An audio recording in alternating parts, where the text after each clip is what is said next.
relax, unwind, and step into the golden age of radio.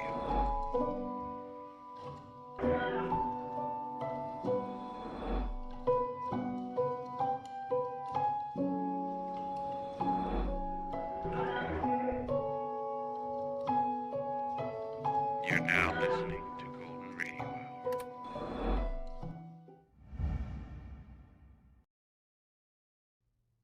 Get this and get it straight. Crime is a sucker's road, and those who travel it wind up in the gutter, the prison, or the grave. There's no other end. But they never learn. From the pen of Raymond Chandler, outstanding author of crime fiction, comes his most famous character in The Adventures of Philip Marlowe.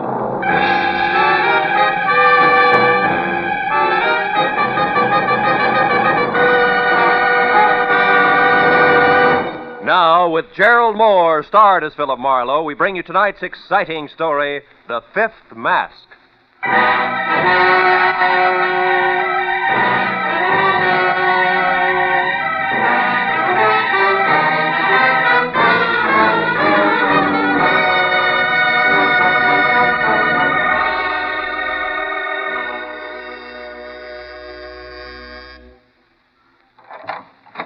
Brother, am I glad to see you.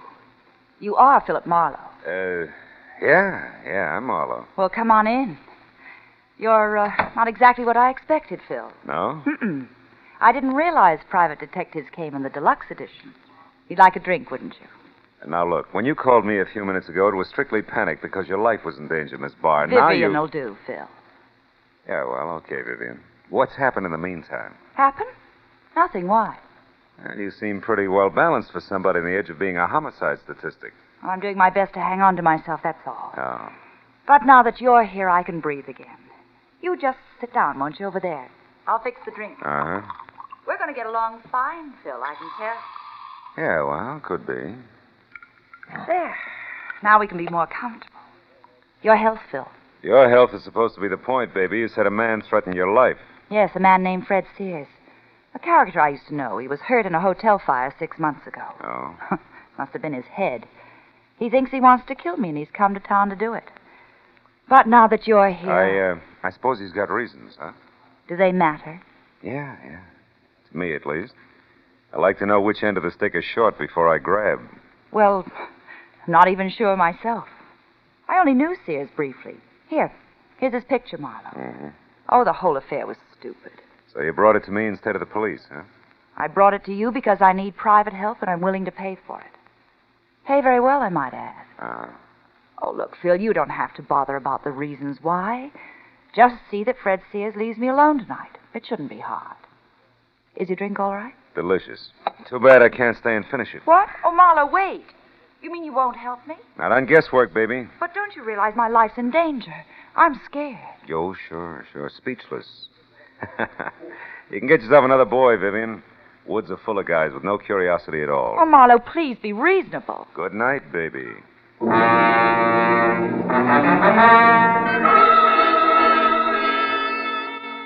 had no doubt that a guy named Fred Sears wanted to kill Vivian Barr, and that she was genuinely afraid of him, but I also had no doubt that working for her without all the facts was like playing blind man's buff with the front end of a jet plane. Sooner or later, you were a cinch to get sucked in. So I drove off the hill toward the Sunset Strip again and prepared to forget it and go home. Until my rearview mirror told me that I'd picked up a tail. I wagged it back and forth across Hollywood for 20 minutes without losing it. Then I stopped at a quiet corner bar in my neighborhood, went in the front door, and straight on through to the alley and then around to the front again. I got back in time to see the man who'd been following me get out of his car and head for the door. It was one Mutt Pomeroy, a sleazy ex-comrade in arms who had his private license revoked for sordid malpractices a year ago. I waited till he was almost up to the entrance before I stepped out where he could see me. Oh, well, Phil Marlowe. What do you say, kid? How's business? I keep smiling. Sure you would. Buy a drink, I don't suppose. What's on your crummy little mind, Mutt? Let's have it. Easy, Marlowe. Take the hands off. What's the right. idea? You've been tailing me just to keep in practice. What do you want? Okay, hotshot. I figured maybe you'd appreciate a little cooperation. For instance, you tell me why Vivian Barr wants a private peeper, and I'll tell you something more than worth your while. Well? I thought your license was dead, Pomeroy. Yeah, it is, but I'm not. I still got eyes and ears and a mouth that I like to keep well fed. Now, look, I can help you plenty in this case, Marlowe. What do you say, kid? Get together? I didn't take the case. You what? That's right. If I catch you tailing me once more, Mud, I'll tie a can to you. Now beat it. Yeah, well, let me know when you need a hand, Marlowe. Right across your kisser.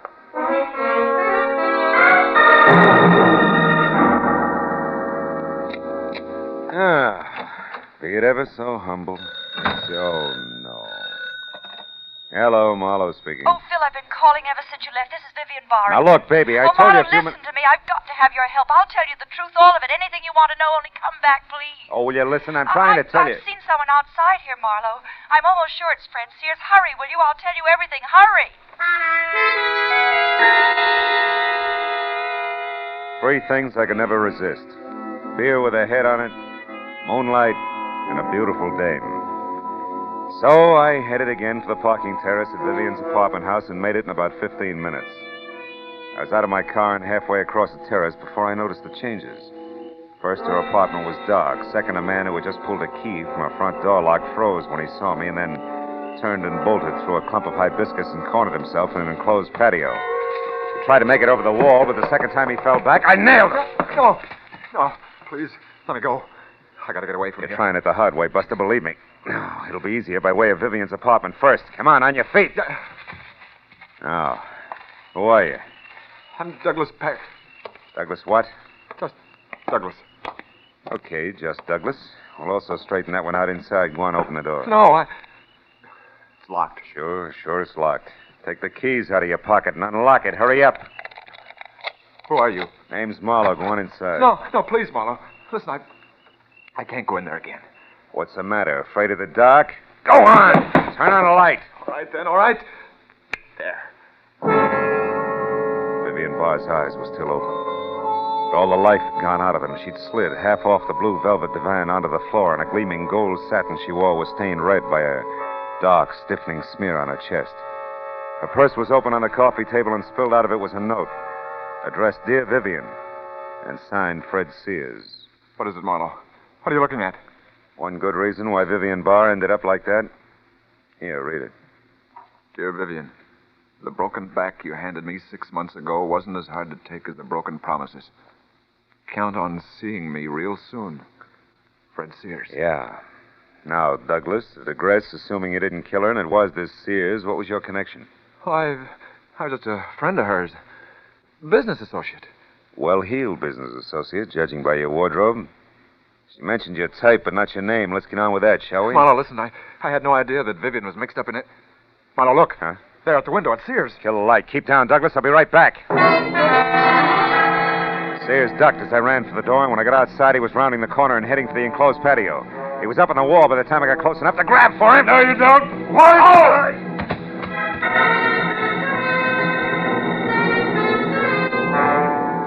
His foot caught me in the side of the head. I wound up on my back with nothing but the torn-off pocket from his jacket in my hand and a crumpled pack of cigarettes and a slip of paper on the ground with a phone number. I picked it up and started back to Vivian's apartment in time to hear a car door slam and see just Douglas, scared stiff, crouched behind the steering wheel of a step-down Hudson. A second later, car and all were gone in a funnel of dust. Well, I couldn't lose much more, so I went back into the house to use the phone. Los Angeles Morning Star. Society editor, please. One moment. Okay. Society desk, Miss Ludlow speaking. Hiya, Corey. Phil Marlowe. Phil, darling, how are you? Gee, it's been a long time, mister. I haven't seen you since... Yeah. Now, look, honey, I need some fast help. Crashing somebody's party, Marlowe. Could be, but it's strictly business. Now, can you give me a rundown on a phone number? Crestview 54124. 54124. Yeah. Just a minute, lover. Okay, sweetie. Oh, yeah, Phil. That's the old J.G. McKay mansion. 910 Mission Drive. Uh-huh. His niece Celia McKay has the place now. She married up with a guy named Paxton last fall, I think. She has oodles of money. Any help? I'll let you know. Thanks a lot, baby.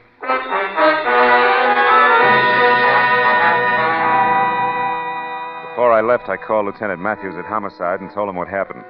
He said he'd put out a call for Fred Sears and suggested I keep in touch. After that, I drove to Beverly Hills. The McKay mansion at 910 Mission Drive dominated the rows of bowing trees that lined the long, curving driveway like a dowager queen presiding at court. When I rang the bell beside a carved mahogany front door big enough for an airplane hangar, it was the butler who finally opened it for me. It was all he could manage. Yes, sir. My name's Marlowe. I'm a private detective. I'd like to see the head of the house, please. Have you an appointment, sir? No, this is a courtesy call so far.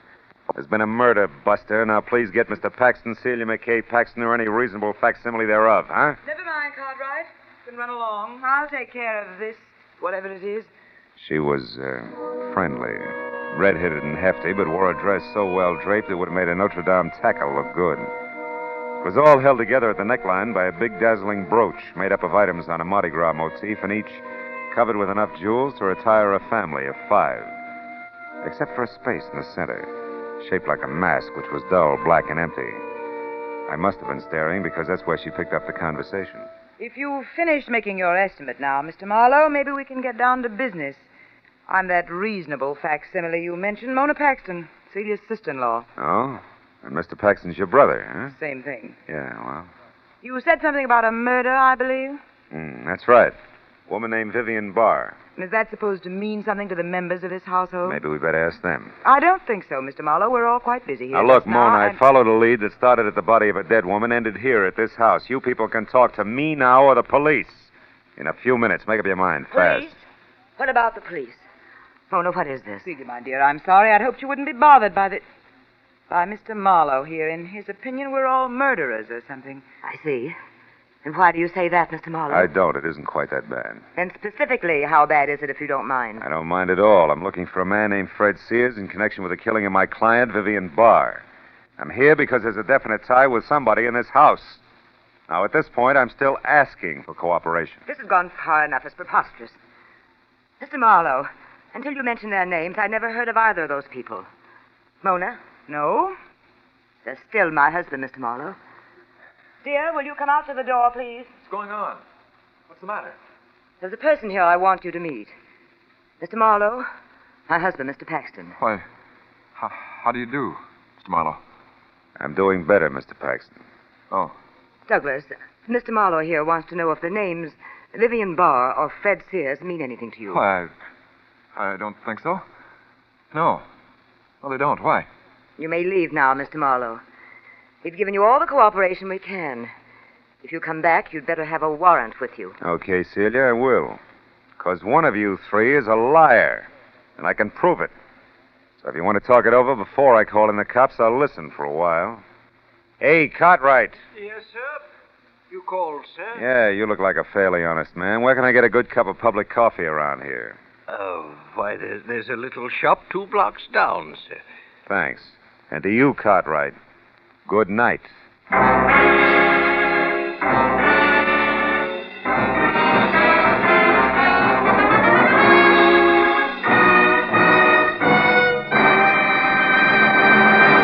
In just a moment, we'll return to the second act of Philip Marlowe. But first, Sunday, September 10th. Note it well, or you'll miss a whole lot of laughs.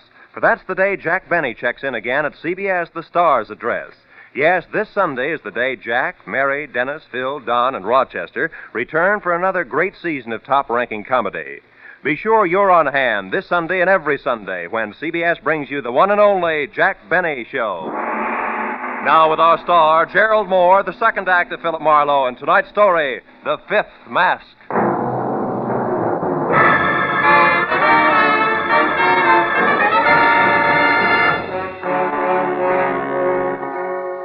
When the 2-ton front door of the Paxton home closed behind me, I dropped the cocky attitude quicker than a chorus girl lets her stage smile go when she hits the wings. I knew that I was still a long way from finding Fred Sears. And 10 minutes later, when I was in a corner booth at the plush Beverly Hills version of a one-armed joint Cartwright had suggested, I began to worry about it.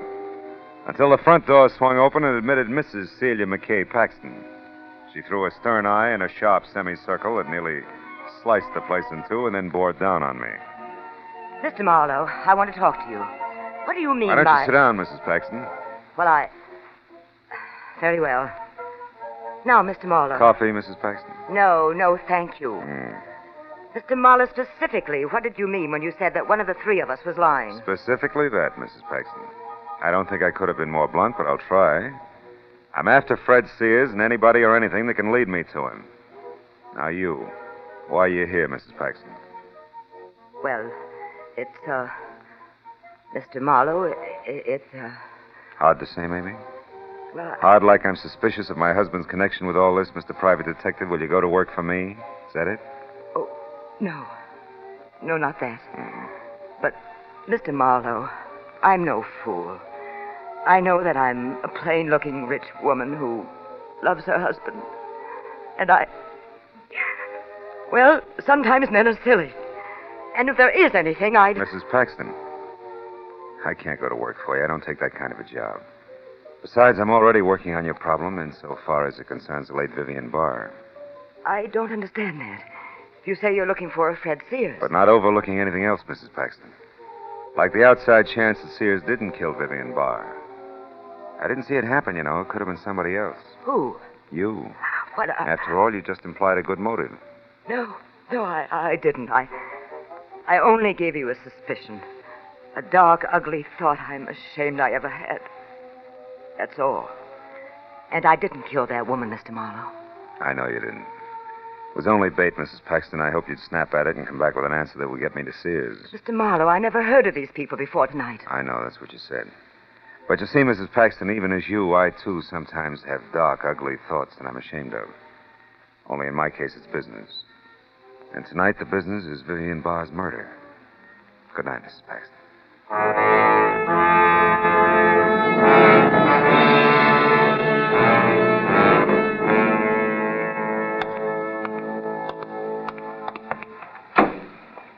Hello? Comfortable, Mr. Paxton? Marlowe, please. My wife may see us. Get in and drive away. Hurry. All right. Just for size, hurry it is. Now, Marlowe, tell me. Does Celia know? About Vivian? Hard to say, Paxton. Look, I've got to tell you the truth. Don't bother, man, about town. It sticks out like a sore thumb on a hitchhiker. You like it easy, you like it smooth. Your wife was one, Vivian the other. It's not a new story, Paxton. But believe me, Marlowe, I couldn't help myself. And I've learned my lesson. Marlowe, would money, say, $50 now and more later, would that help you forget what you know? $50? Well? You didn't love Vivian Barr. You hated her, didn't you? I hated... How did you know that? A cheap bribe you just made. Indiscreet gentlemen with their backs against the wall don't offer peanuts now and more later unless they're broke. You could be broke, Paxton, if, for example, Vivian was blackmailing you out of every cent of your allowance. Good enough? She was rotten. Rotten enough to kill? Kill? Are you crazy? Marlowe, it was Sears. Maybe. I didn't see him do it. You had a good reason. He had a better one. Sears was taken in just like I was. When he met Vivian, he had a few $1,000s, and she fell in love with every one of them. You said a better reason, Paxton. And I'm getting to it. I came into Vivian's life after Sears was hurt saving her in that hotel fire. Saving her? Yes. I didn't know that. I thought he was hurt, period. Yes, that's all the papers got, but he was injured because he rushed into the fire to save Vivian. She couldn't afford to have it known that she was at that particular hotel at that particular time. She told me so herself. You didn't quit even then, huh? I couldn't, Marlowe. I wasn't strong enough. And then later, when I was, she wouldn't let me. Not without paying. And that's the whole story, Marlowe. Mm-hmm. Unless you're still holding back a lead on Sears. Why should I? Because if you're it, Paxton, not Sears, you've nothing left but the slim hope that Sears, who knows he's framed, will be shot running away from the police. Ah, you're wrong, Marlowe. That's not it. All right, then try this. If I'm wrong and Sears is still the one we want, he could also be after you, Paxton. You know, you're pivot man in that triangle, too. What? Why, I never thought of that. What am I going to do? Grab a cab and go home and hide in the cookie jar. Marlowe, don't be facetious. My life... Relatively safe, Paxton. I was only trying to trick you into spilling something on Sears. Oh. Then you no longer think that I killed Vivian? I didn't say that. So long, Paxton.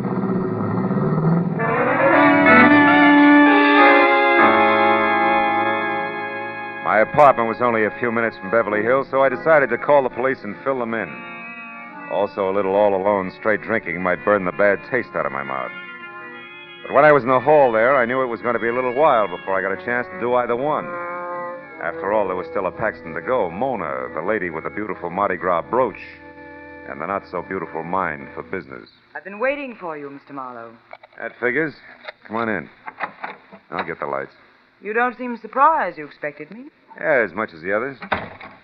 Already huddled with your brother and your sister-in-law. Have a seat. No, thanks. Mr. Marlowe, I'm going to come right to the point. That's a switch. Want a drink? No. Do you want $1,000? Mr. Marlowe, I said... I heard you. Yeah. Also, Miss Paxton, I've heard a lot tonight about all I can take.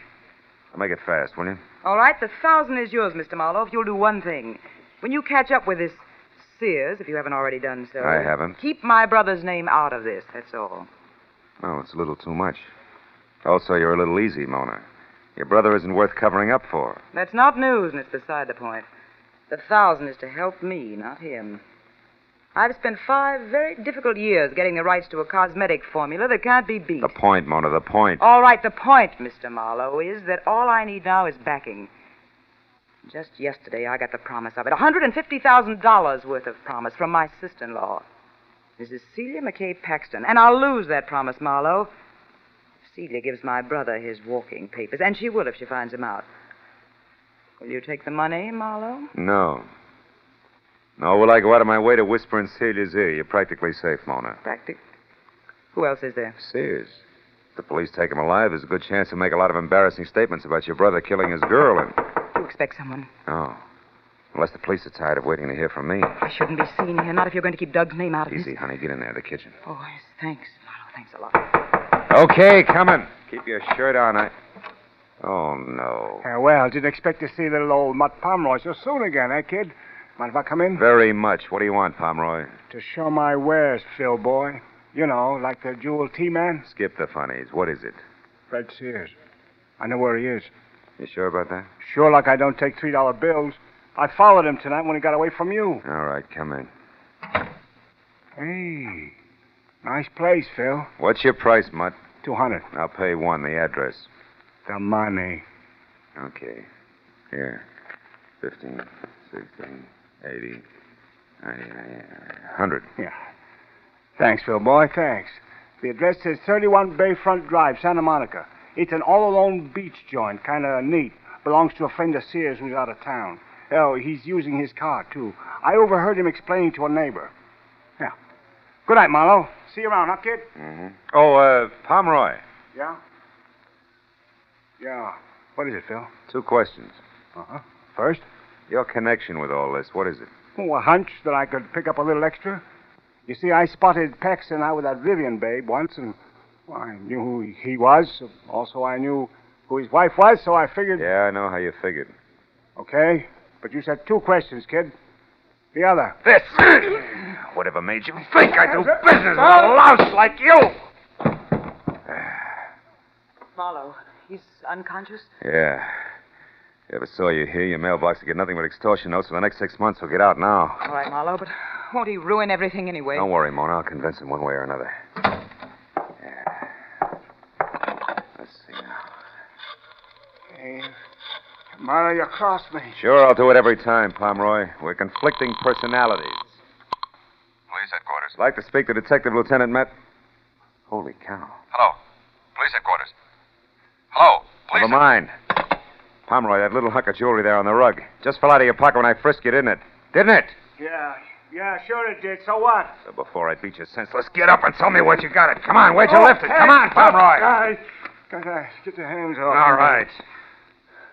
I found it at that Vivian Bar's joint. It was on the floor and it sparkled like dough. She was dead, so I figured it might as Thanks, well... Pomeroy. You told me all I want to know. Don't wait up. Mutt!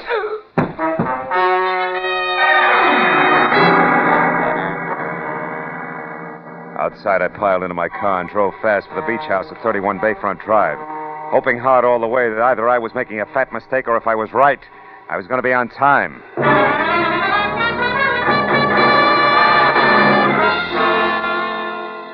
All told, it was about 40 minutes later when I screeched to a stop in front of the place and found it lights out and deserted. I was ready to start cheering until, from the closed garage that was tucked under a wing of the house, I heard it. A car motor running as in suicide by carbon monoxide. The big double doors were locked, but around on the side there was a window. In another minute, I was in and over to Fred Sears.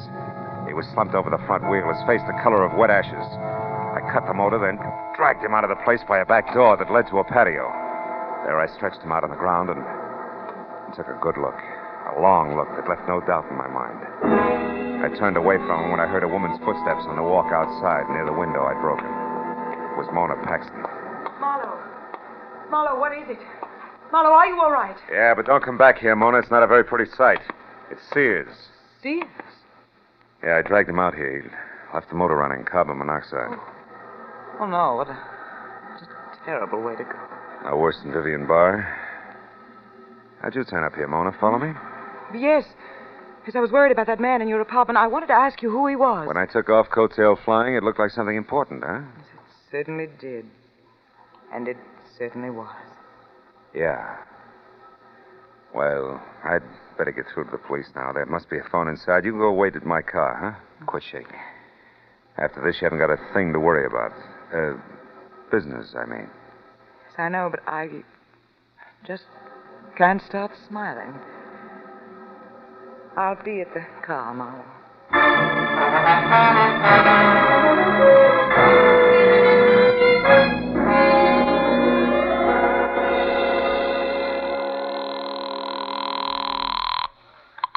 Homicide, Lieutenant Matthews speaking. Marlowe, Matthews. Out in Santa Monica, 31 Bayfront Drive. I've got Vivian Barr's killer. Fred Sears? Great. Just hold it, Phil Mooney. Hey, wait a minute. Call Santa Monica, Matthews. get a car out to 31 Bayfront Will you- Drive Hey, fast. Matthews. Hey, Marlowe, nice work. I'm glad I Now, let will you wait know. a minute, Matthews? It doesn't play that way. What? What do you mean, Phil? Not Sears? No. It's a woman, Mona Paxton. Sister to Douglas Paxton, a guy married and playing around with Vivian Barr. Mona killed Vivian because Vivian was blackmailing her brother, and that, in turn, was about to ruin a business deal that meant a lot to her. An awful lot. Yeah, it must have. Yeah. What about Sears? Does he still tie in? Sure he does. She found out where Sears was hiding, which is out here at the same time I did. But she got a head start on me at the point of a gun, set him up in a closed garage in what was supposed to be suicide. Oh, he's dead, huh? No, he's fine. I was lucky enough to get here in time. He's resting out on the patio, breathing well. See you, Matthews.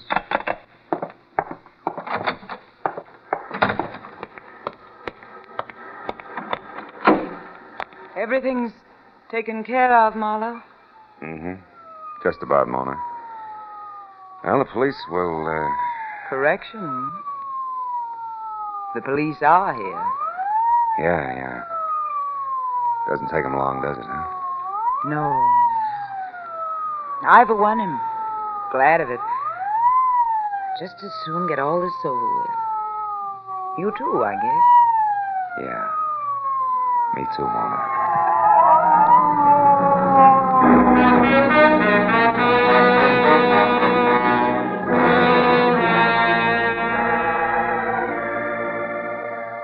I got away from it all as soon as I could, but I didn't go home. I drove out to a spot I knew nearby, a cliff edge where the only sounds were a couple of seagulls who couldn't sleep in the ocean 100 feet below, crashing on the rocks. And then I took a second look at the little item Mutt Pomeroy had picked up in Vivian Barr's apartment.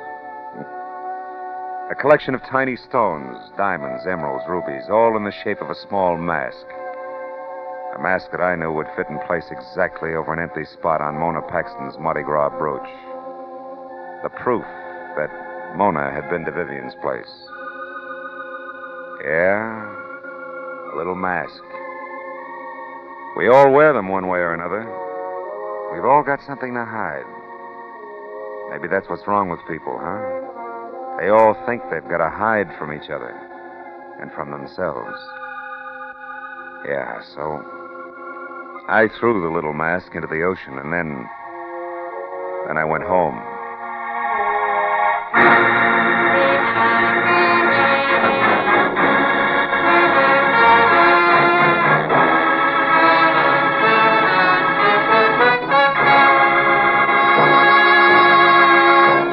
The Adventures of Philip Marlowe, bringing you Raymond Chandler's most famous character, star Gerald Moore, are produced and directed by Richard Senville and written for radio by Robert Mitchell and Gene Levitt.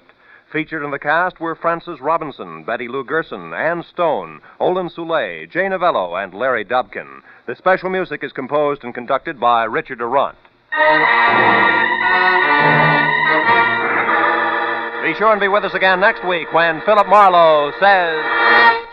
This time, a little man with big heels tried to run over me. A giant in a warehouse nearly cost me my life. And a treacherous blonde almost buried me at sea. All that for a client who couldn't pay me a cent. But on whose behalf they were paid in full.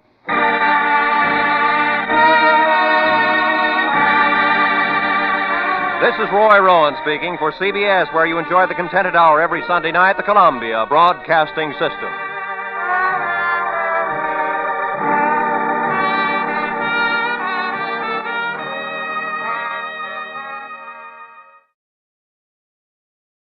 From Hollywood, it's time now for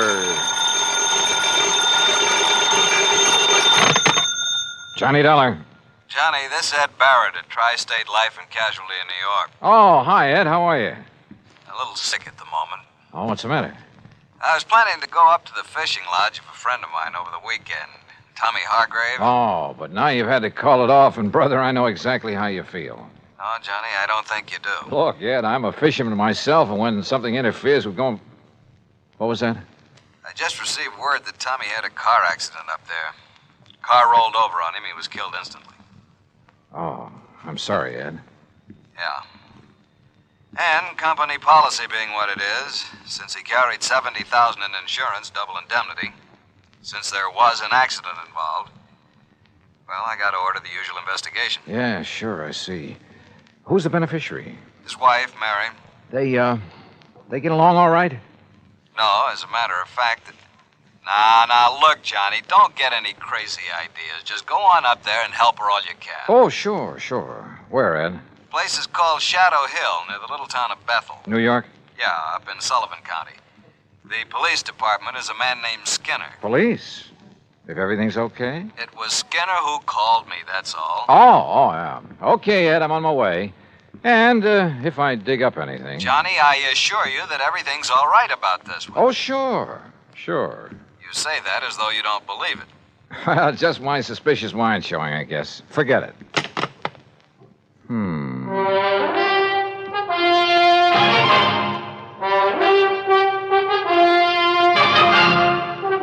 Bob Bailey in the exciting adventures of the man with the action-packed expense account. America's fabulous freelance insurance investigator. Yours truly, Johnny Dollar.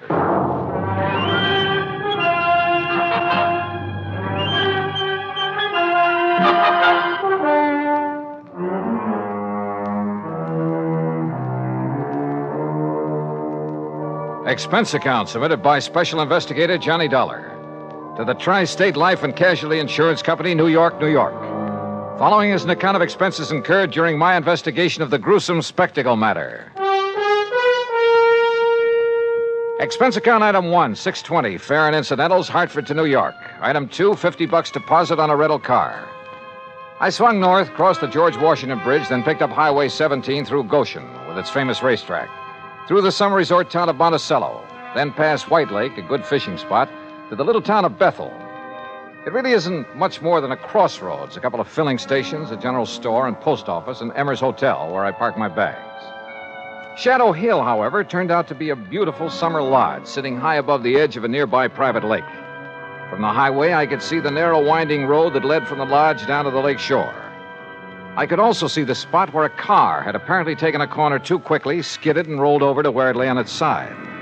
Then, shortly after pulling off the highway, I could see something else. Another car, just short of where the accident had occurred. It was half hidden in a clump of trees that bordered the road. And as I slowly pulled up to it, a man suddenly jumped out and leveled an old .30-30 rifle at me. Stop right there. Don't come any closer. Oh, well, now, just a minute, mister. Who are you? What are you doing around here? Stranger, huh?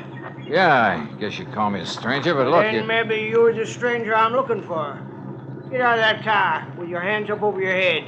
And don't try no funny business. Hey, what is this, a holdup? Do like I tell you to. And be quick about it. Okay, whatever you say. Come on. Well, I can't seem to... This door doesn't seem to want to... You trying to pull some trick? No, Open that door. Well, it's stuck. I can't... Well, here. I'll do it. Now then. Thanks. Yeah, now I'll take that gun. Oh, no, you won't. All right. Now. All right, up on your feet. Now, just a minute, son. Turn around. Go on, turn around. You just look here, son. You just take it easy, old man, and remember I have the gun now. I'll lock you up for this. That's what I'll do. You what? Yes, sir. Interfering with the law this way. The law? You? That's right. See? Here's my badge. See? Oh, okay then. Look, Mr. Skinner. You look, you... Hey, how'd you know my name? You are Mr. Skinner, aren't you? Well, sure I am. Amos Skinner. Only it's Chief Skinner to you. Police Chief Skinner. And if you think you're going to get away with this, you... What's your idea? Oh, Chief, it looks like you're just the man I came to see. Huh? Only, maybe you'd better have your gun back. Here. Well, all right. All right, now, you just put your hands up and... Say, now, just a doggone minute. Who are you? Johnny Dollar? Johnny Dollar? That what you said? That's right. The Johnny Dollar? I'm an insurance investigator. Well, praise be to Betsy. Well, I might have known there was someone like you, the way you outsmarted me. Banging the car door against me that way. Oh, I'm sorry about that, Chief. Well, Johnny, I'm real proud to meet you. And believe me, son, I'm just mighty glad you're here. Oh? Why do you say that? Just you look here, Johnny, over the edge of this road. Look. You see it down there? That car? Is that the car in which Mr. Thomas Hargrave was killed? Oh, you know about that? That's what I came here to investigate. Well, all right then. Now, you listen here to me, Johnny. Well? I'm the one that telephoned down to Mr. Hargrave's insurance company down to New York. So I understood. I did it as a favor to Mary. That's his wife. On account of she was so broke up and all. Never did like her, but she was pretty upset.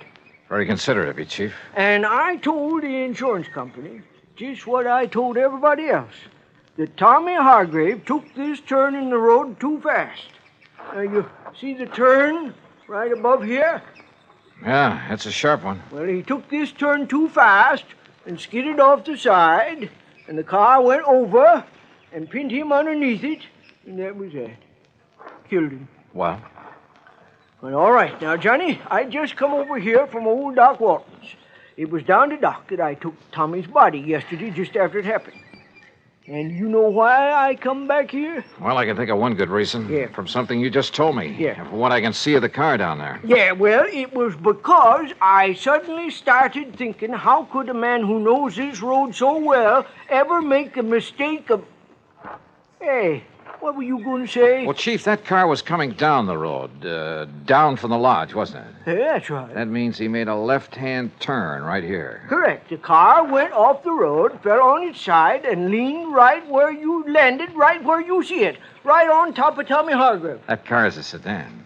Yeah, that's right. And even from here, I can see that the windows are all closed, except for the one next to the driver's seat. Correct. But now... Then it's obvious it didn't roll completely over. No, sir. It just flipped over on its side and slid down there. And yet you say that Tommy Hargrave's body was under it. That's right. Under the right side of the car where we practically had to dig it up. Hey? Uh-huh. Can you tell me how he could have fallen under that side of the car, windows closed? Johnny. Yeah. Tommy was murdered. That's what. And the car pushed over on him to make it look like an accident. And Johnny, you proved it. A couple of other things we've got to prove, Chief. Hey? Like what? Who murdered him? And why? Act two of yours truly, Johnny Dollar, in a moment. Our flag now numbers 50 stars, and behind each star there stands yet another flag, representing one of the 50 states. Rhode Island's state flag is white with an anchor, first used as a colony symbol in 1647. The motto Hope was added in 1664, when the government was organized under a charter from King Charles II. A circle of 13 gold stars were added for the original 13 colonies. This is the flag of a unique colony and state, which carried out a most noble experiment in freedom. The Royal Charter of 1663 reads, "To hold forth a lively experiment, that a most flourishing state may stand and best be maintained with full liberty and religious concernments." Rhode Island's state flag, the flag of the 13th state to enter the Union, was adopted on May 19th, 1897. And now, Act Two of yours truly, Johnny Dollar, and the gruesome spectacle matter.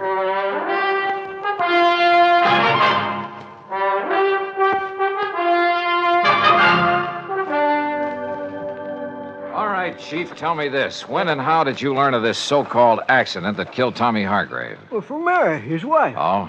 It was like this, Johnny. I was sitting down at Bob and Ernie's and... Who are Bob and Ernie? Well, they run that mobile gas station down the highway you pass on the way. Oh, go on. Well, we were just sitting there talking about the Hambletonian and all the money... What do you mean, the Hamiltonian? Well, you know, the big harness race they run down to Goshen every year. Oh, yeah. Why, it's world famous. Bigger than the Kentucky Derby. Yes, I know. Go on. Well, we was talking about how much money Barney Marson has made taking bets on those races, and we... Oh, Chief. You mean you have a bookie here in Bethel? Well, now, Johnny... And that you, as chief of police, condone such goings-on? Well, now, we... Oh, I'm surprised at you, Chief. Oh, well, it's just a little sort of harmless betting is all. Oh, sure. Every man's entitled to a little... Well, you know how it is. Yeah, I sure do. Now, let's get back to the subject. Yeah, sure. Well, like I say, we was sitting there talking... And we seen Mary Hargrave driving by on her way back from New York, where she'd gone to do some shopping that day. She wasn't here when it happened? Well, no, sir. She couldn't have been. You're sure? Well, like I told you, she was in New York. Anyhow, she drove on up here, saw what had happened, and drove right back to tell us at the gas station. We came up here, dug Tommy's body out from under, took it down to Doc Walton's office, and that was it. How carefully have you inspected that car down there? Well, that's what I was about to do when you come. All right, come on. Let's take a look at it. Well, sure. Have you any way of proving Mary Hargrave was actually in New York? Proving? Well, no, I guess not. Hey, look here, Chief. Huh? Keys are still in the ignition, but the ignition's turned off. You're right, Johnny. You're right. This car wasn't rid over the side of the road. It was pushed. Here, let's see if we can get this door open. Yeah, I'll give you... Now, let's see if some of this... Yeah, very good. Well, what are you doing with that handful of dust? Well, it's not very professional, but some of this fine dust ought to bring out any fingerprints on the steering wheel, and we'll be... Yeah. No prints there that I can see. No, you're right. Chief, this wheel has been carefully wiped off. So whoever did it... Huh? What'd you find? Did Tommy Hargrave wear glasses, spectacles? Tommy? No, sir. What? Come on, Chief. First thing I want is a look at his body. At Doc Walton's, you say? That's right. Then let's go.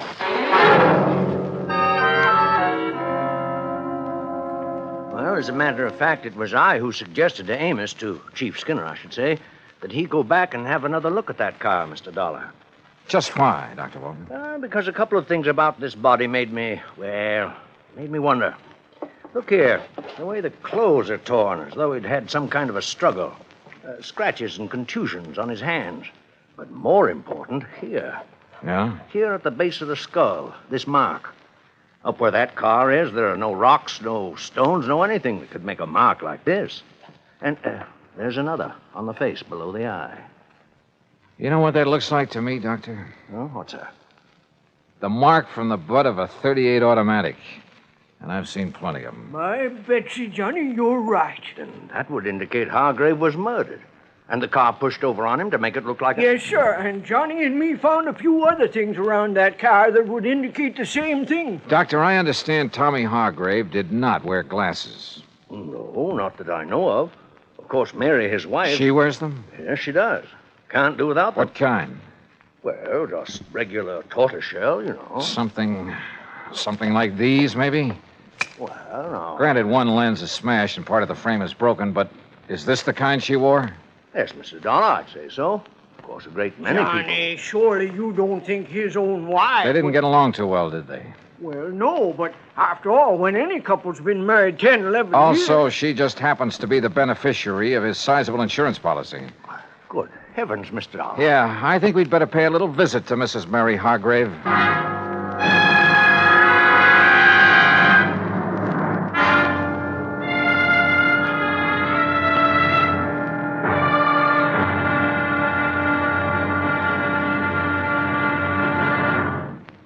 Act Act 3 of yours truly, Johnny Dollar, in a moment.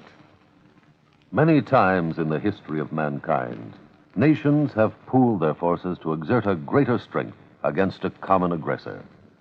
This happens not only in the face of a world war, but between such giant holocausts, as during the Boxer Uprising in China in 1900.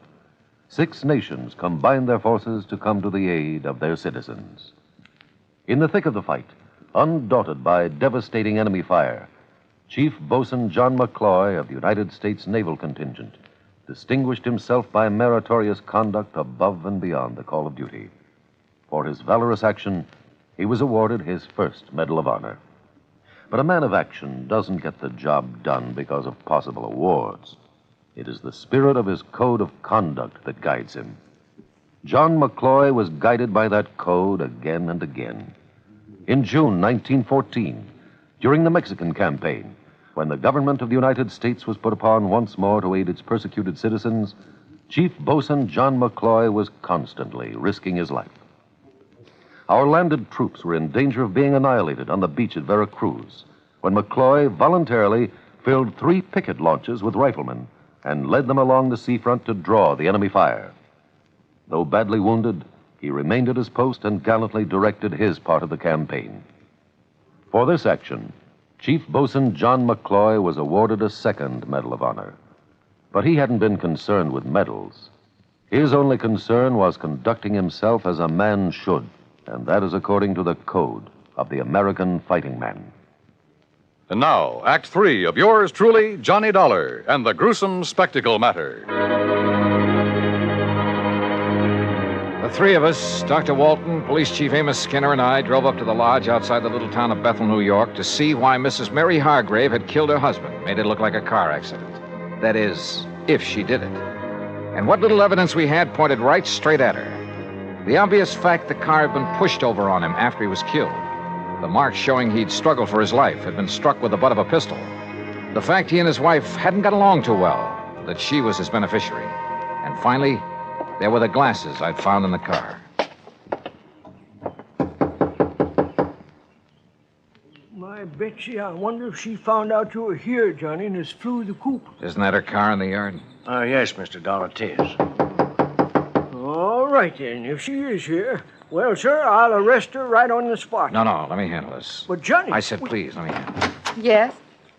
Oh, Dr. Walton and Chief Skinner. That's right. And this here is Mr. Johnny Dollar.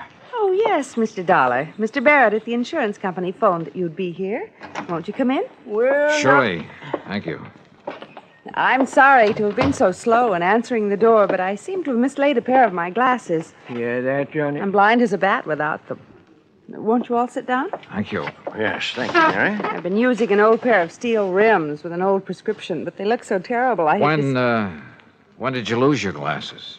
Oh, I must have mislaid them a couple of days ago. Ha! Now, what do you mean by that, Amos? You know very well what I mean. You don't seem terribly upset about your husband's death, Mrs. Hargrave? Why should I, Mr. Dollar? We haven't been exactly getting along for years. All he seemed to care about was his fishing and betting on the horses day after day. Oh? And I never did care about spending every summer up in this stodgy little town with all its stodgy people and... Oh, I didn't mean you, Dr. Walton. Oh, yes, thank you. The first thing I'll do when I collect the insurance is sell this place and go back to the city where my friends are, where there's some excitement and... Mr. Dollar, are those my glasses you have there? Are they? Well, they look like mine. Only what happened to them? Sure, they are hers, Johnny. What? No, Dollar. No, I don't think they are. Let me have them, please. Sure. Here. What's going on here? Johnny, we're just wasting time. No, wait. These can't be hers. I should have realized. Sure they Gentlemen, please. I've seen your glasses, Mary, many times. Very thick at the edges, very thin in the center of the lens. Well, isn't this pair? This lens, the one that's still intact, bears no resemblance to yours at all. Oh? No. Wait a minute, wait. Listen, Mrs. Hargrave. Will somebody please tell me what's... Listen, will you? You say your husband was always playing the horses. Yes, of course he was. But do you mind telling me what Even while he was up here? Yes, all the time. Mr. Dollar, I don't see what you're driving at. I sure don't. Oh, brother, this is probably the wildest hunch I've ever had. What? Mrs. Hargrave, did your husband owe a lot of money on his betting? Oh, a lot? I should say not. Just the opposite. He's been going around for nearly 2 weeks boasting about the big killing he made. If he ever collected... Doctor, let me have those glasses. Oh, yes. Look, here, this little mark inside the temple. Oh, that's the mark of the optometrist over in Monticello. Here, you see? The same mark as in mine. Yeah, okay. Now, just sit tight, the three of you. Oh? Now, Mr. Dollar. Now, you look here now, Johnny. And Amos, don't try arresting anybody while I'm gone. But, it Johnny... might make you look a little foolish when I get back. Back from where, Dollar? I'll see you all later.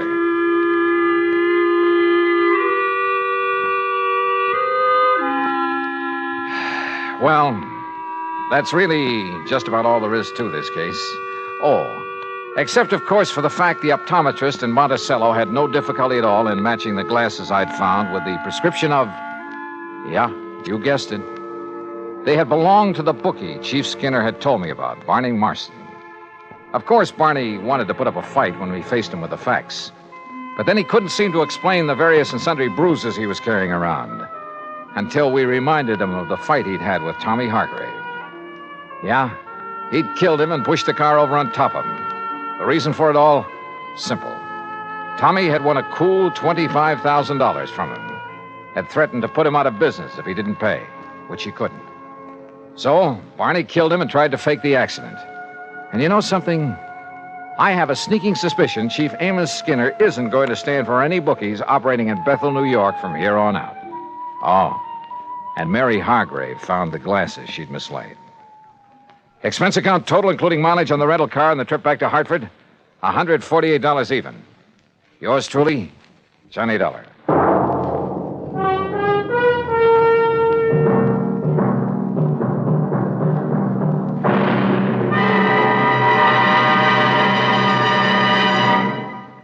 Our star will return in just a moment. Our flag now numbers 50 stars, and behind each star there stands yet another flag representing one of the 50 states.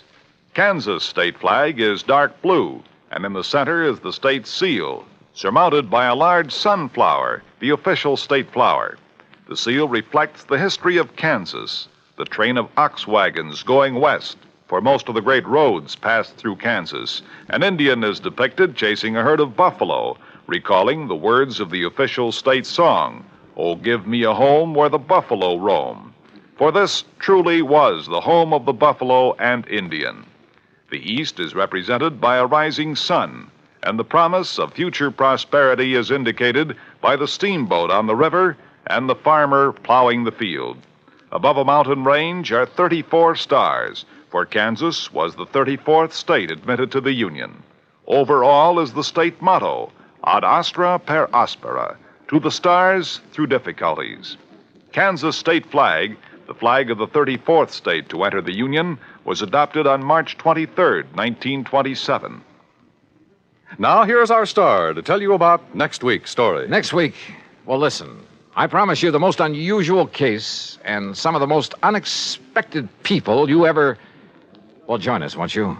Yours truly, Johnny Dollar.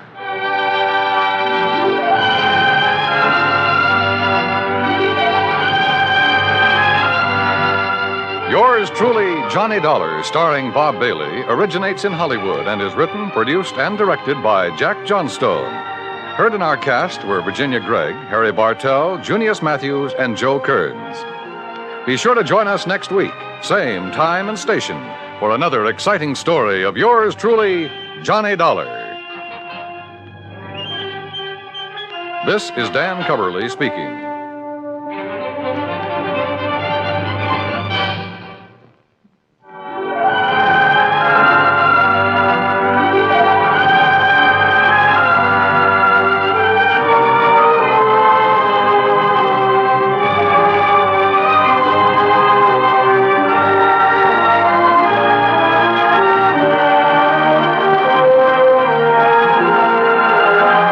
This is the United States Armed Forces Radio and Television Service.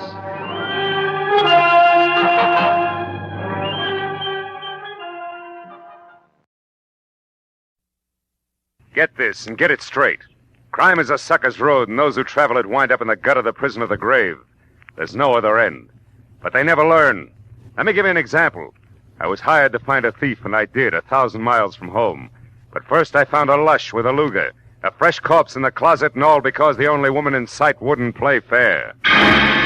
From the pen of Raymond Chandler, outstanding author of mystery, comes his most famous character and crime's most deadly enemy, as we present The Adventures of Philip Marlowe.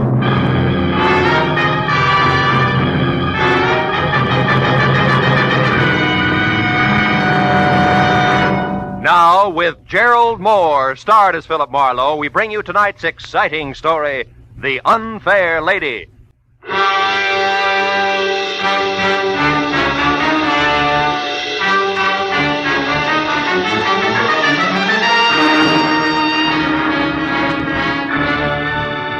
The knock on my office door was soft, almost apologetic. So when I mumbled come in, I was ready for something delicate and about as self-effacing as Uriah Heep. But when the door swung open, I knew exactly how wrong I could be. The gentleman was maybe 40, gray at the temples with shaggy eyebrows and a military mustache, and built like a heavy cruiser with a pair of catcher's mitts for hands. I'm Elliot Flory, Mr. Marlowe. Mr. Ira Bjornson's secretary. Are your services available, sir? That all depends on what you and Mr. Bjornson want me to do, Flory. What's the job? Well, specifically, sir, to catch a thief. May I sit down, please? Oh, of course. Thank you. Mr. Bjornson is being robbed systematically of diamonds. Are they disappearing from a store he owns, or is somebody robbing his wife? No, Mr. Marlowe. You see, sir, Mr. Bjornson owns and operates the Bjornson Mine, the relatively new but important deposit of kimberlite pipe. Kimberlite which? Kimberlite pipe, Mr. Marlowe. Oh. The geological term of the diamantiferous blue ground which yields the minerals. Oh, of course, diamantiferous. Well, last November, sir, the 21st to be precise, you worked for Mr. Craig Norton, a mining engineer who lived here in Los Angeles. He recommended you to my employer. Now, Mr. Marlowe, will you take the job? I don't know. You still haven't said anything about the stealing itself. Is it a Bjornson representative here in Los Angeles who's coming up minus? It's Mr. Bjornson himself who's being robbed, Mr. Marlowe, at the mine proper. Oh, I see. And he wants me to, wait a minute. This diamond mine wouldn't be in South Africa. No, sir, it wouldn't. It's at Rislo. It's a hamlet 100 miles south of Nogales. South of where? Nogales, Mr. Marlowe, is a city in Arizona, a few hours' drive from Tucson at the Mexican border. Oh, now, look, Mr. Flory, I'm a private detective in the city of Los Angeles who's at home in a barn, a back alley, or sometimes with a blonde. Not in rural Mexico. Is that clear? Oh, yes, sir, perfectly. Also, it's something that Mr. Bjornson anticipated. I refer to your reluctance to make the trip, sir. To Mr. Bjornson in Rislo, Los Angeles is the nearest metropolis where a dependable private detective could be found. To you in Los Angeles, Rislo is a new world. Therefore, Mr. Marlowe, these papers.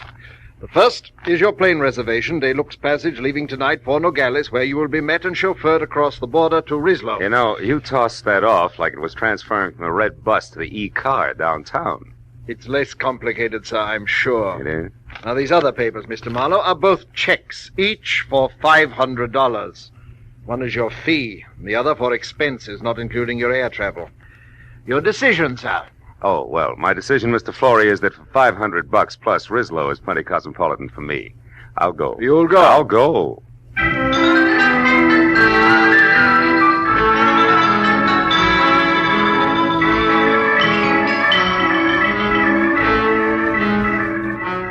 At 8 the next morning, we dropped gently out of the clear sky over Nogales, where I was met by a short, round Mexican who ushered me into a car labeled Bjornson Mines, and suggested that I sleep for the next 3 hours, which was the travel time to Rislo, 100 miles south. So after 30 minutes of panoramic, dry, sandy hills and occasional cactus, I did. When I woke up again, it was better than noon, hotter than Hades, and we were parked at a filling station in Rislo itself, which could have passed for home if you happened to be a prairie dog.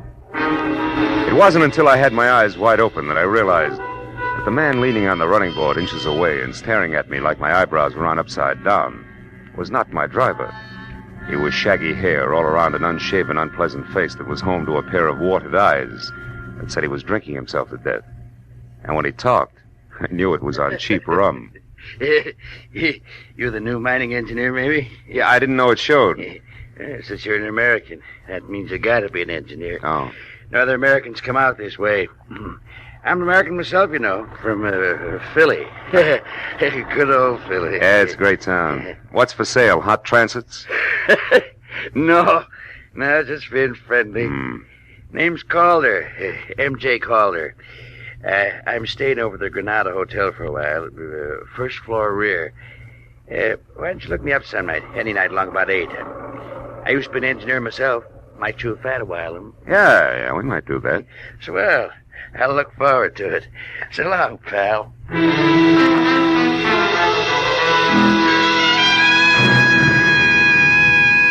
When my driver and I were back on the hot dirt road, I was told the Bjornson mine was the open pit type, a deep hole about a half-mile in diameter in the middle of the Bjornson property, which was clearly circled by 11 miles of 8-strand barbed wire fence, which was guarded by 50 ex-GIM Mexicans who were under the iron fist of one Captain Juan Lufino.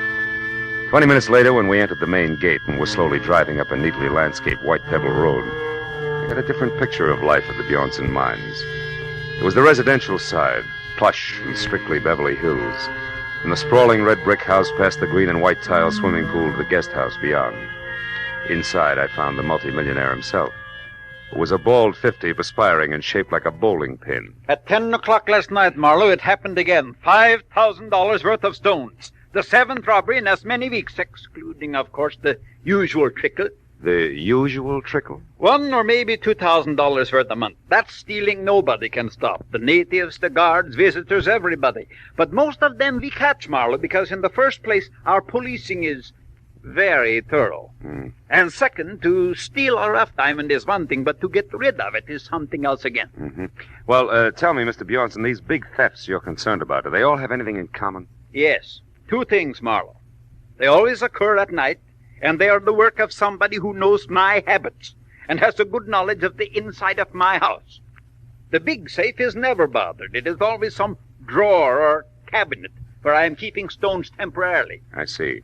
And, Mr. Bjornson, has anybody ever seen this thief? Last night, Helen Austin saw what could be the man running through the grounds at about 11 o'clock.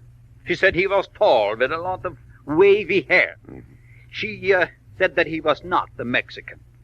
Oh, by the way, Marlowe, Mrs. Austin and her husband are staying in the guest house where you will be put up. He works for you, Mr. Bjornson? No, Kelly Austin has a mine of his own about 5 miles from here. Smaller than ours, but rich, nevertheless. Oh, this will be Captain Lufino.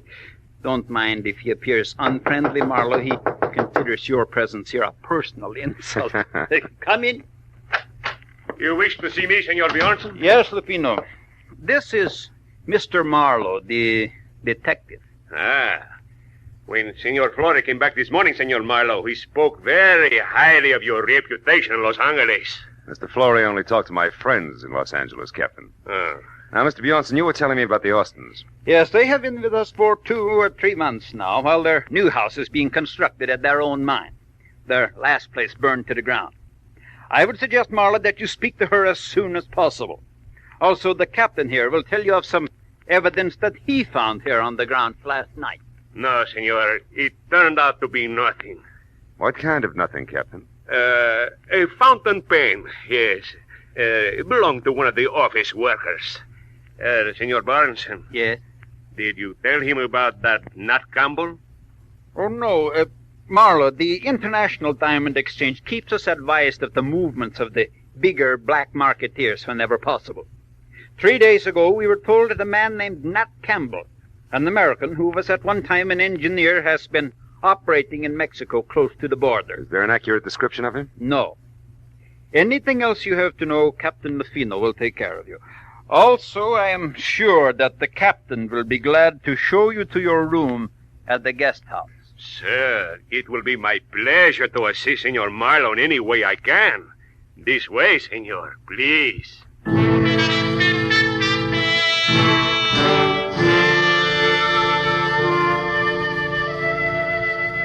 Captain Lufino's interpretation of assist was to hand my suitcase to a boy, point a thick thumb in the general direction of the guest house, and disappear. So after thanking him for his trouble, I went to my room, unpacked, changed into a dry shirt, which was damp again in 3 minutes, and then started for the suite on the opposite side of the building, where I'd been told I could find Helen Austin. But when I was halfway to a screen door, I stopped at the sound of a raised voice that I'd heard before. It was Mr. Elliot Flory, who was about to leave and unhappy about the whole thing. When I was close enough to see Mrs. Austin, I could also see why. The lady was blonde, deeply tanned, just a shade off beautiful and almost dressed in a white linen shorts with halter to match. I told you last night. You're behaving like a fool. Oh, am I? Well, you just wait a bit, my dear. We'll see who the fool is around here. Oh, yes. Marlowe, what are you doing out there? Calling on Mrs. Austin. Why? Do I need a visa, Flory? No. No, Mr. Marlowe. You don't need a visa. You don't need anything. Well, come in, won't you? Elliot was just leaving. Yes, I have to be running along. I'll see you later, Helen. I can't wait. I'll sit here, Mr. It's Phil, isn't it? Phil Marlowe? Mm-hmm. Nice name. You know, Phil, I don't often get to see a new face around here, so anything I can do for you will be a pleasure. Mm-hmm. I'm sure the pleasure will be all mine. But aren't you afraid you'll catch cold? Why? Don't you like it? I made it myself. I do most of my things, you know. Regional styles are too far behind New York to suit me. My husband, Kelly, says I'm clever. Better than that, Helen. Kelly, what? You're resourceful. You startled me. Darling, this is Philip Marlowe. I know. Ira told me you were with us, Mr. Marlowe. Can I be of some help, possibly? No, not at the moment, Mr. Austin. Right now, I'm only interested in knowing if your wife here can add anything to a description of last night's stranger. Can you, Mrs. Austin? Why, no. If there were anything else outstanding about the man, I certainly would have told Ira. No doubt. But what about the run-of-the-mill things? His dress, the way he walked. Like most men, Marlowe, he wore one pair of pants, one shirt. He had only one head. Also, like most men, he smelled of liquor. Rum, maybe? We all drink rum here. How about joining us in some after dinner? Long about 8? Thanks, but long about 8, I've got to be back in Rislow to see Mr. Calder. Ever hear of him, Austin? Why, no. Should I have? I don't think so, no. He'd have very little in common with you people, with one exception. Which is what, Phil? Rum, Mrs. Austin. He's crazy about it.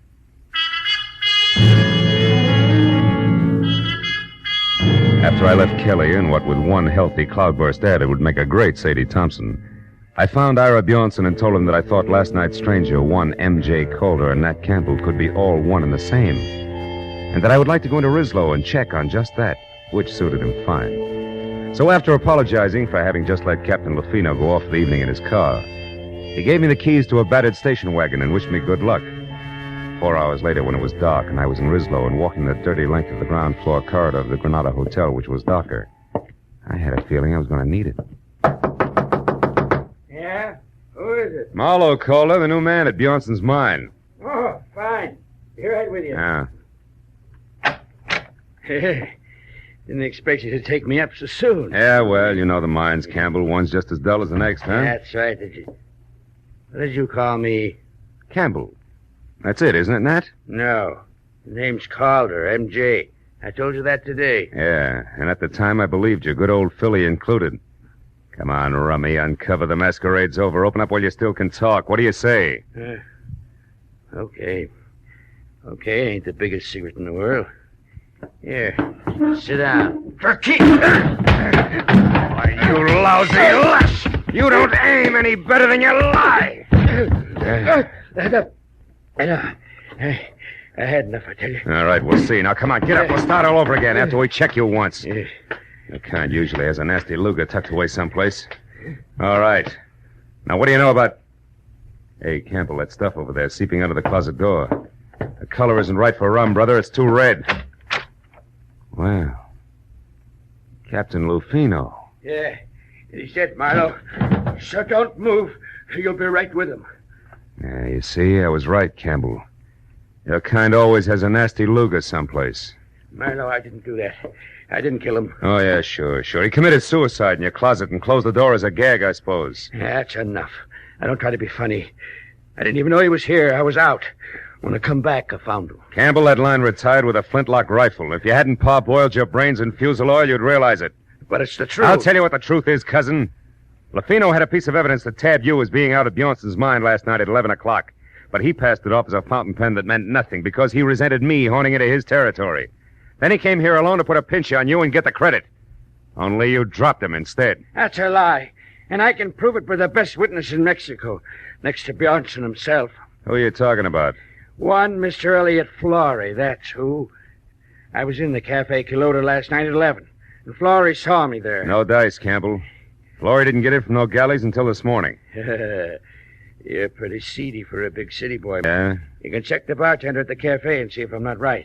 But right now, I'm going to put you away so I can get out of here. Turn around and walk slow. Out the back way and down the stairs. Go on. Move. What are you going to make my murder look like? Robbery? Don't act so brave. You'll live because I figure you'll clear me one way or another, whether you like it or not. Now, hold it. That's far enough. Now open that cellar door. Okay.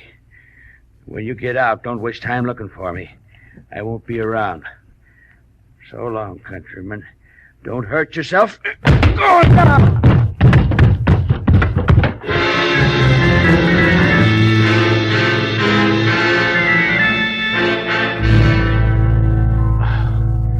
The cellar was as light and wholesome as a Parisian sewer. Even with the help of several generations of termites, it took a half an hour to break out. When I got upstairs again, it was deserted except for the late Captain Lufino.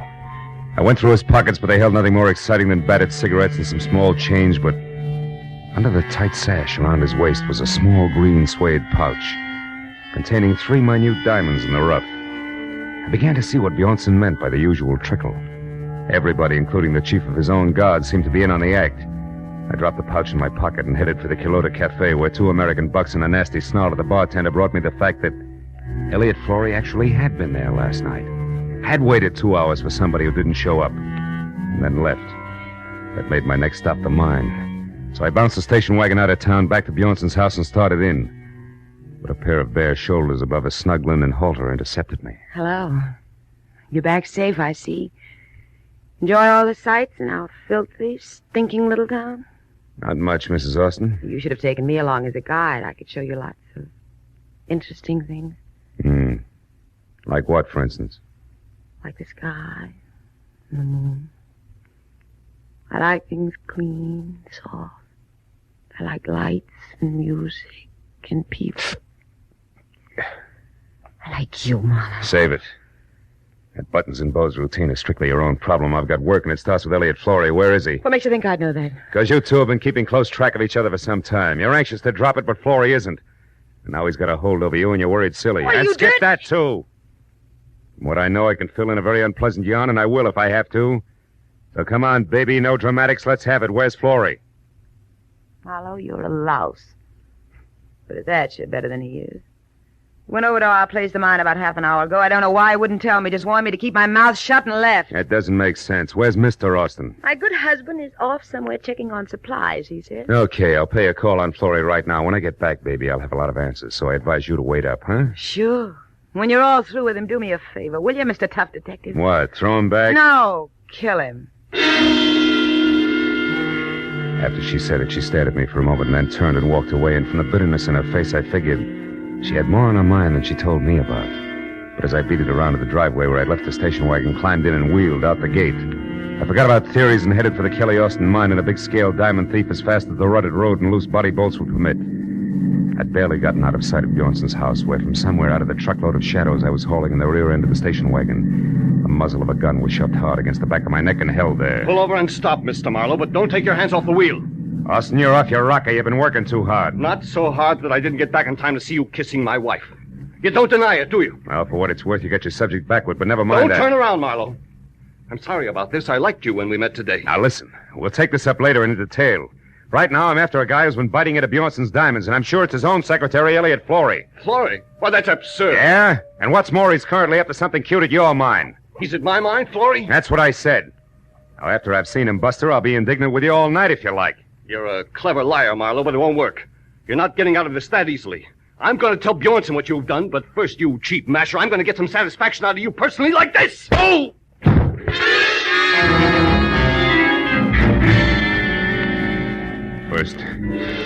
First one side of my head, and then the other exploded like Roman candles.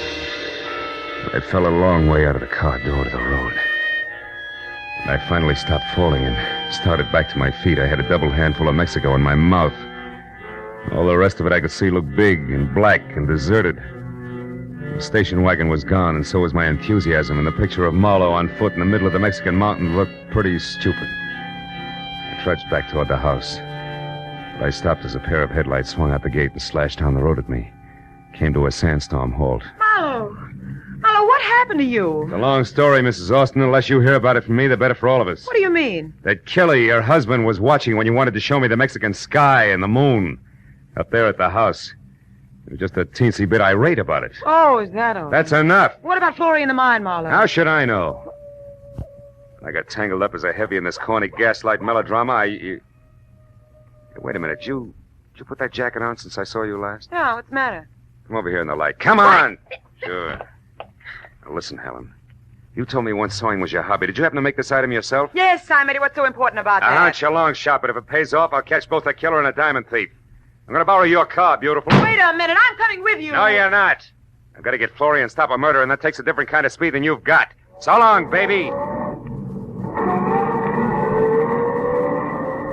With every jolt of the car, another Roman candle went off in my head, but I kept the gas pedal jammed to the floor until I saw the turnoff sign for the Austin mine. Then I cut the lights and pulled over. It was 400 yards up the side road to the gate where a Mexican sentry in a battered sombrero leaned against a post on a barbed wire barricade. I skirted him and followed a path outside the fence until I found the landmark I was looking for. There was another sombrero, and a few feet away, sprawled out, sleeping soundly from a blow on the back of his head, was its owner. 2 strands of the barbed wire had been cut, so I crawled through and up to the edge of the big pit. It looked black and bottomless, until a tiny flicker of light down deep inside winked on for an instant, and then went out again. That was my cue. But I was 15 tooth-and-nail minutes playing mountain goat on tiptoe down 150 vertical feet of ladders and catwalks before I was near the bottom and close enough to hear a pick biting hard clay. When it stopped suddenly, so did I, and listened with my .38 clenched in my hand. But Florrie had been surprised by someone from the bottom of the pit, not by me. Austin, how did you... No. Don't shoot, Austin, please. Why not, Mr. Florrie? You found what you were looking for, didn't you? Didn't you? Yeah. Yes, I did. And what precisely did you find? My mine has run out? That it's worthless? That I've kept it going only with stolen diamonds? That's right. I suspected it. Now I know. You're the one who's been stealing from Bjornson. You bring the diamonds here, you salt your own ground with them, and then remine them as fresh stone. And get the full market price, yes. But what do you hope to achieve with this information now, Mr. Florrie? You realize that I have to kill you? No, wait. I have nothing against you, Kelly. In fact, I have a proposition to offer you. You're in a poor position to bargain, but go ahead. Now, you'll never get away with killing me. Won't I? I got away with one murder. Bruno. He would have found out about me eventually because I made a mistake last night. But that sot Campbell will take the blame for him. And right now, you're just another trespasser, so make your offer. Make it good. Go on. All right. I promise you, no one will ever know about this. If you'll get out of Mexico and leave Helen here with me. You dirt. I'm not going to shoot you, Florrie. I'm going to strangle you with my bare hands. I ought to turn my back and let you. Gas cools out. Drop it, Austin. Stand still, both of you. No, it's too late for that. You hit him, Marlowe. You got him. I think he's dead. Yeah. And I got something for you, Florrie. I hope I can get the slime off my fist.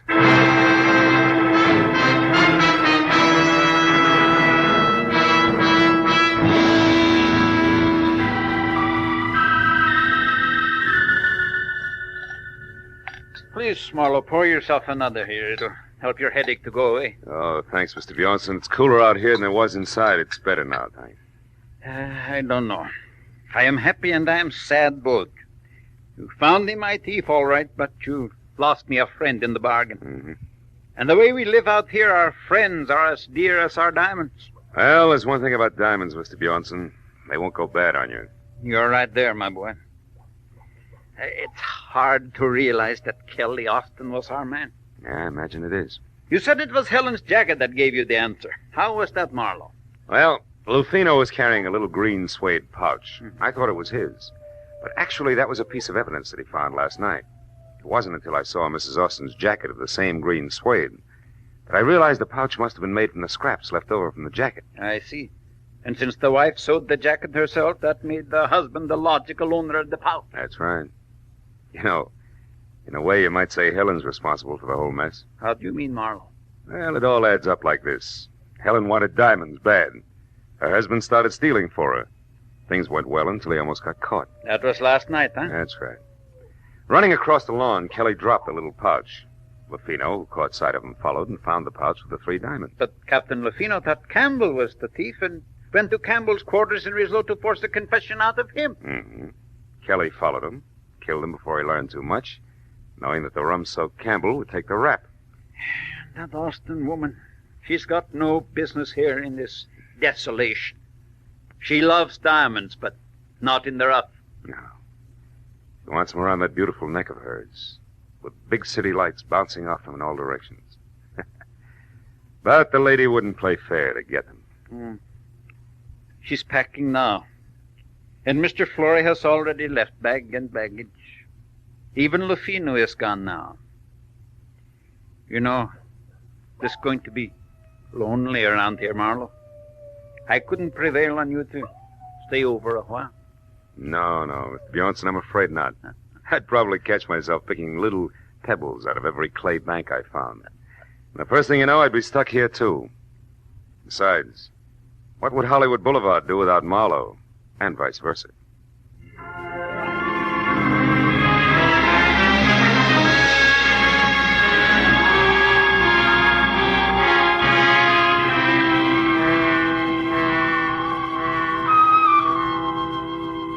When the driver who was taking me back to Nogales was finally ready, and we started out of the mines, I took a long last look down into the gaping, dirty, lonely pit that was the Bjornson Diamond Field. And then, as we headed north and for the border, I settled back and thought about my own diamond field. The one that stretched out for 50 miles from the San Fernando Valley to Long Beach in blazing brilliance. Yet, in its own way, I knew it was just as dirty, just as lonely, and just as tough as the pit at Rislo. But it was my hometown.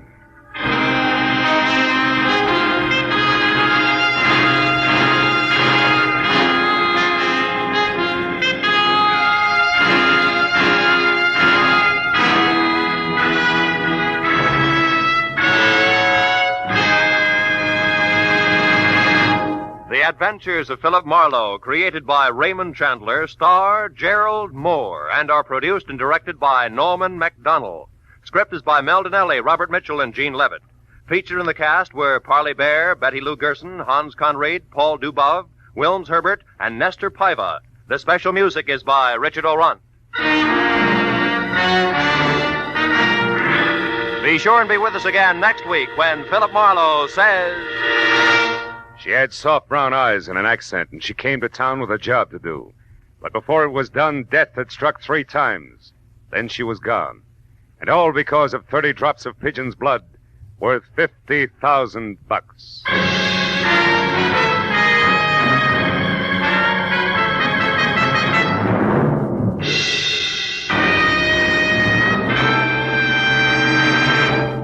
Later this evening on CBS, you'll hear a voice saying quietly, "A tortoise told a household pest, goodbye, goodbye." And MD said, "You'll pass the test up in the sky." Those words are a magic key to $53,000 in cash and prizes. Like to take a try at it?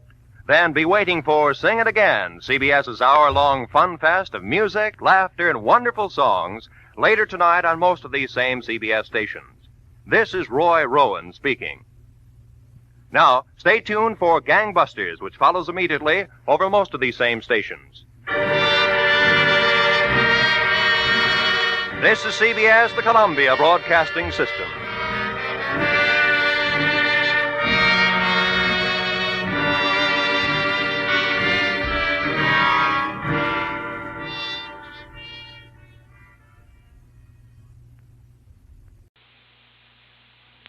From Hollywood, it's time now for... Johnny Dollar. Where are have you been for the past 20 minutes? In the shower. For 20 minutes? Okay, so I'm a shiny dollar. So you... Oh. Who's that? Max Green at Assured Equity. Oh, hi, Max. What's on your mind? 7 years ago... Our fathers brought forth, but that doesn't answer my question. Johnny, you ever hear of the Meeks? New England family, stood away on the Mayflower, speak only to their money. That's the Meeks. What about them? No, not about them. It's about Mariah Meek and Lincoln's Gettysburg Address. She's lost her copy of it. Well, it shouldn't be hard to find her another one. That's where you're wrong, Johnny. Huh? It would be very hard. Might cost us $100,000. Bob Bailey in the exciting adventures of the man with the action-packed expense account. America's fabulous freelance insurance investigator. Yours truly, Johnny Dollar.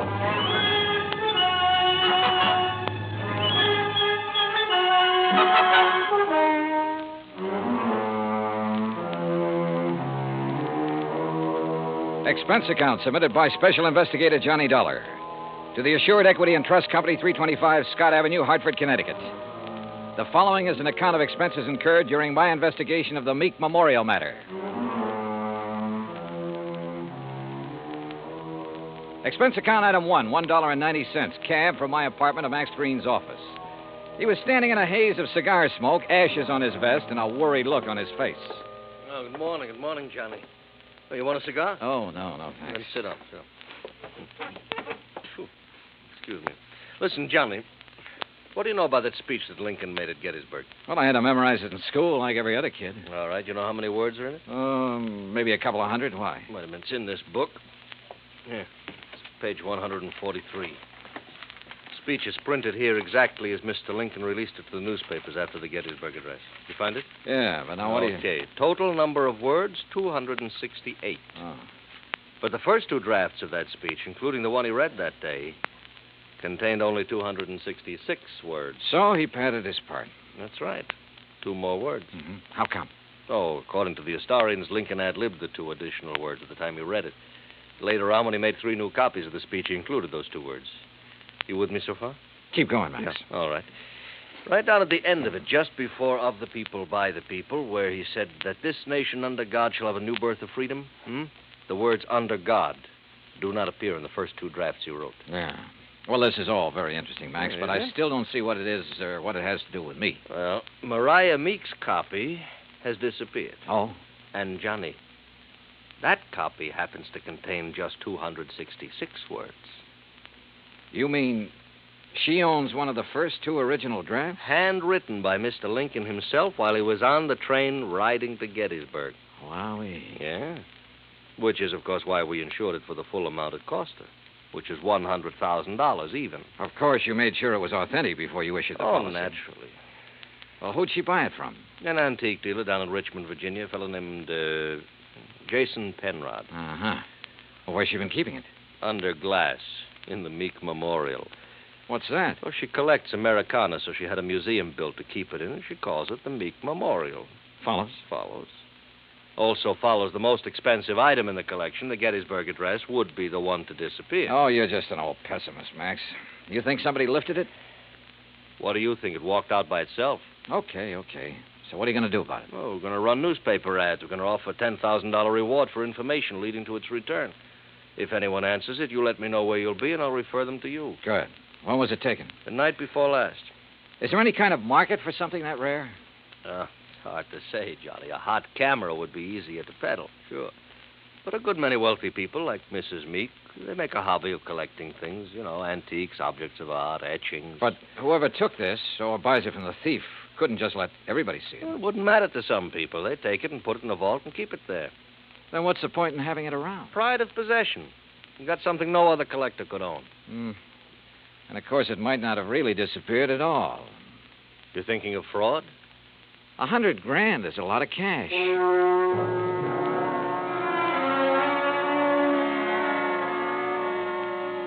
Expense account item 2, $1.90, cab fare back to my apartment. I wasn't particularly intrigued by this assignment. Rare documents, like anything else antique, have always seemed to be just one step from decay. And that sometimes goes for the people who collect such things. Item 3, $16.10, transportation, including a round-trip ticket, Hartford to New Bedford, and cab fare to the Whalers Hotel. There was a convention in town, so I was lucky to get a room. After checking in, I called the Meek residence. Mrs. Meek was expecting me and said she'd have her car pick me up. I had just put down the phone when someone knocked on the door. You in there? Depends on what you're looking for. Oh, looking for Mr. J. Jay, did you say? Nobody by that name here. Oh, yeah. I see. I guess I got the wrong room. Yeah, well, why don't you ask down at the desk? Huh? Yeah. Oh, sure. Yeah. Funny. Or is it? I cracked the door open again. Watched him walk to the stairs. Then I took the elevator down the 8 flights to the lobby. Half an hour later, I was in the back seat of the Meek limousine heading toward the home out on Buzzards Bay. It was a big, sprawling frame building facing on the beach. About 50 yards behind it, closer to the road, was the Meek Memorial Museum. I was starting up the front steps when the door opened. Mr. Dollar? That's right. I'm Paul Meek. I understand you have an appointment with my grandmother. Right again. Now, come in, please. She's waiting for you upstairs in the sitting room. Okay, thanks. Before you go up, I wonder if I could have a few words with you. Why not? In here, then. You've never met my grandmother, have you? No, I haven't had that pleasure. Some people consider it a dubious one, Mr. Dollar. Oh? Mr. Dollar, this is my wife, Janice. Mrs. Meek? Hi. How about a drink? Thanks, not just now. How about you, old stick in the mud? You want another one? After a bit, Janice. And if I were you, I wouldn't have any more. But you're not me, are you? You will have to excuse my wife, Mr. Dollar. Well, we've both been under a severe strain since moving here. Grandmother is blind, you know. No, I didn't know. Her sight began failing about 4 years ago. I'm surprised the insurance agent didn't tell you. Well, Mr. Green was so concerned over the theft of the Lincoln manuscript, I imagine it slipped his mind. Mm-hmm. And just how do you intend to locate that manuscript? I'm not so sure that I can. It'd be a pity if you couldn't. Be just awful. It's grandmother's prized possession. She hasn't been herself since it was stolen. And being quite elderly, well, we're all very much concerned. Oh, my, yes. We're afraid she might die and leave us all that lovely money. Janice. It's the truth. You see, Paul and I don't have any money of our own, Mr. Dollar. We'll never have any until she does die. Instead of giving it to us now while we're young, you know what she does with it?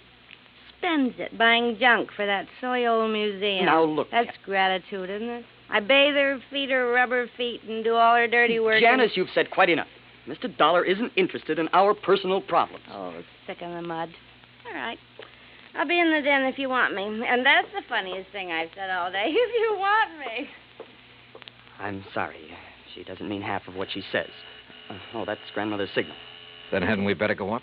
Yes, we'd better.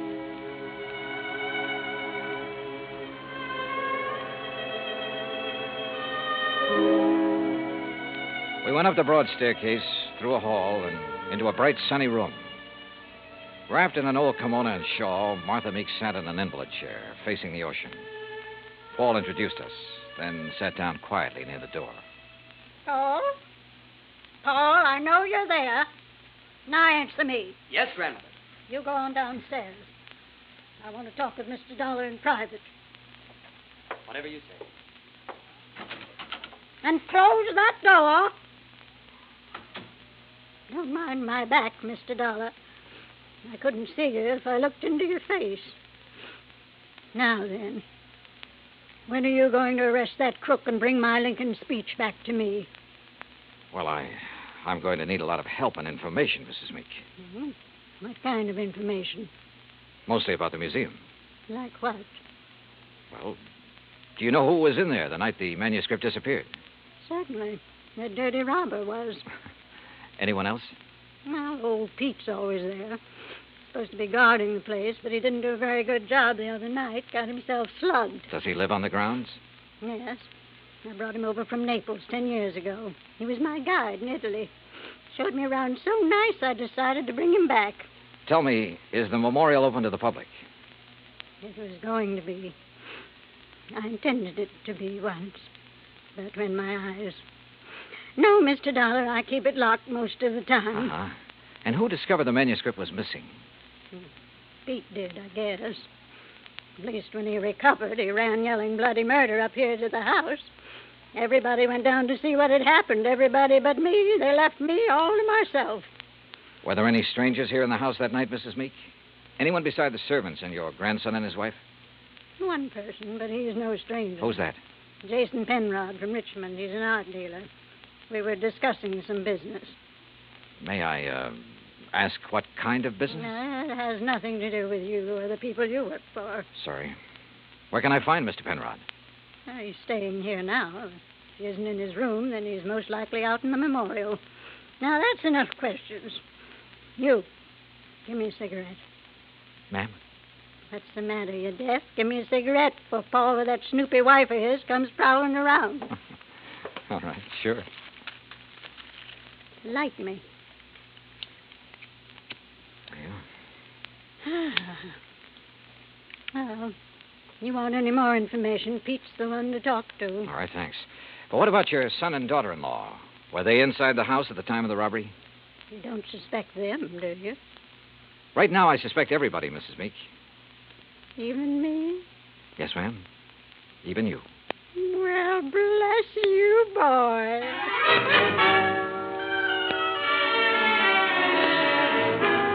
I found Pete Vesuvio trimming the shrubbery just outside the memorial building. He seemed quite willing to talk to me.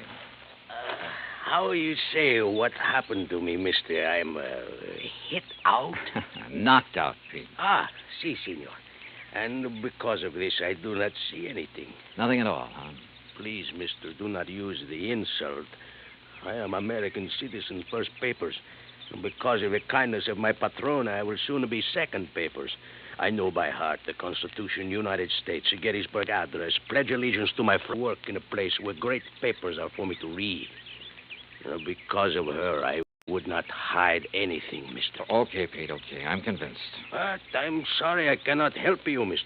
Well, it's not your fault. Hey, you like to hear me say Gettysburg Address? Well... Do it very good. Learn it right from President's own writing. Some other time, Pete. Right now, I have to find Mr. Penrod. Oh, he's inside, mister. Counting the treasures, all of the beautiful things a lady can no longer see. You'll find him in Section L, senor.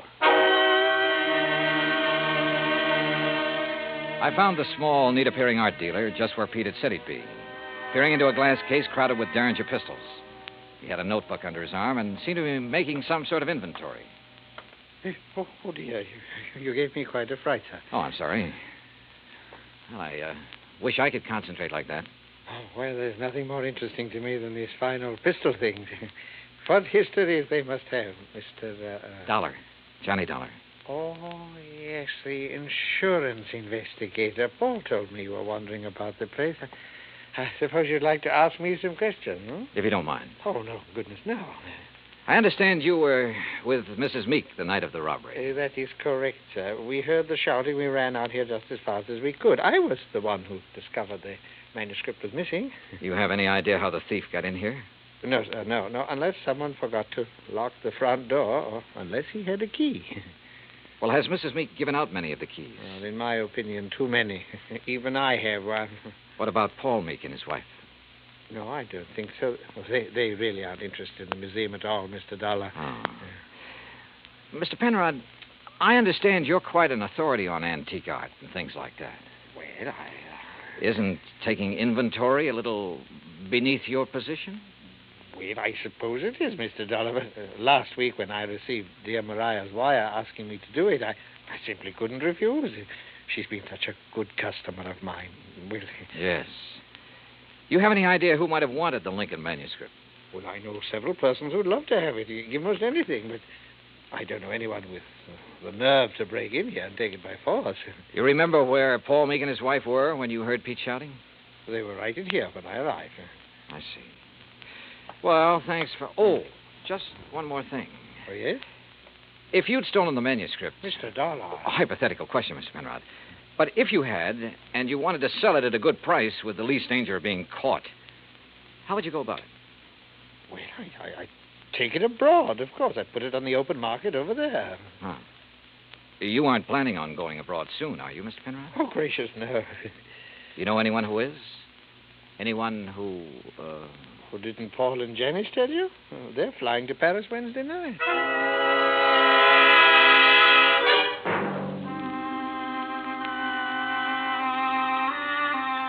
I left the memorial and walked back to the house. The Meeks were in the study, engaged in their favorite pastime. When I told them what the art dealer had said, Paul set down his glass long enough to confirm the fact that they did have reservations and insisted that he had a logical explanation for not having told me of those plans earlier. Very logical explanation, Mr. Dollar. Let me handle this, Janice, please. Sure. Drink, Johnny? Now, first I want to hear that explanation, if you don't mind, Paul. Of course I don't mind. Janice and me were fed up. Why didn't you tell me about the plane reservations? Well, why should I have? I'm not even sure I'm going to use them. Oh? Grandmother's upset enough over losing that manuscript. Something else might... Well, anyhow, if the manuscript doesn't turn up within 48 hours, we're canceling our trip. Oh, no, please. Sorry, Janice, but that's the way it's got to be. She did it. What do you mean? It's an act, don't you see? Jason Penrod told her we were going to leave, so she had him hide the manuscript. And now this thing about her being so upset and having such a weak heart. It's an act to keep her precious darling boy tied to her apron strings. I don't believe that. Well, just wait. You will. Anything else, Dollar? What does a trip to Paris cost, Paul? Well, it's not inexpensive. Your wife was complaining about being so broke. Haven't you ever heard of flying now and paying later? We have friends in Paris, Dollar. It won't cost as much to live once we get there. And we'll worry about paying for our ticket when we get back. Any other questions, Mr. Snooper? Yeah. Later. It was after 7 when I finally got back to my hotel room. I ordered a drink and tried to make some kind of sense out of the information I'd gathered during the day. But it all added up to 0. I called Hartford and asked Max Green to look into the Meek finances. Then I dressed for dinner. I was about to go downstairs when the phone rang. Johnny Dollar. Mr. Dollar, I was told to call you. Yeah? It's about the ad. The ad? In tonight's paper about something missing from a certain memorial. Go on. Well, I called Hartford Collect. They said to call you. Yeah, that's right. Who is this? My name's not important, Dollar, but that 10 grand reward is. You think you can earn it? You meet me tonight, you'll see. Where? In the alley behind the Bourne Whaling Museum. Be there at 9:30 and be alone. You got it? Yeah, I got it. Expense account item 4, 85 cents cab fare from my hotel to the Bourne Whaling Museum. I don't like wandering around dark alleys at night, alone in a strange town. It isn't the best way to stay alive. But at 9:29, I passed the old whaling museum and started down the alley. It was dark, no moon, and it was very quiet. I was about 20 yards in from the street when I saw him, curled up in a ball like he had a stomachache. Only he didn't. Because somebody had made him very dead. I struck a match and turned him over. I'd only seen him once before, but I didn't have any trouble remembering where it had been. Right after I'd checked in, he'd knocked on my hotel room door. By mistake. At least that's what he'd said. After giving a statement to the local police who identified him, I went back to my hotel. Evening, Mr. Dollar. Yeah, say, look, I know it's probably against all your rules, but who had my room just before I checked in? Oh, I couldn't disclose that information, sir. Sorry. Oh, well, so am I. It'd mean a lot for me to know. Maybe even $5 worth. Well, well, sir, if it's that important. Thank you. Now, let's see. Yes, here it is. Can you read his signature, Mr. Dollar? Yeah, thanks. Just fine. The name I'd seen scrawled on the hotel register wasn't important now. At least not without something more to back it up. There was no law against checking out of a hotel, but there was a law against murder, if it could be proven. And that would be hard to do without finding a motive. So I went back to the Meek house to look for it. I paid off the taxi, that's item 5, and started up the front steps. Oh, hi, Johnny. I thought it might be you. That's so? Mm-hmm. I hope you aren't mad at me for the things I said today. No, not at all. I've been a very bad girl. But everything's going to be all right now. It is. Mm-hmm. Or haven't you heard? Heard what? About dear old grandmother. She's had a real bad stroke. Isn't expected to live. You, aren't a bit sorry, are you? Would you be, if you were me? Dollar, you mind coming up here? No, not a bit, Paul. I'm trying to reach you at your hotel. Thank goodness you've come here. Did Janice tell you? Yeah. How is she? Bad. Doctor's given up. Says it's only a matter of hours. She told me to send for you, Mr. Dollar. Oh? I don't know why. I've never been able to figure out a lot of things she did. All right, where is she? In there. Old Pete's with her, but go on in. Thanks. With they increased devotion to that cause for which they here gave her the last... Who is it? Oh, it's Mr. Dollar, my lady. Hello, Mrs. Meek. Oh, thank you for coming, Mr. Dollar. I go now. No, wait. Mr. Dollar, you have a moment, haven't you? Of course. I promised Pete the last time I visited the museum. I promised I'd let him recite some of the things he's learned while working there. Haven't been able to keep that promise till now. Go on, Pete. Please. Yes, my lady. They here gave her the last full measure of devotion. That we here highly resolve that these dead shall not have died in vain. That this nation under God shall have a new birth of freedom. And that the government of the people, by the people, for the people, shall not perish from the earth. Thank you. That was wonderful. Thank you, my lady. Now I go. Well, Mr. Dollar, I have a confession to make to you. Yes? I lied to you. Oh, I'm sure it wasn't a very big lie, Mrs. Meek. Oh, but it was.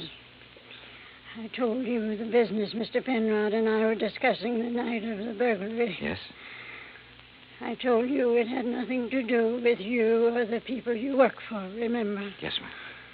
Well, that was a lie. I'm broke, Mr. Dollar. All I have left in the world is this house and the things in the memorial. I see. That's why I sent for Jason Penrod. He purchased most of my treasures for me.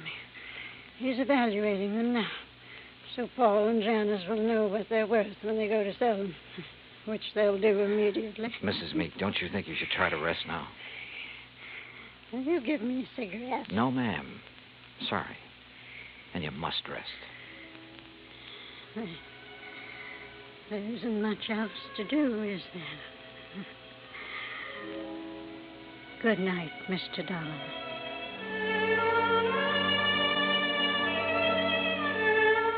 Outside in the hall, Paul and Janice Meek were talking quietly to Jason Penrod.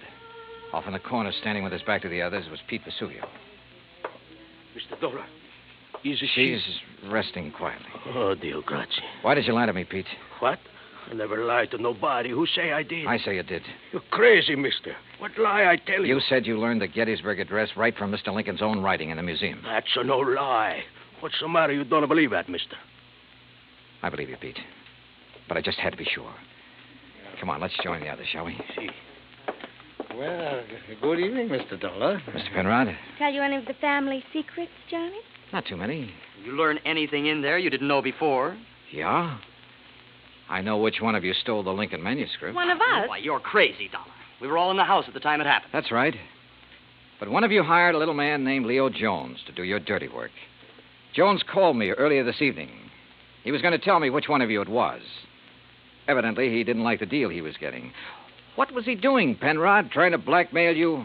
What are you talking about? I don't know any Leo Jones. Then why did he come around to my hotel room this morning? The same room you just checked out of. Well, that doesn't mean a thing. I imagine several persons have been to that room today. Sure, but they're still alive. Now, let's get to the phony Lincoln manuscript. Phony manuscript? It wasn't phony, Mr. Dollar. Wasn't it? Well, you correct me if I'm wrong, Penrod. After Mrs. Meek purchased one of the first two drafts of Mr. Lincoln's Gettysburg Address, she started losing her sight. When she closed the museum to the public, you saw a chance to make yourself another $100,000 sale. So you switched copies of the manuscript, replacing that draft with one containing the words, under God, which isn't worth anything close to $100,000. What do you mean, Dollar? All right, let me quote. That this nation, under God, shall have a new birth of freedom, and so on. What? The phrase, under God, was not in the manuscript he sold your grandmother, but it was in the copy old Pete has been studying in the museum. Right, Mr. Penrod? All of you stay right where you are. You get what Jones got. Mr. Dollar. He won't go far, Pete. But I am the guard. The lady will want me to stop him. Pete, come back here. Keep away from me, you Hey! Oh! Come on. Oh. You tell the lady I am a better guard now. Much better. Si, senor. Yes, Pete. I did good. You did fine.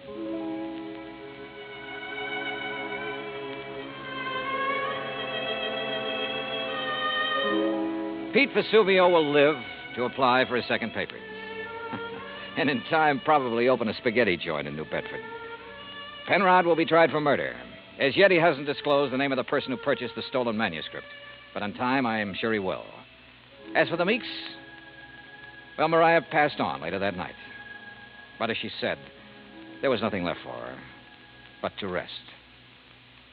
Expense account total, including hotel and numerous incidentals, $98.30. Yours truly, Johnny Dollar.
Johnny Dollar has come to you through the worldwide facilities of the United States Armed Forces Radio and Television Service.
Get this and get it straight. Crime is a sucker's road, and those who travel it wind up in the gut of the prison of the grave. There's no other end, but they never learn. Wrigley's Spearmint Chewing Gum, the refreshing, delicious treat that gives you chewing enjoyment, presents for your listening enjoyment Raymond Chandler's most famous character in The Adventures of Philip Marlowe.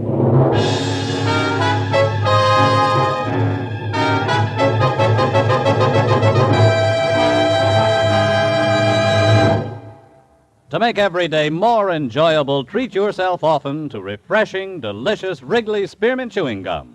Here's a taste treat you can enjoy indoors, outdoors, at work, or at play. The cool, long-lasting mint flavor refreshes you. The smooth, steady chewing helps keep you fresh and alert.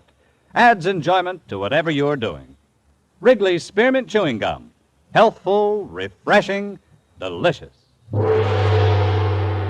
Now, with Gerald Moore starred as Philip Marlowe, the makers of Wrigley's Spearmint Chewing Gum are glad to bring you tonight's transcribed story, The Glass Donkey.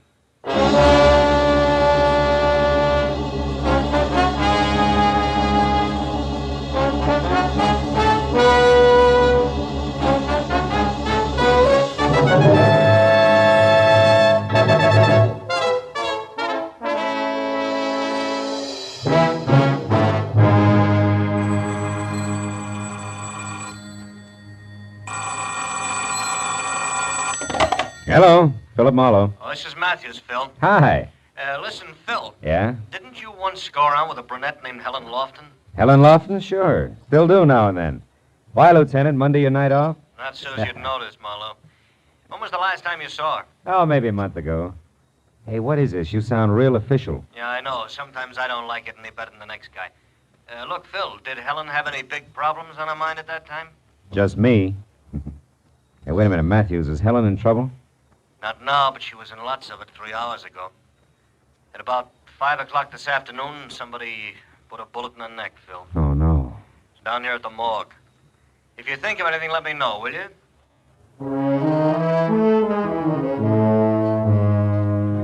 Might as well have hit me in the stomach with a hammer. Helen Lofton, a good-to-look-at girl with soft black hair and clear hazel eyes, who gets a big charge out of life. But Helen was a great girl. And she'd always had enough sense not to waste time on the kind of people who put bullets in other people.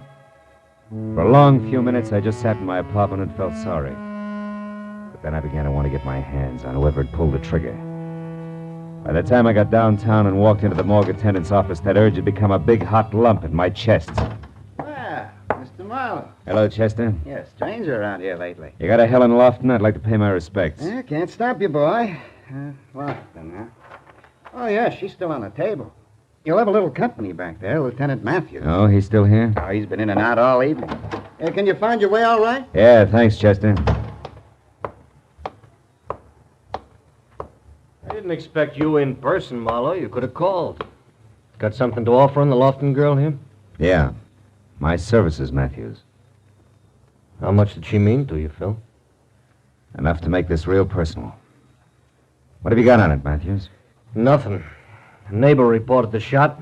Found Helen's body spilled down some stairs at the side of her house. Mm-hmm. It was a .32 at close range. No reason, no motive, no leads, unless you can call this a clue, which I don't. Let's see that. Yeah, it could be the hind leg of one of Helen's glass donkeys. You know, she collected them. Oh.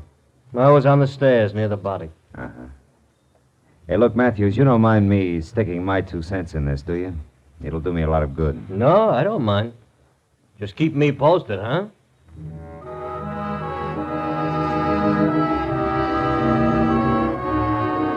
I drove out Sunset Boulevard, then north on Camino Avenue to the neat little house where Helen had lived. She sat very quietly back under some big magnolia trees. Someone had drawn the blinds on the 2 front windows, and it made them look like a pair of closed eyes. I walked around to the side door on the stairs where they'd found her body, and that's when I noticed the light on inside the house. The door was unlocked, so I went in. The light was coming from the bedroom, and when I got to that door, I saw a girl, blonde with harlequin horn rims, moving stiffly, like a lost somnambulist. I watched her drag one slow finger the full length of the dresser. When that was over, I said, "Hello." Who are you? I was a friend of Helen's, Philip Marlowe. You? Lila Hughes. You startled me. I thought I was alone in here, and after all that's happened. Yeah. Did you, did you know Helen pretty well? Yes. I was just about her only girlfriend. You see, we worked together in the same office and had the same boss. Uh-huh. I guess they're going to want me to do something about all of her things now. Yeah, it's real tough. Everything in the house is just another reminder. Even this little sherry decanter. Here. But that's Helen's. It's all right. Sit down. Drink it. At least it'll do you good. Look, Lila, I gotta know why this happened to Helen. It doesn't make sense. Can you help me? Any idea at all? No, the police have already talked to me about it. Please, Mr. Marlowe. I know this is unpleasant for you, but I need some answers. It's been over a month since I saw her last. Who's she been going with lately? I don't know. Helen never said much about her dates. Who's your boss? Mr. Maffey? Mm-hmm. Oh, she dated him a few times, but so have I. Surely you don't think Mr. Maffey... No. I just want to talk to him, that's all. It's Norman Maffey. Maffey Real Estate Company on Wilshire. He lives on Ogden Drive, 3848. Thanks, Lila. Well, I'll be on my way now. Hey, look. Maybe you better come too, huh? Let all this go until tomorrow, when you're feeling better. Yes. I guess you're right.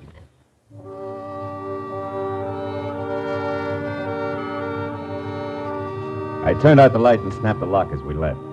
Then walked the sad little blonde as far as her coupe. Got her address on Beechwood Drive and saw her off.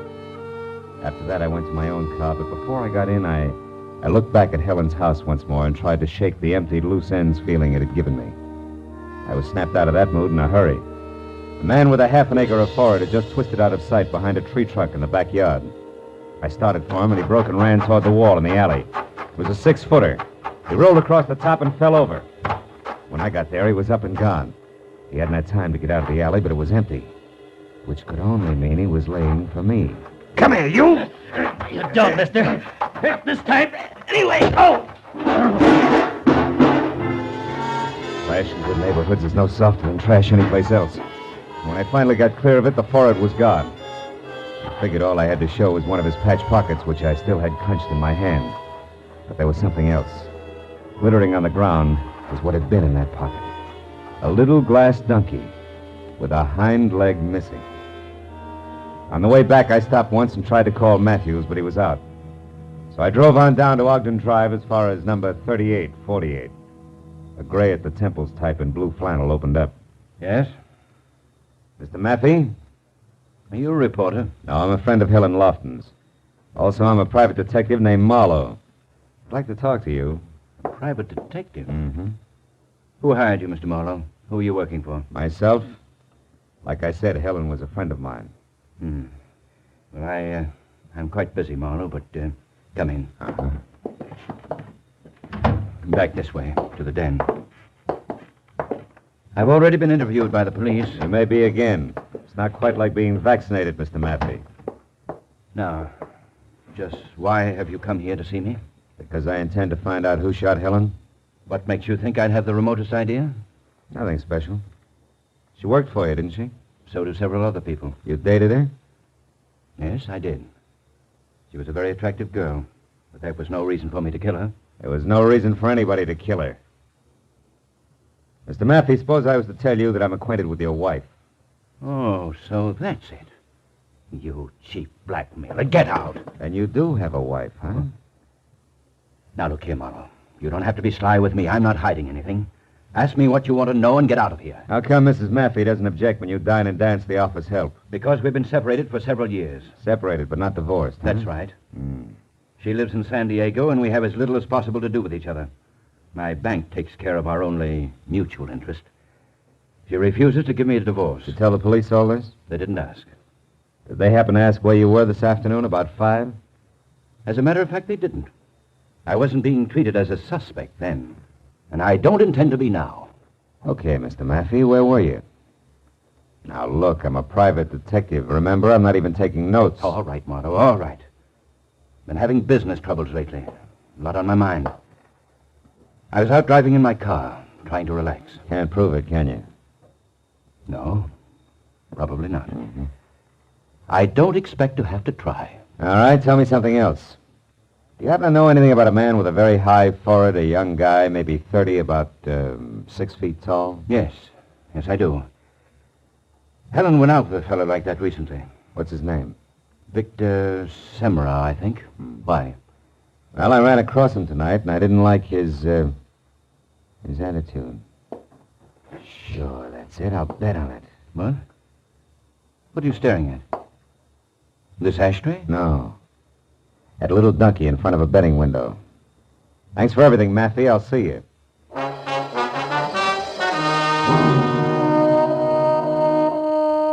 The ashtray on the table behind Maffey's desk had been made of baked clay in the shape of a sombrero, a keepsake from old Mexico that kicked hard at my memory. At least it was a thought well worth the price of a phone call to Tijuana. So I drove as far as the first payphone, which was at an all-night mobile gas station, got a handful of change, and while my car was being gassed, put the call through to my old friend, Senor Mike Donahue, who had given up reporting in Chicago for editing south of the border. We are ready on your call now, sir. Go ahead. Hello, Mike. Hello, old pal. Hi. Hasta la vista. What's cooking? You coming down to see me? Later on. Listen, Mike, I'm trying to find out about a glass donkey. A which? A donkey made of glass, a souvenir mule. It's got silver shoes and a silver halter. Oh, one of those things. That silverwork's strictly a Tijuana product, you know. Yeah, I know. They peddle them at the highlight games down here. Out by the betting windows? That's right. Can't buy him anyplace else, Mike. No, not that I know of. Mm-hmm. Why, you want some? No, I've already got one. Well, thanks a lot, Mike. You've been a big help. Hey, wait a minute. What's the matter? As long as you're on the wire, Gumshoe, maybe you can help me. How? I got a big front-page mystery spread if I can get a little more dope. Ever hear of a babe around L.A. named, let's see, Mrs. Norman Maffey? Mrs. Norman Maffey? Yeah. Holy smoke, I'll say so. What, Mike, what's the story? Well, the boys just found her body out here on a side road at the edge of town. Yeah? Been dead a couple of days. Probably happened Saturday night. Saturday night, huh? Yeah. The hotel identified her about 10 minutes ago. She was run over. Run over? Well, Mike, you said it was a mystery story. Yeah. You see, the tire tracks out there is still good. It was no accident, Phil. It was murder. Somebody went a long ways out of their way. Yeah, Mike, somebody sure did.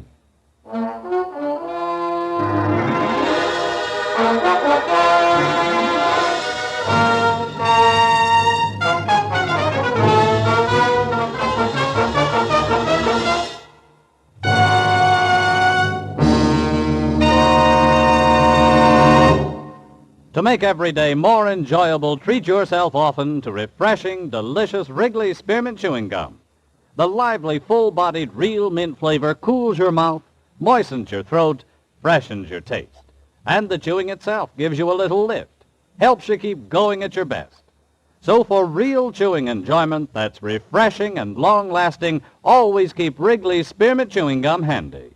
Healthful, delicious Wrigley Spearmint Gum will make every day more enjoyable. Now with our star, Gerald Moore, the second act of Philip Marlowe and tonight's exciting story, The Glass Donkey.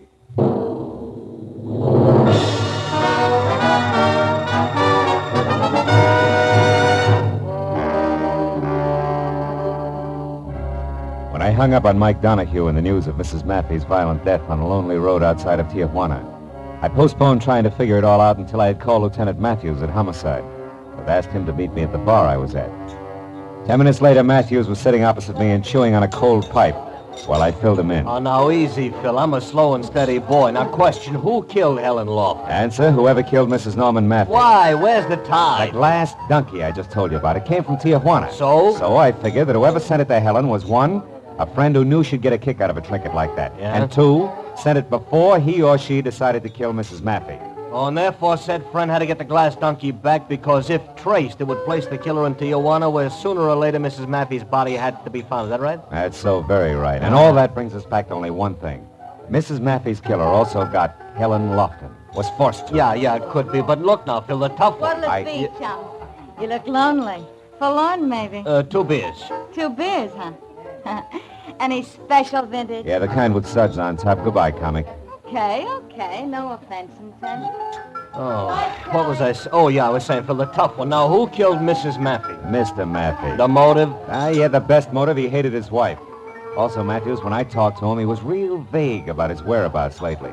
And for a clincher, he did know Helen Lofton well enough and long enough to send her a cheap trinket, as in donkey made of glass. Now, you impressed? A little, but you're holding back, Marlowe. I'm what? No, not on me, on yourself, Phil. Look, I know you. You don't usually leap at conclusions and over facts. That isn't your style. I'm trying to tell you, Matthews. With suds. You know, I told Kelly about that crack you made, mister, and Skip he it. said... Here. And goodbye again. We're busy. Yeah, I'll say. Too bad we ain't got tablecloths. You could have impressed me, chum. Writing down big numbers. You tip her, I'll break your arm. Yeah. Now, look at Phil. Could you be a little bit prejudiced about this guy? Now, Phil. Yeah. Sure, I'm prejudiced. I just don't like Norman Maffey's stuffy kisser and something else. I might as well admit I keep skipping that guy with a mile-high forehead and a boyfriend named Vic Samro because I don't exactly know how he figures in. I'm too impatient to wait around for the answer. Uh-oh. What is it, Phil? A game, Lieutenant, called Speaking of the Devil. Oh, Don't Look Now, maybe? It's Forehead, Matthews. He was in the next booth, catching it all. He's at the front door now, see? But he isn't running yet. He's just paying his check. Lieutenant, how about trying that cigarette machine over there while you talk to me like I was still here, huh? Gotcha. I'll take the back entrance out to the sidewalk. You'll know if I need help. Matthews underplayed his part neatly, and I got out the back door to the street where I spotted Semrau some 50 yards ahead, walking slowly toward an empty car, a new green Nash that was parked close to mine. But then suddenly he started running like he had just backed into a blowtorch. Before I knew it, he had piled into his car. When I was in mine and after him, the street became that much narrower as a truck the size of a battle wagon lurched out of a side alley without so much as thinking about a full stop. You stupid clown! What was that, Sonny? You heard me, Muscles. Sonny, you have a nasty time. You got a couple of funny ideas about driving. Hold right there, fellow. Read it and weep. A bag? Yeah, and the big letters spell police. Now get back in your cab there and wait. We'll chat in a bit. Oh, yeah, sure. Whatever you say, officer. Only this jerk was in a row. Move! Like a glove, it wasn't mine.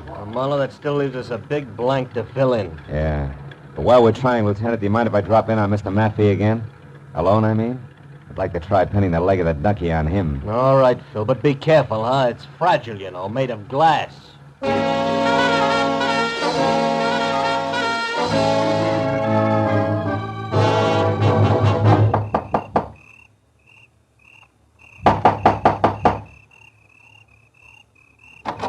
Yes, what...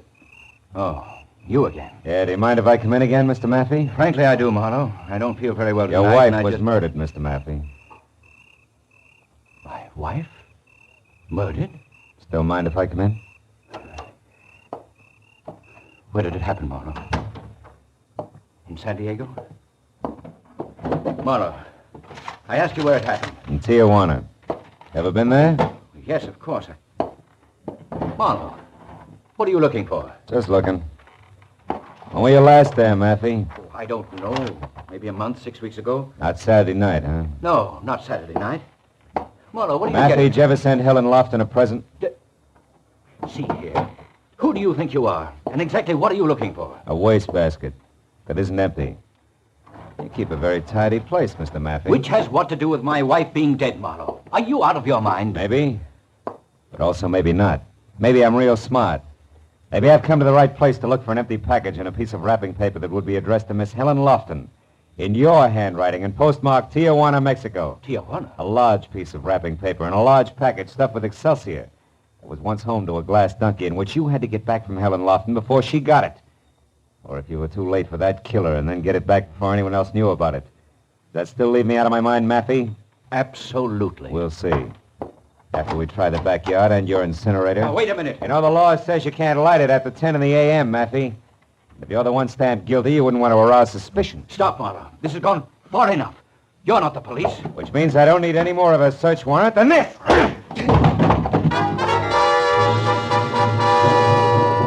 I caught him right. He plopped to the floor, face down, like he was made of wet wash. When I rolled him over and was sure that a return engagement was still a long way off, I cut the lights, then went through the house and out into the kind of backyard that you had to call a garden. Beyond all the moon-bathed beauty and half hidden by a fountain that was backed up by an ivy trestle was what I wanted. A short, squat, scarred, ugly incinerator. The door was metal cold, and inside I found more encouragement. None of the paper that was jammed 3 feet deep had burned. I started tossing the stuff out, counting more on the feel and sound of wrapping paper than anything else. Once I stopped short, but it was only a grocery sack. The second time I stopped short, I had a better reason. Marlowe, What? you're wasting your time there.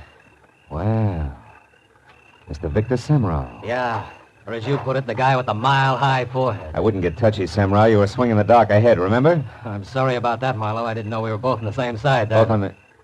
Take it easy, Victor. You wouldn't try to set me up again, would you? Why the sudden change of heart? Because now I know that you're in the up and up, Marlowe. I overheard you talking to that police lieutenant and also the Mexican newspaper man. Well, bully for you, eavesdropper. But also you ran. Why? I was afraid you'd turn me over to that lieutenant. Marlowe, listen. From the start, I've been trying to find Helen's killer. That's why I've been following you. I found that glass donkey in her porch, and, well, to get right to the point, Marlowe, I can tell you that the one who killed Helen and Mr. Maffey...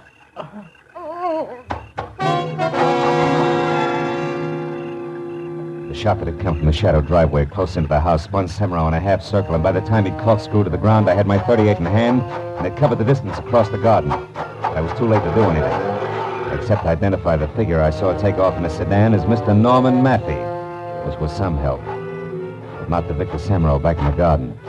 He had managed to crawl as far as the small pond that surrounded the fountain. There he had died.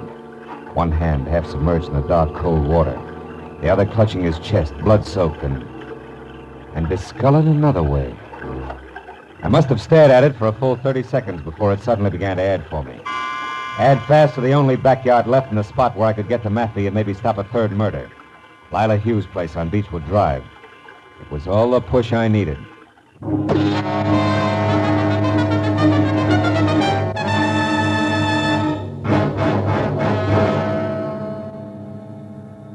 When I pulled up away from the place and got out of my car and ran for the back, only 10 minutes had gone by, and I was glad of it. Because standing next to an open, still-smoking incinerator, a piece of charred paper in his hand that I knew was the remains of the rapper I'd been after, was Norman Maffey. And opposite him, a gun in her hand, was Lila Hughes, the shy blonde. Lila, you're crazy, insane. Well, I saw you shoot Victor Semmerau. And you must have killed...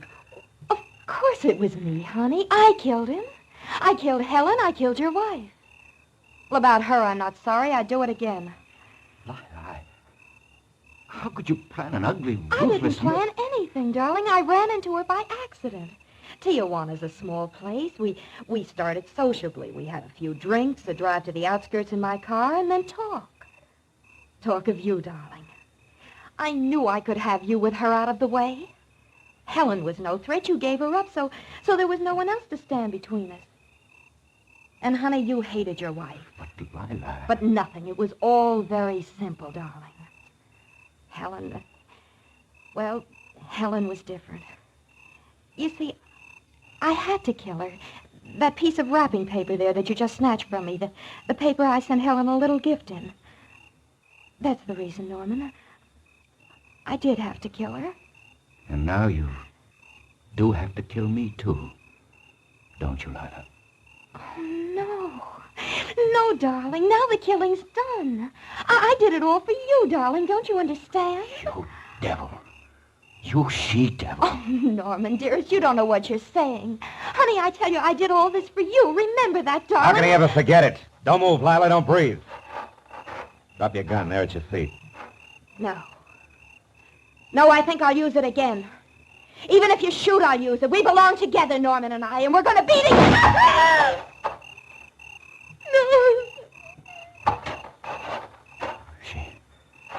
She's dead. Marlowe, she did think she could shoot. Even if you did, didn't she?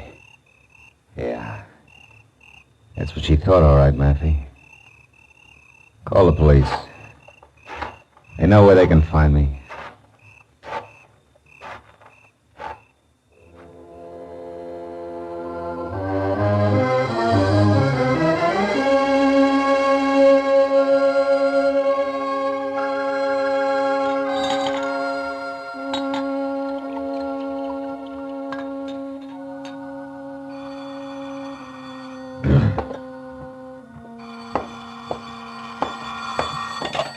Hello. Matthews, Phil, now where have you been? You know better than to just walk off this phone. Yeah, Matthews. I'm sorry. I've been out walking. What do you want to know? The one blank, Phil. What sent you over to Lila Hughes' place? Oh, Victor Semmerau, his hand was burned, blistered red. Like you'd been fishing around in a hot incinerator, huh? Yeah. That and what he had to say to me about us being on the same track.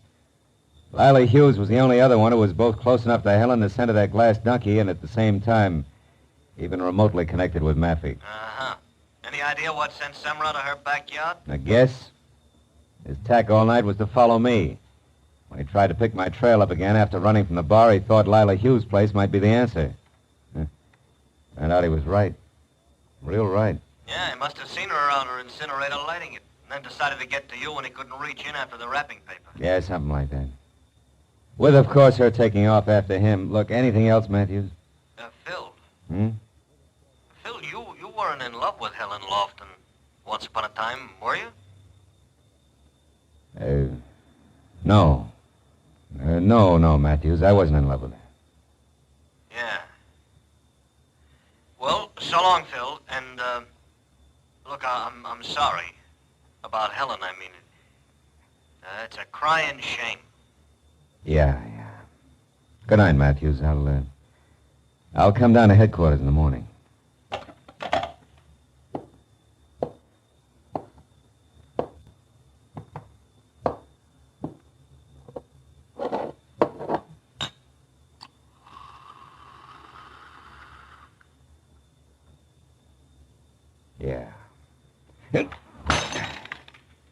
A crying shame.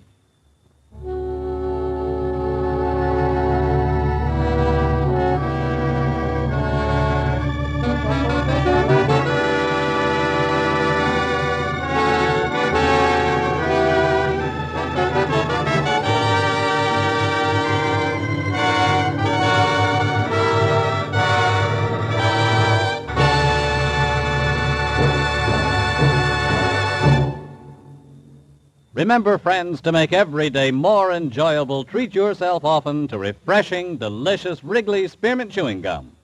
There's lots of cooling, real mint flavor in every stick. And chewing Wrigley Spearmint helps keep you feeling fresh and alert. You feel better, work better, get more fun out of doing things. So indoors, outdoors, wherever you go, keep some healthful, refreshing Wrigley Spearmint Chewing Gum handy. To make every day more enjoyable, treat yourself often to delicious Wrigley's Spearmint Chewing Gum.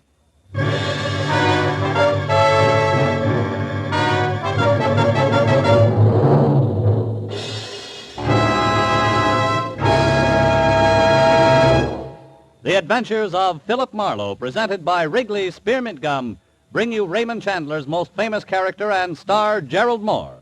Philip Marlowe is produced and directed by Norman MacDonald and written for radio by Robert Mitchell and Gene Levitt. Featured in the transcribed cast were John Stevenson, Michael Ann Barrett, William Lawley, Bill Johnstone, Vivi Janis, and Vic Perrin. Detective Lieutenant Matthews is played by Larry Dobkin. The special music is composed and conducted by Richard Arant. The makers of Wrigley's Spearmint Chewing Gum hope you've enjoyed tonight's adventure of Philip Marlowe and that you're enjoying Wrigley's Spearmint Gum every day.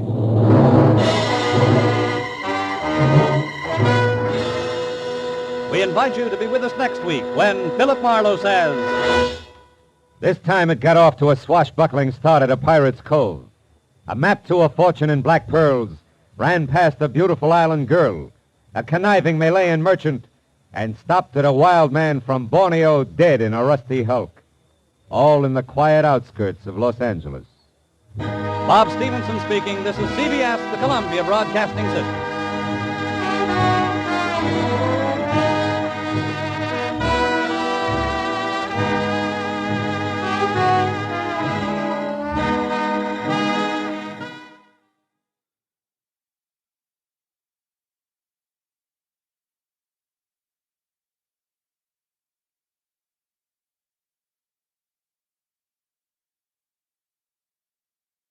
$20. Yeah?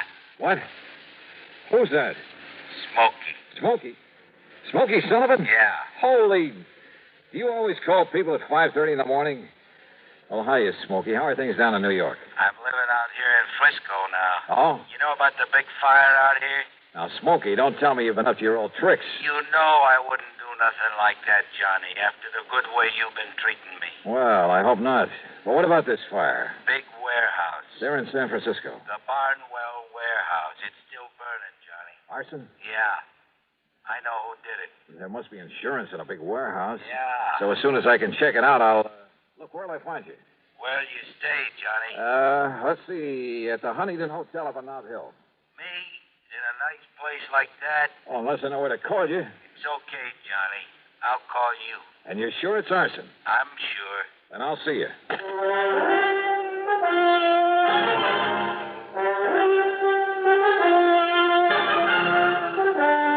Bob Bailey in the exciting adventures of the man with the action-packed expense account. America's fabulous freelance insurance investigator. Yours truly, Johnny Dollar. A handcuffed thief makes a desperate bid to escape a frantic dope addict. Crashes through a fiberboard wall at the police station house. It's part of the daily routine in New York's 16th Police Precinct, Hell's Kitchen. In the new issue of Look magazine, you'll follow tough, dedicated cops as they track down the man who pulled the trigger, run down a burglar, subdue a drug addict. And you'll learn in Look the kind of guy it takes to make a detective, what he thinks about his job, what he thinks about the kinds of people he has to deal with. It's all here in Look's exciting picture story, Detectives at Work, an uphill fight in a tough city where the crime rate has risen almost 10% in the last year, where 40% of the nation's drug addicts fight, steal, or beg for a fix, where an entire neighborhood suddenly becomes silent when the police department tries to track the man behind the gun. You'll see it all in Look magazine's dramatic picture story, Detectives at Work. It's in the latest issue of Look, and it's on your newsstands now. Get your copy of Look today.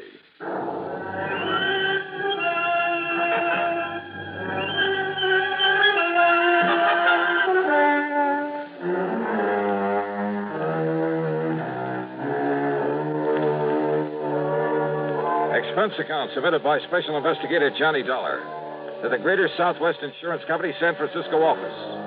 Following is an account of expenses incurred during my investigation of the Frisco fire matter.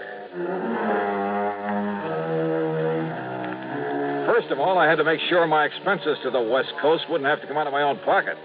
So expense account item 1, 10 cents for a call that got Pat McCracken of Universal Adjustment Bureau out of his bed. I asked him to dig up some facts and figures for me in a hurry. Within 20 minutes, he called me back. Johnny Dollar. Well, Johnny, I've been on the phone to San Francisco ever since you called me. You were right. About the big fire. Yeah. How did you find out about it? Well, never mind that, Pat. Just keep talking. Well, it's a warehouse. It's owned and operated by Mr. Peter H. Barnwell.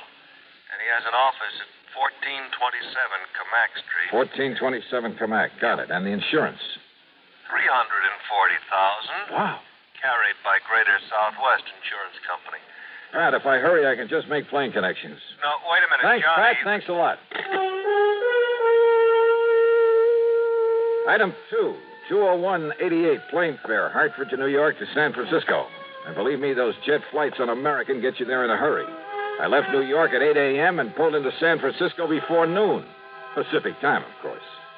Item 3, a dime for a newspaper at the airport. Apparently, the fire had burned itself out.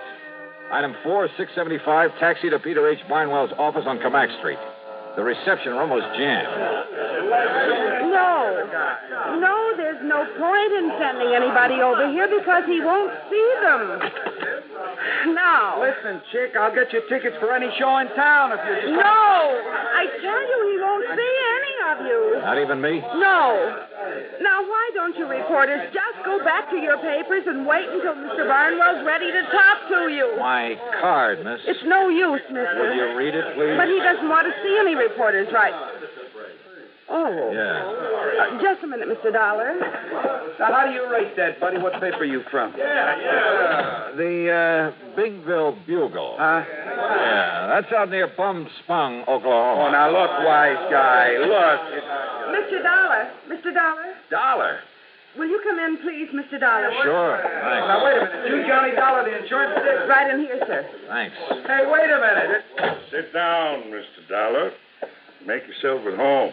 Well, I must say you aren't at all upset about the loss of your warehouse. Should I be?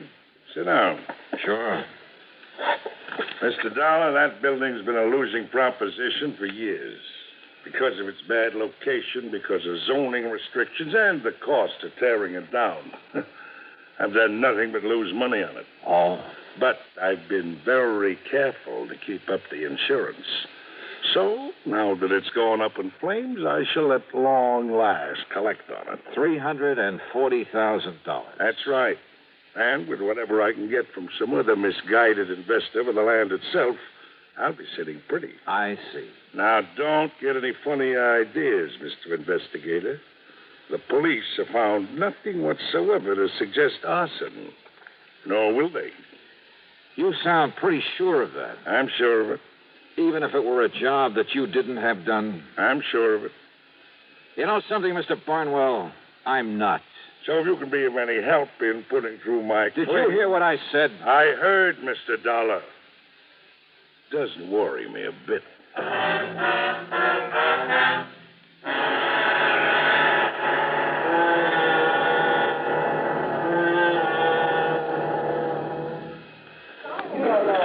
Hey, fellas! My car filter may be worth $1,000. How's that? Heard over the radio that the people who make Fram filters have a big treasure hunt on. So I checked my oil and air filter. And I'll be doggone if there wasn't a specially marked Fram air filter that might pay me $1,000. No kidding. My service station man said whatever I win, he'll win the same amount. told me a regular filter check is important to today's cars. So important that Fram Corporation is paying $60,000 to get car owners to check their filters now. Cash money? Sure, this is Fram's silver anniversary. Last year, 10,000 secretly numbered Fram filters were distributed all over the United States and installed in cars during regular servicing. Every one of them is worth cash, some as much as $1,000. Why, one of you guys may have one in your car and not even know it. Say, what are we waiting for? Let's get those filters checked. Hurry, folks. Get in on the big Fram treasure hunt. You could win up to $1,000 in cash. Check your car filters now. And now, Act Two of yours truly, Johnny Dollar and the Frisco Fire Matter.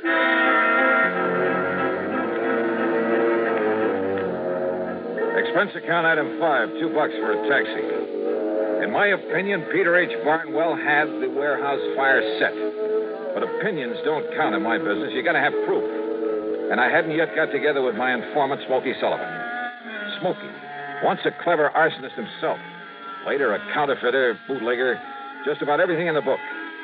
But from the time he helped me with a case a couple of years ago, he'd stayed on the straight and narrow. And of course, I've always paid him well for his help. Before going on to my hotel, I stopped in to see Bill Mullen of the arson squad.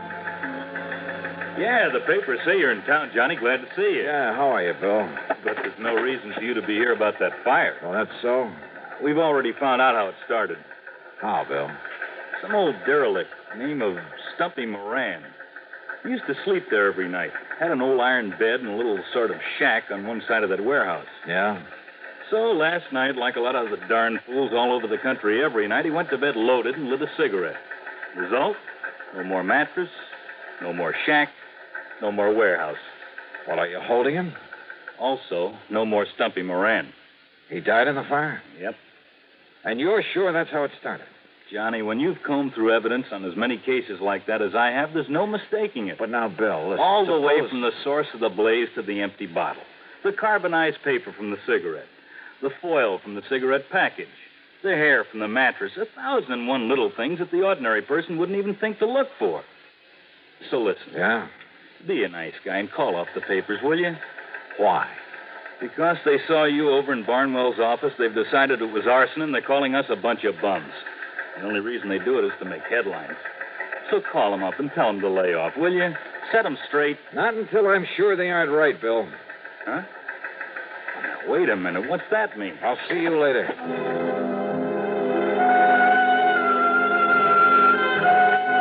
Item 6, another taxi to the Hotel Huntington up on Nob Hill. I went straight to my room and sat down to wait for Smoky Sullivan to call. I didn't have to wait long.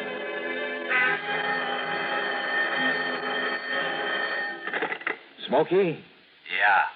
Well, I hear they found out how that fire started. Stumpy. That's right, Stumpy Moran. He was a friend of mine. Not much brains, Johnny, but a nice old guy. But Johnny. Yeah? He didn't do it. But they found all the evidence. He'd been drinking and smoking in bed. He never touched a drop, Johnny. You sure? He didn't smoke, neither. I know. He was my pal. Where are you, Smoky? You know where the Hungry Angel is? The cocktail bar over on the... That's right. Take the alley and back. I'm in the phone booth at the end of it. I'll be waiting for you. Okay. Now, listen. Yeah? Do you know who did set that fire? Yeah. The only guy in the whole country who could leave no trace. Wait a minute. And they won't even question him because he's been living straight for so long. Touchy Thompson. Yeah. Lives in a nice house on Aldea Drive, 527. But he ain't there. How do you know? A note on his door says gone fishing. You're absolutely sure it was he? I'm the only one knew where to look for his sign around that fire, and I found it there. I'll show it to you. Proof, huh? Yes, sir, Johnny. I can prove that warehouse was set by... Oh, no. Smoky. Smoky!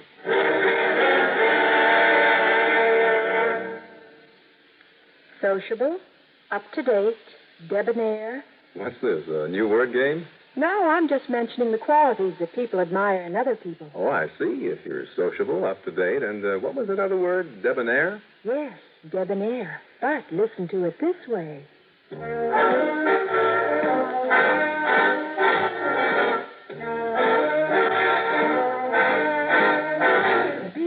sociable, look smart, keep up to date with Pepsi.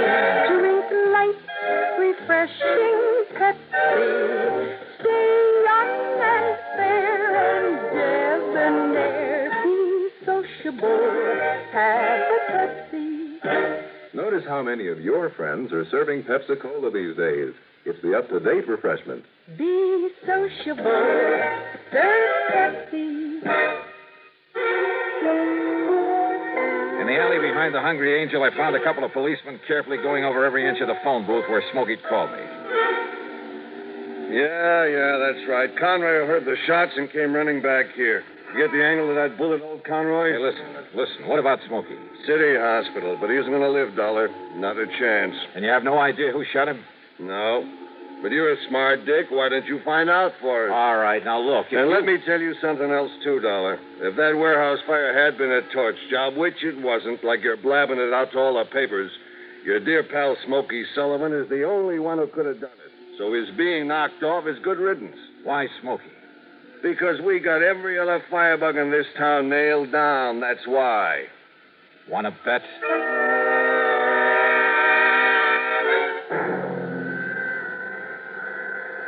Mr. Dollar, I honestly don't understand it, considering the way one of those bullets nicked his heart.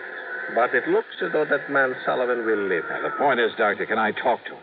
Well, you can try, of course. Oh, this way, Mr. Dollar. But he was not able to give anything to the police, who just left. And listen, Doctor, do everything you can for him, will you? I'll foot the bill. Oh, very well.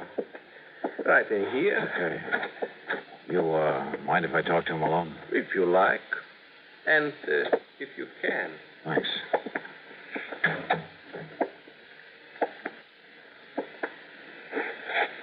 Smokey. Smokey?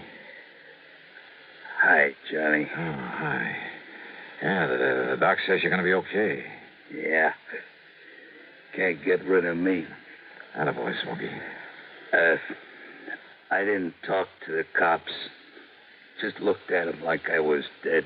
Good for you. Hey, Smokey, did you see who put the slugs into you? No, Johnny. But it must have been Touchy. Touchy Thompson. Same as he set that fire. Yeah. All right, now listen. You're in no shape to go over there and show me. But if the arson squad found no trace, and believe me, they know everything to look for. Chemicals. What? Touchy had chemicals, special chemicals. Never left a trace. Everything leaves a trace of some kind. No. He had to use a gas mask. That's what must have knocked out Stumpy Moran. Then Touchy could plant the liquor, the cigarettes. Then I guess the only thing I can do is try to find Touchy Thompson. Johnny. Yeah? If you do, Johnny, be careful. Yeah. Yeah. Act 4 of yours truly, Johnny Dollar, in a moment. Rambler station wagons lead all but 2 other makes in sales. Repeat, Rambler station wagons now lead all but 2 other makes. Car registration figures prove it. Never before has any station wagon scored such a sweeping success in so short a time. Why the nationwide swing to Rambler? Well, listen to this. If you want America's lowest price station wagon, Rambler has it. If you want big 6-passenger room, plus America's easiest parking, Rambler has that. Most miles per gallon? Rambler has that, too. Trade-in value? Rambler has the highest of any low-priced car. Yes, Rambler is America's top economy station wagon, but Rambler is also the compact quality car, the only car to offer personalized comfort, including front seats that glide back and forward separately, adjustable headrests, reclining seat backs, finest air conditioning at lowest cost, deep dip rust proofing. Yes, all America is discovering that Rambler station wagons are different, and Americans love that difference. So will you. Drive a Rambler station wagon now, 6 or V8 at Rambler dealers. And now, Act 4 of yours truly, Johnny Dollar.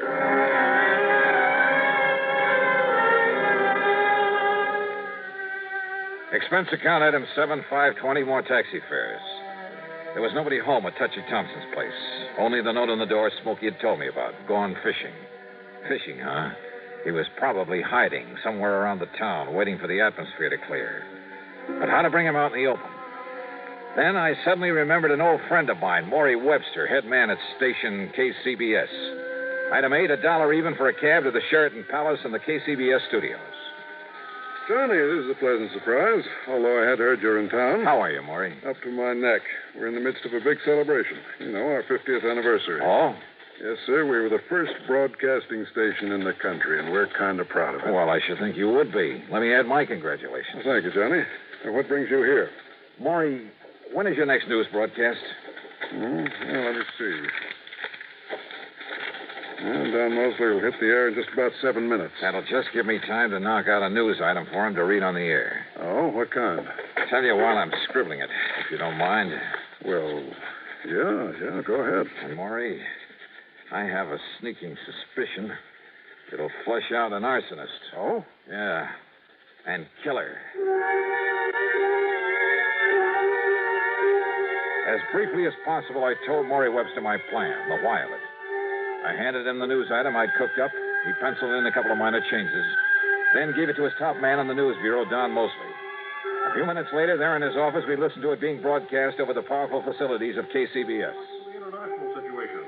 On the local scene, well, it took insurance investigator Johnny Dollar to clear up the matter of the Barnwell warehouse fire. Here it comes. Yeah. Dollar has proved conclusively that it was set by an old hand at that business named Smoky Sullivan.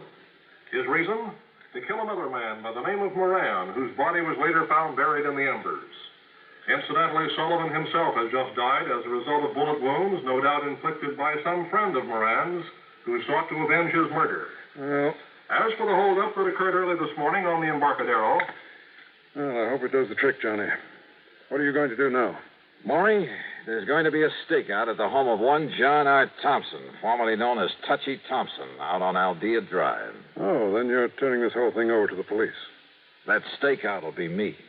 But if Thompson did set that fire and kill Moran... I still have to prove it. Well, don't you think it's a little dangerous, Johnny? Could be. Well, in just a minute. Thanks, Maury. Thanks a lot. So I went out to Aldea Drive again. And I parked myself rather uncomfortably behind a hedge across the street from Thompson's place. Finally, it must have been around 10 p.m., an expensive car pulled up and a man loaded with fishing gear went into the house. I waited a couple of minutes, and then I went over, knocked on the door, walked in, introduced myself, and laid a few cards right on the table. You're crazy, Dollar. Didn't even know about that fire until you told me just now. Why lie about it, Touchy? Look, I've been fishing. Yeah, for what? An alibi? Oh, give me that for trout. Look here. Here they are. Yeah, trout. Ever see a nicer mess of them? Pick them up at any market. Not me. All right, who was with you? I was alone. I was over there camping beside the lake all the time. My sleeping bag's still out in the car. What lake? Mono Lake. It's a little over 200 miles east of here. Yeah, I know it well. Well, that's why I caught him. I know it well enough to know that because of the high mineral content of that water, no trout could ever survive in it. What? Oh, look, wait a minute. It's no good, Touchy, and with the proof I have that only you could have set that fire with some of your fancy chemicals. What do you know about that? Nah, you got no proof. Look. Perhaps he has, Touchy. Well, I'm glad to see you two know each other. Very smart, weren't you, Touchy?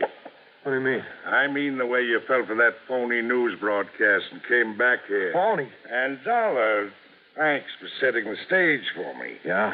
What does that mean? You came here because you suspected Touchy. You had a big argument. You both pulled your guns and killed each other. No. Wait a minute. That's the only conclusion the police can possibly reach when they find your bodies lying here. Look. Nope. Don't make a single move, Dollar.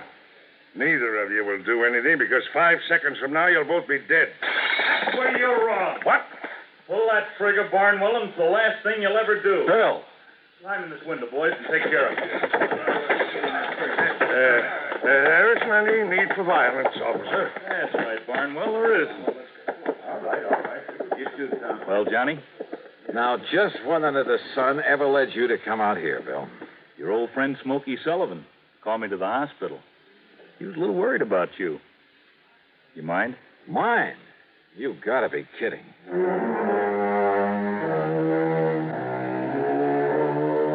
Yeah, they were both in it up to their ears. Each, in trying to defend himself, just put the other in there much deeper. And by the time the courts get through with them, they'll be sorry they ever lived. Expense account total, including the trip back to Hartford and a good hefty gratuity for Smoky Sullivan, plus all his hospital bills, $923.91. Yours truly, Johnny Dollar.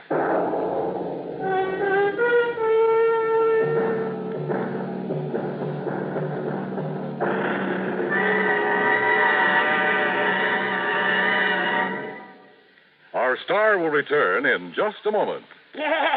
I'm a mean widow, kid. And are you pleased with yourself? Sure, 'cause I'm a germ. A bathroom germ. Bathrooms is where the meanest germs get to live. Do I have fun causing odor and spreading disease? Well, you better watch out, son, or your landlady may find out about Lysol brand disinfectant. Lysol? No, Lysol. That's what I said. Lysol. Well, anyway, a lot of women are finding that a dash of Lysol in their cleaning suds every week wipes out nasty bathroom disease germs like you. Disinfects from one cleaning to the next as no other product can. Wipes out many deadly viruses, too. Lysol makes every cleaner work better. It's the easy, modern way to get bathrooms really clean and free of odors. Lysol can do that? And what's more, now, besides regular Lysol, there's a new sweet-smelling pine-scented Lysol. And they're both out to get you. Hey, was you ever a mean little kid? One more remark like that, and I'll open this bottle of Lysol. Help! Now, here's our star to tell you about next week's story. Next week, a quiet little ranch in Oklahoma. Quiet, that is, until the shooting starts. Join us, won't you? Yours truly, Johnny Dollar.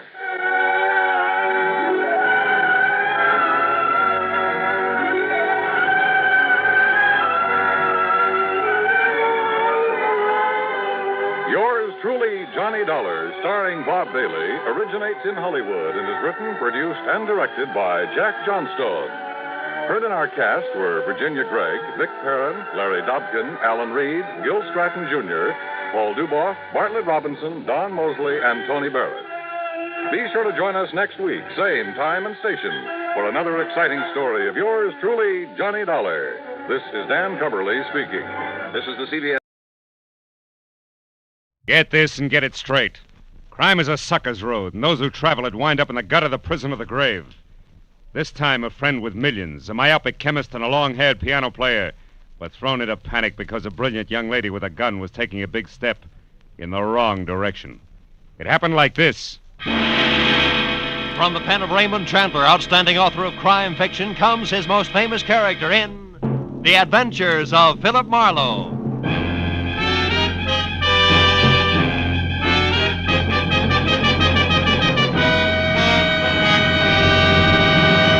Now, with Gerald Moore starred as Philip Marlowe, we bring you tonight's exciting story, The Big Step.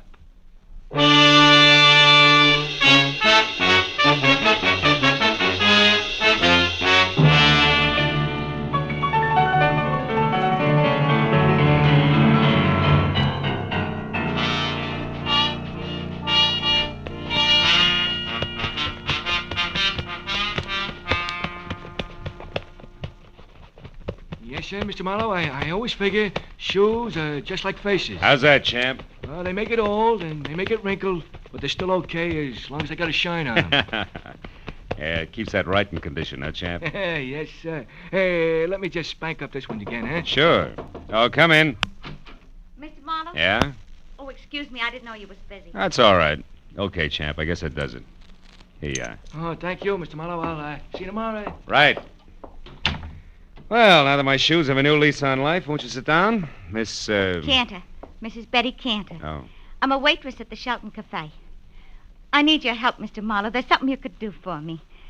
You free to take a case? Well, I'm free, depending on the case. What is it? Well, today, this friend of mine, Shirley Vitello, comes into the restaurant where I work. Yeah. She takes her usual table, and while she's waiting for her order, she starts reading the paper. Well, it's all quiet so far, Betty. Yeah, but just when I'm bringing in the tomato juice, it happens. She sees something in the paper that scares her. Scares her bad. What was it, Betty? Do you know? I don't know. She mutters something, and then she runs out of the place. Her face was gray like ashes. Later, I got to worrying. I called her at home, then at the lab where she works, even her husband's studio. No luck. Now, wait a minute, Betty. I don't quite get the connection. You and Shirley Vitello, I mean. Oh, I don't know her social. We're only chummy at the restaurant. She's been eating there for years. Well, that's a basis for friendship. Well, about 6 months ago, I was in bad trouble. And Shirley came through with $200 when it seemed like more money than I'd ever seen. Yeah. It kept me and my husband together. So, you see, she means a lot to me. Yeah, I see what you mean. Well, look, Bet, what was this about a lab? Well, Shirley's a technician. She works as an assistant to a chemist named Softman. Abraham Softman, out on Melrose someplace. Mm-hmm. What about Shirley's husband? Do you know him? Gilbert? Oh, yeah. He comes in with her a lot. He's a piano composer and a real nice guy. He lives for his work. He's unknown now, but he's a real genius, Shirley says. Sure. She'd do anything to keep him and his music going. Yeah, well, tell me, this friend of yours saw something in a paper you said that scared her. Now, that's all you know, huh? Yeah. And I want you to find out why and help her. Here's $50, Mr. Marlowe. That's what you charge, ain't it? More or less, yeah. By the way, Mrs. Cantor, where's your ring? I sometimes take it off when I'm working. You do, huh? Yeah. Or perhaps when you hock it to raise $50? Look, Betty, I'm a careless guy. You better hold the money, huh? Oh, but Mr. Marlowe... Where do the Vitellos live? But Mr. We're Marlowe... in a hurry, Betty, remember? Where's the address? Well, it's 3140 Veteran Avenue. Mm-hmm. And in case you want it, Gilbert's studio is Benedict Canyon, 510. Thanks, Mr. Marlowe. And you call me at Empire 17087, huh?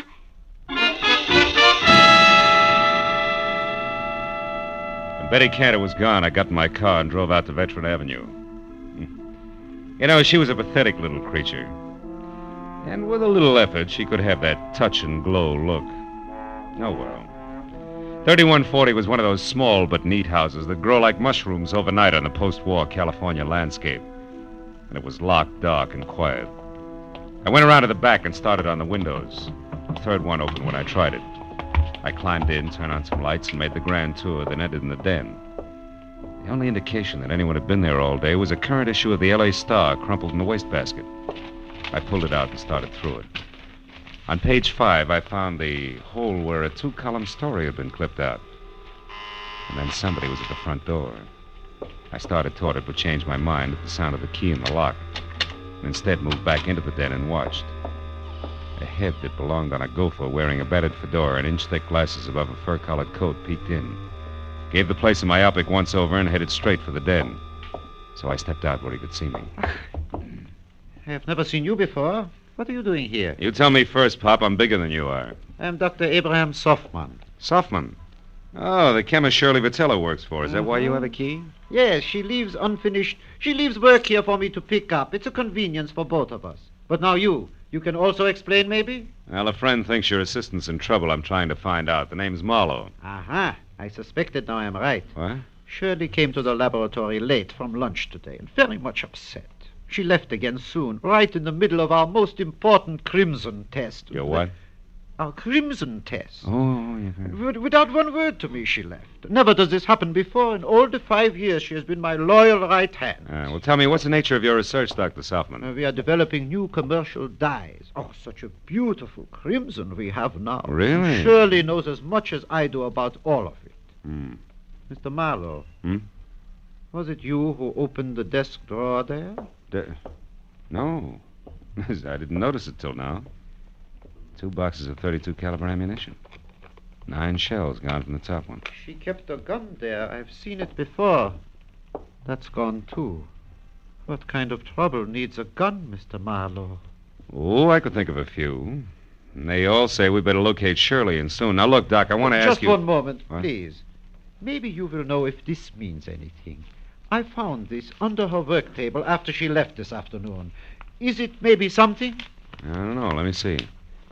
Empty reservation envelope from Federal Airlines, L.A. to New York, departure 11:35 tonight.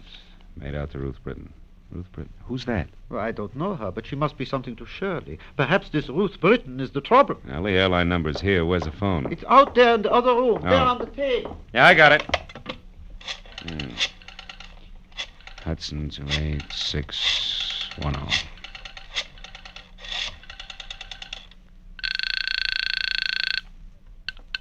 Good evening, Federal Airlines. Agent Frederick Stowe speaking. Frederick, do you have a Ruth Britton listed on your 11:35 flight to New York? Oh, just one moment now, sir. I'll check. Oh, no. Yes, we do. Yeah, well, I've got to locate her. Do you have an address or a phone number there? Oh, no, sir, I do not. And even if I did, I'm Look, afraid Freddie I couldn't. Freddie boy, this is important. I need that information. Now, describe it to me. What does she look like? Oh, dear, I'm afraid I can't. I must have sold the ticket. I'm the only agent on duty, but I just can't seem to think where Try, will you think? I am. How do you expect was me to not remember awful. 75 or 80 faces every day? Now, listen, Good heavens, don't you think I get confused? Yes, I every do. Time Now I 9 do. or 10 jerks come in here at once, all wanting tickets at the Never same time. mind. Don't you think I have Skip the right it. to do it? Frederickson. Now, look, Doc. Now, look, do me a favor, will you? What is it? Stay right here and wait for Shirley. If she comes back, hold her. I'm going to look up her husband, Gilbert.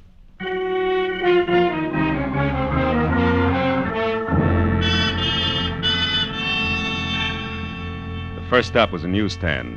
I bought an L.A. Star, turned to page 5, and found that the missing story was on a man identified only as Deniker, who'd been hit by a taxi on Temple Street at 8 a.m.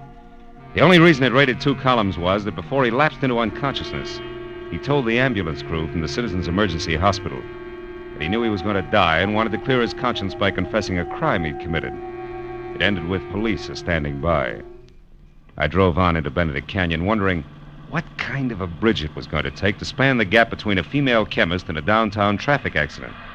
I was still wondering when I got to number 510. All I could see of Gilbert Vitello's studio over the brush around it was something pseudo-Spanish that had been stuck onto a piece of vertical real estate by an optimist in the early 20s. A path had been opened from the driveway to the house, and as I walked to the door, the piano music from inside got louder, but not better. Even in the long-haired circle, that stuff needed a haircut. Hey! Hey! Vitello, break it up a minute, will you? What's the meaning of this outburst? I'm working and I won't be interrupted. Who are you? What do you want anyway? Take it easy, Mr. Vitello. My name is Marlowe. Betty Cantor sent me here because she's worried about your wife. The waitress worried about Shirley. Why? Well, she's in some kind of trouble. Have you seen her tonight? No, not since this morning, but that's not unusual. I often work late. My music is very demanding. Now, what gives that waitress the idea that Shirley's in trouble? Your wife's reaction to a newspaper story. It scared the wits out of her. About a taxi hitting a man named Deniker. Mean anything to you? Deniker? Shirley worked with a fellow by that name once, I believe, but why would that story frighten her? Well, I was hoping you'd tell me. Do you have a gun? A little .32 pistol. It's at home. Why? It's gone. See here, what's this all about? Tell me the truth and be quick about it. Oh, shut up. Answer my question. All right. My wife was shocked by that item on Deniker. She isn't at home, she isn't at Selfman's lab, and hasn't been all afternoon. And what's more, she's got a gun. That's all I know, except for one thing. Who's Ruth Britton? She's a friend of Shirley's from the East. She's been visiting relatives out here. Why? Nothing. Maybe Shirley's got a plane reservation for her, that's all. Mr. Marlowe, if that's all you have to offer, why don't you get out of here so I can go to work? I'm quite certain if Shirley were actually in trouble, she'd come to me for help. And incidentally, tell Betty Cantor to take some vitamins or something. She's becoming a meddlesome busybody. You know, there was a quality about Gilbert Vitello that made me want to sock him on the temperament with the heavy end of his grand piano. When I started down the path to the driveway, I forgot about him, because a pair of headlights slashed through the foliage like a giant scythe. I ran to where I could see and watched the girl in a brown suit get out of a sleek new Hudson and start toward the house. Then she saw me. She backed away, then threw me one scared look and darted into a side path like a jittery cottontail. I followed as fast as I could, but it was home ground to her, and in 20 yards I was outclassed. I lost her at the corner of a sagging shed and stopped to listen for her footsteps. I heard something else, but not in time to duck. Oh!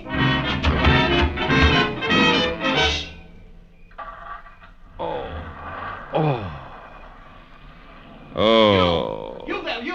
Marlowe, is that you, Marlowe? Marlowe, what happened, Marlowe? I heard a car come in with a shut crowd. up, Who was shut it? up. It was Shirley. She slugged me. I don't believe it. You're lying. Okay, I'm lying. For what it's worth to you, diehard, your wife isn't kidding. She told me personally with a blunt instrument. Play that knee flat, Jack.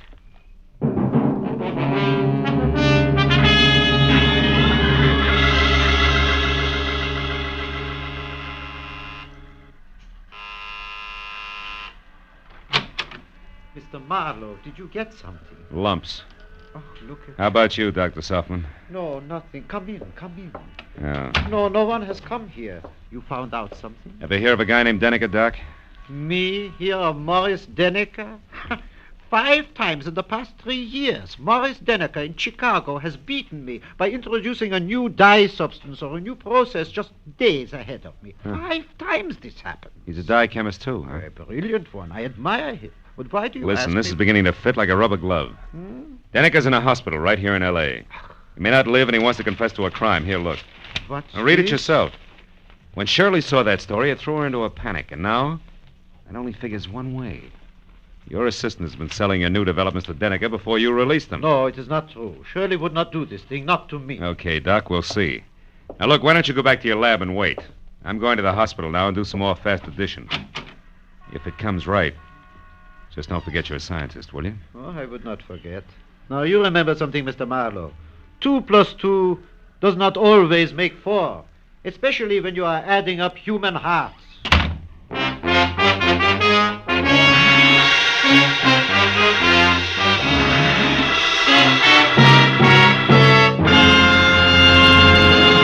In just a moment, the second act of Philip Marlowe. But first, Wednesday's Wonderful on CBS, with Dr. Christian, Groucho Marx, Bing Crosby, and Burns and Allen all coming your way over most of these same CBS stations.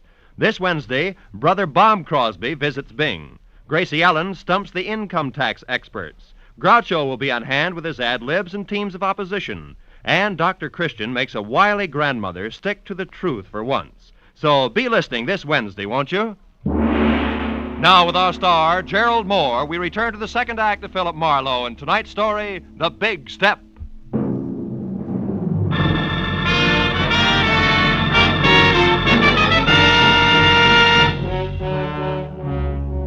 It was 20 stop-and-go minutes through the snarled early evening traffic over to the Citizens Emergency Hospital. All the way, I kept hoping that Denneker's confession wasn't going to have anything to do with Shirley Vitello. But when I was there, standing next to Detective Lieutenant Matthews and filling him in to date, I racked that hope up under wishful thinking. Morris Denneker had already come, too. Yeah, Marlowe, about a half hour ago. He didn't say too much. How much? Only something about this woman you mentioned, this Shirley Vitello, and Yeah? the formula for some kind of a bleaching agent. Then he went out again. Hey, look, this Vitello girl who currently adds up to something very dishonest, what does she look like? Oh, blonde, about 5'4", maybe 30. Wearing a dark brown suit, no hat? That's right. She been around? Yeah, I spotted her here in the hall about 45 minutes ago. Claimed Oh. she was a reporter, but she didn't make any small talk with the other news hands. I got a little suspicious.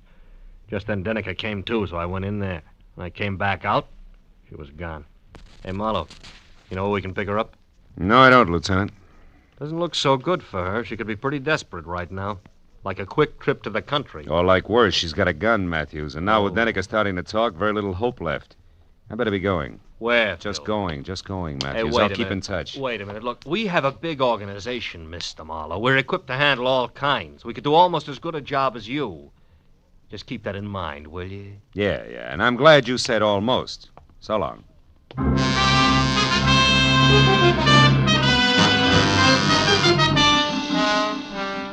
I got back into my car and pointed it toward the Vitello place on Veteran Avenue again. Because I didn't know where else I could possibly pick up Shirley's trail. I felt like an uncomfortable emptiness was in the pit of my stomach. You know, like the guy who stands on a street corner and watches an ambulance intern scrape up a traffic victim. He knows he didn't have anything to do with it, but that knowledge doesn't make him feel any better. Shirley Vitello was headed for trouble, bad trouble. And the pathetic little kid, Betty Cantor, who came into my office and started the whole thing, could get hurt in the process. Well, I parked in front of the place, which from inside, a desk lamp showed a circle of light the size and color of a lemon lifesaver, and the front door was open inches, as though somebody had left in a big hurry. I walked on eggs as far as the door and nudged it. And I saw it. On a table in a far corner of the room, a note propped up against the lamp and nothing else. I started toward it. Don't move. I'm behind you, and I've got a gun. Oh, fine. .32 caliber out of the desk drawer, no doubt. No doubt. Marlowe, why are you mixing into something that's no business of yours? I'm a private detective working for your friend Betty Cantor. She's worried about you, Shirley. Marlowe, what's done is done. Betty can't help me. You can't help me. Nobody can help me. I stole Softman's work, and I sold it to Morris Denneker. I didn't count on a deathbed confession. Why'd you do it? I love my husband, and he needs money to go on with his work. No. Gilbert's in on this with you, huh? Oh, no. No, he isn't. He thought my wages were high, that's all. The note I left there on the table makes that clear. Also, Also what? it's goodbye. I love him, Marlowe. When I'm gone, he'll have enough money to carry on. Keep the studio that means so much to him. And nothing can be taken away from him. I've seen to that, legal-like. Just what do you mean gone, Shirley? How far is gone? A long way, Marlowe. All the way. Suicide? Oh, no, Shirley, you Marlowe, can't mean let's that. not talk anymore. And don't bother about that phone. It's only Gilbert. How do you know? Well, when I pulled up outside here after I came from the hospital, he was home. I didn't want to speak to him, so I drove on until I came to a phone booth. And then I called here and told him to meet me at the Saffron Bar. It's an old hangout of ours. You wanted to leave a note for him, but didn't want to face him, is that it? Yeah. He'll keep calling on and off for quite a while before he comes back here. I figured it would be better that way. I didn't want him chasing me.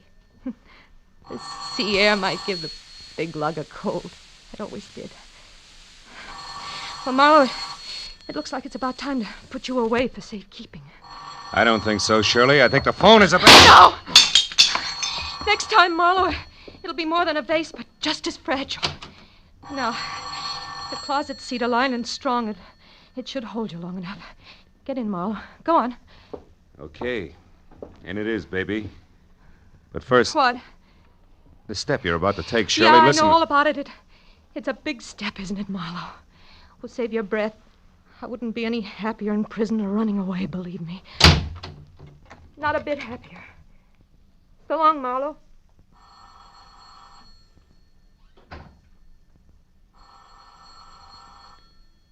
Nobody's home.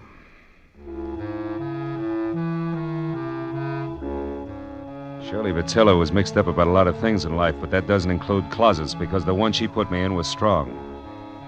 The lining she called cedar must have been hand-me-down armor plate from a retired battle wagon.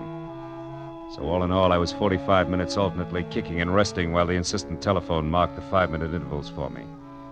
But finally, it was the wood around the lock that gave way. I was out.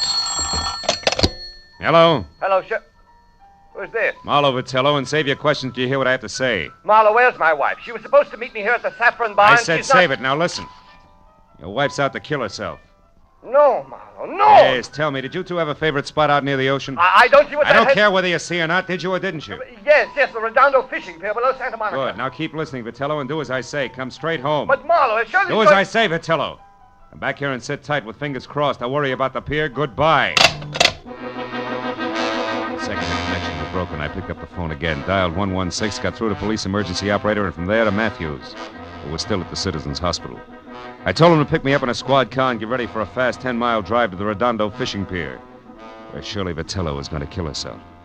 Then I got outside and waited the 4 longest minutes of my life, until finally Matthews screeched up to a halt. When I piled in, we took off, siren wide open.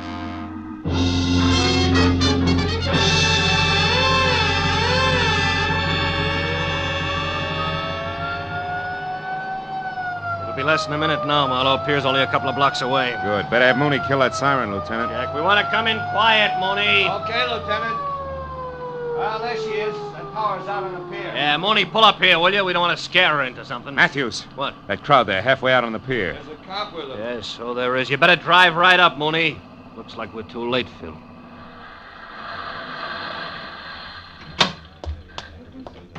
We were too late. At the center of a circle of the morbidly curious who always stand and gape, we found her lying face down on the greasy planks of the pier, dead. She'd shot herself through the heart, and the gun, the same .32 she'd used on me, was lying next to her. 2 bullets gone. I explained the extra shot to Matthews. Uh-huh. Okay, 1 bullet fired up at her place and the other one here. Well, I hope you're satisfied, Marlowe. What do you mean, satisfied? I mean single-handed. You had to leave the cops out of it, didn't you? You had to go up to Veteran Avenue all by your lonesome, didn't you? Now, you wait a minute, Matthews. I was only trying to... nuts. Hey, Mooney, where's the nearest phone? Over there, Lieutenant, across the street, the Triple Eagle Cafe. The patrolman here's already called an ambulance. All right, tell him she can be moved. Come on, Marlowe. I want to turn in a first report on this. Mooney, pick us up at the cafe. Right, Lieutenant. Okay, folks, okay, let's make it. So Shirley Vitello was stealing formulas for those dyes from her boss and selling them to this Morris Denneker. Yeah. All was rosy until Denneker walked out in front of a taxi early this morning. That put him close to death and in a mood to talk. Also put Shirley Vitello on the spot. Hey, is that the place you want to phone from? Yeah. Look, one thing more, Marlowe. The girl's motive all the way through.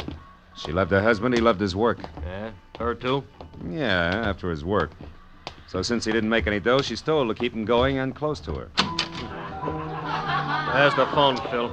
Come on, will you? I may need you to fill in the blanks for me. Marlowe, I said I heard you.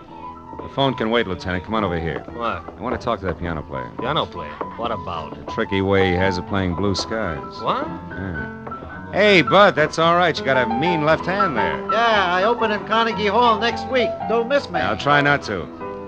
It's just terrific what you do with that tune, you know? It's my own particular arrangement. Nobody else's, huh? No, nobody's. I've been working on this arrangement for a week. That's all I wanted to know. Hey, Marlowe, what are you getting at? The phone, I've heard enough. Where'd you say it was, Matthews? Over there, at the left of the bar. But, Phil, what are we What time doing? is it, Lieutenant? 5 after 12. Marlowe, what is it? A switch, Matthews. A switch? Yeah, one that'll knock your badge off. Will you get a load of this? I'll listen. Good evening, Federal Airwaves. Agent Frederick Stoll. Listen, speaking. Frederick, I'm the party who called before about the reservations for Ruth Britton on the 11:35 for New York. Oh, yes, I remember you. I'll probably... Never mind. It's remem- police business, Freddie. Did the plane leave on schedule? Of course it did. But Miss Britton didn't make it, and she didn't bother to call and cancel her reservation. Thanks. I've heard enough. So far, so good, Matthews. Yeah, which means what? The Saffron Bar in Hollywood. Which means what? Shirley Vitello didn't commit suicide, Matthews. She was murdered.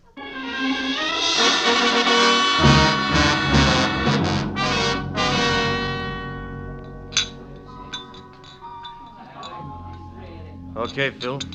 Where's your man? Right there. That table against the wall. Oh. Come on, Matthews. Hawaiian music, sentimental rocks, degradation, abomination. Oh, I don't think it's as bad as all that, Gilbert, old boy. Marlowe, you a cop, the most insensitive of all people. What would you know about music? Just for the record, he's not a cop. My question still stands. What do you know about music? As a matter of fact, not much. But you know, I'm fascinated by what they're doing with instruments these days. Really? Mm-hmm. What are they doing that might fascinate you? Well, for example, take that picture where the score is done by only one instrument, a zither. What's more, it doesn't sound like a zither. To a trained ear, a zither is a zither. You mean you can't make one instrument sound like another? Well, for example, a guitar like a piano? Don't be ridiculous. Now, wait a minute. It's not so ridiculous. Why, only tonight I heard a guitar that sounded just like a piano. Real tricky arrangement it was, too. Sounded... You're joking. Oh, no. Oh, you must have heard it, too. It was while we were talking on the telephone. The telephone? I talked to you? Sure you did. You remember? You said you were calling from here, the Saffron Bar, but the conversation was being scored by the pianist at the Triple Eagle Cafe at Redondo Beach. A real tricky arrangement in more ways than one. I didn't mean it. I didn't really want to. All right, what's the rest of it, Phil? He didn't want to quit his work and spend the rest of his life hiding in some forgotten corner of the globe. Which was her plan? Yeah. As I figure it, once Shirley knew she was finished, she decided they should both run for it. He was in on what she was doing all along. And the suicide note? That was part of her plan. Oh. Leave hubby here and innocent with the money she got for her shenanigans. Then frame her own suicide, a trail that would lead us to the Redondo Pier, her hat and coat floating in the drink. Uh-huh. And after a couple of days of searching, we say the tide probably carried the body out to sea. Closed case. That's right. In the meantime, she's flown to New York as Ruth Britton and is heading on from there. Hubby here to join her at a later date. Yeah, fine. Only hubby double-crossed her and shot her so he can sit tight with the money right here. That's it, Matthews. Please, give me another chance. Oh, shut up. Wipe them dry, Matthews, and take them away.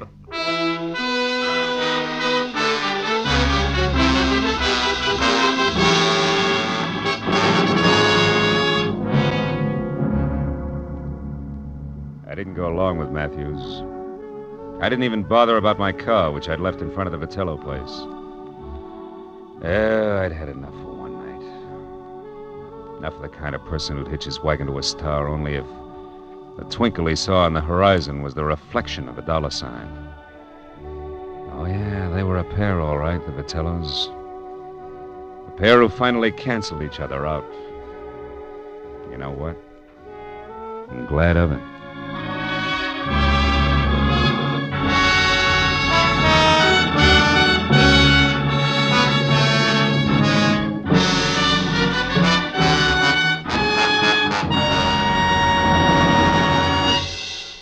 The Adventures of Philip Marlowe, bringing you Raymond Chandler's most famous character, star Gerald Moore, are produced and directed by Norman MacDonald and are written for radio by Robert Mitchell and Gene Levitt. Featured in the cast were Gene Bates, Paul Dubov, Vivi Janis, Edgar Barrier, and Peter Leeds. Detective Lieutenant Matthews is played by Larry Dobkin. The special music is composed and conducted by Richard Orant. Be sure and be with us again next week when Philip Marlowe says... This time I tangled with a mad Scotchman, a phony English lord, and a beautiful blonde corpse in a freight house. All because of a butler who walked on his knuckles.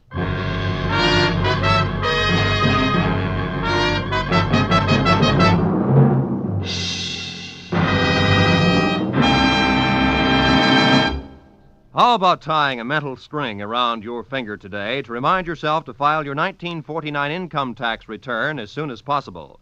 The 15th of March isn't several miles down the road the way it used to be. It's almost at your front door. And you'd certainly get a scare if you came home one evening to find it sitting right smack in your living room saying smugly, "Well, you forgot to file your income tax return. What now, little man?" So why not set aside tonight as income tax night and file your 1949 return? This is Roy Rowan speaking. This is CBS, where Burns and Allen are heard every Wednesday night, the Columbia Broadcasting System.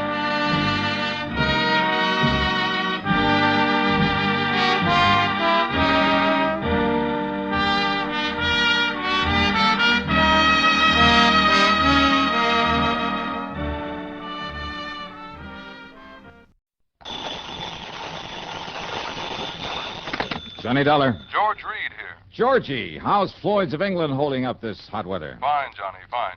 Tell me, does the name Franklin P. Franklin mean anything to you? No, I can't say that. Oh, no, wait. You mean the World War I fighter pilot who made such a name for himself came from right here in Hartford? That's the one. Oh, sure. One of my boyhood heroes. Yeah. Frankie the Flying Fool, they called him. Yes. Big plaque over at the library about the couple of dozen enemy planes he brought down. Yes. Which was quite a record in those days. Yes, Johnny. Something of a legend, too, because he'd get shot down one day, be right back in the air the next. Yes. Just didn't know when to quit.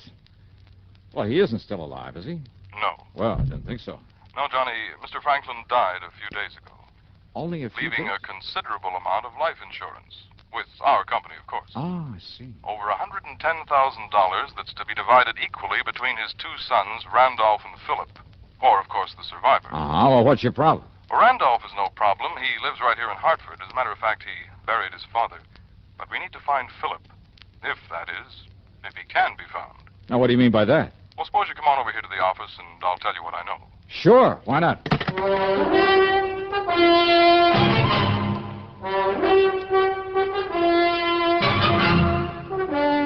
CBS Radio brings you Bob Bailey in the exciting adventures of the man with the action-packed expense account, America's fabulous freelance insurance investigator. Yours truly, Johnny Dollar.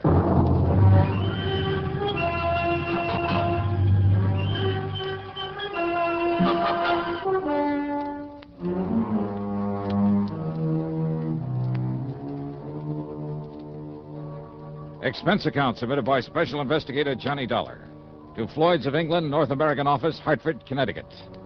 Following is an account of expenses incurred during my investigation of the Twisted Twin matter.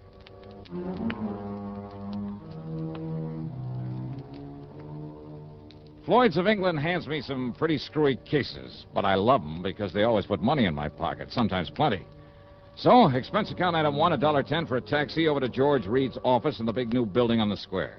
Yes, Johnny, as you mentioned over the phone, Franklin was one of the wildest, most daring aviators in all of World War I. Yeah, from what I've heard and read about him, flying and fighting was a kind of obsession with him. That's exactly what it was, an obsession. It was more than that. It was a mania. Yeah. They simply couldn't keep him down.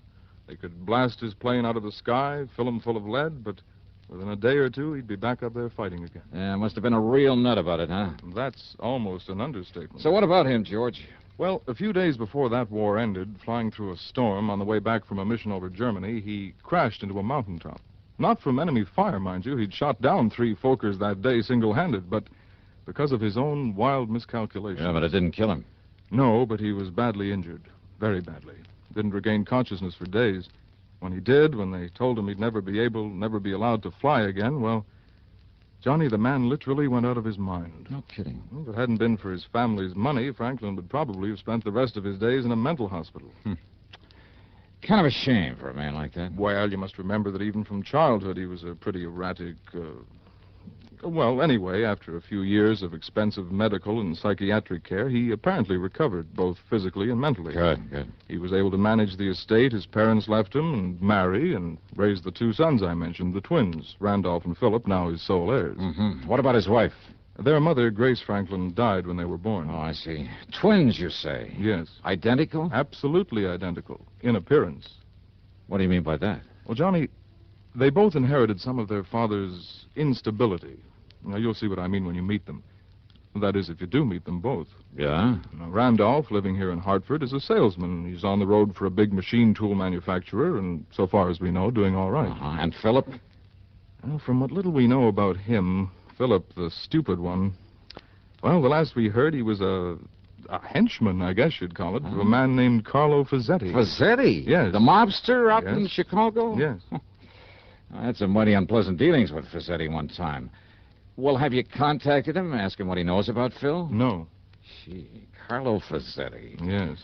Oh, that's bad medicine. I realize that. But if the company's willing to pay good money for it, I'll try to make contact with him, see if I can enlist his help for a change. So? It may not be necessary. Oh? And your important contact will be Randolph. Okay. Because according to him, Philip died about a year ago. Okay, then I'll... Oh? Yes. Well, in that case, George... But he hasn't been able to give us any proof. And that, of course, is what we must have, proof, one way or the other. Well, Johnny? There's a fee on this one? I mean, after all, if I should end up having a tangle with Carlo Fazzetti... Your usual commission on the face value of the policy. And expenses? And reasonable expenses. Okay, Georgie, here we go again.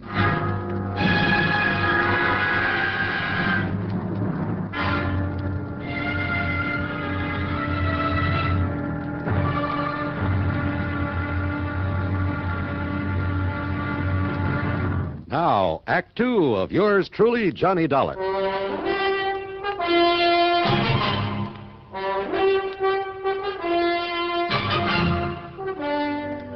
Charlie, the doorman at Randy Franklin's apartment, might better have been named Gimpy because of his mental limp.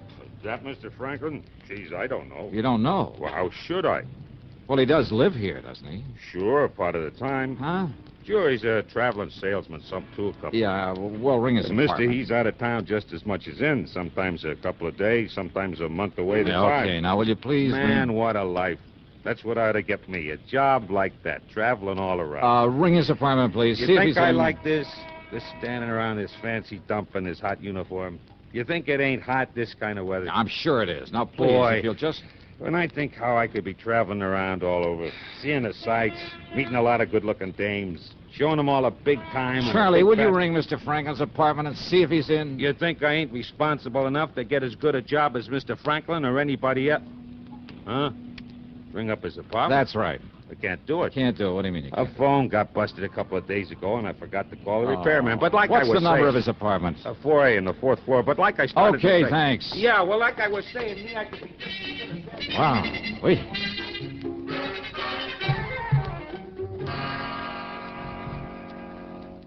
Randy Franklin was in. He was mid-30s, maybe, tall, rather good-looking, with black hair, gray eyes. But there was something about the way he used those eyes, a funny shiftiness about them. And he was nervous, terribly nervous, with a trick of twitching his head so quickly I almost expected his neck to snap. His handshake was warm and friendly enough, though, but his hands trembled. He drummed his fingers on the arm of his chair and kept adjusting his tie, touching his forehead, running his fingers down the edge of his jacket. Of course, I wish you could find Philip, Mr. Dollar, but you can't. Well, you seem pretty sure of that, Franklin. I am absolutely sure. Philip is dead. It happened about a year ago, and Mr. Dollar, it was my fault. Well, now, why do you say that? Philip lived in Chicago. He worked with a man named Carlo Fazzetti. So I've heard. You know who Fazzetti is? I've met him. Oh. I see. Yeah. Then you can understand why Dad was very disappointed in Philip. And when he became sick and Philip couldn't come here to see me, well, it was about that time I had to go to Chicago on business. I ran into Philip, and I told him, Mr. Dollar, I told him that unless he came back here and squared things with Dad, got himself a legitimate job and settled down, Dad would cut him out of his will, out of the insurance. Oh, is this true? Yes, I believe Dad might have cut him off. Well, now, it seems to me that would have been to your advantage. Thank you, but I prefer to get along on my own, which is why I wish you could find Philip now. But you can't. Yeah, you said that before. Of course, a share in Dad's estate, of course, I'd welcome that. But not all of it, if it meant cutting off my own brother, and... You look as though you don't believe me. Well, just keep talking, Randy. The point is, the threat of losing some of the estate persuaded Philip to fly back here with me to see Dad. But then, Mr. Dollar... Yeah? Well? Mr. Dollar, Look, are you always this nervous, Randy? No, it's just when I think about what happened then. It was such a frightening, such a terrible, such a shock to me. I don't think I'll ever get over it. Well, what happened? Probably accounts for these lapses, these blackouts that occur when I can't remember things, lose track of things weeks at a time. When what happened, Randy? The airplane, unscheduled. We ran into a storm over the Alleghenies. We crashed into a mountaintop. Oh, I see. Do you? Do you really? Do you know what it meant? The same kind of a crash that years ago caused my dad. Yeah, to lose his sanity for a while? No! You mustn't say that. He was as sane as you and I. It was just the fear, the terrible, uncontrollable fear and the shock. Only 3 of us, so far as we know, managed to crawl away from the wreckage. The pilot, a little girl, and myself. Even we were badly injured, we didn't know about each other until much later, because we'd all crawled away in different directions. When I was found, I'd been unconscious for several days. Like your father after his crash during the war. No! Please, don't. Please. All right, I'm sorry. They found Phil's remains in the wreckage? The wreckage of that plane burned completely. That is why the morbid-minded men at your insurance company can never have the sort of proof they seem to want. Poor Philip's body. Oh, I see. In any event, though, it looks as though you're the sole beneficiary of your father's insurance. And I tell you, I don't care. Don't you understand that? If you like, I'll give Philip's share to some charity. Randy, give me the name and address of the company you work for. Why, it's in New York, at the... Oh? Why? Because I've suddenly got a real crazy hunch, real crazy. Don't use that word. Okay, then. I got myself a real wild hunch. How's that, huh? Yeah. Instead of going on back to the insurance company and telling them to pay off this policy to you, the sole survivor... Yes, Mr. Dollar. Well, Randy, I'm going to continue my search for your brother. Search? For Philip? After all I've just finished... Are you serious, Mr. Dollar? I sure am. But I told you... Yeah, you told me. Just stick around, Randy. And now, Act 3 of yours truly, Johnny Dollar and the Twisted Twin Matter. Expense account item 2, 3820 for a day in New York, locating and checking with the machine tool company that Randy worked for. Well, by the time I got back to Hartford the next morning, I'd learned plenty about him. He'd been a good salesman for him for years, but not lately, not since the plane crash. And he never had a satisfactory explanation for long absences from his job. They were seriously considering dropping him from the sales force. Now, in other words, he had plenty of use, maybe need, for his father's insurance money. All of it, despite what he told me. So maybe if Phil was still alive... But when I went over to Randy's apartment again, he wasn't there. Okay, then. Item 3 on the expense account is $52.10, plane fare to Chicago. Items 4, 5, and 6 are 30 cents for telephone calls to my old underworld contact on, an ex-arsonist by the name of Smokey Sullivan. Item 7, $100 cash to Smokey when he dropped me off at Carlo Fazzetti's hangout, which, as might be expected, was an exclusive apartment out near the Ambassador East. What I didn't expect was the man who opened the door. Yeah? I want to see Carlo Fazzetti. My name is... Randy. Huh? So this is the answer. What are you talking about, mister? Oh, now, don't give me that, Randy. So you've been playing it both ways, huh? You ain't making no sense, Buster, so go on, get out of here, get lost. Now, just a minute there, Randy. What's this Randy stuff? My name's Phil. Phil Franklin? Oh, you know, no, get out. Just a minute, Phil. Who is it? Should I know, boss? This jerky comes in here and starts to talk. Well, My dear old friend, Johnny Dollar. Huh? Old friend, Why, of course, since you can't possibly be trying to tie me in with some of your insurance trouble. For once, Rossetti. Come in, Dollar. Come in. Yeah, sure. Ah, Phil. Yeah, boss? Make an extra one of them drinks for Mr. Dollar here. My old friend, Johnny Dollar. Okay, boss. Whatever you say. Now, wait a minute. I want to talk. Phil. Yeah. Sit down here, Dollar. Right in here. That's Phil Franklin, huh? Yeah. Dopey Phil Franklin. You sure of that? Of course I'm sure. He's been with me for years, off and on. Off and on, huh? One of my good boys once, but now, I don't know why I keep him around. Say, listen, Did I Rossetti. say keep him around? Half the time he's here doing odd jobs around the place, serving the booze, helping himself to it. Half the time I get the boys out looking for him. Sometimes he's gone 2 days, sometimes for weeks. Wait a minute. Yeah, Wait he a used to be minute. one of my good boys. But ever since somebody knocked him on the head about a year ago, say he cracked up in an airplane. Oh, he did, huh? I know, what would Dopey Phil be doing aboard an airplane, huh? Here's your drinks, boss. Here. Ah, that's the boy. Now, Dollar, why'd you come here to see me, huh, pal? Only, here, drink up first. Here, Carlo. Just add this drink to yours. Huh? But if you don't mind, I'll hang on to this glass. No, wait a minute. Sorry, I gotta get going. What? See you next time I'm here in Chicago. Wait a minute, Maybe. Dollar.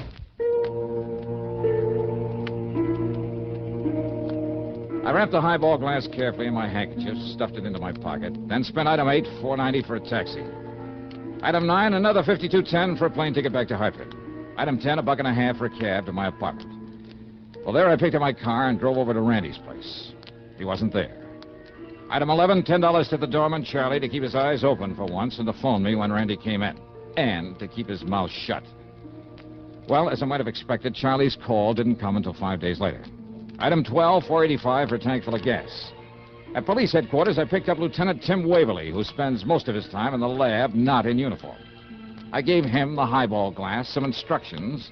Then together we drove over to Randy's apartment. And this time he was in. Yes? Oh, Mr. Dollar. Yeah, that's right. You've been away, Randy, huh? Away? Oh, why, yes, I guess I have. Yeah, I guess so. Oh, Tim Waverly, a friend of mine, Randy Franklin. Hi, Mr. Franklin. How do you do?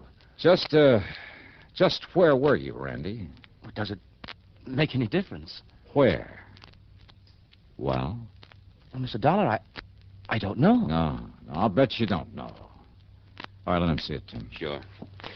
Mr. Franklin, have you ever seen this glass before? Here, take it. What? I said take it. Here. All right. Well, have you? No, I can't say that I have. Okay, thanks. Let me have it back. Well, of course. Here. Want to take it back to the lab, Tim? The lab? No need to, Johnny. These prints are identical, all right. Mr. Dollar, what's this all about? Randy Franklin, huh? And Phil Franklin, too. What? Yeah, so ever since that plane crash, huh? Please, don't talk about that again. Oh, sorry. Afraid you'll get all nervous, all upset again? Yes, don't you see? This last blackout was right after you were here before. Blackout, huh? Yes. You expect me to believe you don't know where you went, where you've been ever since then? It's true, Mr. Dollar. Are you kidding? I saw you in Chicago posing as Phil. No. What do you mean, no? It's not true. It can't be Those true. identical fingerprints on this highball glass prove it. I don't know what you're talking But about. why? What kind of a racket were you trying to pull? Dollar. Did you have some crazy No. idea that maybe, No, just don't maybe... talk like that. I told you not to talk like that. Do you hear me? All right, now, you just keep your hands to yourself, No, Randy. because you're trying to upset me again, but I won't let you get out. Get out Now, of here. just a minute, Watch you. it, Johnny. I'll show you. Coming here this way. You hear me? No, you... Don't. Oh. All right, now, Randy. No. Please. Take it easy, Johnny. You hit him pretty hard. And that isn't all, Tim. Let me have your gun. My gun? Yeah, give me. No, wait a minute. Thanks. All right, now, Randy. Johnny, you're out of your mind. Am I? Stand back. No, Johnny. No, please. No. No.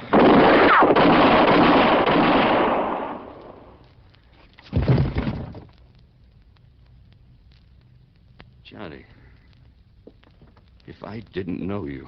Okay. It was the shock that knocked him out, Tim. I know. You not only didn't hit him, you didn't try to, but yeah, I that's did... right. Now, let's get him over to old Doc Parsons. Dr. Parsons? Yeah.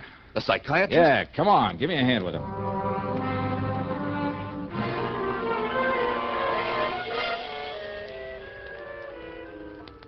Then, Doctor, it was a guilt complex that brought it all about, huh? This condition of his. Plus shock, Mr. Dollar. You see, Randolph had built up this complex as a result of his brother's death in the plane crash. Mm-hmm. And you must remember that Randolph felt responsible for Philip's death. And afterward, during his blackouts, he really thought that he was, Phil, huh? Exactly. Of course, you were taking a big chance, Mr. Dollar. This new shock might have killed him. Oh, brother, don't I know it, Doc.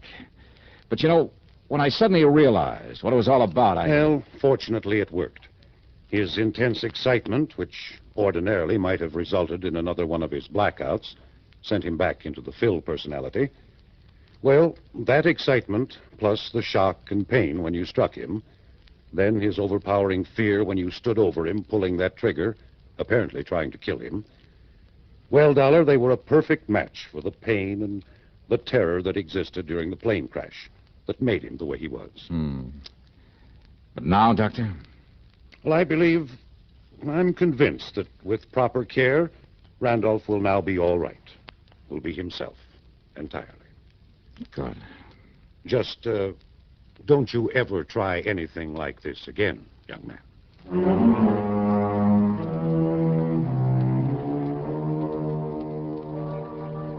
Yeah, Dr. Parsons was right.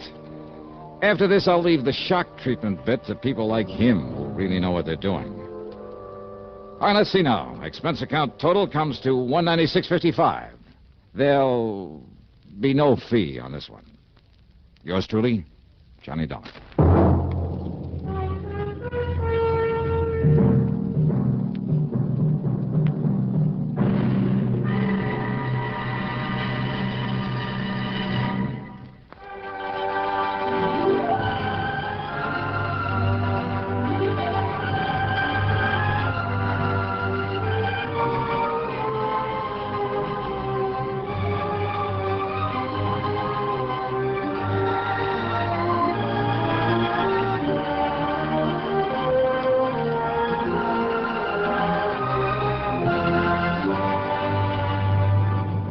Yours truly, Johnny Dollar, starring Bob Bailey. Originates in Hollywood and is written, produced, and directed by Jack Johnstone. Heard in our cast were G. Stanley Jones, Frank Gerstle, James McCallion, Jack Moyles, Herb Ellis, and Russell Thorson. Be sure to join us next week, same time and station, for another exciting story of yours truly, Johnny Dollar.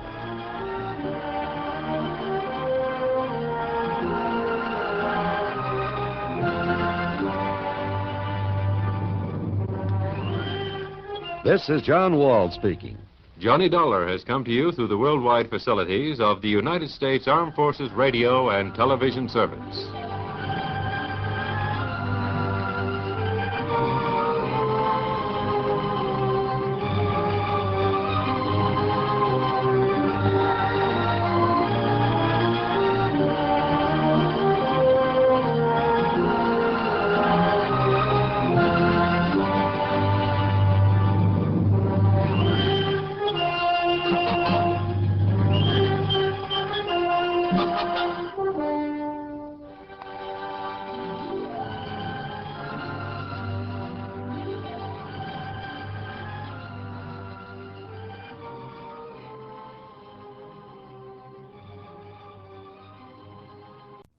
We delay the start of our scheduled program to bring you a bulletin from CBS News.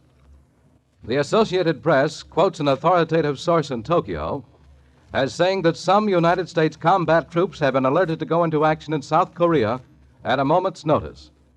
According to this authoritative source, the deteriorating military situation in southern Korea may force the United States to commit ground forces to the battle. This bulletin came to you from CBS News. We now resume our scheduled program. Get this and get it straight. Crime is a sucker's road, and those who travel it wind up in the gut of the prison of the grave.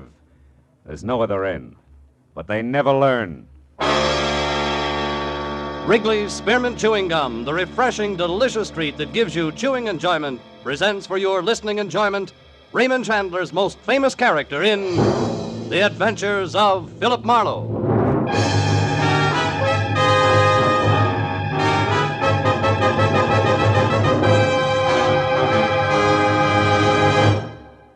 To make every day more enjoyable, treat yourself often to refreshing, delicious Wrigley's Spearmint Chewing Gum.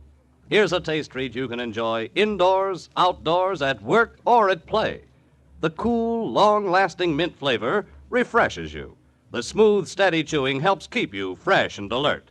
Adds enjoyment to whatever you're doing. Wrigley's Spearmint Chewing Gum.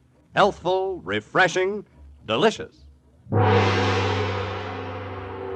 Now, with Gerald Moore starred as Philip Marlowe, the makers of Wrigley's Spearmint Chewing Gum are glad to bring you tonight's exciting story, The Pelican's Roost.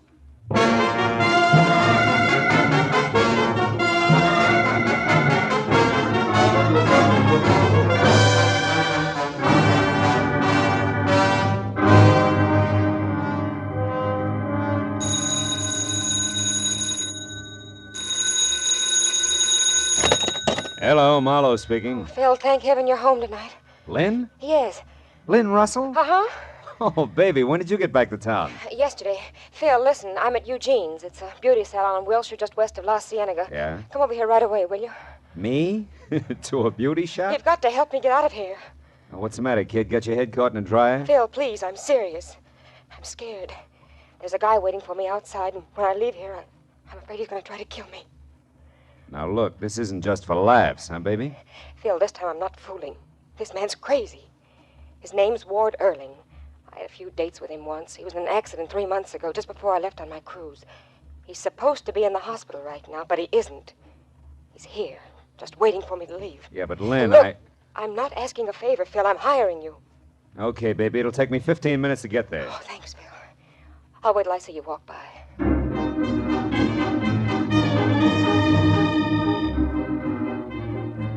I drove out to Wilshire Boulevard and kept telling myself that I could trust Lynn Russell.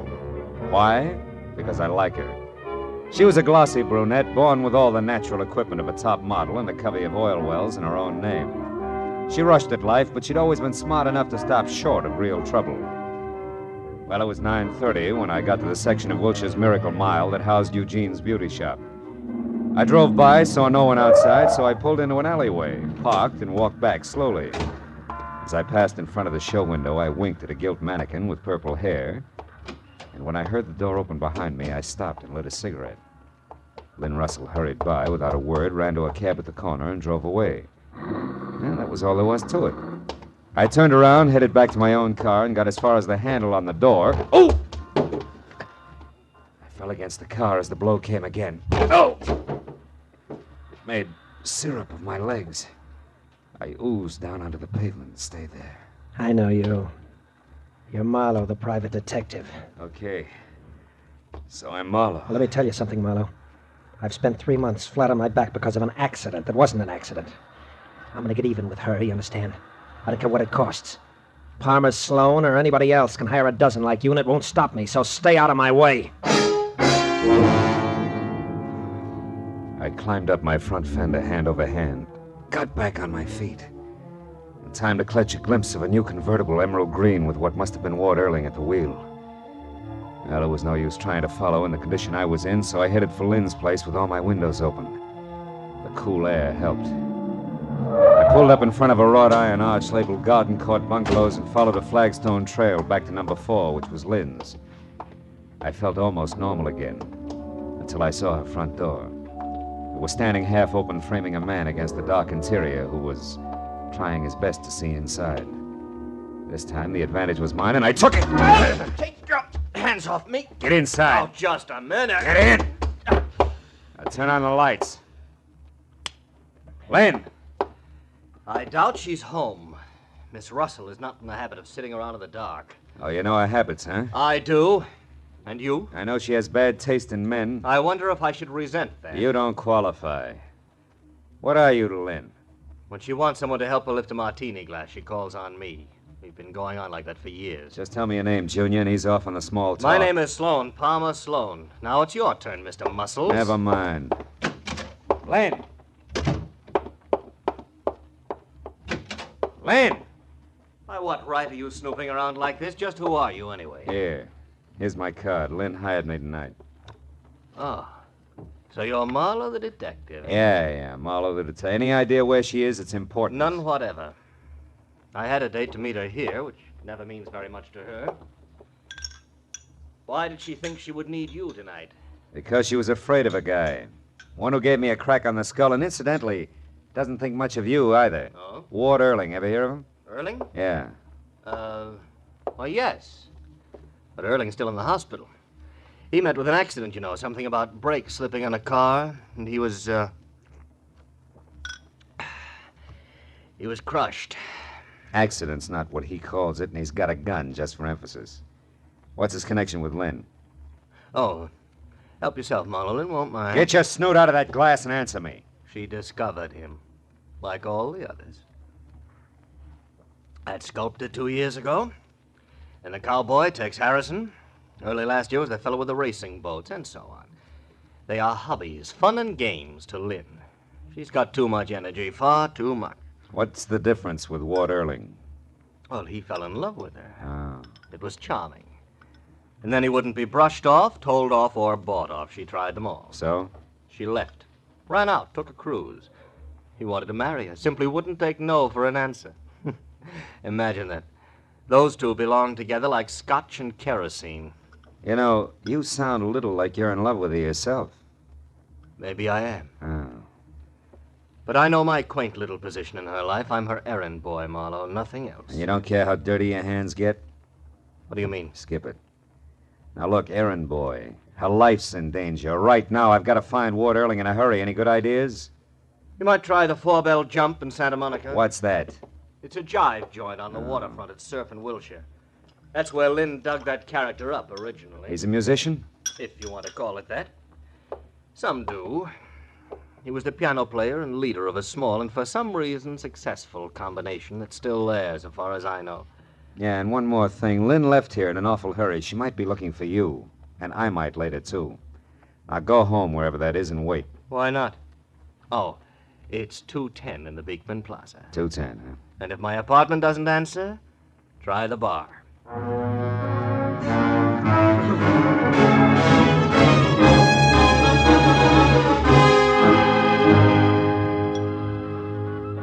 When I pulled onto the parking lot at the 4-bell jump, the first thing I saw was the nose of the emerald green car Erling had been driving, peeking out from the side of a building.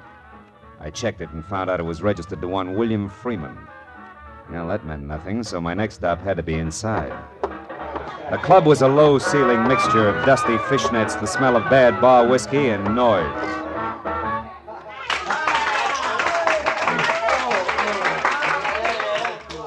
The band had just finished the set, climbed off the stand, and drifted out to join the customers.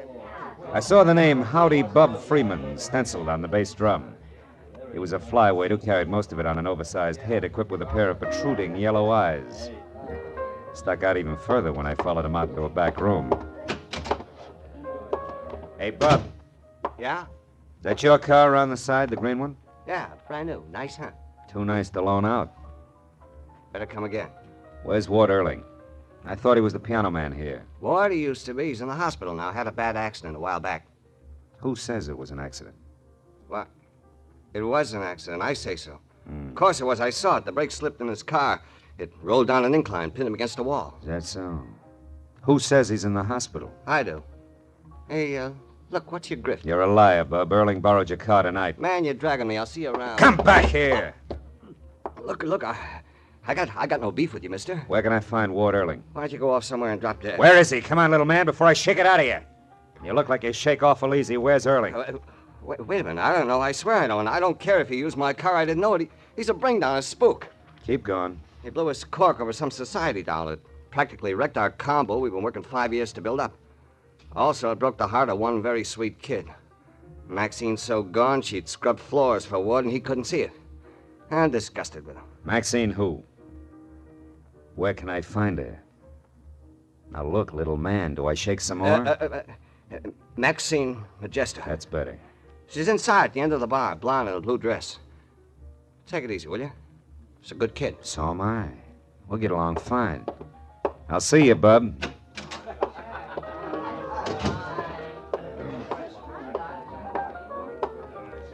it be for you, mister? Scotch. Oh, that one's taken. Lady will be right back. Oh, I'm sorry. Water or soda? Water. Right. There you go. Thanks. Hey, Larry. Huh? Your phone's broken? I didn't get my nickel back. Oh, you want me to freshen up that drink, Maxine? No, thanks, Larry. This is fine. Maxine, Yeah? maybe you can help me. Maybe. No. No, what I mean is I'm looking for Ward Earling. Try under a rock. You know, you sound a little bitter. I'm as bitter as a slot machine these days. What's it to you? Well, I'm an acquaintance of Lynn Russell's. Name's Marlowe. You know her, Maxine? I've seen her at the jam sessions we used to go to. She used to show Ward off to her little groups like a prize pup. Sure you got it pegged right? You know, she tried hard to shake Listen, she's the got rocks type who'd sink a yacht just to watch the bubbles. And that's only... Only what, Maxie? Never mind, skip it. Good night, Mr. Hey, Marlowe. wait a minute. Don't I get to buy you a drink? Some other Tuesday. Good night. I watched her as far as the door. Decided to go after her, and then I caught the bartender giving me a very cold eye. Didn't thaw any as I downed my drink and saw him high-sign the bouncer. Looked like my welcome was wearing thin, so I went outside, sat down in my car, and tried to figure out who was covering up what. But I only got as far down the list as Palmer Sloan. It had come from the back room in the club. I was a poor third in getting to him. A waiter in a white apron and the fat sax man both beat me. Over here, Manny. Here. Hey, it's Bob. Bob Freeman. Holy cats, what's wrong with him? He's been stabbed. Yeah, there. In his neck. An ice pick. Bob, who did it? No use, fella. He was gone before he hit the floor. Whoever did that to him got him dead center.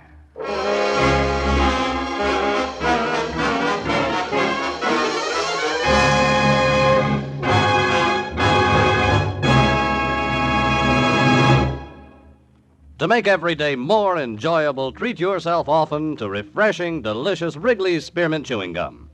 The lively, full-bodied, real mint flavor cools your mouth, moistens your throat, freshens your taste.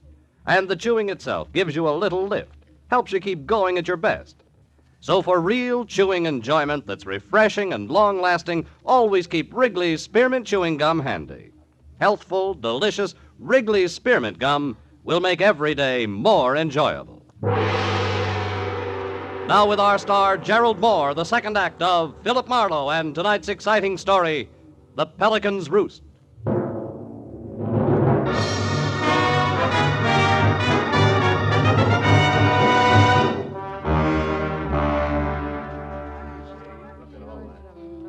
Howdy Bub Freeman was face down and dead.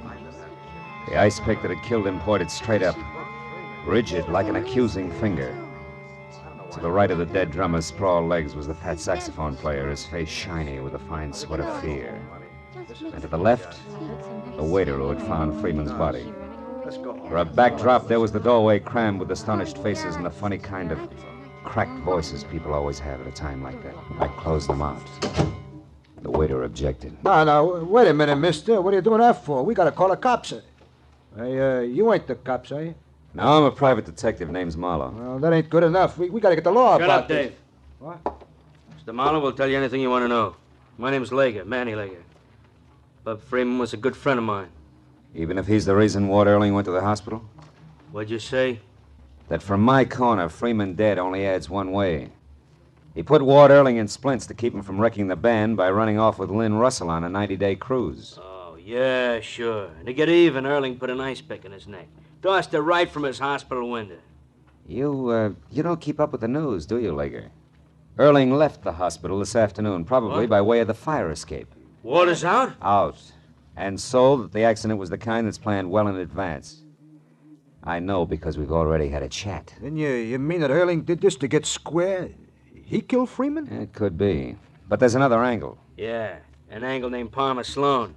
That society louse who didn't want his girlfriend mixed up with anything as degrading as a musician. That's it, ain't it? Maybe. Earling was after Palmer Sloan or Lynn Russell. He never mentioned Freeman. Yeah, but where's the tie? Howdy Bub didn't fall on that ice pick. How does it figure? Playing his sheet music, was Bub and Palmer Sloan working together. Palmer knew that Erling was on the loose. He was afraid Bub would spill, so he quieted him with that. Right, Marlowe? No, I think you're wrong, both of you. Look here. Here, I found this on the floor near the window. This wouldn't belong to a man, Mr. Marlowe, not even the Palmer Sloan. Let me see that. A mascara case. Yeah. Could be the very personal property of Lynn Russell. Yeah, her and a couple of million other dolls. You can't hang her on that. Every gal carries mascara. Hold it, will you, Lega? There's a trade name on this case. Eugene, Wilshire Boulevard, Beverly Hills. So what's that prove? May prove you wrong, Lega. I'll see you, boys.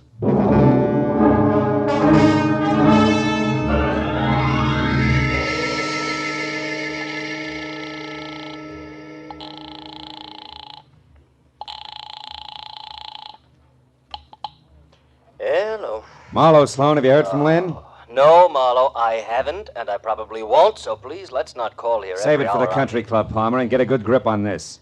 The drummer at the Four Bell Jump's been murdered. Looks like our not-so-sweet friend did it. Lynn?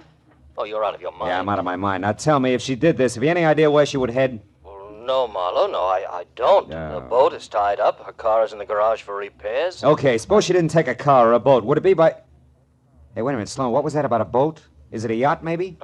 Not exactly, Marlowe. It's a cabin cruiser. Anchored off the Santa Monica Pier at the moment. and Santa it's a Monica, no- Sloan, that fits. What's the name of it?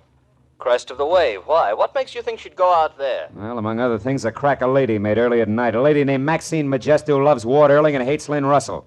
Bye-bye, Palmer.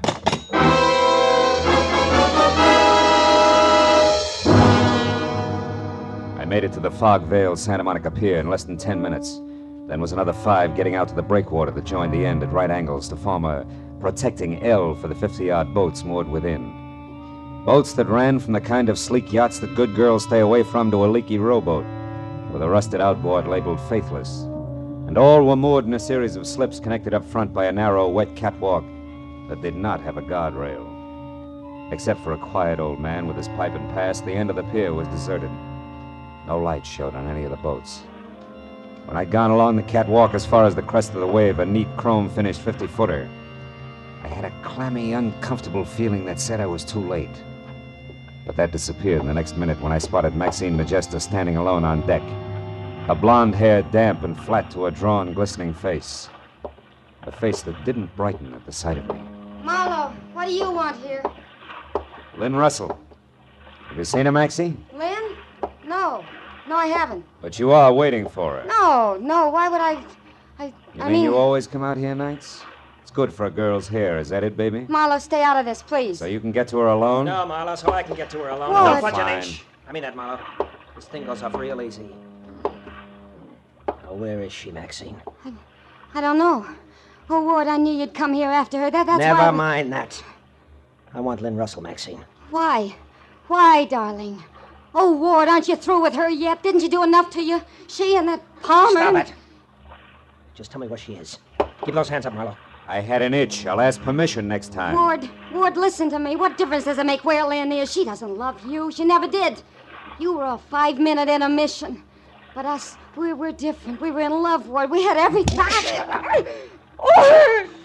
I'm only after one thing, Maxine.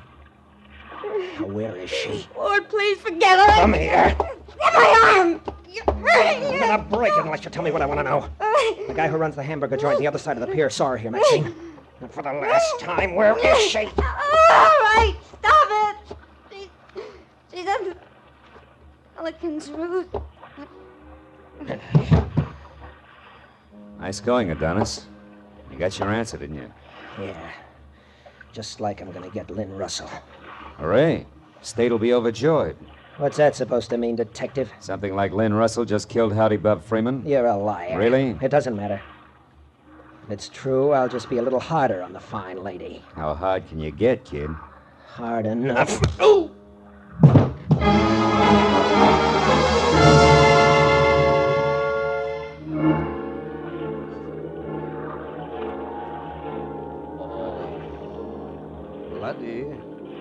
Laddie, come now.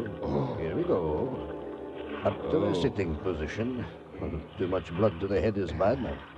Come, laddie, up we go. There we are.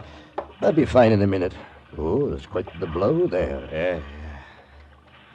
Hey, take that light out of my eyes, will you? Oh, who are you? Oh, yeah. I noticed you out on the pier earlier. The name is Spoon, Elvin Spoon, but they call me Scotty. That figures.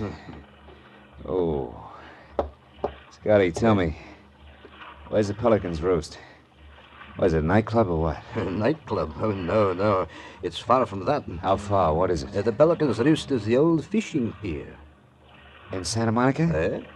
A collection of rotting wood at the foot of 2nd Street? Aye, but what business could a man have there, laddie? The dirtiest. Thanks for your help, Scotty. Wait a minute. What be it? Something you dropped? Yeah. Something I dropped while being dropped. A mascara case I never really looked at before. Laddie, you seem so puzzled. Not puzzled, Scotty, just dumb. Lottie here has been jumping to the wrong conclusions, and all because he didn't take a good look at this and... And what? And the color of a girl's hair. So long, Scotty. Thanks again for your help. May get me to the Pelican's Roost on time.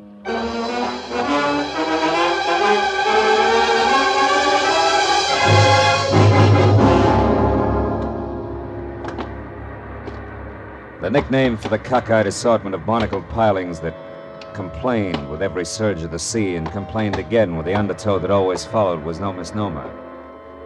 At least 1,000 sleeping pelicans called it home. And now as I moved out along the splintered, lopsided boards that here and there gave way,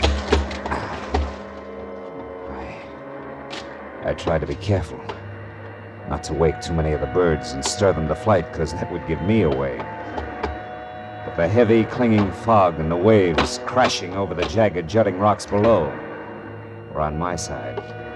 I made it out to within 20 yards of the end of the pier without being seen.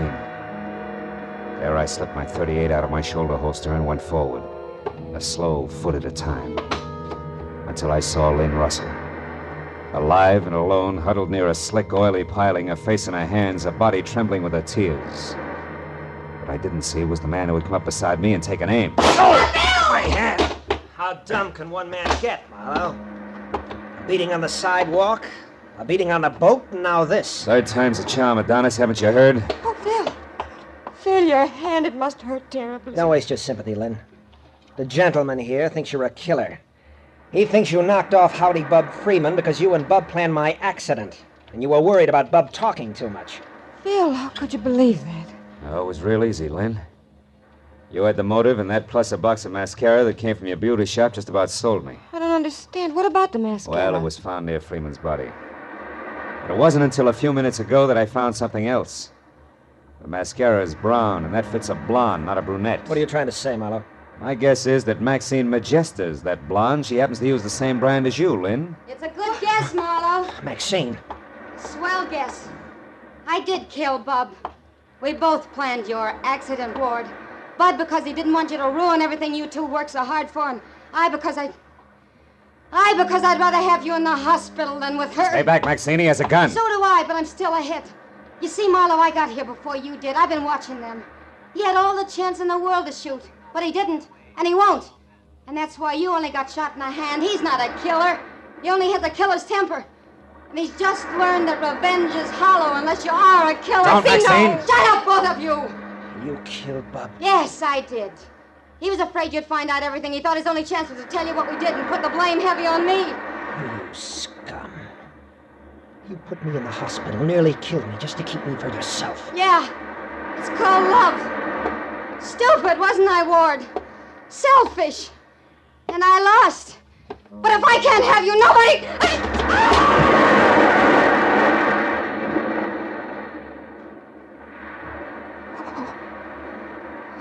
Phil, she hit those rocks. We've got to get her. Not a chance. Wouldn't do any good if we did. Give me that gun, Erling. Marlowe, Never mind the speech. One back to the hospital. Get out of here. Yes. All right, Marlowe.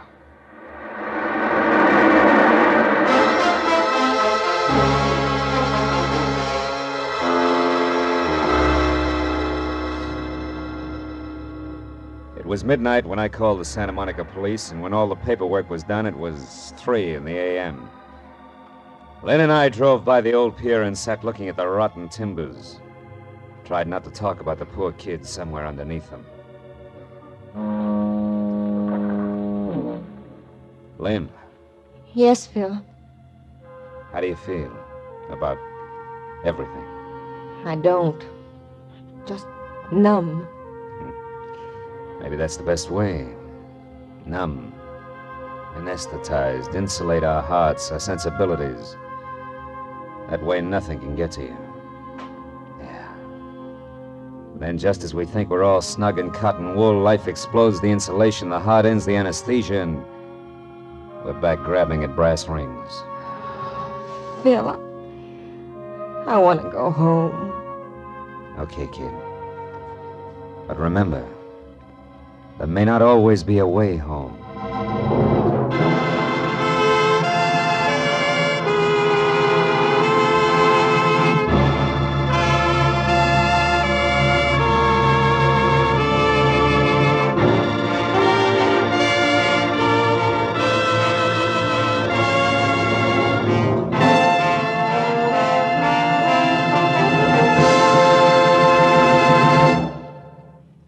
Remember, friends, to make every day more enjoyable, treat yourself often to refreshing, delicious Wrigley's Spearmint Chewing Gum.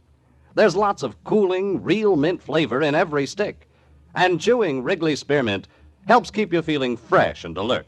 You feel better, work better, get more fun out of doing things. So indoors, outdoors, wherever you go, keep some healthful, refreshing Wrigley's Spearmint Chewing Gum handy.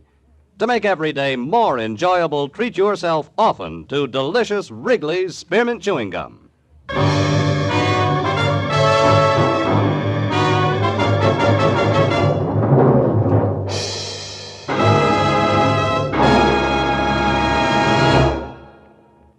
The Adventures of Philip Marlowe, presented by Wrigley's Spearmint Gum, bring you Raymond Chandler's most famous character and star, Gerald Moore.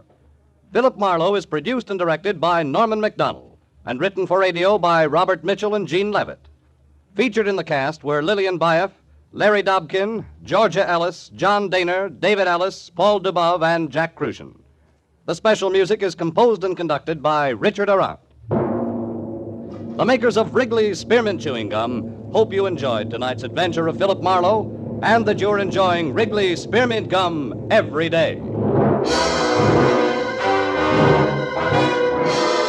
We invite you to be with us next week when Philip Marlowe says... This time it was a big city, dirty from a trigger-fisted thug in yellow suede shoes. A lady's heart dropped in the gutter and a corpse in a Hollywood duplex. But in the middle of it all and setting the pace was a sweet little girl from Pumpkin Center, Kansas. This is Bob Stevenson speaking, and this is CBS, the Columbia Broadcasting System.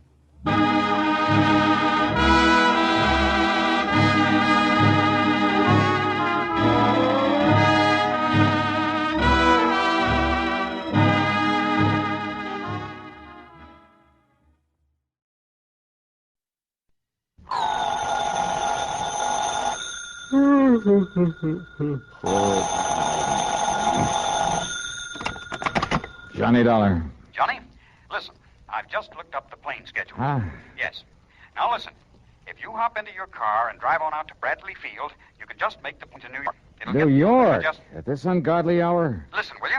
It'll get you there just in time to catch the morning 707 out here to the coast. Whoa. Hold everything, will you? Get going, will you, Johnny, while this thing is still hot? Wait a minute, I tell you. Who are you? What's this all about? Oh, I'm sorry. This is Art Bascom, Western Life and Trust Insurance here in Los Angeles. Arthur, in the middle of the night. It's morning. And, Johnny, you've got to make that jet flight out of New York. Leaves here at 8:45. Why do I? Because this may be a case of murder. Yeah, what may be a case of murder? Johnny. Make some sense, will you? Hurry up or you'll miss that plane. Art, hello. Okay, here we go again.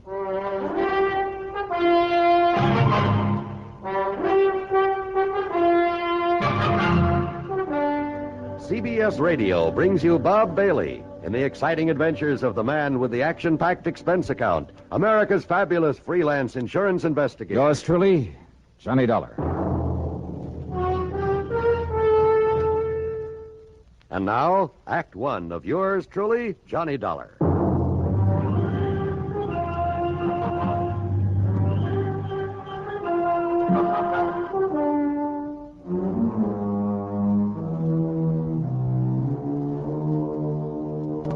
$1 to the Western Life and Trust Insurance Company, Los Angeles office.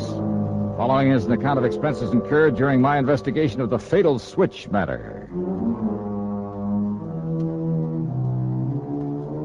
Expense account item 1, $8 for the flight to New York. Item 2, $176.25, the jet flight to Los Angeles. It was shortly after 11 a.m. Pacific time when Art Bascom met me at the L.A. International Airport. We took off in his car and headed south. Balboa, Johnny. It's about 50 miles down the coast. Very successful. Based on Free Barron's exclusive rights to the patent on a radio control device. Issuing rights, that is. Uh-huh. Big government order, that sort of thing. Yeah, I see. All right, now tell me what's happened. Well, Free Barron's partner, so to speak, is the man who invented this device, who owns the patent. Young bachelor by the name of Edgar Porter. And? Johnny, it seems that Porter took the cruiser out for a trip yesterday morning. Yeah? Last evening, Mr. Freebairn thought he'd call him by radio. You know, just to find out where he was, make sure he was all right. Uh-huh. Couldn't raise him? No, he contacted him without any trouble. But then, in the middle of their conversation, suddenly...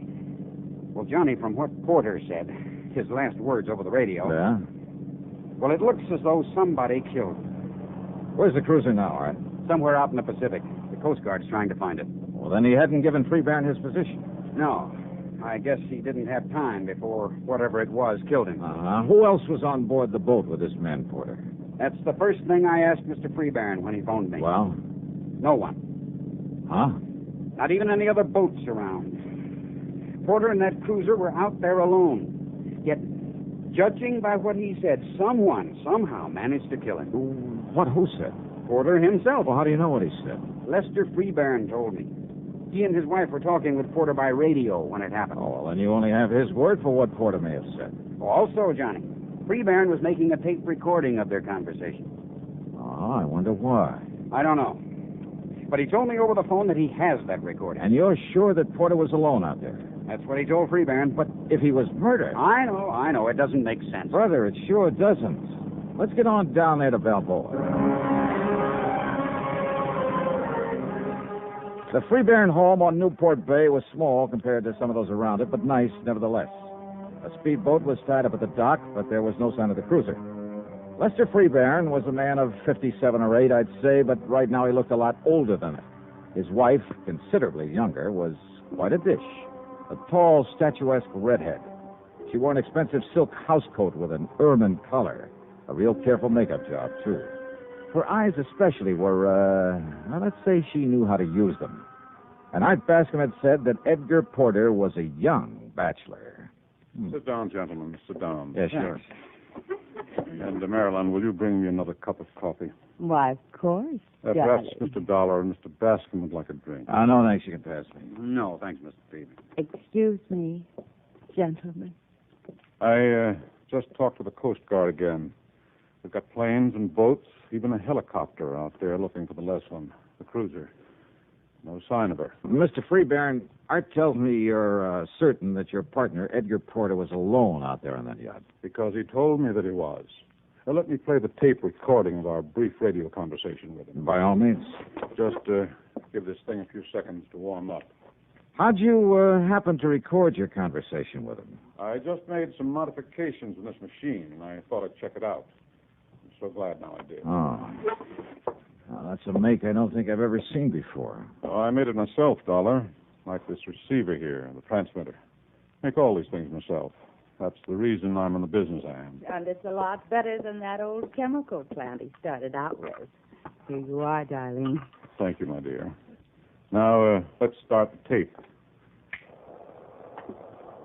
You'll hear both our voices on it, Mr. Dollar. Listen. Lester, you would spoil my little trip by calling me up this way.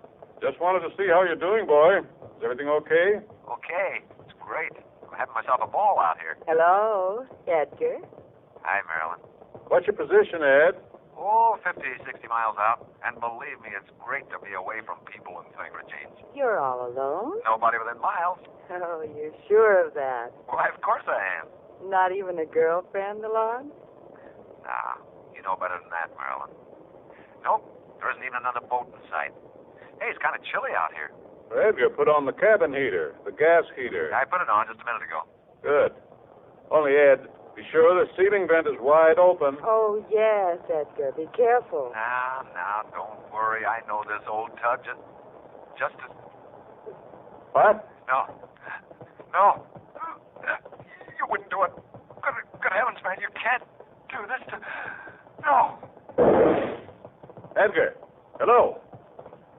Johnny, that was a pistol shot. Yeah, that's all there was to the recording? That's all, Dollar. We kept trying to call him back, but got no answer. But he said he was certain he was all alone. Yes. Well, Dollar? Impossible, huh? Impossible. Except for one thing. Yes? The fact it happened.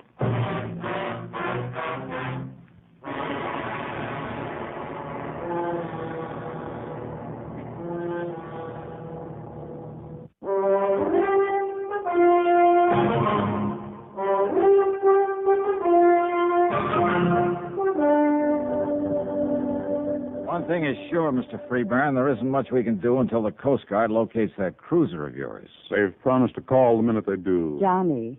Yes, Mrs. Freeburn. It's Marilyn. If you don't mind. Oh, sure. No, I don't mind. Well?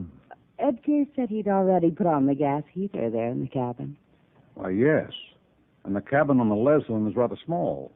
Carbon monoxide would build up in a matter of minutes. Yeah, but he said he'd just turned it on. Nevertheless... He also said he knew that boat as well as you do, which means he knew have to be careful of that heater. Well, we all get careless now and then. Also, his last words. Good heavens, man, you can't do this. Now, who's the man he was talking to?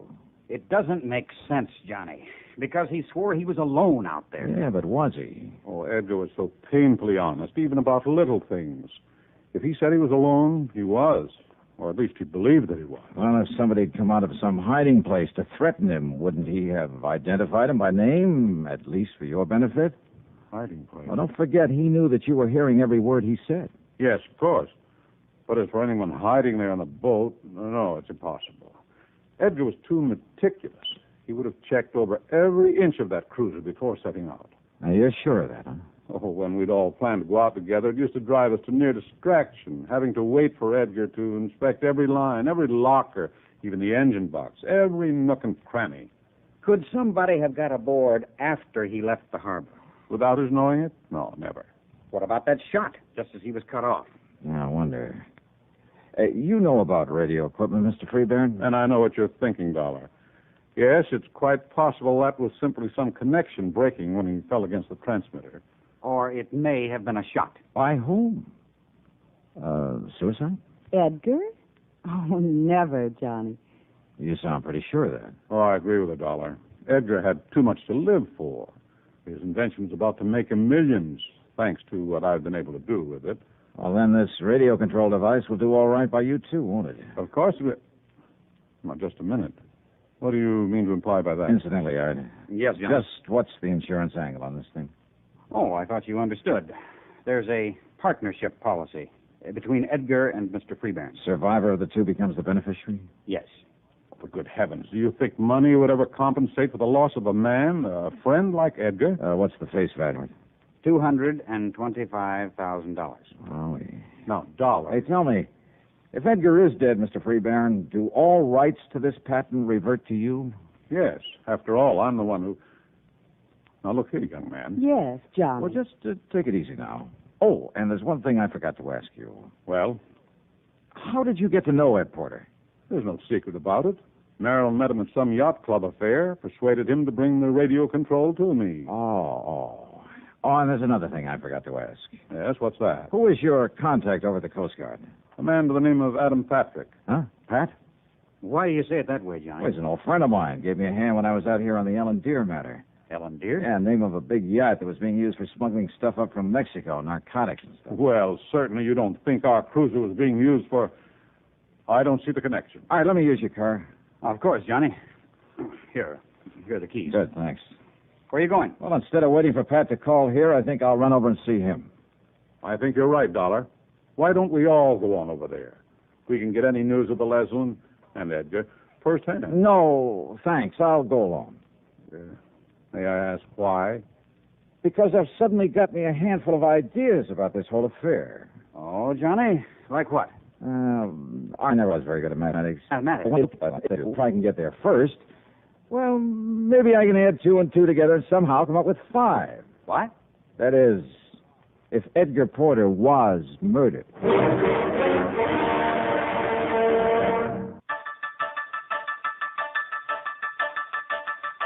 All you need to know, KNX 7 Million News Radio.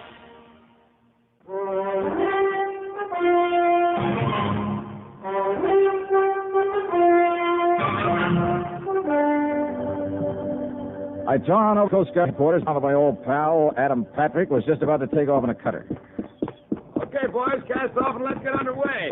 Aye, sir. No, wait. Johnny! Hold everything, will you? Here I come.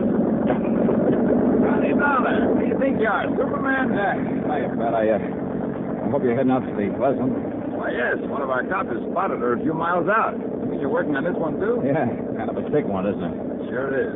Now, a man completely alone out there could be murdered. There couldn't possibly have been anyone with him. At least with old man Freeburn has been telling me the truth. Oh, I think he has, Pat. At least as far as he's gone. What do you mean by that? Well, does he know you've located the lesson? Sure. When I got word, I phoned him, then grabbed Dr. Wilson. See him up board there. Hey, wait a minute. You gave Freeburn the position of the lesson? Sure, why not? Hey, listen, can you get a few more knots out of this barge? We're up on top right now. What do you mean, Johnny? How much do you know about Lester Freeburn and his wife? Oh, man, that Maryland. Huh? Greatest business asset a promoter like Freeburn could possibly have. Oh. How else do you think he got his paws on that radio control he makes? Yeah, I know about her connections. Why not? Why shouldn't she? It's that kind of monkey shines that keeps her in furs and expensive cars and everything else she likes. Yeah, I see. Then the Freeburns are quite a team, huh? Understatement of the week. And I understand he does pretty well for himself. Look, when that government contract gets rolling, and if his partner's dead, well, man, he'll be back in the black so fast. Oh, you think he's in the red now? Look, after all that dough he spent on that plant, Johnny. A couple of $100,000 might come in handy, huh? Even $1,000 or two. What are you getting at? Let's get on out to the Leslin, huh?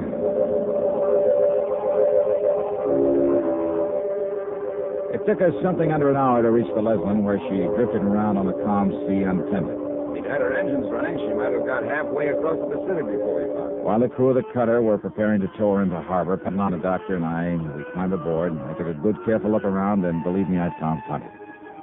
Edgar Porter was dead, all right. His body slumped over the radio set. Carbon monoxide, the doctor said. At least that's what my preliminary examination shows, Mr. Dollar. But then, before we could get her underway, sure enough, Lester Freeburn rolled up in his speedboat. He came aboard, joined us in the cabin, took a look at the body of Edgar Porter, and then... Then it was carbon monoxide poisoning. And I told him by radio to be sure that this vent was open. Too late, Mr. Freeburn. What, Mr. Dollar? Well, that fast little boat of yours didn't get you here soon enough. That vent was wide open. Yeah, the first thing I looked at. Well, then I don't understand. If it was carbon monoxide poisoning... Yes, John. Oh, sure it was. But not from this gas heater. You mean maybe some leak in the exhaust system? Not even that would have done it, Pat. This cabin door was wide open when we came aboard. Well, even so... Alive, Edgar was pretty valuable to you, Mr. Freeburn. Of course. As my partner with his invention... And your wife, with an eye for the dollar sign, roped him in very nicely for you. I guess he really had a case on her. I utterly failed to see... But Edgar dead would be even better, you thought. Oh, now, look No more need to share the profits on his invention. Are you trying to say I thought of killing him? This radio transmitter and receiver, some of your work? Of course. But before getting into electronics, you were a chemist, weren't you? So you'd know even better than I do how carbon monoxide can be produced from a little crystal of some kind. I forgot the name of it. But when it gets thoroughly heated... Now, look here, Dollar. Edgar was alone on this boat. Now, you look. The cord on his microphone is very short. So? He had to lean over the transmitter when he talked to you by radio. So what? That's one of the reasons you knew he fell against Spinetta when he keeled over. You mentioned it when you played back that tape for us. Well, I simply assumed... You knew he did. Even as you knew his head would be right over this grill work on top of the transmitter when he used the mic. Look through the grill, Pat. Yeah, Johnny. All right, that little coil on the back of the panel where nobody'd notice it. Yeah? A heating element that was turned on when the mic was turned on, see? There, you see, it's starting to glow, like a small coil on one of those electric heaters. And believe me, it had nothing to do with transmitting a signal. Dollar. Instead, it was used to heat up a crystal of that chemical I mentioned to produce a deadly concentrated dose of carbon monoxide. Johnny. Sure. Take a good look at that coil, and I'm sure you'll find traces of the chemical on it. Get the picture, Pat? Yeah, Johnny, I sure do. All he had to do was stay right there in his home and put in a call to Porter on the radio. That's right. To answer him, Porter turned on this transmitter, and he leaned over to use the mic. That meant he was right on top of the coil with the chemical on it. The coil that was heating up, producing the gas that killed him. Oh, that dirty, diabolical. Well, Mr. Freebairn?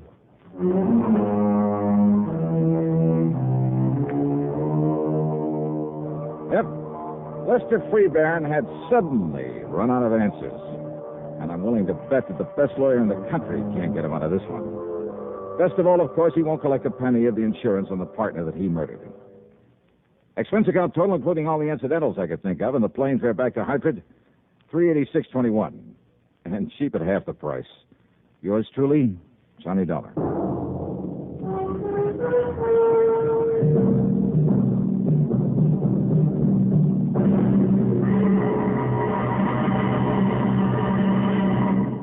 Now, here's our star to tell you about next week's program. Next week, well, one of the most clever, most ingenious crimes I've ever run into during my career as a special investigator. Motive and method are all too obvious. So are all the clues needed to solve the crime. Yet, a simple little device we're all familiar with is used to cover them up and apparently make them meaningless. Yeah, I'm talking about a device that we all use every day. There's probably one of them right there in that room with you, right beside you, waiting for you to pick it up and use it. Just be sure that you don't use it to cover up a murder. Instead, well, be sure to join us, won't you? Yours truly, Johnny Dollar.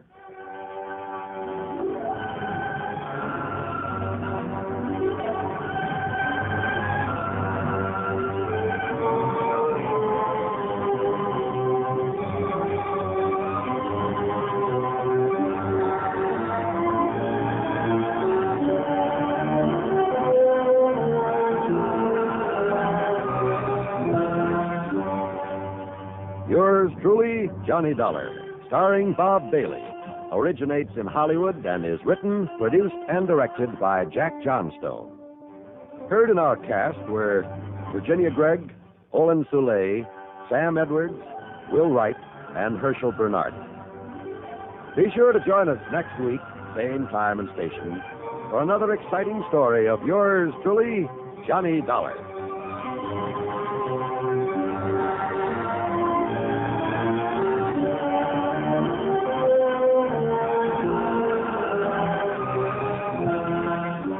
This is John Wall speaking.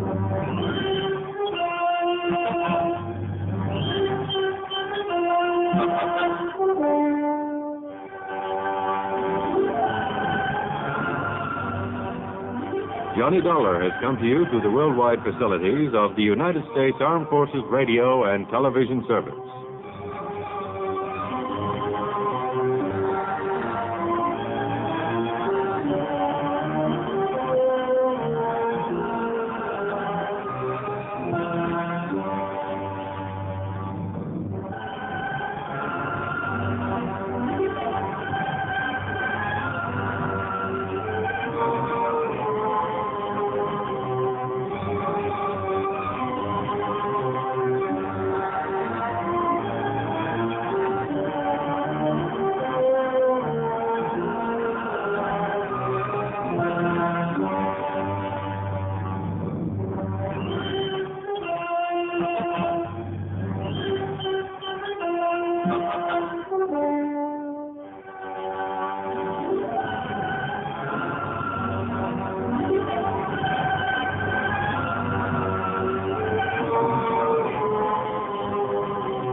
was a hunt through a jungle of city streets, with danger waiting at every intersection, until halfway through when the hunters became the hunted, and death brought an end to the game. From the pen of Raymond Chandler, outstanding author of crime fiction, comes his most famous character as CBS presents The Adventures of Philip Marlowe.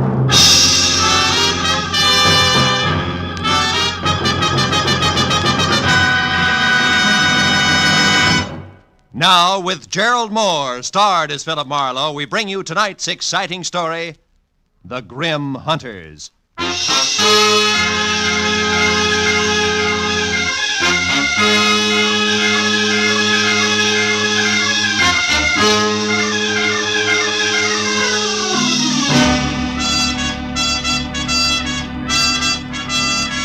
The morning paper had headlined prices rising.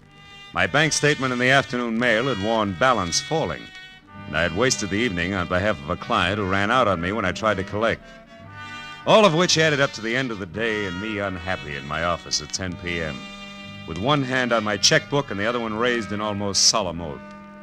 I, Philip Marlowe, private detective and too often public servant, hereby resolve to one way or another jockey my budget into something close to equilibrium. And from this day Hello, Marlowe speaking. My name is Helen Palmer, Marlowe. I need your help badly. Yeah, but look, I'm up at 8700 Magnolia Terrace in the Hollywood Hills. Now, please, drop whatever you're doing and... No!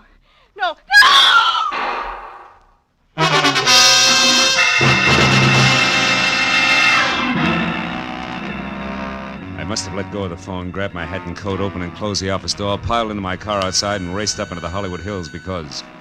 The next thing I remember after Helen Palmer's scream was swinging off North Bronson Drive onto Magnolia Terrace.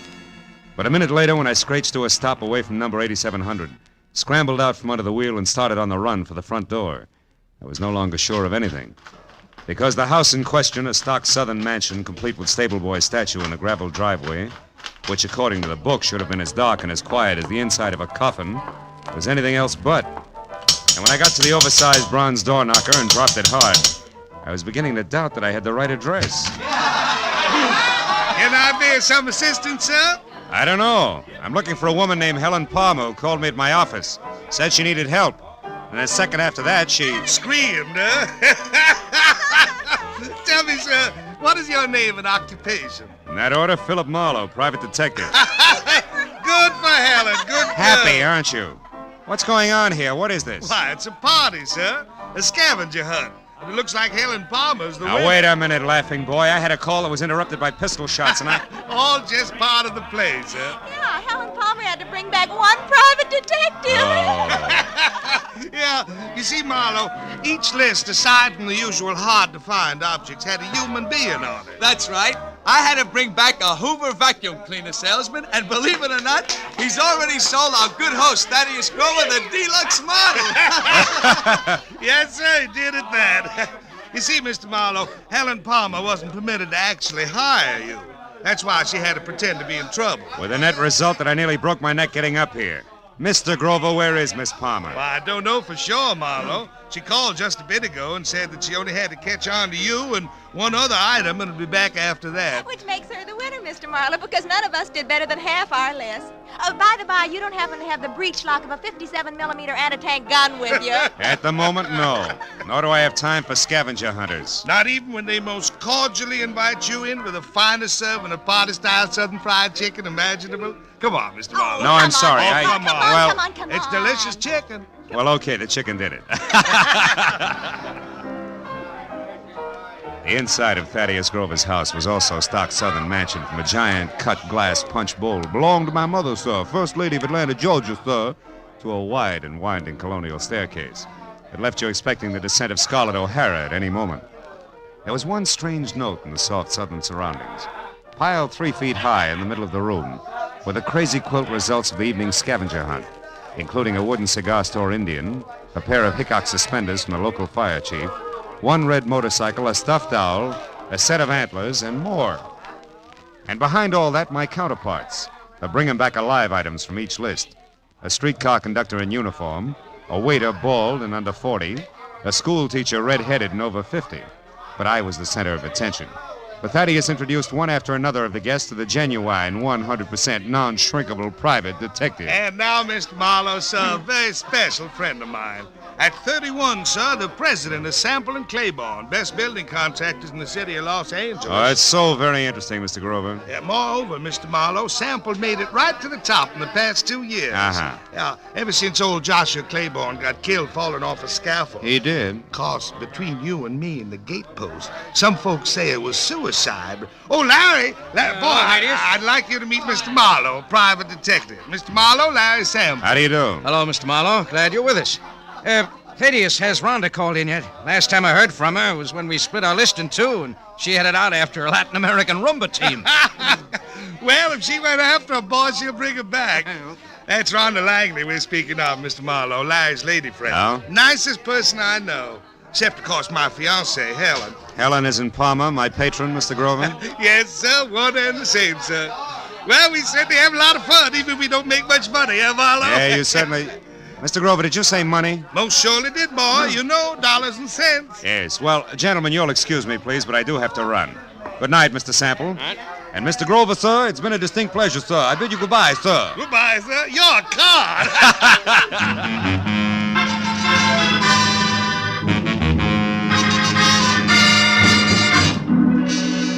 When I got back to my office, which I had left lights on and unlocked, my telephone was ringing.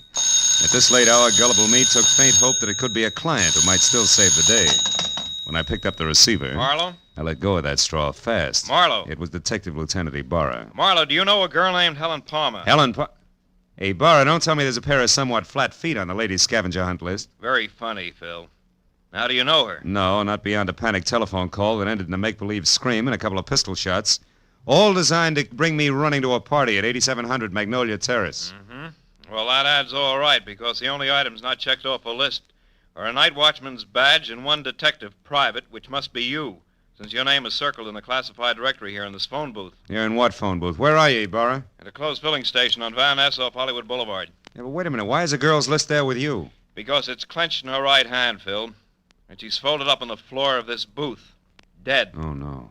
2 bullet holes in her back. Oh, yeah, but Ibarra, her call was a gag. The shots weren't. Anyhow, it looks like a stick-up since the lady's purse is gone and a wino we picked up. A wino we picked up saw what he calls a curly-headed guy with short legs do it and run. Also, the wino says that the murderer had been hanging around for a couple of hours like he was looking for a well-to-do prospect. Yeah, I know, but it's still kind of strange. Me getting that call, I mean. Well, I'll drop around to headquarters tomorrow morning, Lieutenant, if you need any statement from me. I think you'd better make that tonight, Phil. At the 8700 address. I'm sending Mooney up there now. Oh, but wait a minute, Ibarra. You don't need me, and I do need business. If you think I'm going to get it by... Phil. Huh? Phil, let's say that I'd appreciate it if you'd show for a few minutes. Okay? No. Well, okay, a few minutes. Just so long as you appreciate it. Goodbye.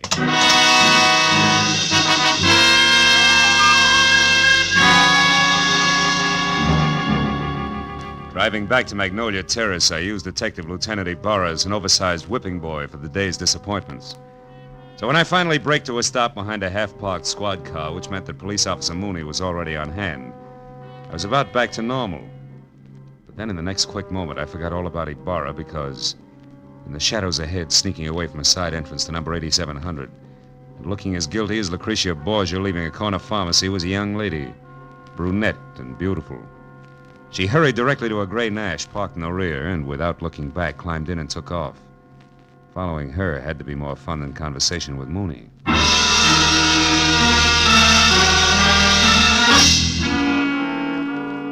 10 minutes later, the lady came to a stop in front of a dark, politely landscaped cottage on North Ogden Drive. In another 2, she was inside and the light was on. When I got to the front door and leaned against the bell, a card over it said that this could be one Rhonda Langley, Mr. Larry Sample's girlfriend. But that same card also gave another name, Helen Palmer, the lady dead in the phone booth. I rang again. When the door opened, it was the brunette, still beautiful. Only this time, something had been added. In her right hand, a .45, ugly and pointed straight at my head. What do you want? One straight answer, Miss Langley. Why did you run away from 8700 Magnolia Terrace and a cop with routine questions? Wait a minute. Who are you? How do you know my name? I'm a private detective, labeled Philip Marlowe. Item number 8 on the late Miss Palmer's list. And I know about you because I've already been to Thaddeus Grover's party. Now, after you put this gun away, we'll get back to my question. Why'd you run? Come on, talk, lady, now before I yell copper. Well, all right. Come in. Thanks. Mr. Marlowe, I don't think Helen Palmer's murder was any run-of-the-mill robbery. You don't think what? I stayed just long enough to hear the policeman say Helen had been killed. Oh. When I got to your welcome mat, I was greeted with a .45. Talk some more, Miss Langley. Real plain Well, like, all right, huh? give me half a chance, will you? I didn't say anything to the police about this because I don't want to do any damage before I'm sure about a few things. Like what? Like the kind of a mess that Helen was in. Mr. Marlowe, I need help. I've got to know some facts.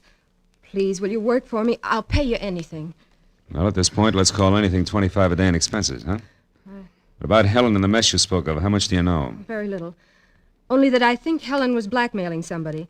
Somebody who was at the party tonight. Like Grover, your boyfriend Larry Sample? I don't know. Oh, you've got to believe me, Mr. Marlowe. Well, all right. For the time being, I will. Now, first of all, how'd you latch onto this blackmail? Well, yesterday morning, I accidentally overheard Helen talking to someone on the telephone. She spoke of a payoff that was to be made at Thaddeus's party. I don't know who she was talking to, but she warned the person not to try anything rash. As in murder? She didn't say. But she did say that she'd already airmailed a letter to her lawyers in San Francisco that would protect her from any harm. Then she laughed about the scheduled scavenger hunt and hung up. Mm-hmm.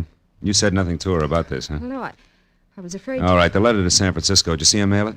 Well, I mailed it myself earlier in the day, along with one of my own. Mm-hmm. I didn't think about it until after her call, when she pointedly asked me if I'd remembered to mail a letter. My letter, that is, which she knew that I'd written to an aunt I have in Passaic, New Jersey. Well? Well, that's the whole story. If you want me, I'll be over at Thaddeus's place. Thaddeus? Yes, he was in love with Helen. Yeah. Maybe she was returning that love with blackmail. What do you think, Rhonda? I don't know. The thinking is now your job, Mr. Marlowe. When I left Rhonda Langley and started back to my car as a bona fide private detective with client, I wasn't sure whether or not I was happy about the whole thing. A second later, at the sight of a man in the dark ahead, half crouched behind a tree, I quit deliberating the point and got ready for trouble because, from what I could see, the gentleman in hiding had both the curly hair and very short legs that Ibarra had mentioned as a sign of Helen Palmer's killer. I kept walking straight until I was abreast the tree, and then I pivoted sharply, took one step toward him, and swung! Come on, brother. Why, you dirty... You haven't got the time. They believe me. Enough, fella. Enough. Will you leave me alone? Sure.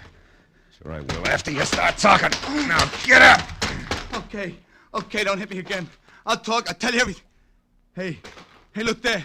No, don't! Oh, that lousy note.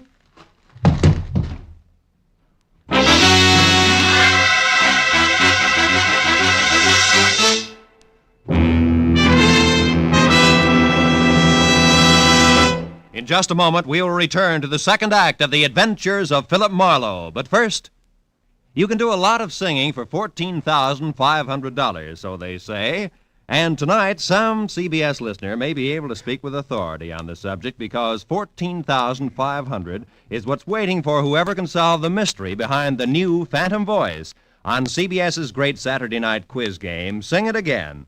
Listeners from coast to coast will be quizzed by telephone about the new Phantom's identity. And they'll also be given a chance to win one of the other famous prizes for solving the riddle songs which feature Sing It Again's hour of Saturday night fun. Here's Sing It Again on most of these same CBS network stations tonight and every Saturday night. Now, with our star, Gerald Moore, we return to the second act of Philip Marlowe and tonight's story, The Grim Hunters.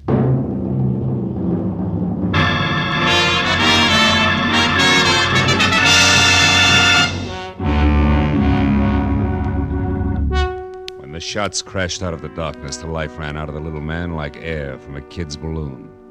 I couldn't figure exactly where the shots had come from, and I stopped trying when a pair of spiked heels clicked fast across the concrete driveway between me and the house. Then a motor started, and a second later a car roared by with Rhonda Langley at the wheel. I yelled at her to stop as she went by, and ran out in the street after her and yelled again at the retreating car. But she ignored me. When another car came around the curve behind me, I tried to flag it down, but the driver didn't even slow up. So I just stood there while the two cars twisted out of sight down the winding street, leaving nothing but silence and a lot of unanswered questions hanging in midair. I walked back to the corpse, went over it carefully. But there was no identification, nothing but a gun to indicate how he fitted into the screwy mosaic of murder, scavenging, and blackmail. I went inside to call Ibarra, and 5 minutes of tracers, relays, and busy signals went by before I finally got through to him with my news about Helen Palmer's killer. What? Where are you, Marlowe? In a house on Ogden Drive, 4310 North. Was shared by Helen Palmer and my new client, Rhonda Langley. Uh-huh. Did she kill my suspect, Marlowe? It could be. She left here in a big hurry. Another thing, Ibarra, there's more behind this business than robbery. Like what? Like blackmail. Maybe so. We just found the Palmer's girl handbag in a trash can. Nothing left but a lipstick and 2 letters. Incidentally, one is addressed to your client, Rhonda Langley. That figures. They shared the house, so Helen happened to pick up the day's mail. What's the other letter? It was one returned for insufficient postage. They forgot that airmail is 6 cents these days. Oh, return. Wait a minute. Is that letter addressed to a law firm in San Francisco? No, it's addressed to Sophie Kilberty. Sophie Kill who? Kilberty of Passaic, New Jersey. Why? Well, Ibarra, listen. Helen was blackmailing somebody, and she covered herself by mailing a letter to her lawyers in San Francisco. Mm-hmm. If that letter was returned for insufficient postage and the blackmail victim knew it, he'd have no qualms about killing her, right? Sure, but the letters were in Helen's purse. Oh. Don't you think she'd have known her protection was gone? Phil, I'm going to put out a pickup call on your client. And you get on down here so we can go over this mess one step at a time. Where's here? Still at the gas station on Van Ness off Hollywood Boulevard. Okay, Ibarra. How long are you going to be there? Just until Thaddeus Grover shows up to identify the body and give me some answers personally about that scavenger hunt he threw tonight. What about this curly-headed corpse I've got here? Have you gone over him? Yeah. Nothing but a gun, some small bills on him. Then he'll keep. I'll expect you in a few minutes. Okay. So long, Ibarra. When I put down the phone, I was convinced that a big switch was due any minute because finding those letters in Helen Palmer's purse made a lot of sense in one direction and not a bit in another. I could have made more heads and tails by flipping a ball bearing than I got out of the facts Ibarra had given me. Just then, the shadow of a man slid up the walk. I heard a pair of feet mount the stairs, 2 at a time. It was the Wonder Boy executive I'd met at the party. Better hold it right there, Sample. What? Marlowe. Why the gun? So the same thing won't happen to me that happened to the dead little guy outside? Another murder? Marlowe, where's Rhonda? Is she all right? She left here as fast as an 8-cylinder motor wide open could move just after it happened. Then it was Rhonda I saw. On my way over here, a speeding car almost crowded me off the road. It looked like Rhonda's, but I wasn't sure. And Marlowe, she was being chased by another car, a fast one. Chased, are you sure? Yes. The first car missed me by inches when it swung around a curve. I don't know yet how she made it. Then a second car came along and passed the curve, but it stopped, backed up, and then took the same road Rhonda had taken. You think she got away? I don't know. Well, come on outside, Sample. I want you to take a look at this. By the way, how long have you known Rhonda? About a year. Mm-hmm. She's a brilliant girl, Marlowe. Came out from the East, and I gave her a job as my secretary. She's more than that now, huh? I'm in love with her, if that's what you mean. Yeah. Oh, here it is. Well, Marlowe, I know this man. That's Nate Murdoch. He used to be a foreman with our firm. He left and went back to Atlanta right after Claiborne's death. Atlanta? Isn't your host Thaddeus Grover from Atlanta? Why, yes, he is. Oh, brother. When did you see Grover last? Well, the police asked him to go and identify Helen's body. He left the party while the officer was still questioning the rest of us. Yeah, and on the way he could have taken time off to drop by here, kill Murdoch, and make a try for Rhonda, too. Come on, let's get to the phone. But why, Marlowe? Good heavens, Grover's our friend. He and Helen were engaged to be married. All right, so it doesn't make sense. But his fiancée and his short friend from Atlanta are both dead. And Rhonda's burning the tires off a car to keep out of reach. Those are the facts. Will make sense later. I'll call Grover's place and hurry up. Yes. That's where she intended to go when she left here, to console him, no less. Scavenger hunt my Aunt Minnie. Hello? Hello, is Mr. Grover there? No? Well, has Miss Langley arrived yet?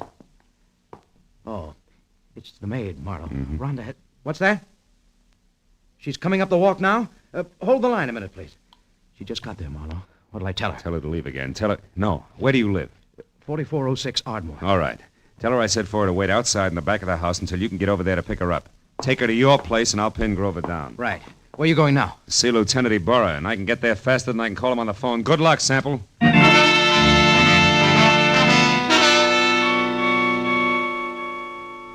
Sample was repeating my name over to Grover's maid on the phone as I left. And a few minutes later, at the mobile gas station off Hollywood Boulevard, I found Ibarra looking sardonic in the blinking light from a flying red neon horse above his head. as he flipped through a stack of papers on top of an oil drum. It's about time, Marlowe. Where's that client of yours? Now, wait a minute, Ibarra. I had her pegged all wrong. She's a pigeon. Has Thaddeus Grover been here yet? Just left. He's quite a character, that guy. You didn't let him get away alone? Yes, he was... What do you mean, get away? Ibarra, there's a big connection between Thaddeus Grover and Murdoch, the guy who killed Helen. Now, Grover might have hired him for the job, and now he's trying to get Rhonda. Now, Marlowe, how does that figure? It doesn't, but so help me, Ibarra, that's the way it is. Well, Grover was heading for his friend Larry Sample's house when he left. Happened to know where Sample... Holy smoke, that's exactly where I told Sample to take the girl. 4406 Ardmore. Well, that's great, Marlowe. They'll all be together in one place. I'll pick up the whole crew and right now. You're going to pick up the pieces, you mean? You think there'll be a showdown? Any minute, Ibarra, it can't miss. Okay, so we'll take some firepower along. Amigola, Gray, let's go. Come on, Phil. Now, look, Ibarra, maybe Sample hasn't gotten home with Rhonda yet. I'll go up to Grover's and try to head them off, okay? Okay, Marlowe. But if you get them before I do, bring them in, and no alibis. I'll see you.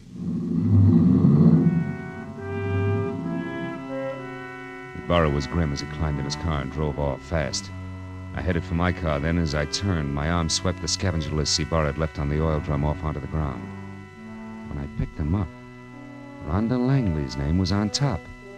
Her list was as goony as the others, but near the bottom was an item strangely familiar to me, which hadn't been checked off. It was a canceled ticket from Woodhaven Ballroom. All at once, I realized why it was familiar.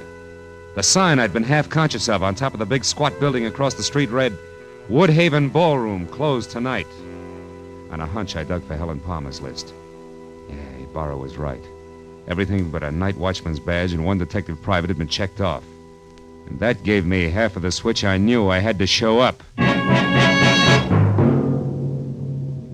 ran to my car and headed for that southern mansion in the Hollywood Hills, the end of a very complicated frolic. And with every turn of the road, I gave myself another whack for being such a nearsighted sucker. When I got there, the big house on Magnolia Terrace was dark, except for a light in the servants' quarters. I stepped down the block, walked back, and edged around to the patio where the garage, the hothouse, and the king-size barbecue loomed only as shapeless lumps of shadow. I stood still and watched. Then I saw him move, walking slowly, gun in hand along the fence toward the hothouse. I started toward him quietly, just as he found out what he was looking for. Oh, you're clever, my dear. But it's all over now. I know you're in there, so come on out with your hands up. Oh, no. You're hanging yourself for murder right now, Larry Sample. I've got all the proof I need. I don't know what good it'll do you, Rhonda. I'll never pay you a cent for it, you blackmailing tramp. I'll kill you first. And that protection letter you wrote to your lawyers was returned, darling. I found it accidentally in Helen's purse tonight at the party. So no one will know. Now come on out or I'm going in after you. I wouldn't try that if I were you, Sample. Marlowe's due here any minute now. He called me and told me. That was I, dear. You? I used his name when I talked to the maid. Oh, I should have done this myself in the first place instead of trusting that stupid Murdoch. Are you going to come out of there? No, and I've got a gun. You can't see me, and I know it. But your white dress makes a perfect target, you little fool. Drop it, Sample. Now let's have that gun. Marlowe, I'm so glad you got here. No, he's not dead. Oh. And he won't be from bullets. Give me your gun, too, huh? Come on. All right. I was too scared to use it anyway. Thanks. Now sit down and shut up. We're going to wait for Lieutenant Ibarra, then you're both going to the pokey. What? Listen, you, I don't go for blackmailers, male or female. Even the cute one's a ugly lady. Very ugly. No, Phil, wait. You've got to understand something. 2 years ago, Larry Sample killed his partner, Joshua Claiborne. I knew it, but I couldn't prove it. So I pretended I could and blackmailed him. Don't you see, if he paid off or tried to kill me, that would be proof of his guilt. And he did, Marlowe. Mm-hmm. Why should you pull a stunt like that? I'm a divorcee, Marlowe. Langley is only my married name. Okay, so what? My maiden name was Claiborne. Claiborne? I'm Josh Claiborne's daughter. Oh. And I can prove that. Is that reason enough? Well, why didn't you level with me instead of labeling Helen a blackmailer? Oh, Helen was already dead. And I needed your help desperately. I thought I had to lie to get it. Okay? Yeah. Okay, baby.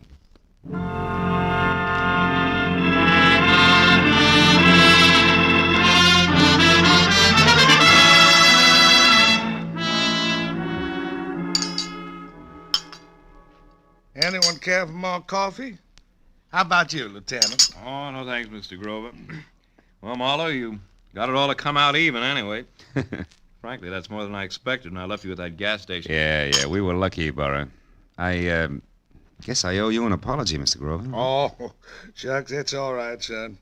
It was a shock to me to be accused of poor Helen's murder, but, well, it's over now. Yeah. You said it was the scavenger list that set you straight. How'd you figure that, boy? Well, there was a Woodhaven ballroom ticket on Rhonda's list, so she had to go there for the ticket, you see. Now, Sample knew that. And he told his killer, Murdoch, who incidentally he hired to murder Claiborne 2 years ago, that the girl who went to the Woodhaven ballroom was his target. Uh-huh. But Helen happened to go there after the night watchman's badge. Which he could have picked up any place in town. Yeah. What a terrible coincidence for Helen. That was all that saved my life, really. That's right, honey. Murdoch made the mistake, and when he and Sample discovered it, they made another try at Rhonda's house. But I caught Murdoch there, so Sample shot him before he could talk. And when I left, he followed me in his car. I knew they were after me, and I thought for sure they'd killed you, Phil. That's why I ran. Yeah, that threw me for a loop. Then Sample came back to make sure that Murdoch was dead and sold me a great big bill of goods at the same time. Oh, it's a terrible, terrible thing. Yes, Mr. Grover, it is. Lieutenant, I want to thank you personally for your participation. Thank you very much. Well, I've got everything I need, so I'll say good night. Yeah, me too. Oh, Phil. Yeah? Shall I mail you a check? Why, yes, I think... No, wait a minute. Yes? You know, honey, with your knowledge of postal rates, why don't you just deliver it in person, maybe? Huh? Love to. Count on it, Mr. Marlowe. Good night.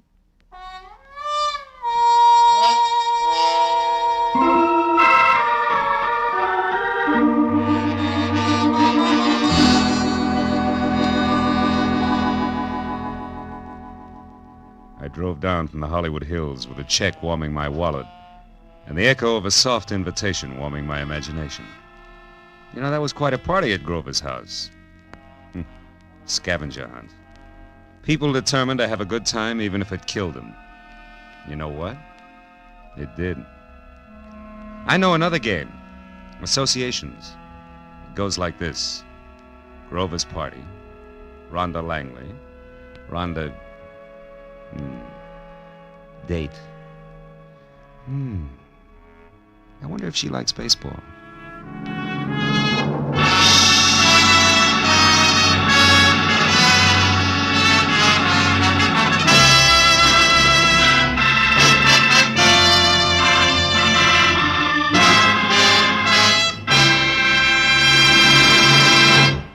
The Adventures of Philip Marlowe, created by Raymond Chandler, star Gerald Moore, and are produced and directed by Norman MacDonald.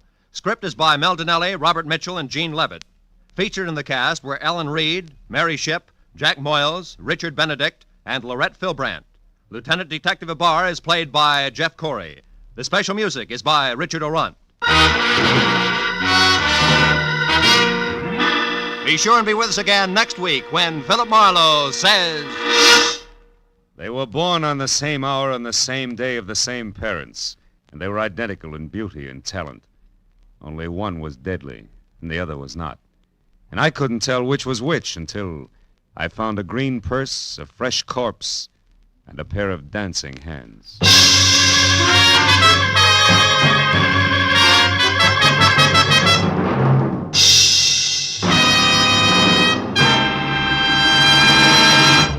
If you happened to miss Jack Benny's hilarious show last week featuring the Ronald Colemans, you missed the laugh treat of the year. But Jack will be back again tomorrow on these same CBS network stations with his entire gang, including Mary Livingston, Phil Harris, Rochester, Dennis Day, Don Wilson, and the Sportsman's Quartet. Invite some friends over. Sit back and enjoy the Jack Benny Show tomorrow. This is Roy Rowan speaking.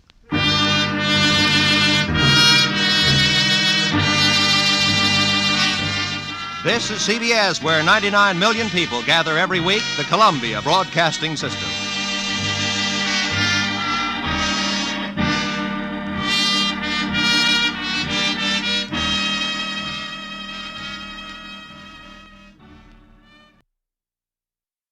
From Hollywood, it's time now for... Johnny Dollar. Joe McNabb, Northeast Indemnity, Johnny. Oh, hi, Joe. What's up? At the moment, my blood pressure. Too much work? No. Prospect of having to pay off on a $100,000 life insurance policy. Uh-oh. Fella I think you know, Johnny. Art Wesley. Oh, sure. Been a pal of mine for years. Reporter. Yeah. Apparently he's working on a story right now that somebody doesn't want him to report. What do you mean? Night before last, he got beat up in an alley. Yesterday, a car made a pass at him at high speed. What about today? It's early yet, Johnny. Oh, yeah, sure. But let's hope it's not too late.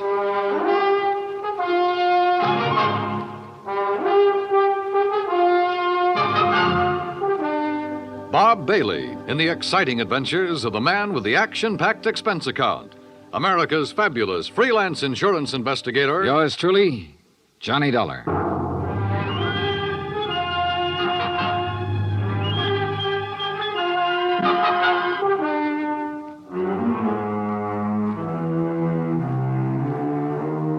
From Special Investigator Johnny Dollar to the Home Office, Northeast Indemnity Affiliates, Hartford, Connecticut. The following is an accounting of expenditures during my investigation of the Big Scoop matter. Expense account item 1, $18.40, transportation and incidentals to New York City. I called Art Wesley's paper. He wasn't in, and nobody seemed to know where he was. Then I remembered a small bar called Tony's over on 3rd Avenue. I took a cab, that's item 2, $1.25, and found him in a corner booth. Sorry, Johnny, no bodyguard. The informants I'm working with will take off fast till they spotted one. No informants, no story. That insurance policy your paper took out on you, who's the beneficiary? A dear departed wife, Joan. Departed? I thought... We split up a couple of months ago. Oh, I'm sorry to hear that, Art. Yeah, we were living in 2 different worlds. I wanted a home and family. She wanted a trip to the moon every night. Where is she now? Who knows? On her way to the moon, I guess. Hey, look, this story you're working on, Art. It's hot, Johnny. And big, real big. A national gambling syndicate, and run by a guy right here in New York. Who? I'm getting close, but I'm not sure yet. When I am, then out come my articles. What's this guy gonna do when you push him into a corner? Look, I'm worried about you. You look, Johnny, I'm not as foolish as you think. I've got his name written down and put in a safe deposit box with what evidence I got. That's my real insurance. Oh, Art, look, we've been friends a long time. I'm not gonna let you do this alone. Sorry, Johnny. I gotta go it alone.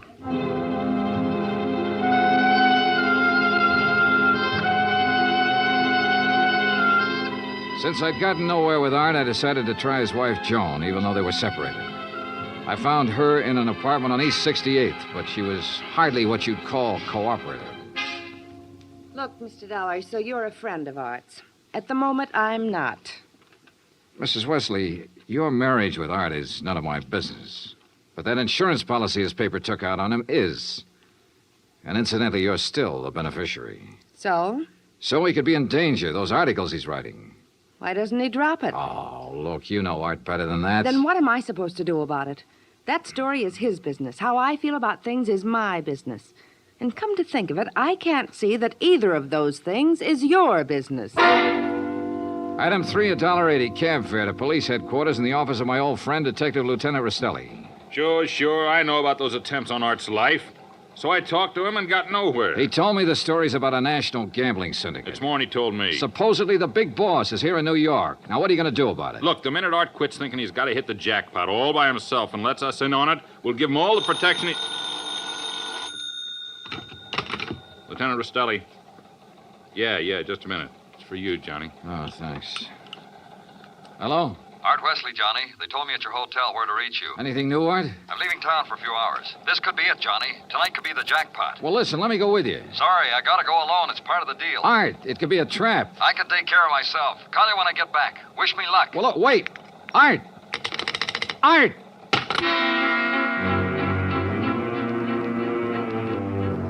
Item 4, $1.80 cab to Art's apartment, where I persuaded the manager to let me in. I was looking for anything that would give me a lead. Then, near the phone on a scratch pad, I found where he'd written the word Watika several times.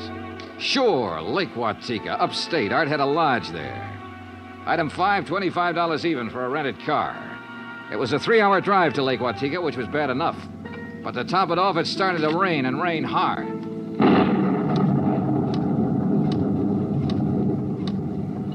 When I finally got to the highway turnoff, the side road to the lake was a mass of mud. Then I got 2 quick breaks. It stopped raining, and I spotted the 6-mile road into Art's place.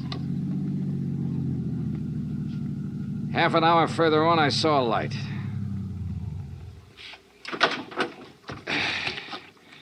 Hart's car was parked at one side and the front door of the lodge was wide open. When I got to it, I saw why. Art was lying in the doorway. Yeah. He was the one who wanted to hit the jackpot. But you can't hit the jackpot with a slug, particularly when that slug is right between your eyes.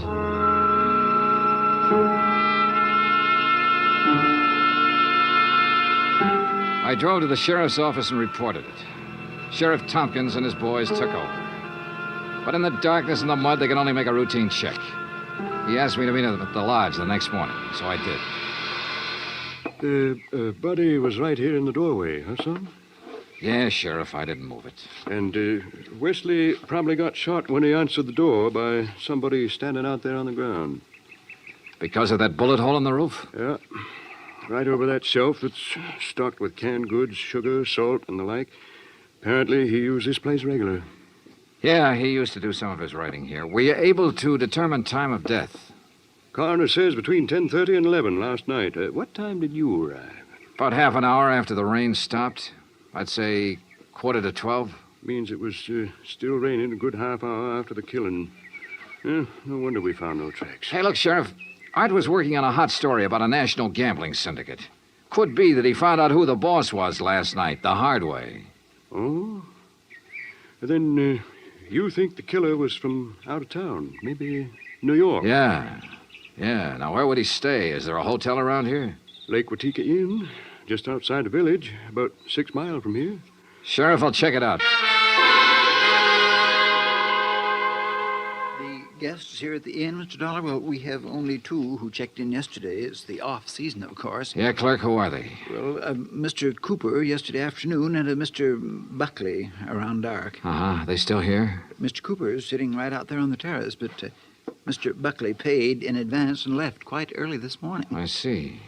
Did Buckley give any reason for stopping here? He said he was a traveling man and didn't like to drive in the rain. Okay. I'd like you to write down a description of him. I'll pick it up on the way out. Oh, I'll be glad to, sir.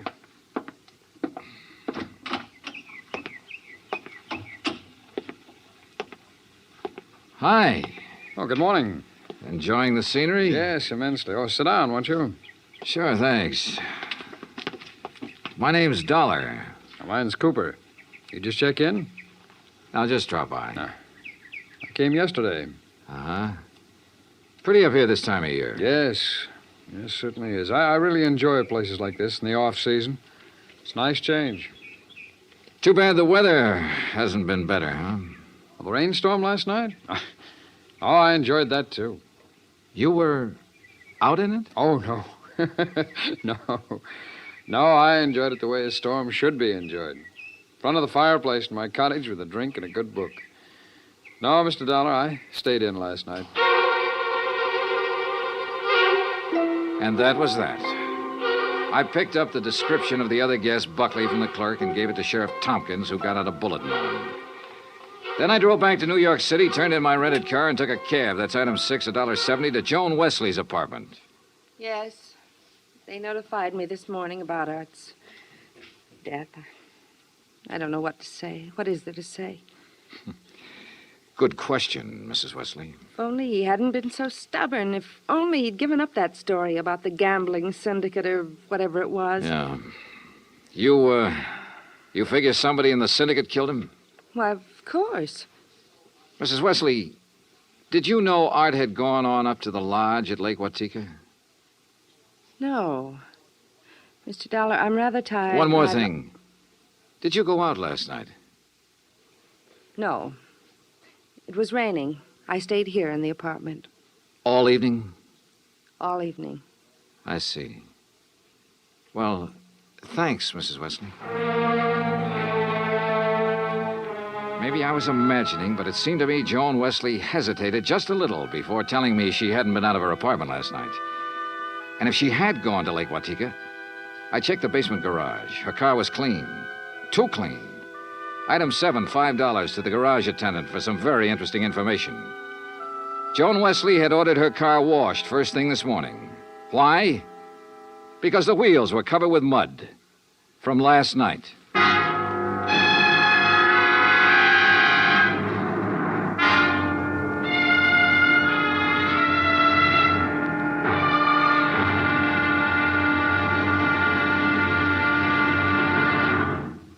Act Two of yours truly, Johnny Dollar, in just a moment. Better schools mean better citizens, better neighbors, better families. But we can't expect our children to respond, to learn and grow, if we ourselves are indifferent to their school environment. CBS Radio urges that you write to Better Schools, 9 East 40th Street, New York 16, New York, for information about how citizens can spark community action to improve their schools. That address again is Better Schools, 9 East 40th Street, New York 16, New York. Now, Act Two of yours truly, Johnny Dollar, and the Big Scoop Matter.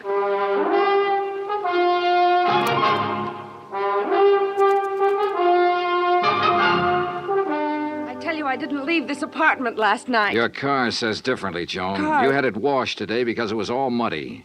And the reason it was muddy was because you had it out in the rain last night. Look, Another thing. You told me you didn't know Art had gone to the lodge. You hadn't heard from him. But the switchboard operator told me you had a call from him yesterday. Now, why else would he call you except to tell you where he was going? Well, how about it, Joan? All right.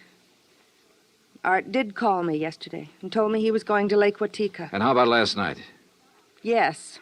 I went out, but not to Lake Watika. Art wouldn't give you a divorce. By killing him, you get your freedom and $100,000. I didn't kill Art. I didn't go up there last night. Then where did you go? Might as well know. The reason I wanted a divorce from Art was because I'd found someone else. Oh? That's where I went for a few minutes last evening. Why did you lie about the phone call from Art yesterday? I don't know. I was confused. I was afraid it would look bad for me if it came out that I knew Art had gone up there. It doesn't look good for you this way, believe me. Oh, Johnny, I'm telling the truth. Who is this fella you're interested in? I don't see why he Who has is he? His name is Ted Nash. Will you have to talk to him? I sure will. And right now. But I was wrong about talking to Ted Nash right now. I called his apartment and got no answer. Item 9, $1.60 cab fare to police headquarters in the office of Detective Lieutenant Rastelli. You figure this guy Nash and Joan Wesley could have killed Art and used the gambling syndicate threat as a cover, huh? It's a possibility, Lieutenant. Well, I'll see what I can find out about Nash. How'd you do at Lake Watika? 2 guests checked in the day of the killing. One, a man named Buckley. He left early this morning. Sheriff Tompkins has a bulletin out on him. Who else? A fellow named Cooper, who apparently likes to go places in the off-season. Nothing to tie him in particularly. Cooper, huh? We had a rumble some time ago that a guy named Cooper was involved in that gambling syndicate. What? Trouble is, we got no proof. Hey, wait a minute. What's the matter? Art told me he'd put the name of the man he was after in a safe deposit box. If we could find the key to that box. How about Art's apartment? Let's take a look.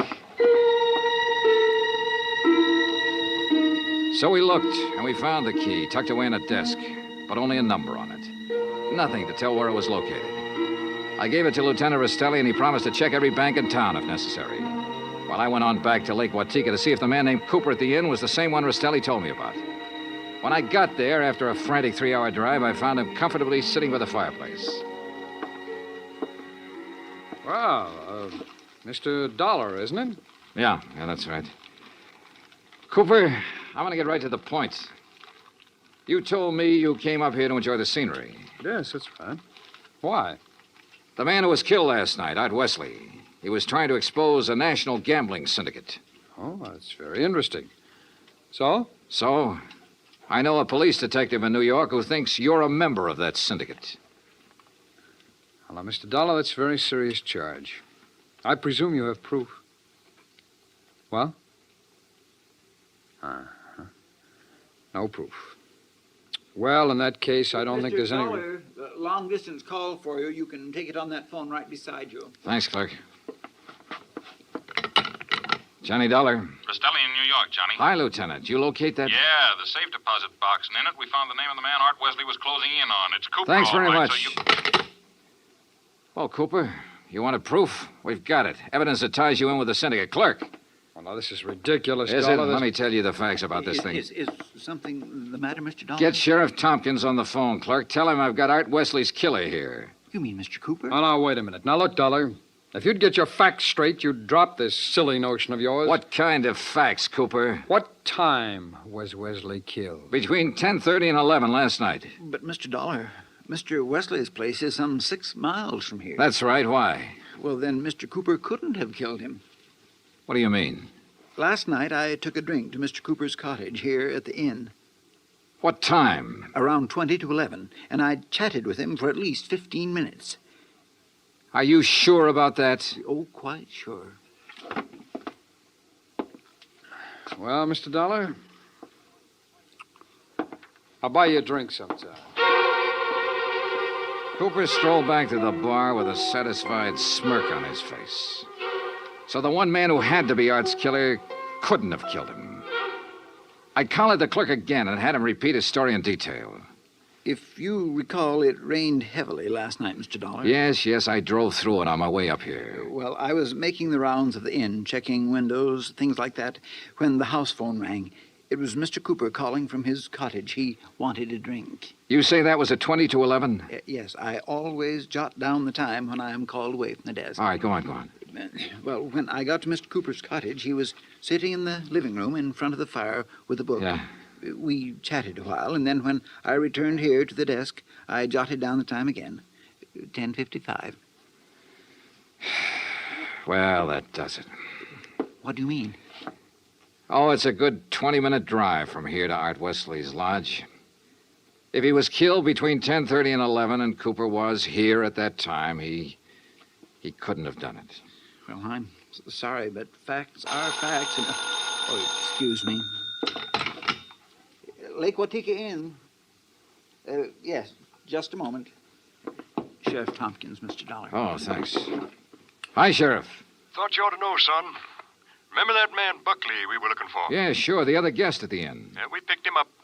I've been questioning him for an hour. Any luck? No, sir. He's just a traveling salesman who stayed at the inn because he didn't want to drive in the rain. You sure? Buckley swears he doesn't even know Cooper.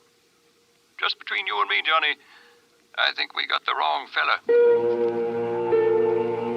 No place again. I decided to start all over. Got into my car and drove to Art Wesley's place. Nothing was changed. I remember the trip I'd made the night he was killed, how it rained heavily until about half an hour before I arrived. How I'd found him lying in the open doorway, a bullet hole in his head. Yeah, and the hole in the ceiling over the shelf of provisions, marking the path of the bullet. It was there. So were the provisions. Canned food, mustard, sugar, a package of crackers. There was some... Wait a minute. Sugar. The sugar bowl. I stared at it for a moment. I remembered a couple of things the room clerk at the inn had told me. And suddenly the whole deal slid neatly and quietly into place. I drove back to the inn fast. Cooper's cottage was empty, so I went inside to the bedroom and took a look around. Then I spotted one of the pictures on the wall, a little out of place. I looked behind it. Yeah, just what I expected. Outside, I found Cooper sitting on the terrace in front of the main building. I slid into a chair across from him. Well, Mr. Dollar, what fantastic crime are you going to accuse me of today? Cooper, I got a one-track mind, and it's still stuck on murder. Oh, now look, Dollar. We've been over this before, and personally, I find it quite boring. So much so that it's interfering with my vacation here. That's too bad. Yes, it is. So I'm leaving this evening. I don't think so, Cooper. Oh, come now. Art Wesley was trying to expose a figure in a gambling syndicate. You. Well, that's a matter of conjecture. You had to stop him, for keeps. Oh, now look, Dollar. The time of Art Wesley's death has been established as between 10:30 and 11 last night. That's right, between 10:30 and 11 last night. And I'm sure you remember the room clerk telling you he was with me in my cottage living room from 10:40 to 10:55. I sure do. So that I certainly couldn't have killed your friend Wesley 6 miles from here during that time. Except that Art Wesley wasn't killed at his lodge. What are you talking about? You see, I remembered something else the clerk had told me. The night of the killing, it stopped raining a little after 11. All right, what difference does that make? All the difference in the world, believe me. Here's what really happened, Cooper. You killed Art Wesley in the bedroom of your cottage here at the inn. Oh, don't be ridiculous. You immediately called the room clerk over and chatted with him in your living room for about 15 minutes. He didn't know there was a corpse in the next room. Oh, really? After he left, you took Wesley's body the 6 miles to his place and planted it in the doorway. Oh, now look, Dollar... Your problem was to make it look like he'd been killed there. Then you remembered. The slug that had killed him hit the wall in your bedroom. That gave you an idea. You figured out the right angle at the lodge and fired a shot upwards from the outside the door. It went through the ceiling at the back. All right, Dollar, I've had enough of your half-baked theories with no proof whatsoever to back them up. Correction, Cooper. This time I've got proof. There was a shelf of food under the bullet hole and a bowl of sugar directly under it. A bowl of... So what? When sugar gets wet, it gets crusty, and it stays that way. But the sugar in that bowl was dry. Now, if the killing was between 10:30 and 11, and it rained heavily until after 11, then some rain would have dropped through the bullet hole into the sugar. I see. But, Cooper, the sugar was dry. So the bullet hole was made after the time of the murder, when you planted Wesley's body there. Just a little detail, Cooper, but it nails you. That, and of course, the fact I found the slug that really killed Wesley just a couple of minutes ago. Oh? Buried in the wall of your bedroom behind a picture you'd moved slightly to cover it. Well, Dollar, I may as well tell you that I saw you come out of my cottage a few minutes ago. I figured you knew. So ever since you sat down here, I've been holding a gun on you under the table. You know, Cooper, I may as well tell you. Ever since I sat down here, I've been holding a gun on you, too. Well, you... Let's have it. Well, you didn't have any gun. A big-time gambler, bluffed right out of the game. Cooper, you're slipping.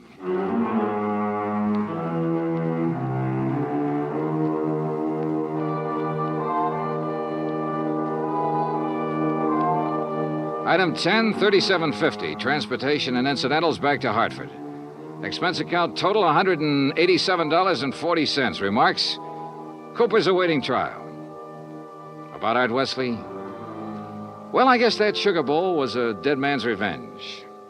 And come to think of it, that revenge was pretty sweet. Yours truly, Johnny Dollar.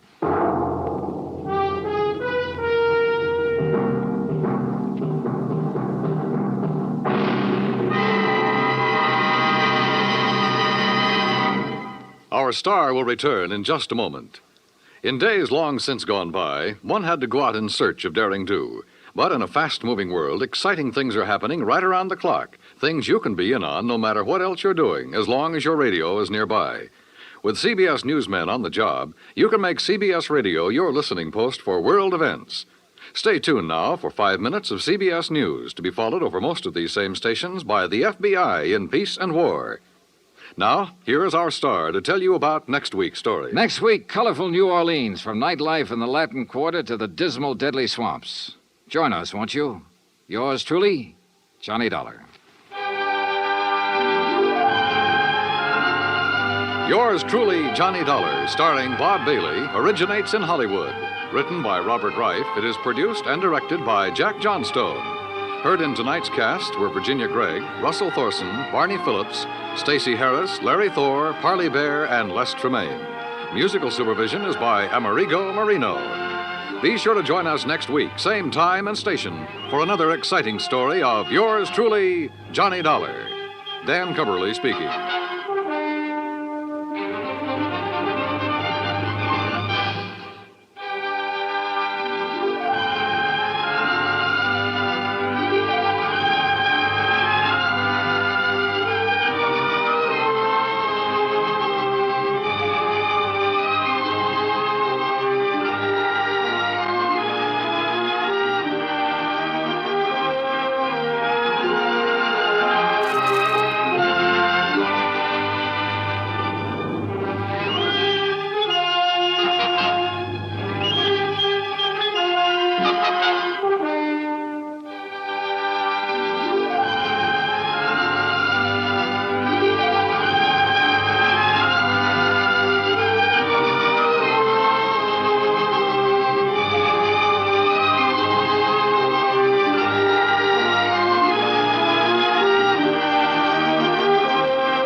Get this and get it straight.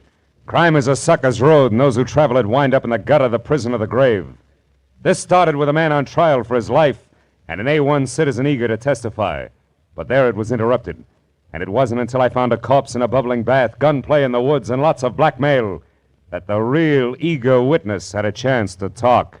From the pen of Raymond Chandler, outstanding author of mystery, comes his most famous character and crime's most deadly enemy, as we present The Adventures of Philip Marlowe.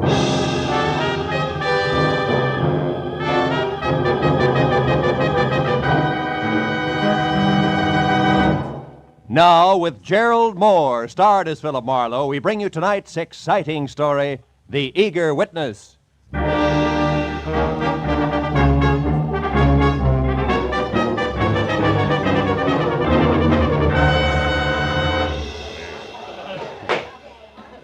Division 88 of the Superior Court of the State of California and for the County of Los Angeles now in session. The Honorable Albert Winston, Judge presiding. Everybody rise.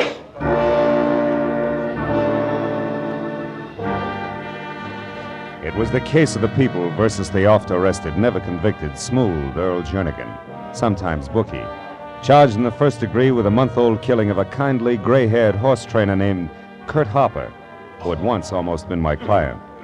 It was the afternoon of the fourth day of the trial, and the prosecutor for the state had already built an almost airtight case against the alleged gambler when my turn finally came. To further substantiate the state's claim that Earl Jernigan did willfully and with malice aforethought take the life of the deceased Kurt Harper. Will Mr. Philip Marlowe take the stand?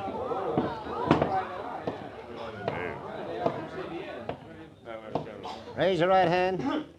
Promise to tell the truth, the whole truth, nothing but the truth, so help you God. I do. State your name and occupation. Philip Marlowe, private detective. Take a stand.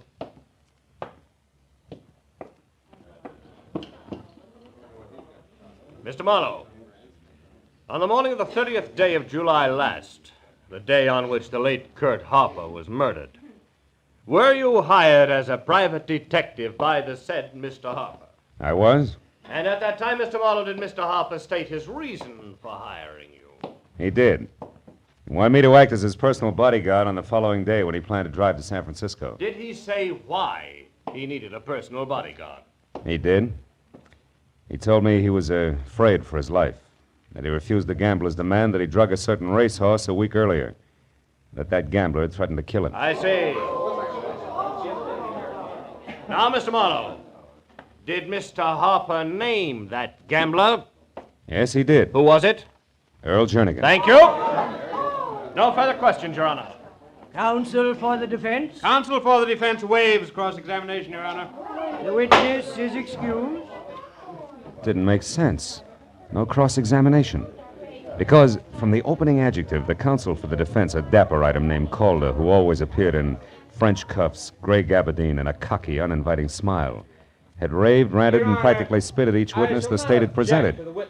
So the courtroom was left with a tingling impression that Earl Jernigan's attorney had something of a surprise waiting up his legal sleeve. Later, when Calder was on his feet and addressing the jury, that something started out fast.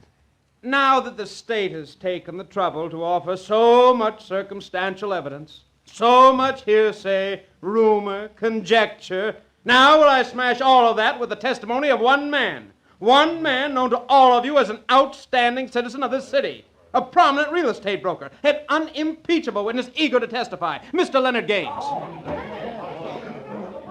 It worked.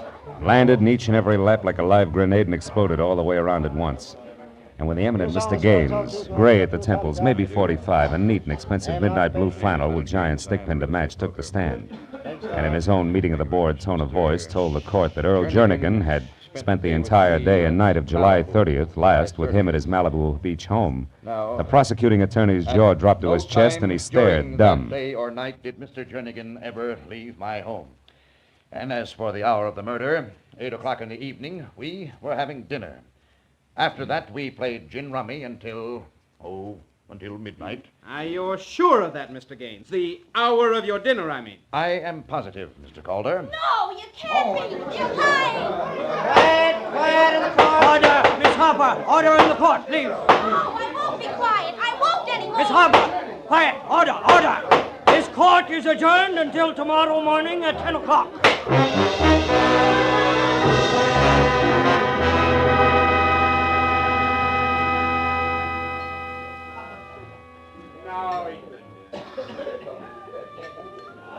Another scotch and soda, mister? Yeah, I guess so. Oh, wait a minute, baby. I think I'm going to have company. Mr. Marlowe, can I talk to you for a minute? I'm Gail Harper, yeah, I know. What I don't know is why you're not doing 30 days on a rock pile with that rumpus you just kicked up in court. Would you like a soft drink? No, thanks. All right, just one, baby. Jack. The judge said he understood and left me off with a short lecture, which was what I had counted on. Oh. You mean all that fireworks in there was planned, not just spontaneous combustion? That's right. I had to have time.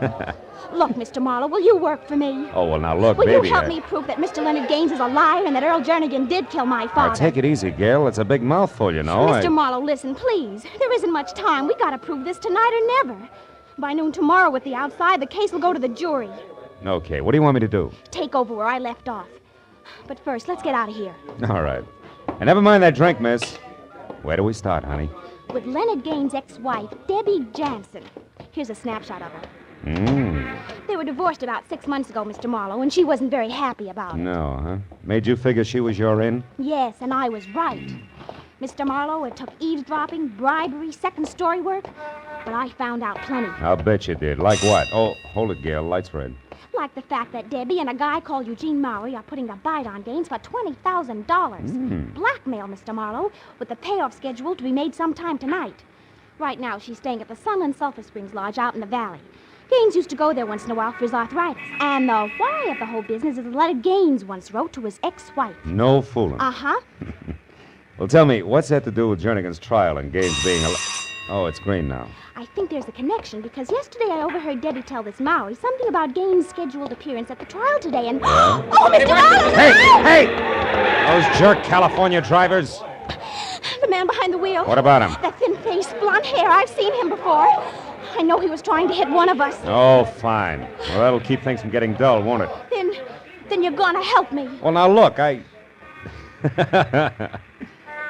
who could resist you, baby? Okay, tonight I check in at the lodge at Sunland Sulphur Springs. Come on, let's get out of here.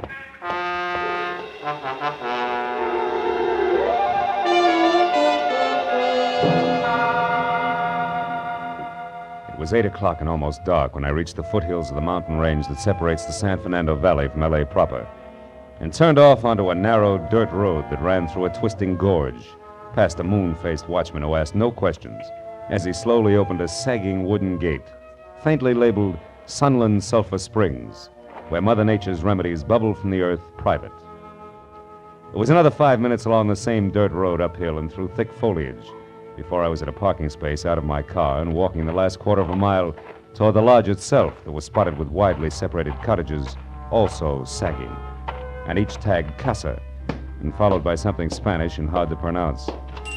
Inside the place was cheap porch furniture and occasional threadbare rugs over scarred pine and deserted, except for a sleepy old guy with thick-lidded eyes and an accordion-wrinkled face who was slouched in a heap behind a sign on the reservation desk that read Maynard Sharp, no less, night manager. When I gave him my name and said that both my rheumatism and I needed a rest, he came too, almost. Roomy, Mr. Marlowe. Well, let's see. Can let you have most any one of the cottages. Half of them are empty. Things kind of slow this time of year. How slow can you get? You'd be surprised. How's about Casa Francisco de Leon? Casa Francisco, Yeah, that'll be fine, Mr. Sharp. All righty, sir. Now, if you'll just sign the register here, I'll get your key. But, As I signed my name, I checked the guest list quickly. And the next second found what I wanted, Deborah Jansen. And next to that, in a different hand, her cottage for the night. Casa Rolando de Barron Dido. That's close enough. Well, anyway, it was all I needed. I took the key from Mr. Sharp, a misnomer if ever you heard one, learned the location of my quarters, paid him in advance, and left.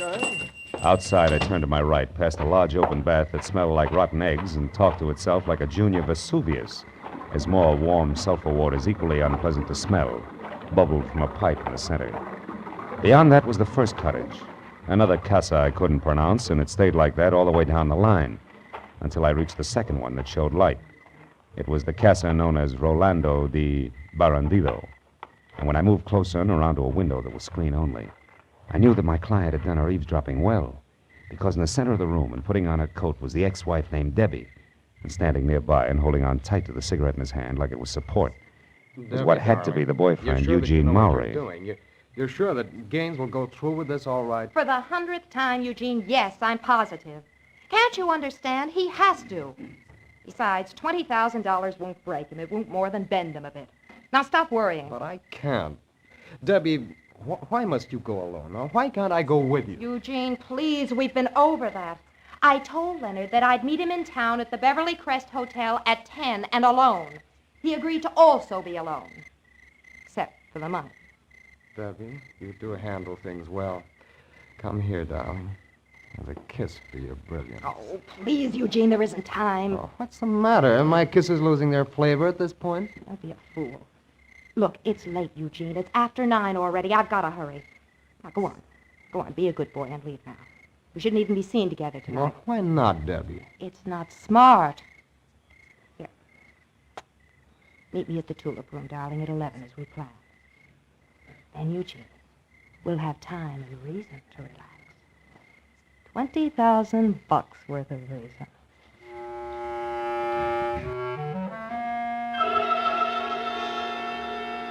As Maury oozed toward the door, I slid away from the cottage and into the shadow of a clump of trees nearby. Stayed there as he walked out of sight down the road that led back to the parking space. Then a few minutes later, when Debbie clicked off the light and left, I moved out of hiding and started slowly after her at a safe distance. Until from someplace in the night, an ugly, snub-nosed automatic that belonged to someone blonde and thin-faced as a near automobile accident stopped me cold. Where you going, Jack? For air. I love to walk in the country at night, okay? I wouldn't know, Jack. I'm a city boy myself, but as long as that's what you want, it's Jake with me. As long as it's where it's good and dark. Now, go on. That way. Move.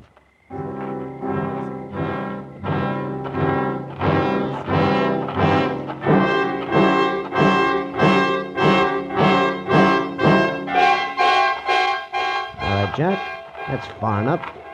Hold it. Turn around and face me. Why, so I can watch you pull the trigger? Never mind why, just turn. Okay, turn it is. That's better. Now, one step closer. One step closer. Hey, what's that? A pheasant, my friend, taking wing! Now, before I beat you into little pieces, let's have it. Who are you? Who do you work for, and what do you want with me? Come on, gunman, talk! Okay, no more. My name's Langley. Work for Earl Jernigan. Oh? Yeah, I've been watching you ever since the trial started.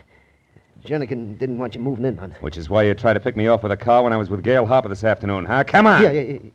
Yeah, that's why. Now what are you going to do with me? For the time being, Buster, leave you as is. Flat on your back, because I've still got to catch up with a lady before she reads a letter! City boy.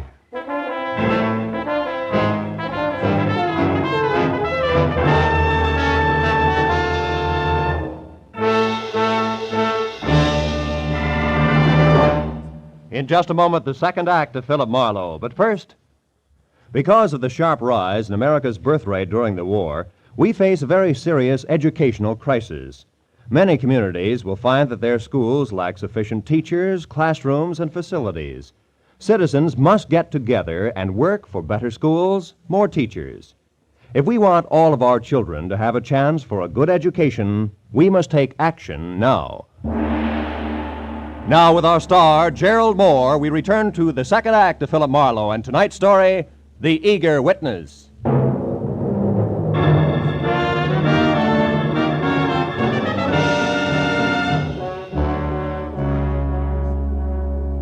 It was strictly hit and run. I piled Langley into the Manzanita and didn't even wait to see him bounce.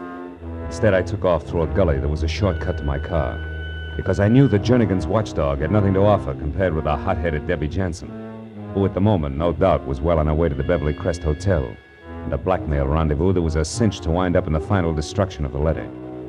That was my theory, but I dropped it like a hot rock just as I crossed the path to the sulfur pool. Mr. Marlowe! Somebody screamed! Yeah, he's there by the spring. Oh, gosh. Oh, my gosh.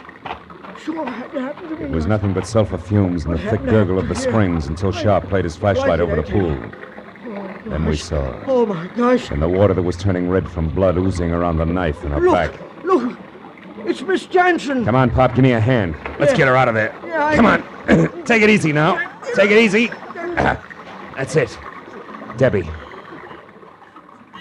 never should have tried it. Tried what? Who was it, Debbie? Who did this? He got the letter. Who? Who got the letter, Debbie? Debbie.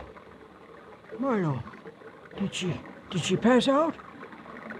For good, Maynard. She's dead. Oh, she seemed to be mumbling something about a letter. Did you get what it was? Yeah, only part of it. A killer apparently took the letter away from her. Believe me, that's bad. Letter? What's a letter? Wait a minute. Huh? Oh, it's probably that pheasant again. Letter? Pheasant? What are you talking about, Oh, son? I guess I'm just getting jumpy. Hey, there is somebody. Come on, Pop.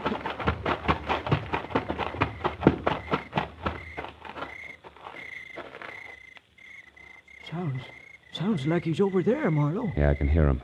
Oh, no, that ain't gonna do you any good, son. Not in that brush, it ain't. And what's more, I wouldn't go any further if I was you. But Pop, all he needs is 10 seconds and he can destroy that letter for good. Well, just the same, there's 1,000,001 places a killer can hide in there and lay for you, son. Yeah. Yeah, Pop, well, for the moment it's a stalemate. I'd sure love to find out who that snake in the bush is. You know, I've run a peaceful place up until it's getting to be like one of them there movies. Only thing left out is a posse. Yeah, you're so right. Murders in the night, lost letters. It's corny enough without a posse. Yeah, and might dangerous, too. Hmm? Yeah, I see what you mean. Are you ready to... Yeah, I'm ready. Yeah, I'll lead you back to the office. My Jasper, I don't understand this one bit. Miss Jensen is stabbed to death over that letter, and in her dying... Hey! Huh? What is it? Shh. Up ahead there. Somebody ducked behind that big tree. Keep the chatter going, Maynard. Walk on up the path. Don't let him know we spotted him. Go on, talk. Well, okay, sure. I was saying I don't understand. Well, our place here is generally as quiet as a tomb. As the old man grimly ad-libbed his way up the path, I followed a few feet behind. When he got even with the tree, I turned suddenly, took 3 fast steps, and grabbed... Come here, you! Hang on to him, son. Hang on to him. Well. Mr. Leonard Gaines, the unimpeachable citizen himself. Stand still, Gaines. A gun. What's the idea, Marlowe? Try running and it'll come to you. I suppose you've got a legitimate reason for being here all thought up? I'm here because I've got a touch of arthritis. I need a treatment and a night's rest. Arthritis isn't all you're going to have if I find what I think I'm going to find in your pockets. Empty them, Buster. I said empty them. All right, I'll empty them. That's better. Sharp, you're a witness, and I demand that you... Now, just a minute, Mr. Gaines. You're in a pretty bad spot to demand anything. There's our baby.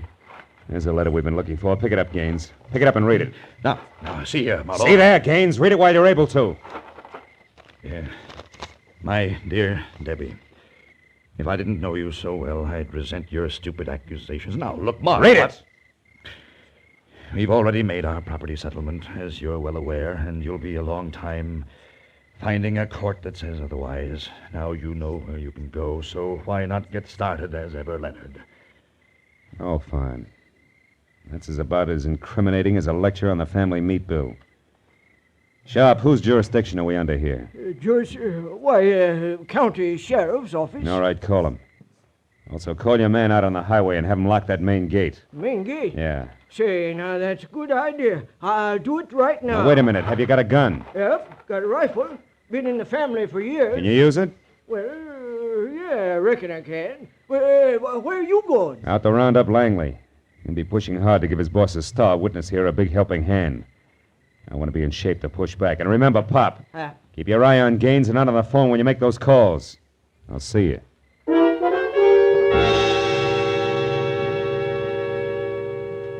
The second time that night, I started down the hill and toward the car lot, keeping in the shadows and moving slowly this time. Because it was odds on that Langley had taken everything in. And I knew that he'd try to part my hair with a gun barrel and pull Leonard Gaines out of the jam he was in the very first chance he had. So I stayed off the paths long enough to have both socks full of burrs when it happened. But not what I expected. It was the Sharp family blunderbuss that had exploded with a blast like a small howitzer.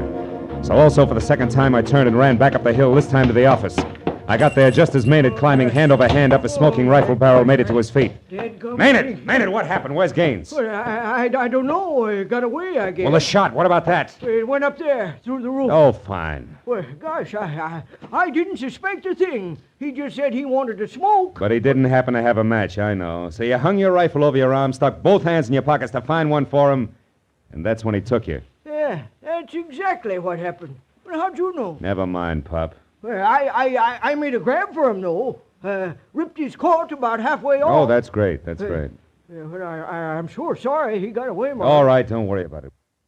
Can't get far with the gate locked. Well, I got bad news there, too. Oh, the gate's locked all right.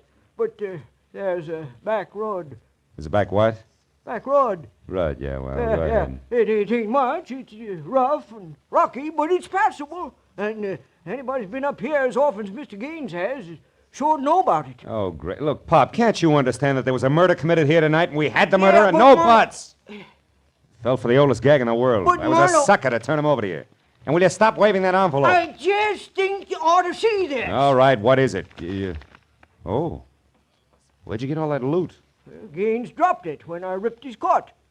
20 grand, it says here on the wrapper. There's something else written here, too. Casa Rolando de Barandito at 10. Casa... Pop, that's it. That's the answer. Come on, we gotta get down that back road in a hurry.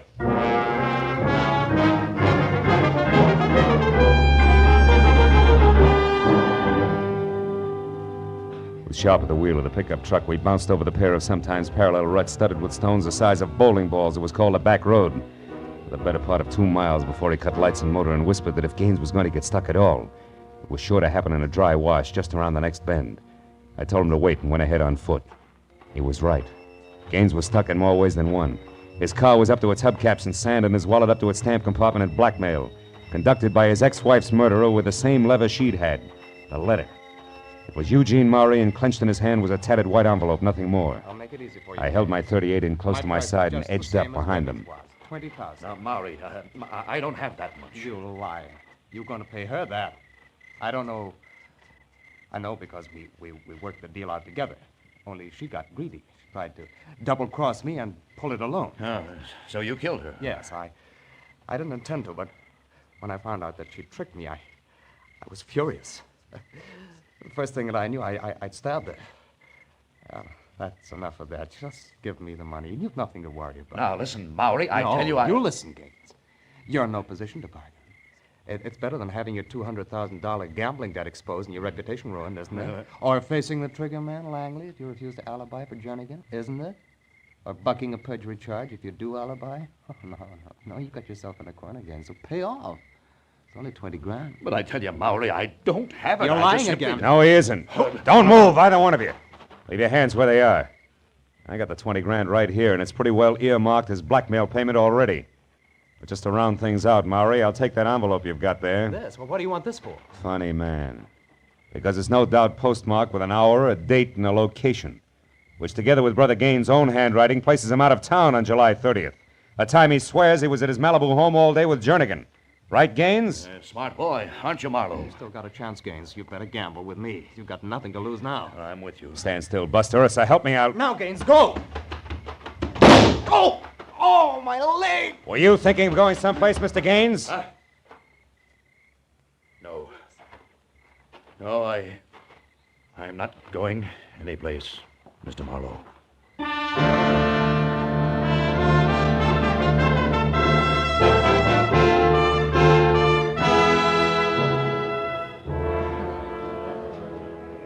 Well, Gail, the big show's about to start. Court will be in session in a few minutes. I know. And different from yesterday. Yeah. Oh, you did a swell job, Mr. Marlowe. Gee, I don't know how to thank you. Save it, baby. If that scale Lady Justice holds in her hands is in better balance today, it was your hunch and old Maynard's blunderbuss that did as much to put it there as my running around through the brush at Sulphur Springs. But all I knew was that Gaines was lying. I didn't know it was as complicated as it was. Well, that's because Debbie Jansen was twice as treacherous as we figured. I still don't understand. How did you know that Eugene Maury had killed Debbie? Well, you see, baby, I overheard her tell Maury that she was going to meet Gaines in the Beverly Crest Hotel at 10 for the payoff. Uh-huh. But I figured that was a lie strictly for Maury's benefit when Pop gave me the packet of money Gaines had dropped. It had that complicated name of a cabin and the time of the appointment, which was also 10, written on it. So I knew the real meeting was scheduled to take place out there. See? Oh, I see. Then she was going to send Maury off to the Beverly Crest while she collected the money at Sulphur Springs and then beat it alone. That's it, honey. You see, if her cabin had been named something simple like Number 4, then Gaines could have remembered it. Instead of that Casa Robino del Bangadoro, or whatever it was, he had to write down, you see? Well, then things might have been different. Ah, you'd have found a way. After all, you figured out it was the postmark that was important. Only after I'd been slapped in the face by a perfectly harmless letter with no envelope. Had to be the postmark. What else? Oh, they're starting. Yeah. Good luck, Mr. Marlowe. Give him the works. Don't worry, baby. I'm the ego witness today. We're going to knock them dead. Literally. They got it coming. I watched Jernigan's face as the preliminaries got underway. The killer was beaten. When the court finally settled down to work and the prosecutor took over, I listened to his deft build-up as he primed the jury and the dramatic ringmaster voice he used when he called. Will Philip Marlowe take the stand, please?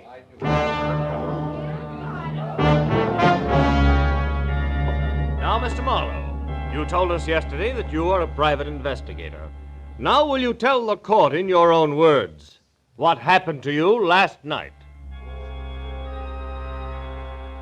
I sat there looking into the cold, baleful eyes of the prosecutor and thought of a paraphrase on that wonderful quote from Oliver Wendell Holmes. It's not enough to ask for justice. One must also hope for mercy. Mr. Marlowe. Oh, yes. I'm sorry. Well, it began here in this room yesterday afternoon at about 3:30 when the counsel for defense called a witness, and Mr. Leonard Gaines to the stand.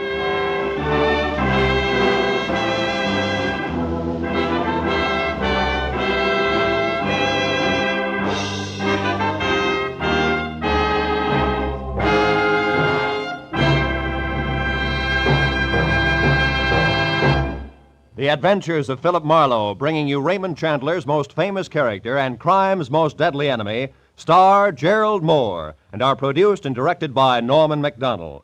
Script is by Mel Donnelly, Robert Mitchell, and Gene Levitt. Featured in the cast were Joy Terry, John Daner, Michael Ann Barrett, Junius Matthews, Ben Wright, Lou Krugman, Larry Dobkin, and Bud Whittam. The special music is by Richard Orant. Be sure and be with us again next week when Philip Marlowe says... The trail started in Montana, with a bum with two names rushing away from his lady love, and led fast into L.A. past a southerner from Canada, a worried wool dealer and a chorus girl with a .45. When it finally stopped at Murder in the Park, the tramp was still in a hurry.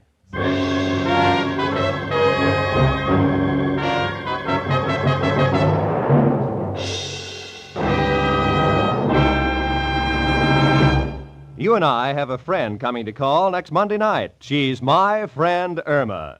If this beautiful, lovable, but dumb blonde isn't your friend now, she will be the moment you hear her over most of these same CBS network stations next Monday following the Lux Radio Theater. My friend Irma will bring you plenty of laughs and great entertainment. So be sure to make friends with my friend Irma these Monday nights on CBS, where you'll hear them all this fall. This is Roy Rowan speaking. Now, stay tuned for Gangbusters, which follows immediately over most of these same CBS stations.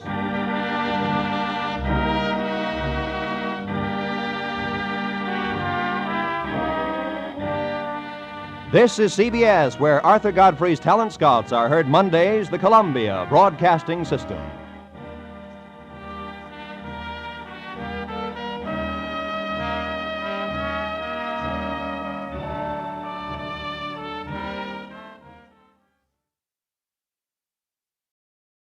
From Hollywood, it's time now for... Johnny Dollar. Earl Foreman, Johnny. In Sarasota? That's right. Florida?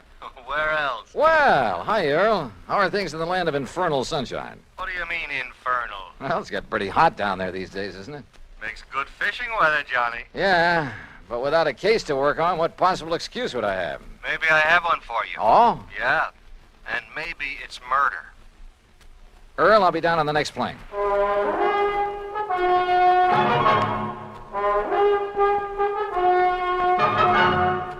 Bob Bailey in the exciting adventures of the man with the action-packed expense account, America's fabulous freelance insurance investigator. Yours truly, Johnny Dollar.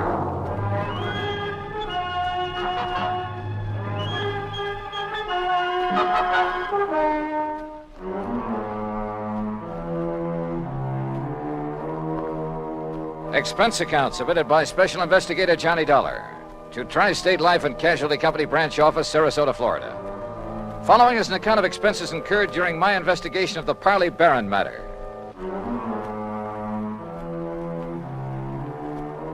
Expense account item 1, $131.50, transportation and incidentals to Sarasota, Florida. Knowing Earl Poorman, I didn't bother checking into a hotel, but instead took a cab to his office in the Conroy building. Tall, lanky, easygoing, he welcomed me like a long-lost brother. Oh, Johnny, you're looking great. And I'm glad you're here because you can clear up this case in a hurry, and then you and I can get out in the Gulf and do some real serious fishing. Oh, well, that's okay by me, Earl. Your last trip down here, you remember, they weren't biting so good. But, oh, Johnny, so help me now that... Oh, I see you've got your bags with you. Well, yeah. Good, because you're going to stay with us out the house. Now, I'm not going to take any argument. I told that old battle axe I'm married to hang out an extra towel for you. How is wife? Oh, she's great, just great.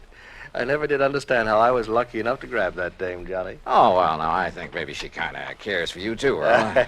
Now, about why we women show funny taste sometimes. Hey, maybe the old horse will go fishing with us. Mike? Yeah. Anything over 10 pounds would pull her right out of the boat. But now, what kind of a problem? She's been getting pretty good with a rod and reel. Look, will you? This fishing talk is just making my mouth water. First, we'd better discuss... Yes, I know. Once I get started on fishing... I know. All right, now. Let's get down to cases, huh? Oh, all right, if you insist. I insist. Yeah, all right. Okay. I was just trying to stall off having to. You know where Lido Key is? Lido? Yeah, a mile or so offshore, just beyond St. Armand's Key, where we live. Oh, yeah, sure. Well, a client of mine, a man I've known for years. He retired, bought himself a piece of property there, built a nice little home on it. His name is Parley Barron. So?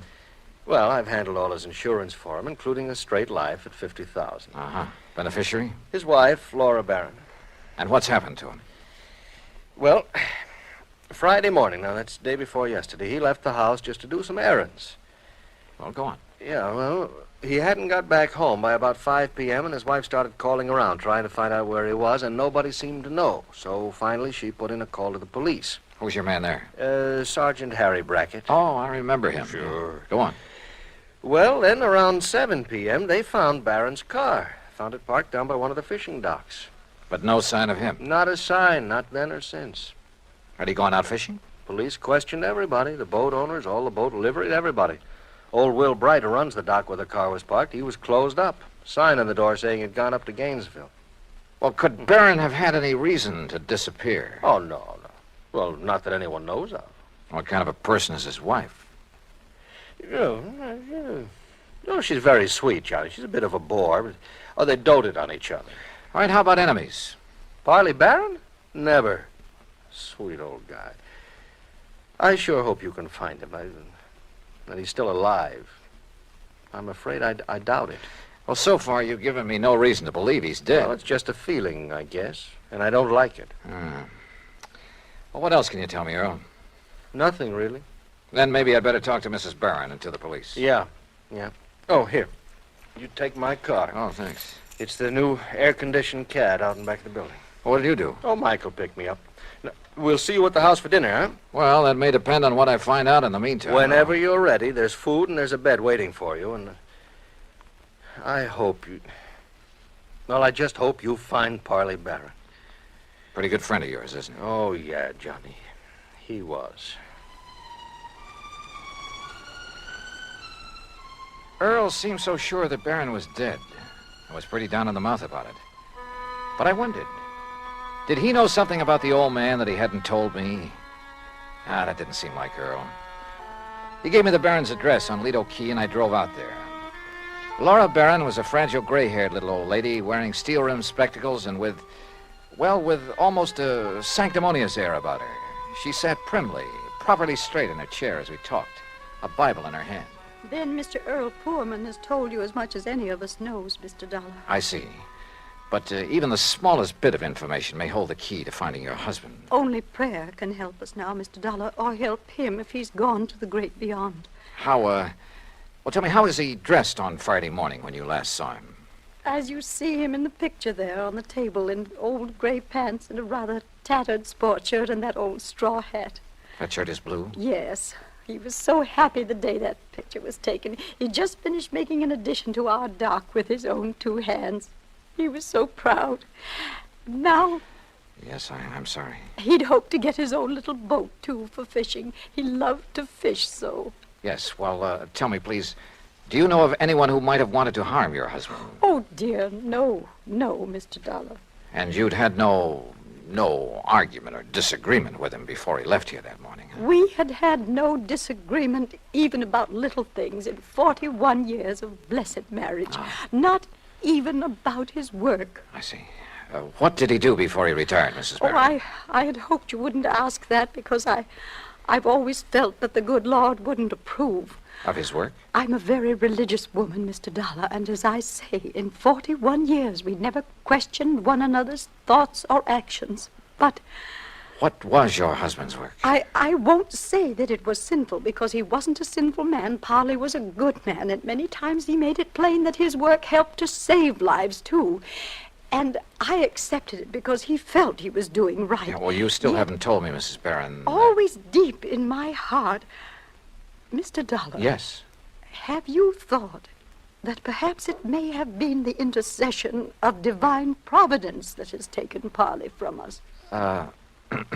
No. But you must consider it, mustn't you? Because the workings of the power that guides our destinies, our birth and our death... Mrs. Barron... They are sometimes too mysterious for us mortals fully to comprehend, much less question. Well... And so, if my beloved Parley has been taken from us for some divine purpose or for something he might have done unknowing that was not in accord with the supreme will... Mrs. Barron, I'm sorry, but I would like to know what your husband's work was. I know, and perhaps it was my humble mission on earth, the cross I had to bear to guide him away from it, to... chemicals. He was a chemist, Mr. Dollar. Explosives. Explosives? Yes, heaven, please forgive me for not having led him into some other Where did he field. work? Tampa, Dufresne Chemical Corporation. Dufresne. Oh, yes, I've heard of it. Explosive things to kill in defiance of the Almighty's purpose that we love one another. Yeah, that but now how long ago was this? He retired in 1951 And since then? here in Sarasota. And to keep himself occupied? Oh, this lovely home of ours and his fishing, though he never caught anything. Oh, I see. Never caught anything, Mr. Dollar. Do you suppose that was some retribution for the work he had done so long, for some error in his living or thinking? Well, well, who knows, of course. Yes, who knows? But we should consider it, shouldn't we? Where did he do his fishing? He never told me, but he left here almost every day to try his skill. And always he came home empty-handed. Yeah. Well, thanks, Mrs. Barron. I'm sorry to have had to ask you so many questions. It's all right, Mr. Dollar. My faith will sustain me through this ordeal. I'm sure it will. Thanks again. Here, you must take some of these pamphlets with them. Oh, read them. Any aid to piety of the mind is good for all of us. Yes, well, thanks. The inspired word may help us all. Oh, sure. Thanks. Thanks very much.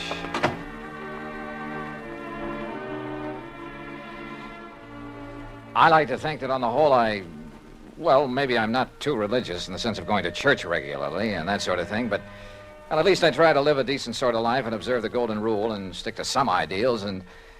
But in an atmosphere like that, well, I couldn't help wondering if her husband didn't have good reason for wanting to get away for a while.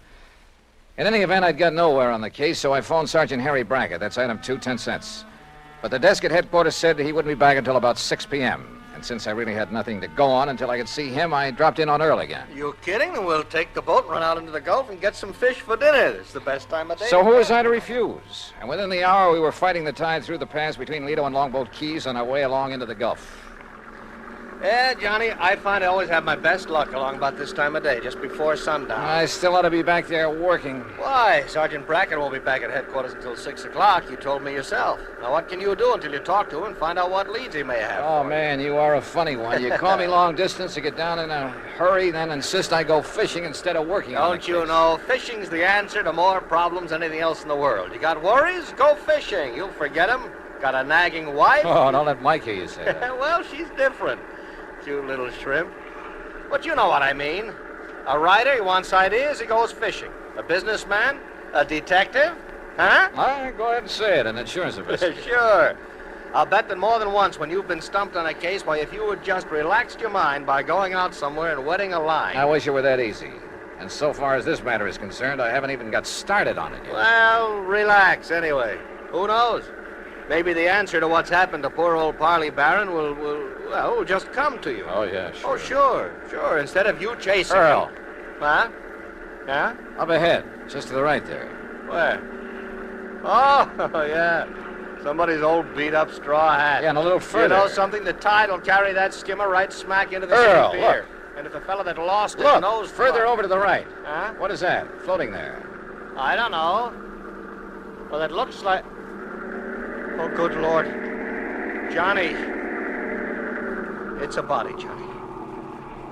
We'll drift over to it. It's a body, all right. And that straw hat looks exactly like one I saw in a picture this afternoon. Here. I got it. Can you reach him, Johnny? Yeah. Here we go now. Oh, good boy. All right, now let's see. Oh. Is it? Yeah.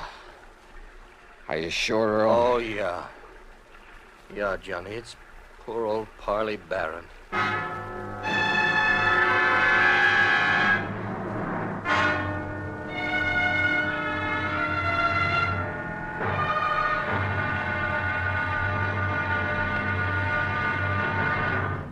Act Two of yours truly, Johnny Dollar, in a moment.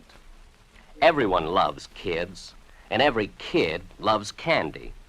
American servicemen have heard the tearful cries for candy in most parts of the world, in Europe and the Far East during World War II and after. And there's never seemed to be enough candy to go around. Well, more than a dozen years ago, during the Berlin airlift, an Air Force lieutenant from the United States discovered he had no candy to offer some German children. However, he promised to drop them some candy the next day as he came in for a landing. Improvising a parachute out of his handkerchief, Lieutenant Gale Halverson dropped the candy bars the next day as he had promised. Well, this idea caught on among other Air Force men in the airlift, and that's how Operation Little Victuals began. The idea spread far and wide, and soon military personnel, civilians, business firms began to aid the Goodwill program by supplying candy and handkerchiefs. Time after time, as the sleek cargo planes of the United States Air Force swooped low over the landing field, a shower of little bundles of sweets dotted the sky as their tiny parachutes carried them safely to the ground. And the hungry German children gathered up these bundles of mercy, which the communists try to keep from them. The men of the United States Air Force did a great job satisfying a lot of appetites, but they did more. By a wonderful sense of understanding, they nourished the cause of freedom, the right of all men and children everywhere. And now, Act Two of yours truly, Johnny Dollar, and the Parley Barron matter.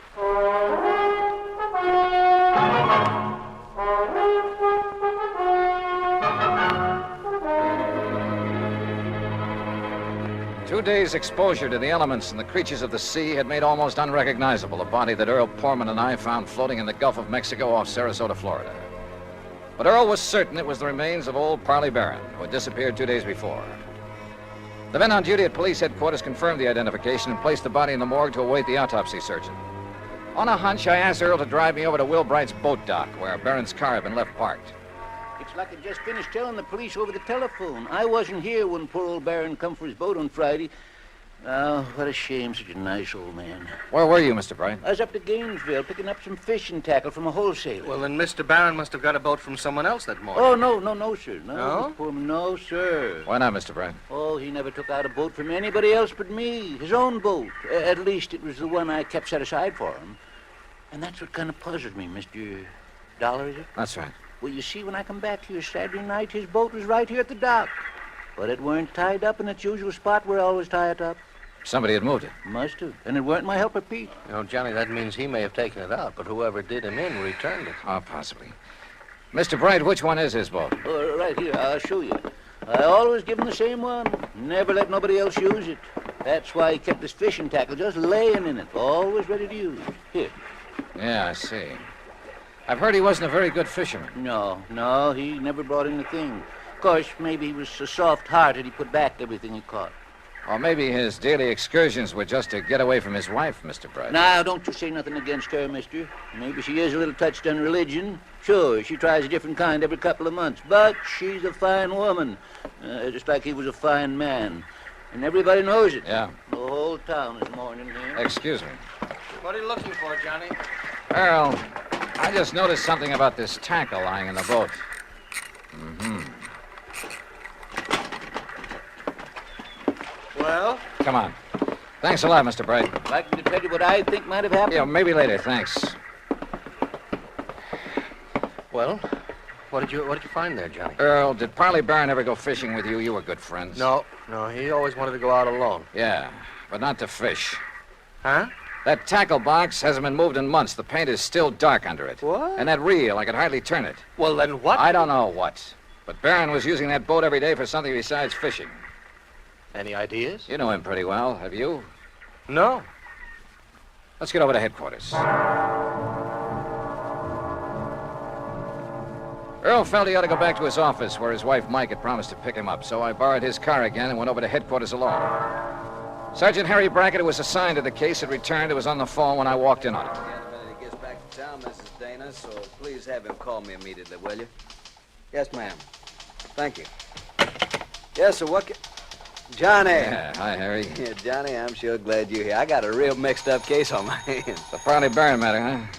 Well, you know about it? That's why I came to Sarasota. Earl Foreman called me. Have you found out anything? Nothing much, have you? Well, only what's here, the autopsy report. What's in it, Harry? Doc Snowden says that Parley Barron was dead before he was put into the water out there in the Gulf. Oh? No water in the lungs, you see what I mean? It probably means murder. Have you told anybody this? No, not yet. Why not? Well, I don't know. Maybe because I just can't figure anybody in the world would want to kill Parley Barron. Did you talk with Will Bright down at the boat dock? Just before you came in. You know, it sounds like somebody went with Barron in his skiff that morning, killed him, dumped him over the side, and then brought the boat back alone, doesn't it? Yeah, except for one thing. Pete Marino, a little kid who plays around Bright's dock all the time, he's sort of a self-appointed caretaker when Bright isn't there. What about him? Well, Peter saw Mr. Barron take off in his skiff Friday morning, alone. But he didn't see him come back. Pete went home for lunch. When he got back to the dock, the skiff was in. Uh-huh. Then whoever did it met him out on the water somewhere. Maybe several people, so that one of them could return the skiff. Be taking an awful chance, wouldn't it? How do you mean? Yeah, Doc's in a pretty isolated spot, all right, but the killer showing up in Barron's skiff without the old man along, that's too much of a chance. How else could it be returned? Tied. Tied? Little Pete says that when he got back to the dock, the skiff was there, all right, but not in its usual place. So Will Bright mentioned. Also, it wasn't tied up. It was just sitting there. Oh, then you meant untied. No, I meant T-I-D-E. When the tide's rising, it floats everything from the pass between Lido and Longboat Keys right up to Will's dock. You think the boat just floated back by itself? You got a better idea? Harry. Yeah? Are you sure it was Barron's body we picked up out there? After all, the fish and whatnot disfigured it pretty badly. Johnny, I've known him for years, and didn't Earl Pullman recognize him immediately? Yeah. And the clothes he was wearing, his own straw hat? Well, have you checked on his dental work, things like that? I'm waiting now for Dr. Dana. He was his dentist to get back to. You know, that's a funny thing. What? I called Dana the minute that body was brought in. After all, teeth are about as solid identification as you can get. Oh, I thought you were sure anyway. Well, I wanted to be doubly sure. Anyhow, when Dana didn't get here right away, I called him again. I got his wife on the phone, and according to her, he suddenly left for Tampa. Urgent call or something. Where in Tampa? She didn't know. At least she wouldn't say, but it seems kind of fishy to me. Well, it may just be that one of his patients... Dana. That's right. The man who got so much publicity about atomic radiation studies, effects on the teeth, and so on. That's the one. What's the matter, Johnny? Well, when you're stumped on a case, says Earl Pullman, go fishing. We did. We found a body. What are you getting at? Me, when I'm stumped, I play my hunches, no matter how crazy they may seem. And the hunch I have right now, man, is the craziest. I'll see you later. I learned a long time ago in this business, when you got a hunch on the line, you play it for all it's worth. Item 3, 10 cents for a phone call from a booth in the drugstore just around the corner. Hello? Hello, Mrs. Dana. Yes, this is Mrs. Dana. My name is Larkin, Mrs. Dana, from the Federal Bureau. The Federal Bureau? That's right, so you can see why it's important you say nothing to anyone about this call. Well, how can I be sure you I'm are? simply checking to make sure your husband has followed instructions. Oh, I see. Has he left Fort Tampa? Why, yes, the minute he got the phone call. Did he tell you who called? Why, no, but I did hear him mention the name Dufresne. Dufresne. Yes, only he didn't know I heard. And, oh, maybe I shouldn't have mentioned it. Just be sure you don't mention it to anyone else. Oh, no. Goodbye. Item 4, $3.90 at the sign of the Flying Red Horse on the way to Tampa. The least I could do for the use of Earl's car was fill the gas tank. On expense account, of course. The FBI gag had worked before, so I used it again to bowl my way through the gate at Dufresne Chemical Corporation and to the office suite of Dufresne himself. I wasn't at all surprised to see activity in the suite despite the late hour.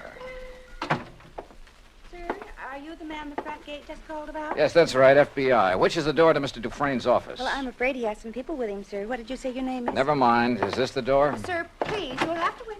Come in, Mr. Dollar. Come in. Oh. I'm Arnold Dufresne. This is Dr. Dana, and this is Mr. McLaughlin of the Federal Bureau. How are you? We've been expecting you. Oh, have you? Sit down, Dollar. I guess this is your show now, McLaughlin. My credentials, Mr. Dollar. First, I suppose I should prefer charges against you for impersonating a member of the Bureau. Yeah, well, I can hardly say that I blame you, though, under the circumstances. Incidentally, our man in Sarasota's had quite a time keeping track of you. You mean there was a tail on me? From the moment you arrived. No kidding. Well, we didn't dare take the chance that you might upset things for us. After all, you've a reputation for being pretty sharp. We should have anticipated that you might be called in on the case, but though we planned things very carefully, we, shall we say, overlooked you. Even as we almost slipped up with Dr. Dana here, who would identify that body. Look, will you please tell me what this is all about? A man named Poorman called you in Hartford and asked that you come here to investigate the disappearance of his old friend and client, Parley Barron, right? Yeah, that's right. Now, where is he? What happened to Barron? Do you know? We do. And we were afraid you might find out and let the, shall we say, cat out of the bag. That is why we were all ready to send for you to come here, but, well, as it turned out, you came all by yourself. Mr. McLeod. Parley Barron, by the way, Mr. Dollar, is all right, alive, healthy, and happy. Then that body we picked up?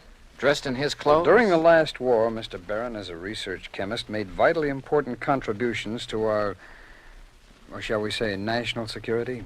Oh. He was too valuable a man to lose, even though his wife objected to his work for religious reasons. Yeah, I gathered that from talking to her. Or perhaps you even thought she might somehow be implicated in his disappearance. The thought certainly entered my mind. Well, in any event, so that he could continue to have a happy home and at the same time carry on his tremendously important work, we arranged for the little deception that has been going on for some years now. His so-called daily fishing trips. That's right. But each morning in a small hidden cove, I needn't tell you where, he was picked up and brought here to Tampa to carry on his work. Well, I'll be darned. No one was the wiser. Even our, shall we say, competitor nations in atomic and missile research, who were bound to keep tabs on such a man, they knew only that he was working for the Dufresne Chemical Corporation. They did know that, huh? Well, we must suppose so. International espionage is pretty well organized these days. Ah. But now this disappearance, Mr. Were changes in plans for nuclear developments had made it mandatory that he spend some time in, elsewhere. Where? Well, shall we say, somewhere in New Mexico, something like that. So to openly send him there would have indicated to our competitors what these new developments could be. That had to be avoided at any cost. Therefore, the plan for his disappearance was carefully worked out and carried out. Then whose body was it we picked up? Some poor, unidentified old derelict who was on his way to Potter's Field. I see. Well, believe me, if the Bureau functions this thoroughly in everything it does. Oh, we try. Well, what about Mrs. Barron? Oh, she'll bear up. We, of course, made sure of that in the beginning. And then when her dear husband does return... When will that be? When his work is finished. And, of course, that'll be too late for our friends across the sea to catch up with us, and we've worked out a completely plausible story to cover his absence. Oh, I'm sure you have. Now, Dr. Dana here will return to Sarasota in the morning. He will confirm identification of the body that was fished from the sea with only sufficient reservation to protect his professional reputation when Parley Barron reappears. All right. Now, when an insurance claim is filed on Barron... Well, I'm sure Mrs. Barron won't file for some time, unless urged to by your friend Poorman. Oh, I can prevent that without telling him anything. That's fine. What's more, with the penchant that some companies have for, shall we say, slow action on claims... Well, don't let them hear you say that. Well, Barron will be back before you need to worry about it. Now, is that okay with you, Mr. Dollar? Shall we say, okay. And once more, I tip my hat to the FBI.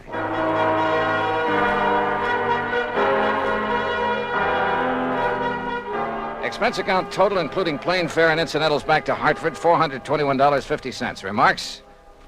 For obvious reasons, I have used fictitious names throughout this report, and of course delayed filing it until obtaining official clearance. Yours truly, Johnny Dollar.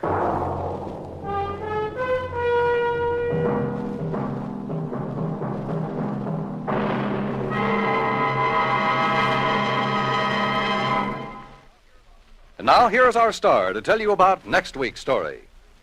Next week, a strange old character, the most beautiful girl I've ever met, and money all over the place. Counterfeit. Join us, won't you? Yours truly, Johnny Dollar.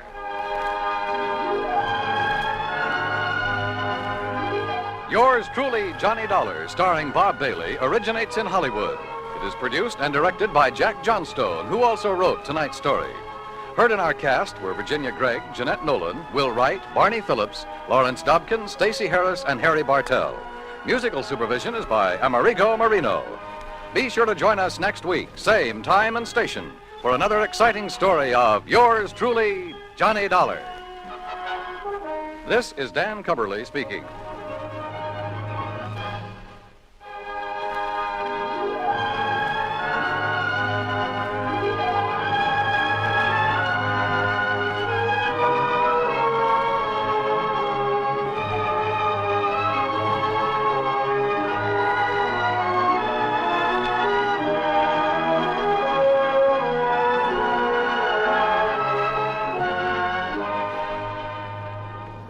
Johnny Dollar has come to you through the worldwide facilities of the United States Armed Forces Radio and Television Service.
Johnny Dollar.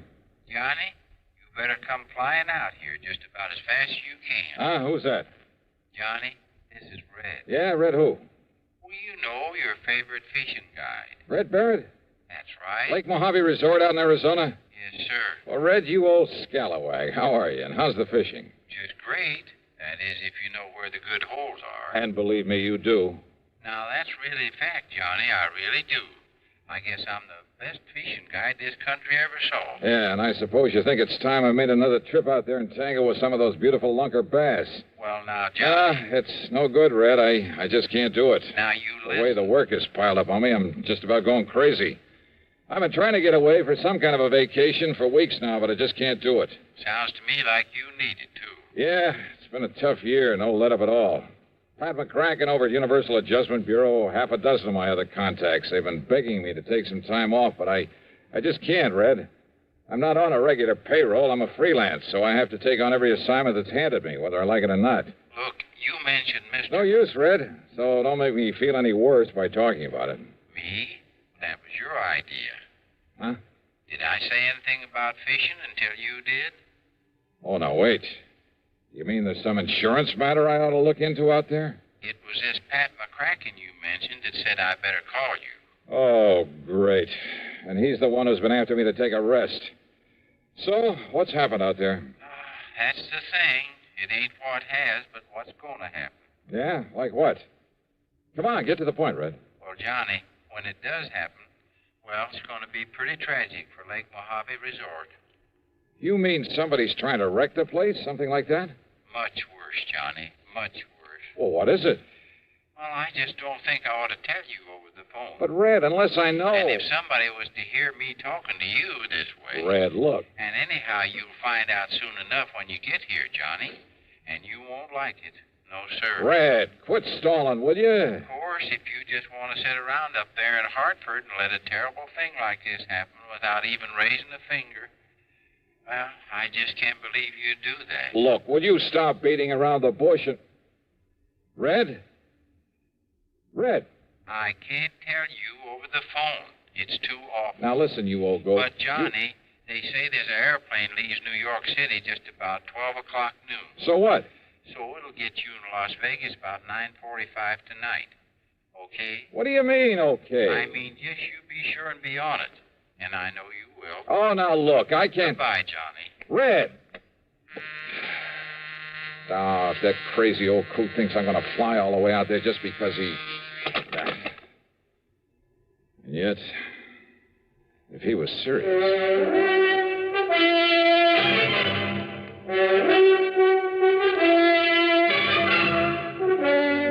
CBS Radio brings you Bob Bailey in the exciting adventures of the man with the action-packed expense account, America's fabulous freelance insurance investigator. Yours truly, Johnny Dollar.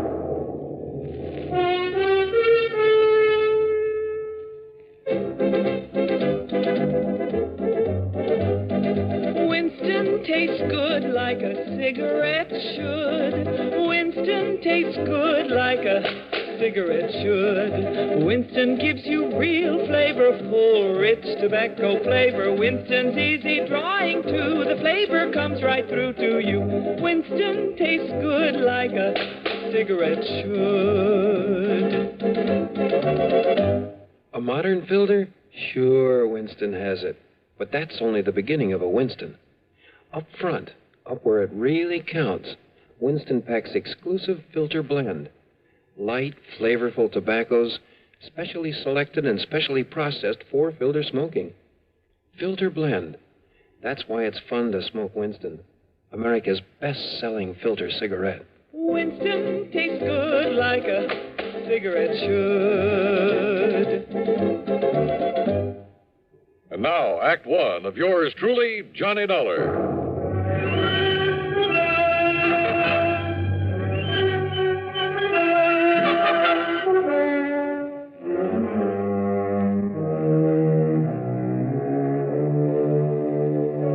Expense account submitted by Special Investigator Johnny Dollar to the Universal Adjustment Bureau, Hartford, Connecticut. Attention, Mr. Pat McCracken. Following is an account of expenses incurred during my investigation of the Red Mystery matter. That crazy phone call from Red Barrett. I know that wild old character pretty well. I'm fully aware of his faculty for stretching the truth, making a couple of mountains out of a molehill or two. And once or twice before, I'd wound up making the trip across the country just to wet a fishing line with him. And yet, those other times I'd fallen for his gag, I'd run headlong into serious insurance matters. Trouble with a capital T. And if he really meant what he said about something terrible impending at Lake Mojave Resort. Well, there was one way to find out. Expense account item 1, $153, plane fare, Hartford to New York to Las Vegas, Nevada.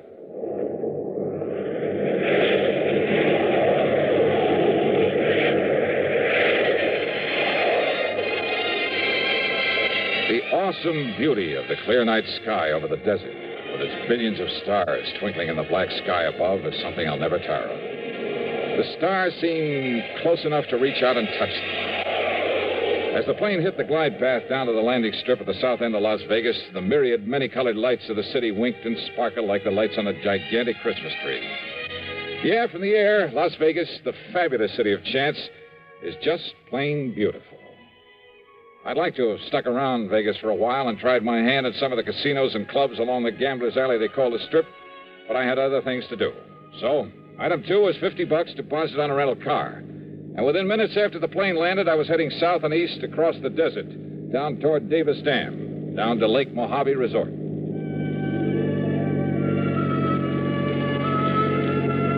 The desert, mile after mile of nothing but sand and sagebrush and Joshua trees, of tumbleweed and cactus, of high plateaus and broad windswept mesas.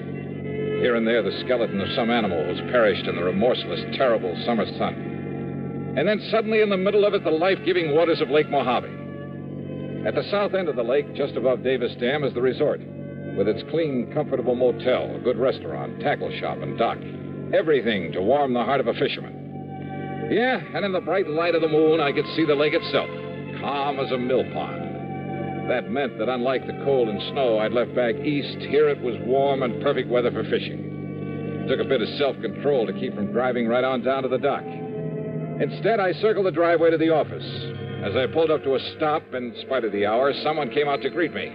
It was my old friend Buster Favor, general factotum at the resort. Yes, sir? Can I help you? Yeah, Buster, I think you can. What? Why, it's Johnny Dollar. Yeah, none other. Hiya, Buster. Johnny, it's a miracle. I don't see why. When I get word there's trouble around here. Oh, then you know, huh? Buster, I only know that something is about Even the police haven't had a chance to get over here yet. The police? Johnny, I sure hope he's all right, that you can find him. Yeah, find who? Why, Red. Red Barrett? You mean you didn't know? Buster, what's happened to him? Johnny, Red has... Well, he's disappeared. Oh? And I could be awfully wrong, but from the looks of things, Johnny... Wait a minute. You think somebody could have murdered him? Come on. Take you over to his room. You can see for yourself. Well, look, Red phoned me in Hartford, Buster. He told me that... Think he had some premonition that something was going to happen to him? Well, that's just it. He didn't seem worried about himself. All he would say well, was... it sure looks like he should have been worried, Johnny. Here now. Holy. Yeah. The room, a housekeeping unit, was a shambles. Clothing pulled out of the drawers and closet, as though somebody had ransacked the place looking for something. That stuff's all part of the uniform as he was wearing while he was working, Johnny. How much personal clothing and stuff he had, I don't exactly know. So, if anything... The furniture, though none of it was actually broken, was overturned and cluttering up the floor. On the electric range in the kitchenette were the pots and pans he'd apparently used to cook his dinner. Some fish bones lay on a plate on the table. Probably one of the bass he caught this afternoon. Poor old fellow went out fishing as usual, not realizing what was going to happen to him after he came back here and had his supper. Now, wait a minute, Buster. Yeah, Johnny? That he left here in a hurry is pretty obvious. Or his body was hauled out of here. But I still don't see anything to indicate he was murdered, or even badly hurt. Well, look here, then. Look, Buster, you know as well as I do how unpredictable Red is. Well, I know, always but... getting restless, always talking about going somewhere else, doing something else. I know, Johnny, Look, he's told me a dozen times about a gold mine he hoped to go to back there and work someday, 50 or 60 miles north of here, up near Lake Mead. He's told me about offers to work as a guide for other fishing spots. Johnny... So what makes you think he didn't just pack up and leave for some other place, some other job? Without letting us know? And leaving things this way? Red? Sure he would. So unless you can show me some good... Oh. Yeah, Johnny. It's blood there on the floor. I'm sure of it. Yeah, it's blood, all right. wasn't even dried either. Yeah, I see. All right. When did you find he was missing? When Ham Pratt... Well, do you remember Ham? The manager of this place, sure. Well, after supper, Ham came over here to talk to him, and, well, this is what he found. Do you know of any enemies he may have had? Red? Oh, no, sir. Of course, all of us used to get out of patience with him now and then. Some of the crazy things he'd do, the wild stories he'd tell, but there wasn't one of us didn't love the crusty old coot. Same thing applied to everybody else who knew him. Then why? Why would anybody want to do him in? I don't know. I can't figure it out. But it sure looks like somebody did, Johnny. You can see the evidence yourself. Yeah, maybe. What do you mean by that? Red's phone call that brought me out here. If he'd thought that he himself was in danger, don't you think he would have said so? Yeah, I guess Red would have built it up, too. Would have made it sound real dramatic. Sure he would. But instead he told me something tragic was going to happen to the resort. Like what, Buster? Like nothing I can possibly think of. But now, Johnny, this blood on the floor. Yeah. Hey, did Red have a car? Yeah. Where is it? It's gone, Johnny. Whoever did whatever they did to him must have used it to carry away his body. The poor old... Buster! I've just got a lead on it. Oh, Ham, come in. You see, I'd phoned everybody up and down the lake to look out for... Johnny. Ham, how are you? Buster's told you about Red? Yeah, and in spite of this so-called evidence around here, I still Johnny simply doesn't believe that Red was murdered. But there's blood on the floor, the way things were left around. Or, Johnny, have you some reason for thinking he wasn't? First, I want some definite reason why he was. But look... Now, Johnny... If you want the truth, I think you've both gone overboard about this. Are you kidding? Give me a reason. A reason for killing him, for anybody killing him. Just one good reason. Well, now, Johnny... Johnny, there's blood on the floor. Yeah. Yeah, this. What is it, Johnny? Johnny? You, haven't called in the police yet? Oh, I was just about to when you arrived. Don't you think I'd better call them then right away? Well, yeah, Johnny, why don't you do that? No. I've done something better, Johnny. I spread the word up and down the lake, all the way up the Colorado River by telephone. And listen, it's paid off. And that's what I came in here to tell you about. Well? I just got word that a car, same description as Red Barrett's, that it was seen pulling off Highway 93 about 33 miles this side of Boulder City. Oops. What, Johnny? You want me to find poor old Red, huh? Well, of course, if the poor old fella's still alive. Then maybe I will. And when I do, I have a sneaking suspicion I may have a score to settle with you two. Now, just a minute, Johnny. If you mean to imply that either of us did him... I didn't say that. Well, Johnny, what do you mean? You don't know, Buster? Well, if you think you can find Red, and if I can be of any help to you... No. That's exactly what I don't want. Well, now, Johnny... Just let me work out this little mystery myself. Well, of course. No help, no interference from either of you. Johnny, this isn't like you. I don't understand. You don't, huh? I swear it. Yeah? We'll see.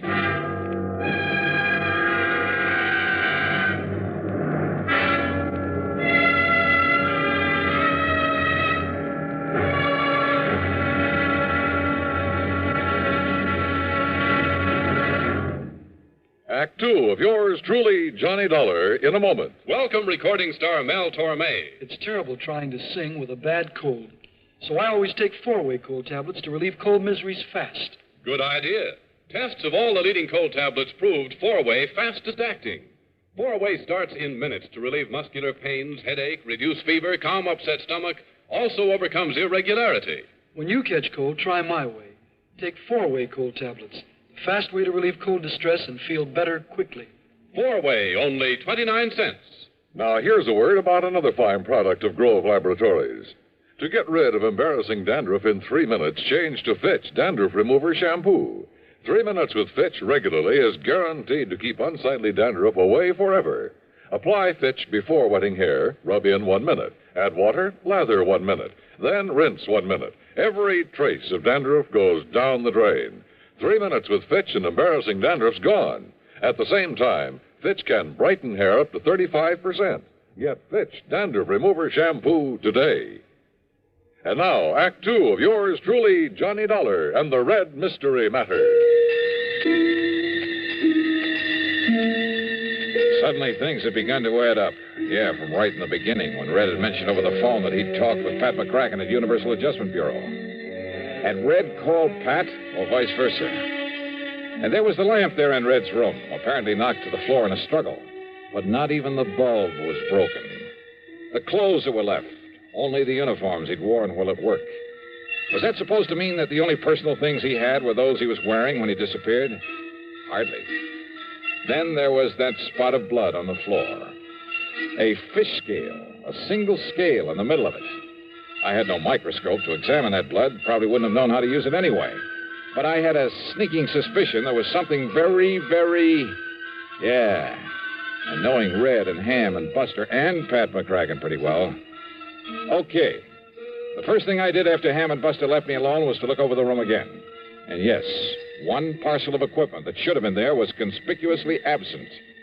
I went down to the boat dock and found the old Arkansas Traveler that Red had always used to fish in. It was empty. Absolutely empty of the stuff I knew he always kept in it.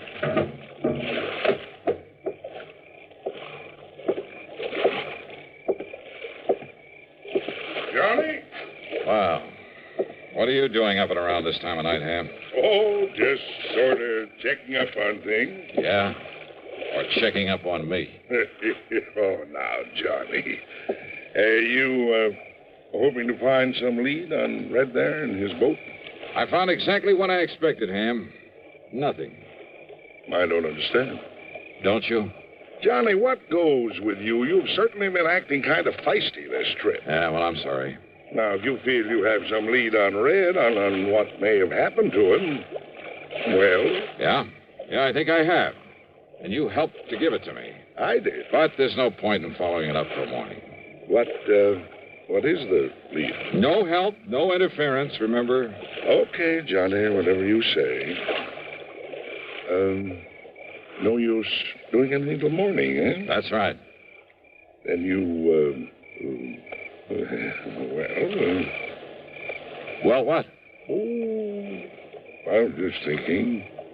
Remember a couple of moonlight nights like this when you were here before, how you and I took the workboat and a couple of fishing rods, how we plugged those deep coves just above the dam?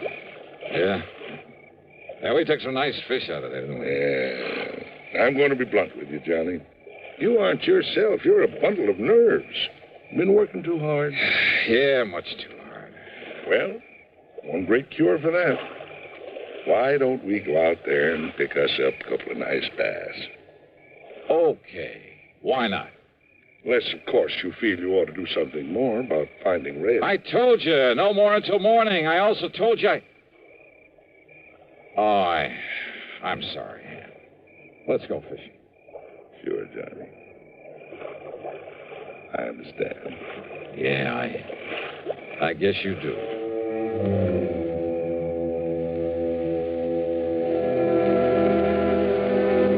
Maybe I had been a little feisty, as Ham had put it. And he was right about the fishing out there in the smooth black water with the bright moonlight overhead. When those 2 6-pounders hit my lure and I carefully played them into the boat, believe me, they did more to bring me back to normal than anything else in the world could have. That night, for the first time in weeks, I slept like a baby. Then, first thing in the morning, well, the whole thing really wasn't too hard to figure out. Red was a fisherman every day of his life. But I'd found no sign of his tackle there in the room or in the boat he'd always used. In other words, no matter how or why he'd left, he himself must have taken those things with him. Also his personal clothes and stuff, but naturally not the uniforms that belonged to the resort. The blood on the floor from one of the bass he'd had for dinner, carefully put there after he'd turned the room inside out. As for his whereabouts, Ham had given me the clue when he told me Red's car had been seen at the highway turnoff 33 miles south of Boulder City. That turnoff led to only one place, a fishing camp at the lower end of Lake Mead, known as Temple Bar. And when I got there, sure enough, waiting for me in his outboard beside the dock, Red Barron. All ready for you, Johnny. Why, Red, you rascal. Got an extra rod and reel and a bucket of live bait. You and me'll go out there and slay him. Get in, Johnny. Get in. Sure, Red, why not? It's a boy. Here we go. Yeah, I just knew a smart man like you could track me down. Hey, you're working here now, huh? Well, I got kind of restless and thought maybe I'd make a change. And as long as Ham Pratt was willing... Then Ham was in on this plot to get me out here. Why, sure he was. And the terrible things to happen at Lake Mojave? Why, of course, Johnny. They've lost me, haven't they? Ah, you old son of a gun.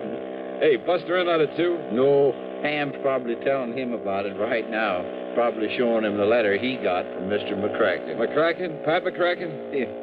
Now, maybe you better read this one that he wrote to me. First part's just the usual howdy-do's, but here. And read.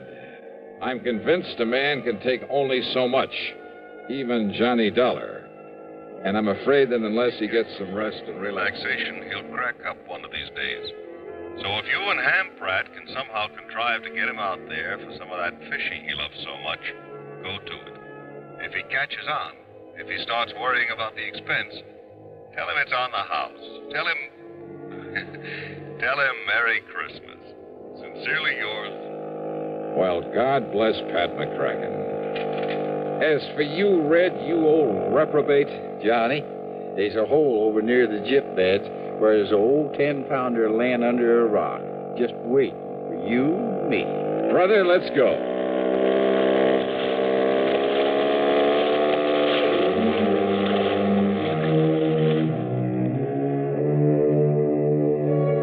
A very wise man once said that the time a man spends in fishing is never deducted from his lifespan. And you know something?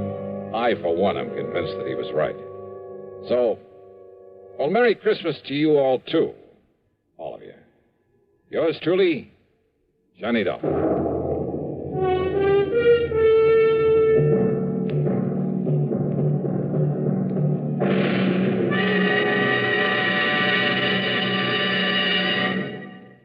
Our star will return in just a moment. Every year, some Christmas celebrations are ruined by fire. A little precaution can prevent a Christmas fire from happening in your home. First of all, make sure your tree is on a firm foundation so it can't fall over. Then be sure to use only approved lighting. Wiring that's frayed may be dangerous. Replace it. Never use lighted candles. Let all the glow of Christmas come from within, not from fire. With a safe Christmas planned, here's an idea for Christmas giving. Almost Christmas, no time to lose. Lots and lots of gifts to choose. Give him, Give her a gift set by Yardley. for her an array of all new Yardley gifts, $1.50 to $13.50. A Yardley Red Roses spray mist and soap set, $3.50. All prices plus tax. Yardley. Give him Give her a gift set by Yardley. Now, here is our star to tell you about next week's story. Next week, a man, a girl, and a gangster. That's right. They add up to trouble. For me. Join us, won't you? Yours truly, Johnny Dollar.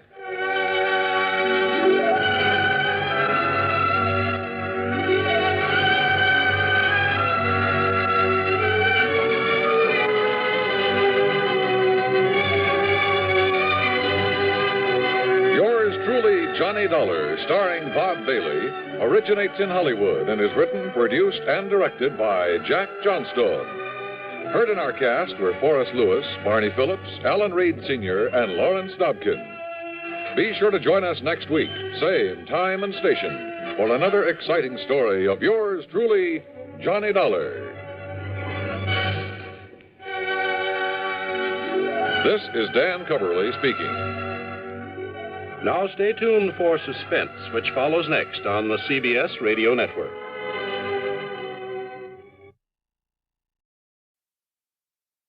Get this and get it straight. Crime is a sucker's road, and those who travel it wind up in the gut of the prison of the grave. There's no other end. But they never learn. From the pen of Raymond Chandler, outstanding author of crime fiction, comes his most famous character in The Adventures of Philip Marlowe.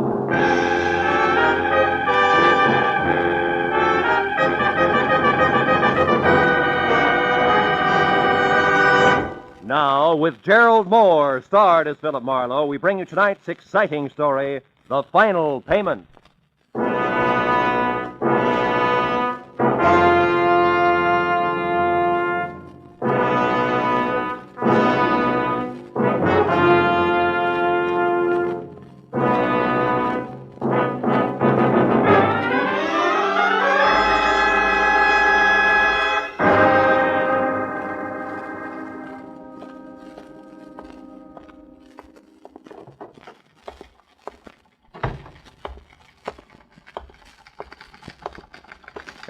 Yes, sir. I'm Philip Marlowe. Warden Riker said he'd see me at noon. Oh, yes, Mr. Marlowe. The warden will be with you in just a minute. Excuse me, please. Yeah. Warden's office, Sergeant Kennedy speaking. Who? Oh, the L.A. Tribune. Yeah. De Niro's execution? Okay, hold on. I got the dope here on my desk someplace. Excuse me, Mr. Marlowe. It'll be just a minute. All right. Press get hungry for the gory details about now. This is third call this morning. Have a seat there. Okay. Yeah, here it is. Office of the Warden, State Penitentiary, 10 a.m., September 8, 1950. Subject, press release, paragraph 1. William Arthur Cenero, 24, tried and convicted of the robbery murder of Emil Negrato, Bakers Beach, California, last August 5, is scheduled to be executed in the manner prescribed by law at 11 o'clock post-meridian this date. At this time, no stay of execution is anticipated. Signed, Stanley M. Riker, Warden. That's it. Huh? No, you can't talk to the warden. That's why we go through all this press release junk. Yeah, well, we got our problems, too, you know. Goodbye. Sorry, Mr. Marlowe. Now, your appointment with the warden, what was it about again? William Arthur Cenero, 24. I'm a friend of his. Oh, yes, of course. I forgot, sir. Well, I hope I haven't offended Mr. Marlowe. That is, I'll tell the warden you're here, sir. I knew I didn't have too much right to be mad at one Sergeant Kennedy. But today it didn't matter. Because I was mad at the whole world, and in particular what it had done to a used-to-be nice kid named Billy Cenero. And when I stood in Warden Riker's far-from drab prison office and waited while a dapper man in gleaming Hickok cufflinks and soft gray gabardine got through talking to his wife in syrup, sticky tones, I began to get mad at him, too. That drained out of me fast because when he hung up, he scraped the goo off his voice quickly, shook hands like he meant it, and told Kennedy we weren't to be disturbed. When he spoke of Cenero, a lot of sympathy crawled in between the words, even when he came to the point. It's a breach of regulations for a condemned man to have any visitor other than the prison chaplain on the day of his execution, Mr. Marlowe. So, first of all, just how well do you know Cenero? Well, he sold papers on the corner near my office as a kid. We swapped gags twice a day. And when his father died and he quit selling papers? I never saw him again until a year ago when he got over-involved with some tin-horn gamblers. I managed to set him free. As a private detective? As a big brother. Went to work in a San Pedro boatyard after that. I haven't seen him since. And then you have no idea why he's asked to talk to you today? No, I don't. Do you, Warden? Mr. Marlowe, do you recall the details in this case? Well, yeah, more or less.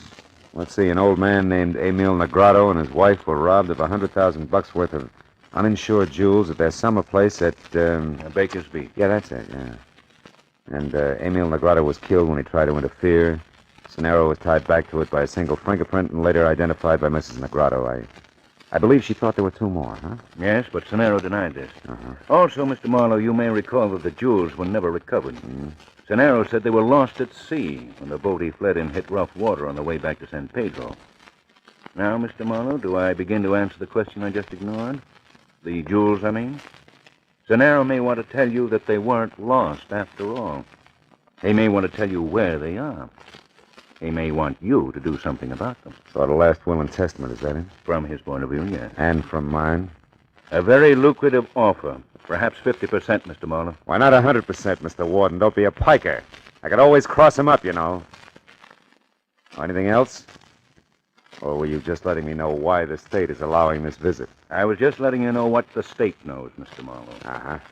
I know a little more. I know that Billy Cenero is through as a criminal. In his heart. Not just because he's behind bars with worse to come. He's ready to die, Mr. Marlowe. Almost anxious. Well, then why the session? Why all the statistics? Why the invitation for me to play informer? For two reasons.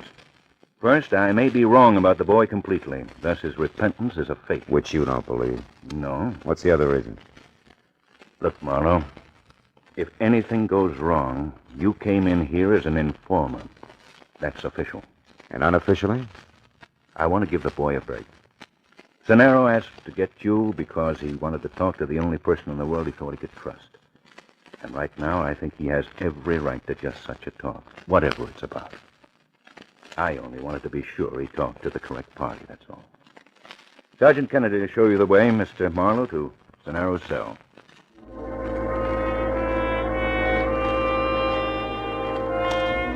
I was a bit confused. Riker seemed anxious to help Cenero over some rough hours, and yet at the same time he was shrewd. In no time, he'd work me around to where I'd be the fastest, most courteous informer on record if Cenero was a fake. I thought. But I thought otherwise when I was alone with Cenero. I knew that the Negrado jewels did still exist. Mr. Marlowe, why are you looking at me that way? Do you understand what I'm asking? Don't you see? Now, wait a minute. Take it easy, Billy. Step at a time. Now, you say that the jewels never went overboard. No, huh? I never even saw them. That was a cotton bull story. And yet you want me to get them, to get the jewels, and return them to Mrs. Emil Negrado. Is that right? Right. And Mrs. Negrado, the woman who identified me. The widow of the man I killed. Look, Mr. Marlowe, sit down here on the cot and listen. Okay. Now, where's the beginning, Billy? Last August 5th. It was me and the other two, a big red-headed louse named Jessie Tapp and a girl named Gloria Kronkowski, a blonde with a little scar on the bridge of her nose. Mm-hmm. Jessie's girl, strictly flashy. We took my boat. It's a fishing smack, the Love Lady. We sailed from San Pedro over to Baker's Beach. I was the one who shot him, Mr. Marlowe. And the jewels? They were in a leather bag. Jessie had them. But after the shot, we split up fast and ran. I hid until the next morning, then shoved off in the Love Lady. I don't know about the others. I was picked up that afternoon. The rest you know. I'm not so sure. At your trial, you swore that I was alone and the jewels went overboard. Well, at first I thought that I might get off, so I had to clam up, but then everything changed. The verdict, huh? No. An old woman whose husband I killed. See what you mean. But you still didn't tell the authorities who the others were. No, and I won't today. Both Jessie Tapp and that blonde can smell a cop a mile away. They'd only run and take the jewels with them. The law'd louse it up. I want the jewels back to the little old lady. I always liked you, Billy. I know how you work, Mr. Marlowe. Got enough for you to start on. It only came yesterday. That's why this last-minute rush, you might say. Mr. Marlowe, I know where Jessie Tapp is. That also means Gloria isn't far away. From where? San Pedro, down near the dock. Now, look. There's a tough old guy who runs a dry dock and repair lash up for small boats, name of Jomo. I worked for him a year ago. I also left him the Love Lady.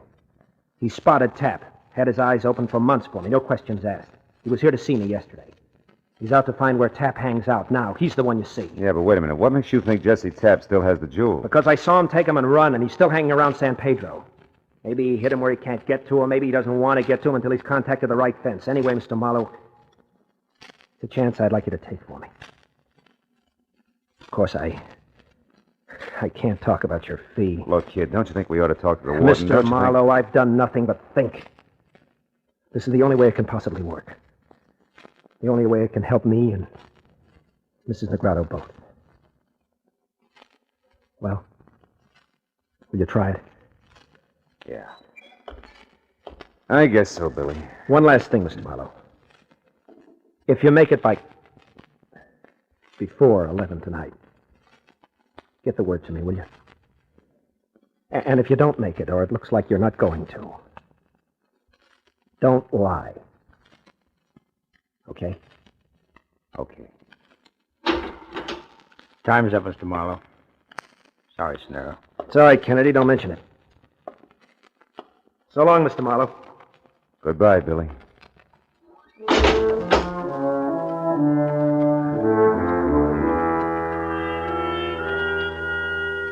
It took 5 minutes for me to walk back to the warden's office and 5 more to lie to him about what Cenero had wanted of me. And another 10 to get outside and head toward my parked car. I was thinking about what the condemned man had told me when I suddenly realized I was in the middle of a busy street and right smack in the path of a speeding car. Hey, what's the matter with you? What is that? Mister, you all right? Holy You smoke. okay, huh? Yeah, I'm okay. Much obliged. I'll try to remember to look where I'm going next time. Yeah, these jerks figure every street's an Indianapolis Speedway. Yeah. And another thing, that geezer didn't stop either. I know. But if you're interested, I got a squint on him before. I was in that corner drugstore after a Coke, and while I was waiting, I happened to see this guy stand outside his car, and all of a sudden he got in and took off. You mean he got all that speed up just from the end of the street? Tell me, friend, what did he look like? He's tiny. Tiny like your pinky finger. Had elevating shoes on. Plus the fact he needed a shave. Say, you don't think it was purposeful, do you? Not an accident, I mean. I don't know. But either way, I'm much obliged to you, friend. Bye-bye. I made a mental note about the small man with big heels and a beard and let it go at that. Then I took one last look at the prison. It made me want to drive the 300 miles to San Pedro fast.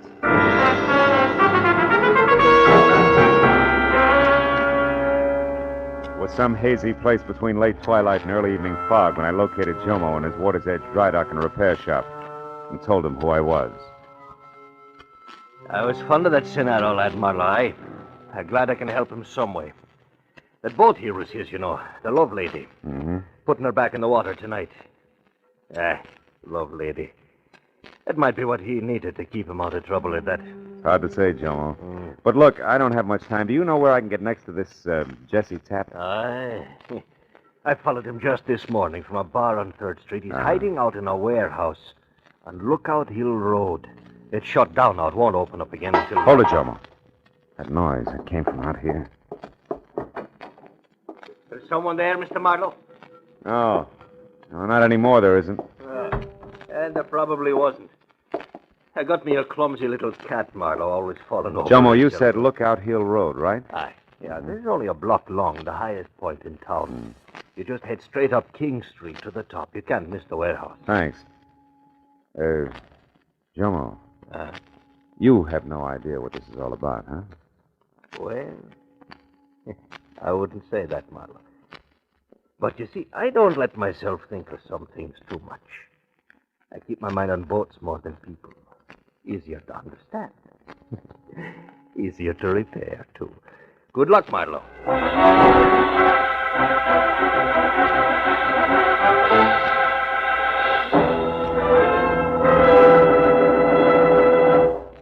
Here now is the second act of The Adventures of Philip Marlowe. I was less than 10 minutes finding the deserted warehouse which ran true to form. Rust and every other window broken. When I was out of my car and moving around toward a side entrance, I saw something else. It was a girl, tall and blonde, standing in the deep shadow of a Fit Shampoo billboard. When I started for her, she threw one scared look my way, then scrambled into her pocket for a key. I made it just as she got it out and into the door lock. Let's not be hasty, honey. Get your dirty mitts off. When you stop kicking, I will. Not before, sweetheart. Not before, Gloria. How do you know the name, Braddock? That cute little scar on the bridge of your nose. You should have ducked, kid. Not that it doesn't add character. I'll go soak your head. I don't know you. You should. Jesse does. Who are you, anyway? Name's Marlowe. Here to see your boyfriend Tapp per schedule. It's a business appointment, Gloria. Business? Oh, yeah, sure. Thanks, huh? Yeah, thanks, huh? Now do we go up or throw pebbles at the windows until Jesse comes out? Which? We go up, now that I know who you are.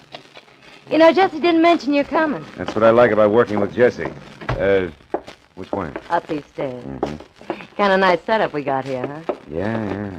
Sweet of the owners to let you have a key. Well, it wasn't exactly that way. Jesse had... Changed the lock, yeah. Is that the door? One marked president? Uh-huh. Mr. Tapp's very own. Imagine Jesse as an executive. Funny, huh? Hey, Mr. Head of the firm, you got callers. Jesse! They're just probably asleep. That's the way I figured, asleep in a swivel chair. Hey, Mr. President, you got company. Hey, Jesse, come on, wake up.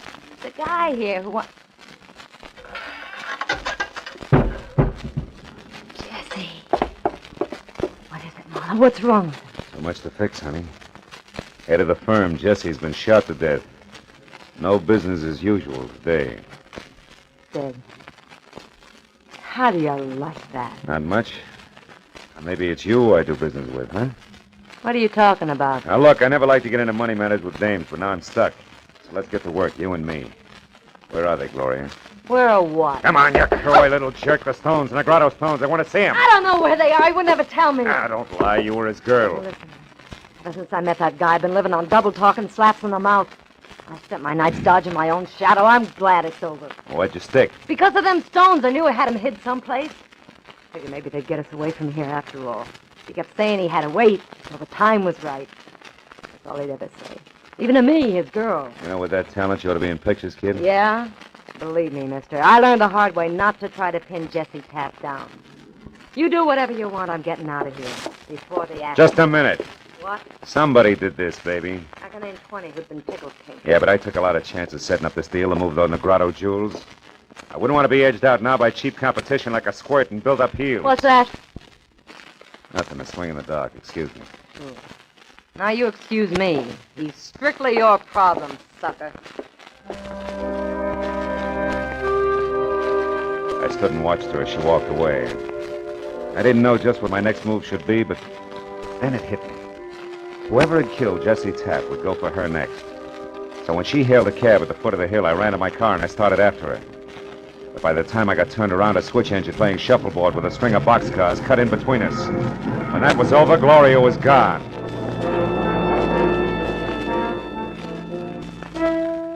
I spent the next hour and a half raking the neon-lighted muck along the docks looking for her with no success.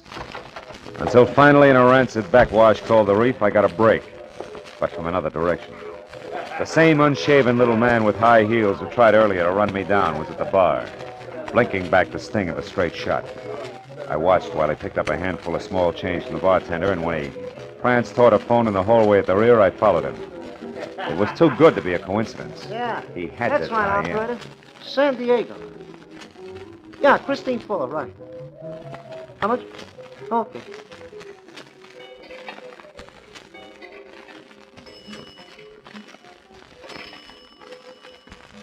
Hello? Hello, Christine? Hiya, baby. This is Fred. Hey, listen, honey, I got it all set up. Yeah, I'm going right now, right away, yeah. It's dark now and everything's ready. I said everything, didn't I? I'll have them in an hour and be out of here. Hmm? But just be a good girl till I get there, understand? Yeah, I'll see you before morning. Oh, your little Fritz wouldn't let you down, you know that. Goodbye, baby. Hello, little Fritz. You come back here!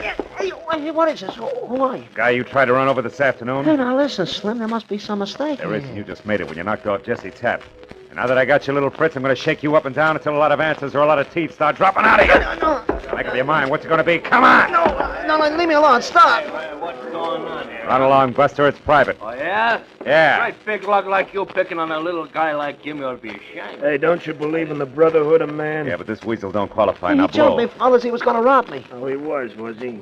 Put him down, you. Come on. Turn loose of him, big bully. Why don't you you jerk! Come on, get up! Get him, Joe! Come on, Joe! Hit him over the head! Beat him up, fight! Hit him again, Joe! Come on, get up!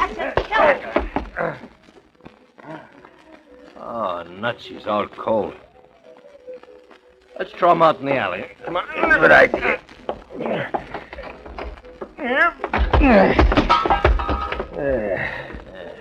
Hey, where'd the little guy go? Hey, he baited. Oh, you'd think he'd stick around long enough to buy us a drink.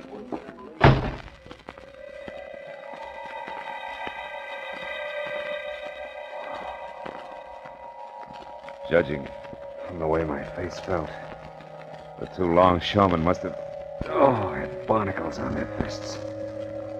In the 5 minutes it took me to climb back on my feet, I thought some very unpleasant things about the brotherhood of man, both fore and aft. But I dropped them when I remembered the time was running out fast for my client. And I still hadn't got beyond the loose ends I'd started with. Tap's girlfriend, Gloria, and little Fritz.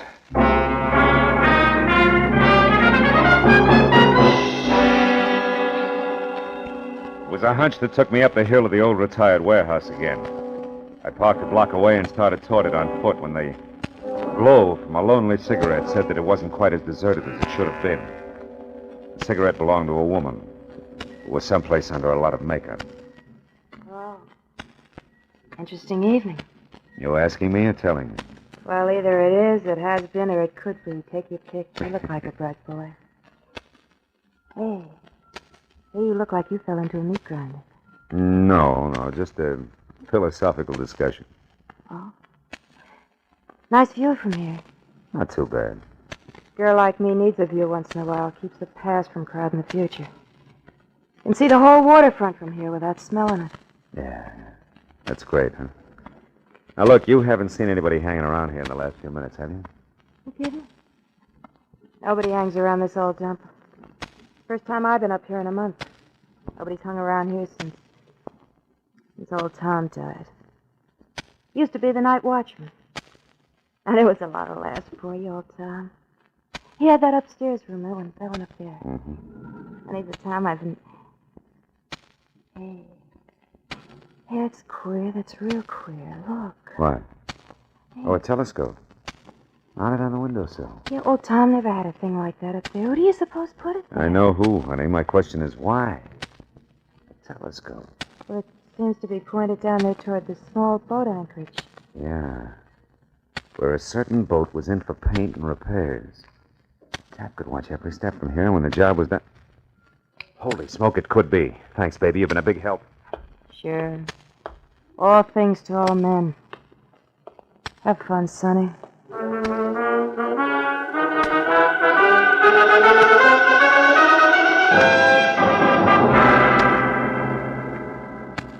My client's boat was a long shot, but it was the only bet I had.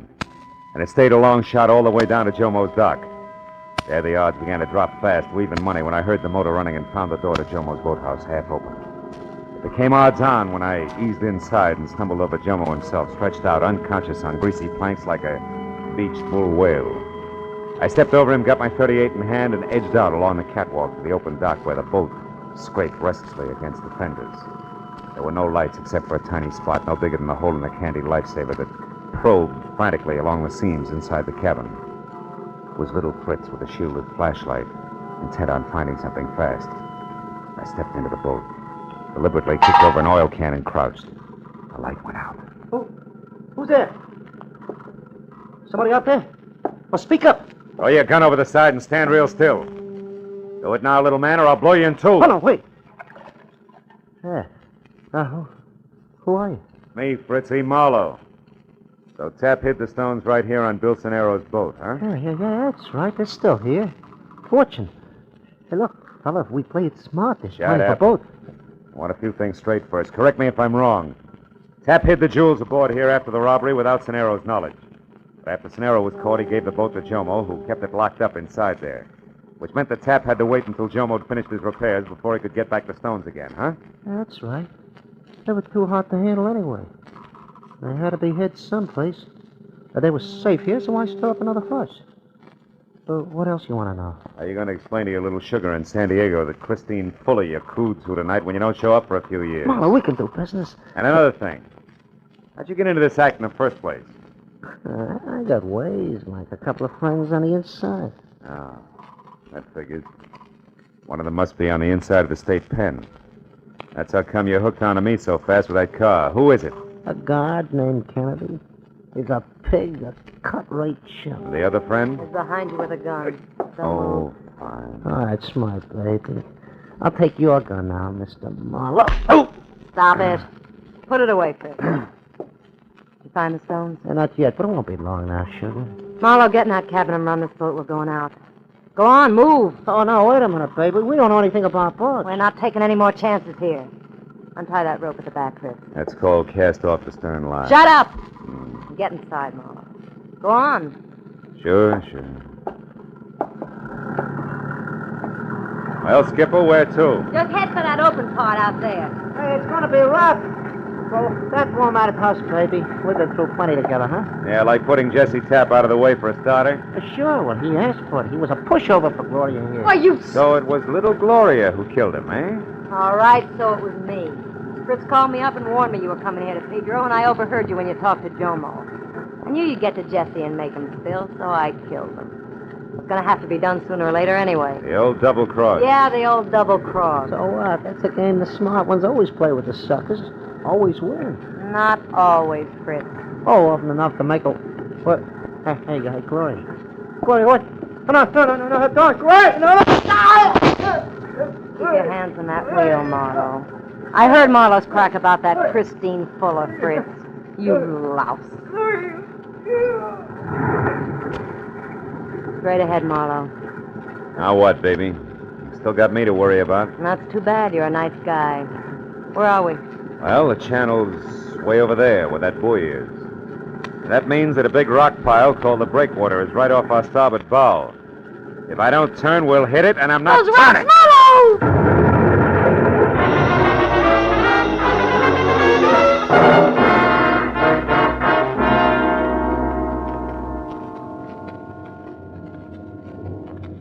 Feeling better now, Mr. Marlowe? Yeah, thanks, Lieutenant. That water was awful cold. You said it. Have another cup of Coast Guard mud. Do you good. Oh, thanks. Look, I was wondering if... If we located the girl you told us about? Yeah. Yeah. She wasn't as lucky as you were. However, your boat hung up on the rocks. The boys found all that jewelry in the cabin, in this leather baggie. Well, we'll be in a couple of minutes. Good. I'll just have time to call a young guy and tell him he can close out his books. They balance now. He's paid up in full.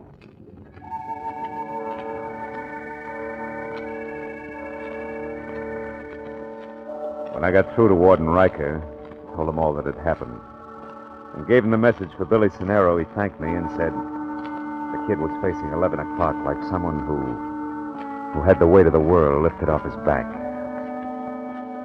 A back that should have been part of a football team. A back that should be tanned from the sun at the beach. A back whose arms should be around a lovely girl. A back knelt in prayer for a better world. A back...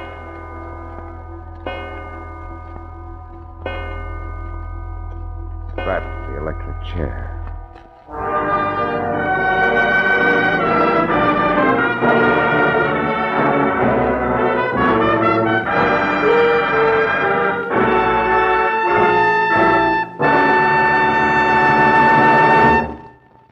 The Adventures of Philip Marlowe, bringing you Raymond Chandler's most famous character, star Gerald Moore, are produced and directed by Norman MacDonald and written for radio by Robert Mitchell and Gene Levitt. Featured in the cast were Wally Mayer, Bill Johnstone, David Ellis, Tom Holland, Larry Dobkin, Doris Singleton, Lou Krugman, and Michael Ann Barrett. The special music is composed and conducted by Richard Arant.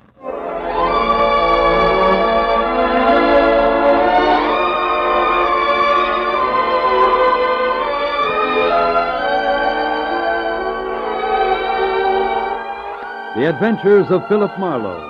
Dynamic, action-packed tales portraying Raymond Chandler's most famous character as America's foremost private investigator. Produced in Hollywood, The Adventures of Philip Marlowe is brought to you each week at this same time through the facilities of the United States Armed Forces Radio Service, the voice of information and education.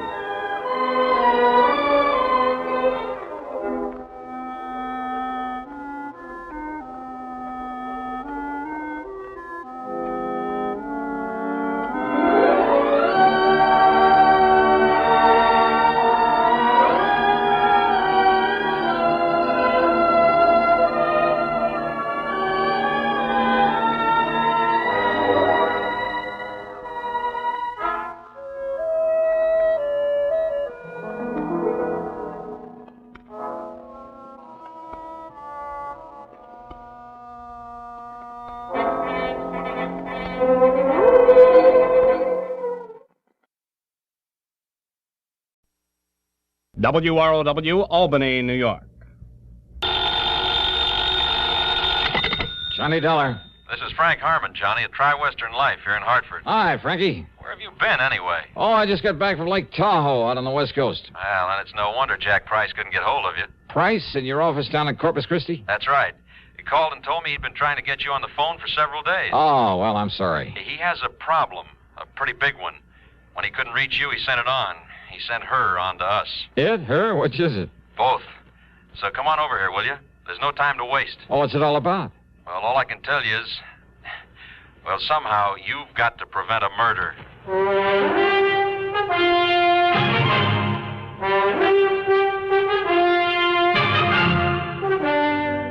CBS Radio brings you Bob Bailey in the exciting adventures of the man with the action-packed expense account, America's fabulous freelance insurance investigator. Yours truly, Johnny Dollar.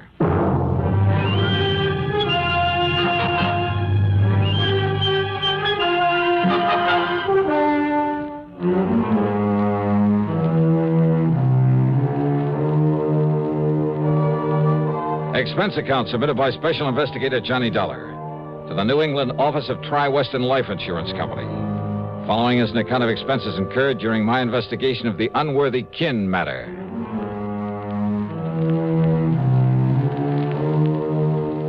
After the Lake Tahoe mess, I was ready for a nice long rest, but a job's a job.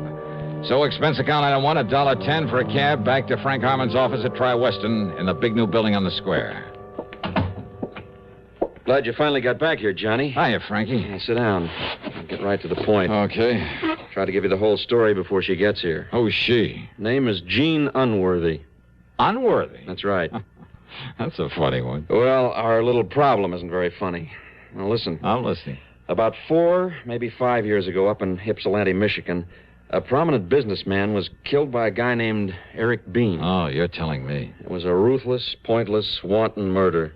Simply because the victim refused to give him a few bucks. And the defense tried to get Bean out of it on grounds of temporary insanity. Yeah, that's right. But instead, they sent him up to the Michigan State Prison.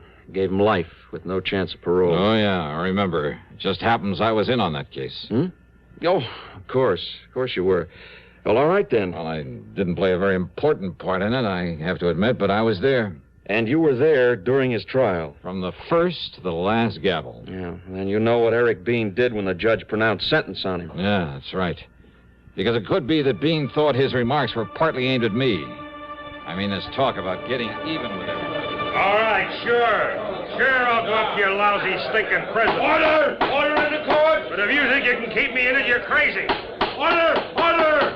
Will someone restrain the prisoner? Because I'm going to get out. When I do, I'm going to kill everybody that had anything to do with setting me up. Officer, restrain that man! No! Don't take your hands off me. Order in the court! I'm going to kill anybody that had anything to do with it.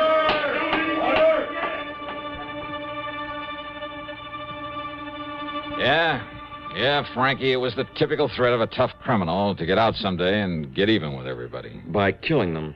That's what he said. Including you? Well, I told you I really didn't have too much to do with the case.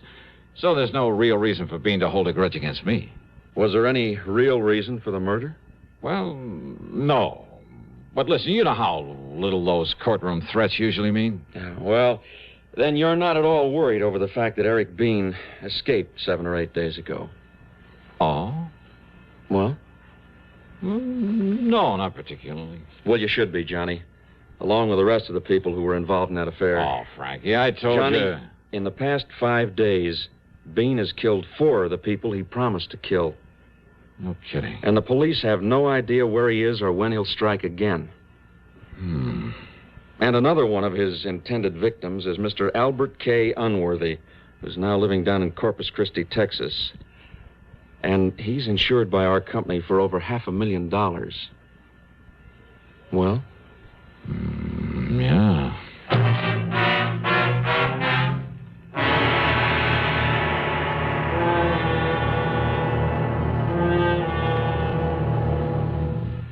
Be sociable. Have a Pepsi. That reminds me of a tip I've been meaning to give you. Whenever you buy Pepsi-Cola, get an extra carton. This is the secret of effortless entertaining. You know by now that as the parties go, so goes the Pepsi. So face reality and be ready for any number of thirsts by making sure there's always plenty of the light refreshment on hand. People go for Pepsi because it refreshes without filling and does it in such a good-tasting way. Come to think of it, why not buy a case of Pepsi? Then maybe there'll be enough for you to have some, too. Be sociable. Look smart. Keep up to date with Pepsi. Drink light, refreshing Pepsi.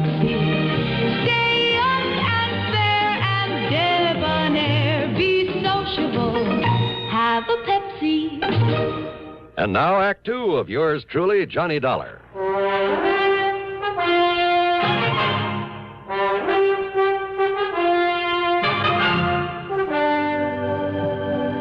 All right now, Johnny.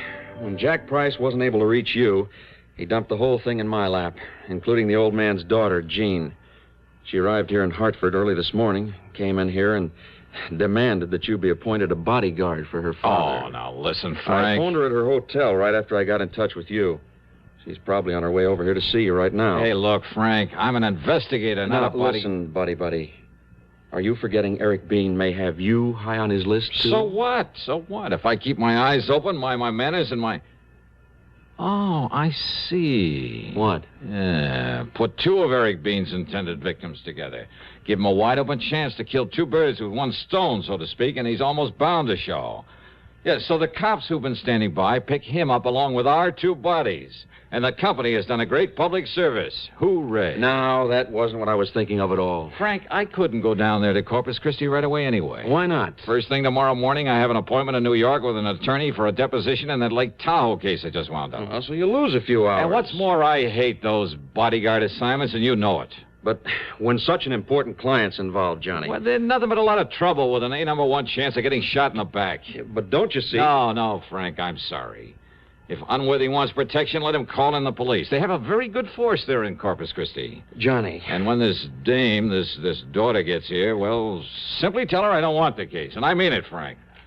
That's final. That is unequivocally and irrevocably and absolute. Mr. Harmon? Oh, Miss Unworthy. Oh, please come in. Huh? Thank you. Yes.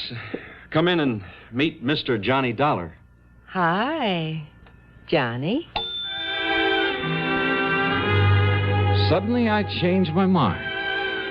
Even as that whole office suddenly seemed to change and take on a strange and wonderful glow. She was, so help me, one of the most beautiful girls I've ever seen. Tall, but not too tall, with honey-colored hair and a complexion that, and a figure that, and a twinkle in those baby blue eyes that, oh, what's the use? The right words simply aren't. Not to describe this one. Wow. Well, sit down, please, Miss Unworthy. Oh, thank you, Frank, but I told you this morning to please call me Jean. Oh, yes, of course. I forgot. And that goes for you, too, Johnny Dollar. Oh, sure, Jean, sure. Can you leave with me right away, Johnny? I mean, for Corpus Christi? I hope you told him how urgent this is, Frankie. Well, yes, I did. Then you will come and watch over Daddy until they catch this murderer, won't you, Johnny? Well, now, Jean... Yes? Well, that is, Yes? Johnny?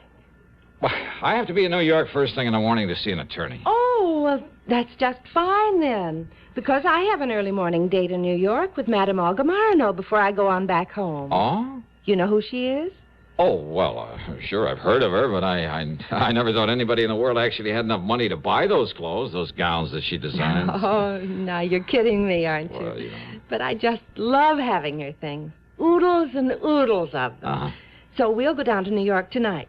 I'll be staying at the Pierre, so you stay at the Pierre. And we'll have a ball. We'll really do the town. Oh, I just love New York. Well, now, Then tomorrow morning, while I'm getting some dresses and things, you can see your lawyer, and then we'll take off for Corpus Christi together. Jean... But come on, hon. We'll have to hurry if we want to make the 4 o'clock plane to New York. Well, And Frank, dear, thanks so much for finding Johnny. I feel better. I feel that Daddy's safer already. Expense account item 2, $21.50 for a cab and plane tickets to New York for the two of us. With this charmer in tow, well, believe me, it wasn't easy, but I realized that with an important assignment on my hands, I better play it safe and behave myself.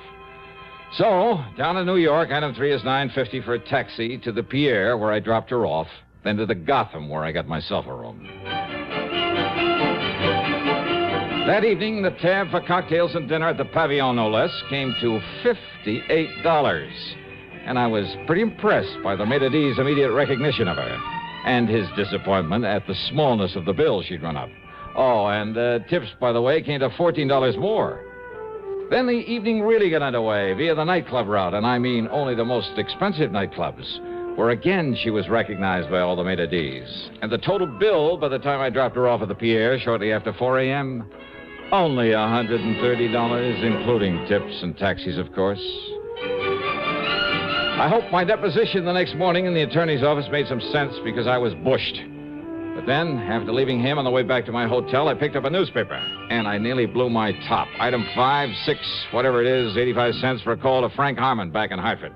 Now, Johnny. And it was you who gave that story to the wire services about my going down to Corpus Christi to save the life of dear old Albert Unworthy. But, Johnny, you yourself suggested it might help to flush out this killer. Oh, yeah, sure. Make it easy for him. Get 2 of us in one trip.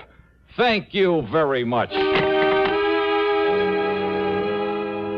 Item 7, $287.50 plane fare, tips and incidentals for the flight to Corpus Christi. And by the time we got there, well, I don't know. I don't know how to say it. But, well, that Jeannie is not only the most beautiful, the most charming. Well, put it this way. By the time that flight was over, if Jean had said, "Come on, Johnny, let's get married," I think I might have taken the leap without one single thought about the consequences.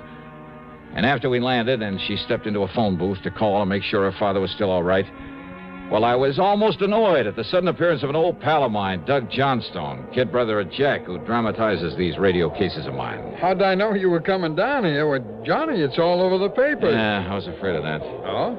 Yeah, but how are you anyway, Doug? Oh, I couldn't be better. Hey, boy, you certainly pick 'em, don't you? What do you mean? Your, traveling companion, Jean Unworthy. What do you know about her father, Doug? Well, I kind of thought you might want a little help while you're down here. That's why I came to meet you. Oh? Yeah, now, here's what we ought to do. You, put her in a taxi. Her home isn't far from here. Then you and I run on down to my office and talk a while, and I'll drive you out to their place later.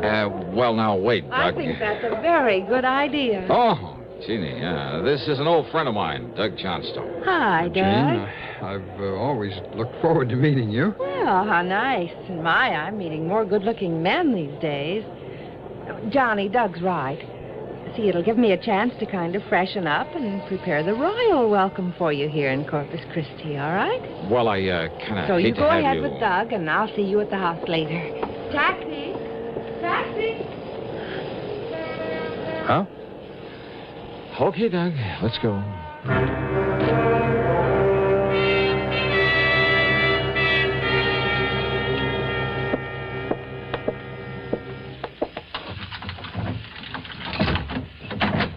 Okay, now, Doug, as you were saying. As I was saying, well, sit down. Make yourself comfortable first, Johnny. Thanks. Well? Well, Johnny, old man Unworthy is loaded, all right. Despite this gorgeous daughter of his trying to spend it all. But when she turns on the charm... Oh, you are telling me. Always a sucker for a good-looking gal, ain't you, Johnny? Oh, now, Mr. Johnstone, sorry. Oh, sure. Jean is different. The point is... Oh, she sure is. The point is, though, that there may be something in the rumor that her old man is getting a mite fed up with some of her extravagant... Johnny, hand me the phone, will you? What's the matter? You think I don't make a good secretary? Oh, this here's Mr. Douglas D. Johnstone's office. Help. Quick. Gee. Yes. He's here. That killer. What? He's here in the house, and he's going to shoot Daddy with a... No! No, please! Ah! You killed him! You killed him! Throwing a house party every weekday is no small accomplishment. Ask any housewife who's faced the perils of just one house party with fear and trepidation. But Art Linkletter's been at it so long that he never worries today about tomorrow's house party. And yet they always come out slick, smooth, and hilarious. Art's enthusiasm is part of the reason why. The way he lets his guests take the bit in their teeth is another. So you never know where the fun's going to lead once it starts. Listen Monday through Friday on CBS Radio. Now, Act 3 of yours truly, Johnny Dollar and the Unworthy Kin Matter.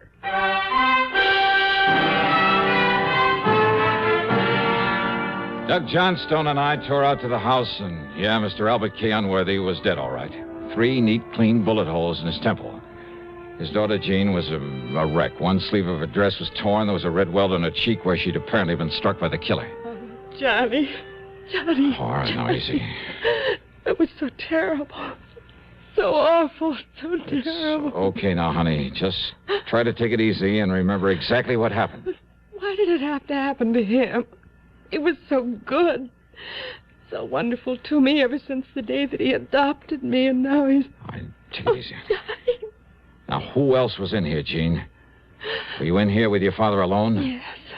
Yes, Johnny, I don't know where the servants are. Daddy must have let them take the day off, or... But this man... Then this horrible-looking man came in. Can you tell me what he looked like? Well, I don't know. I saw him only a few seconds. He was short, and he was heavy set, and that thick black curly hair that came down to a point on his forehead. Yeah. Go on, Jean. That strange pale, that pallor. His face was almost gray. After 7 years in the And one of his ears, it was kind of mashed, like a piece of cauliflower. There was a dirty scar, too, on his hand when he held that pistol on poor Daddy. Oh, Johnny. And his height, his weight. Have you any idea? Oh, I don't know. He was maybe 5'7" or 8. And he was heavy. Maybe 180 pounds or something. He was stocky. You ask me, that fits the newspaper description of Eric Bean almost to a T, John. Had you ever seen Eric Bean before, Jean? No, Johnny. And there was that wild animal look in his eyes. And he came rushing in here with that gun, and I tried to call you, but he knocked me down, and then I guess I passed out. Right, easy. Oh, Johnny, please help me. Yeah, sure. You want to call the police, Doug? Sure. Doug not only called the police, but the family doctor. And after Jean had given the police all the information she could, the doctor gave her a mild sedative and sent her up to bed. By that time, Jean's personal maid had come in, so after assuring her we'd do everything we could. Johnny, dear, don't you see? Now, you may be in danger from... Oh, dear. I guess whatever the doctor gave me, I can't stay awake. But come back, dear. Come back.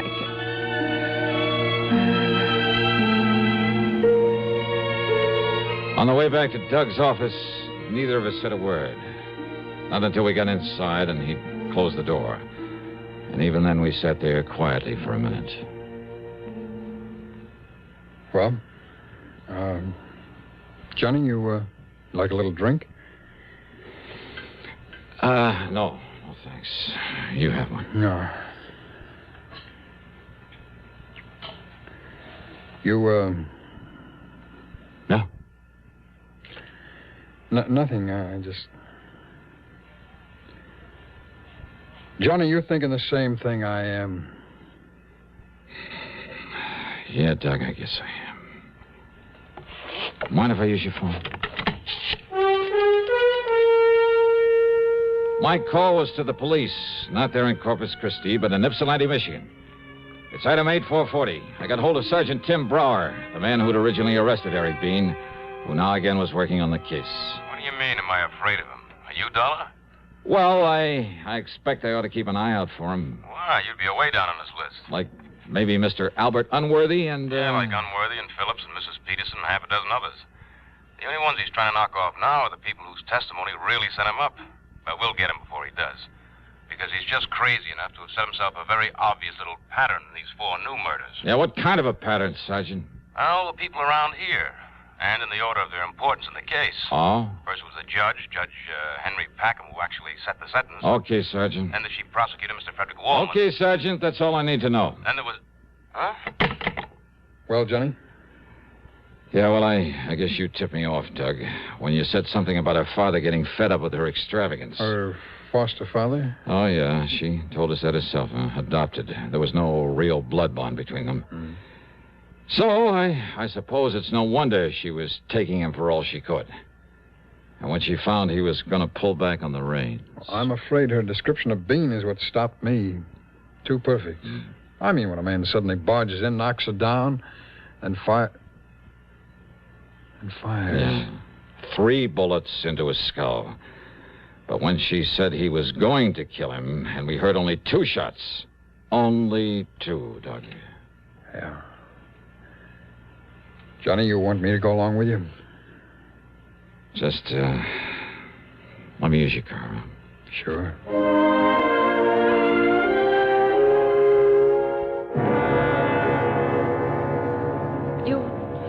You mean you found the murderer, Johnny? Yeah, Jeannie. And all the proof I need. Oh, thank goodness. And did you kill him when you found him? Kill? Yes. Him? What? Only one more thing I'd like to know. Yes. Well, what is it, Johnny? What you did with the gun. Oh. Well? It's out in the little fish pond.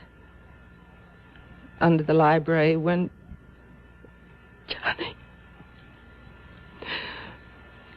Johnny, not a chance for me? Not a chance.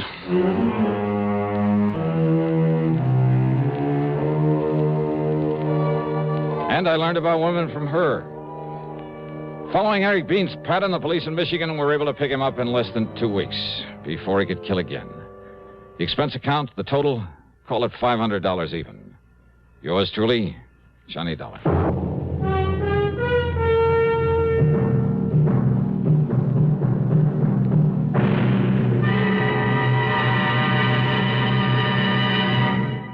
Constipation is something people don't talk about much, but it can be a problem for anyone, even doctors. And when constipation occurs, it's interesting to see just what doctors consider important about a laxative they might use or recommend. Well, a majority of the doctors we heard from had this to say. A laxative should be effective, gentle, close to natural acting. A medicine that can be used with complete confidence. Now, X-Lax has been popular with many doctors and millions of people over the years because pleasant-tasting chocolated X-Lax is effective. Overnight, it helps you toward your normal regularity. X-Lax is so gentle, so close to natural acting, there's no upset. That's why many doctors and millions of people use X-Lax with complete confidence. X-Lax, the laxative that helps you toward your normal regularity gently, overnight. Now, here is our star to tell you about next week's story. Next week, the what goes matter is just what it sounds like, a real puzzler. So join us, won't you? Yours truly, Johnny Dollar.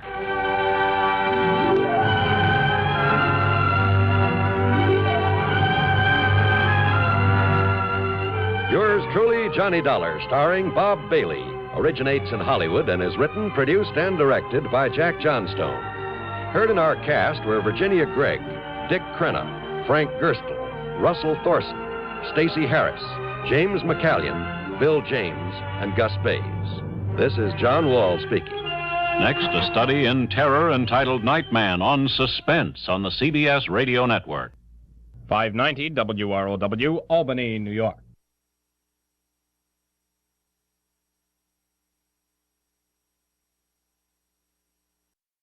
Get this and get it straight.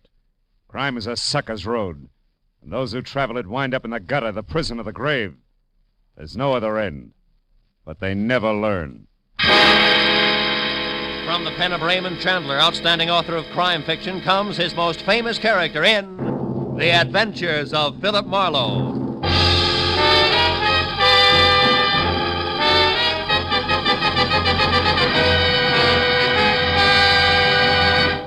Now, with Gerald Moore, starred as Philip Marlowe, we bring you tonight's exciting story, The White Carnation.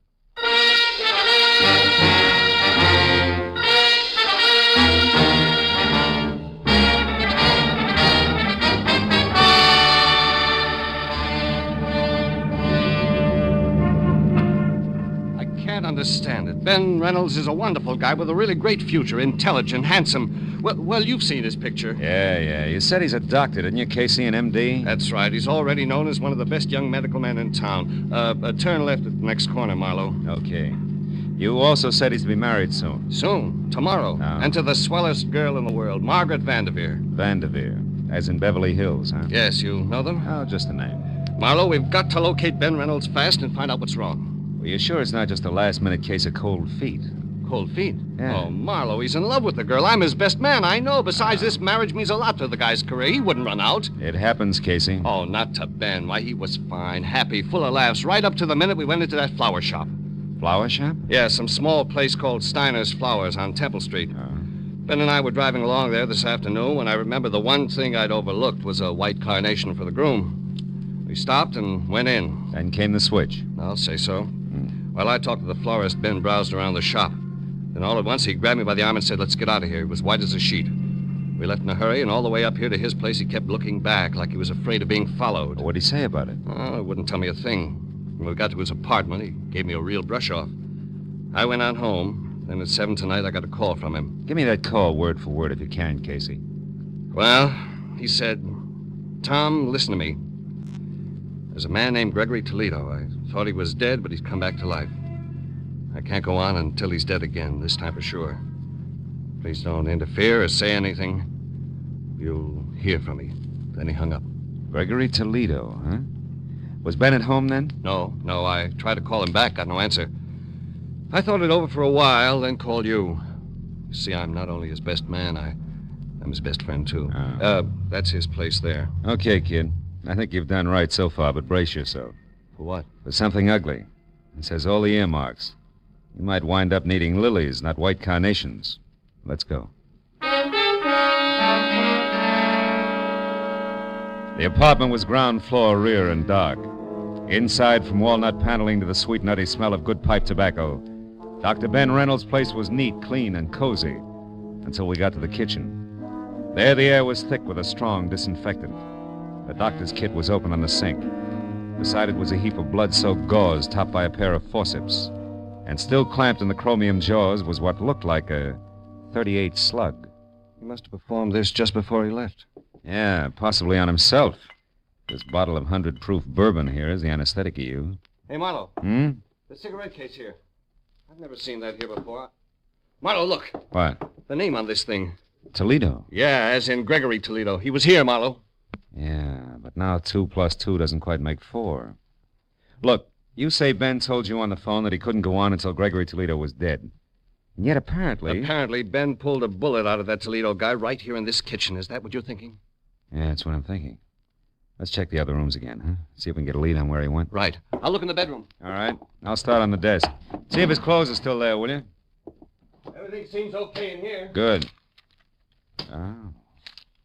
Say, Casey, did Ben like Armenian or Hungarian food a lot? No. Not that I know of. Why? Well, because his phone book is open to restaurants, and every one of that kind is checked off.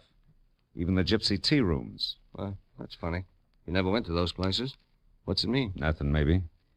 Let's see, got through them as far as Sarkessian's Gypsy Cellar, 3rd Street. Ring any bell? Not a one. What are we going to do, Marlowe? You're going to go home and get some rest. But we've got to find him. That's what you hired me for, isn't it? I'll call you when I've got something. Where are you going now? Steiner's Flower Shop. See what else he stocks beside white carnations. I'll call you, Casey.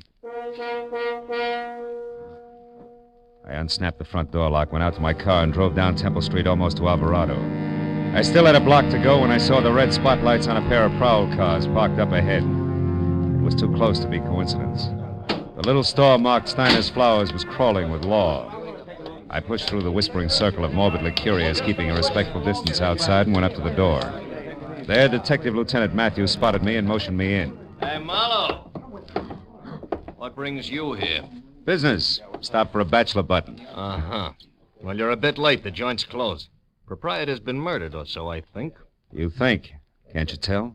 All right, let's put it this way. He's dead under suspicious circumstances. Ah, that's one way of putting it. You know there's not a mark on him? Nothing. Here, take a look. The back room. All right. There you are. That's him. One Harlan Steiner. There was a gun beside him on the floor, been fired once, very recently.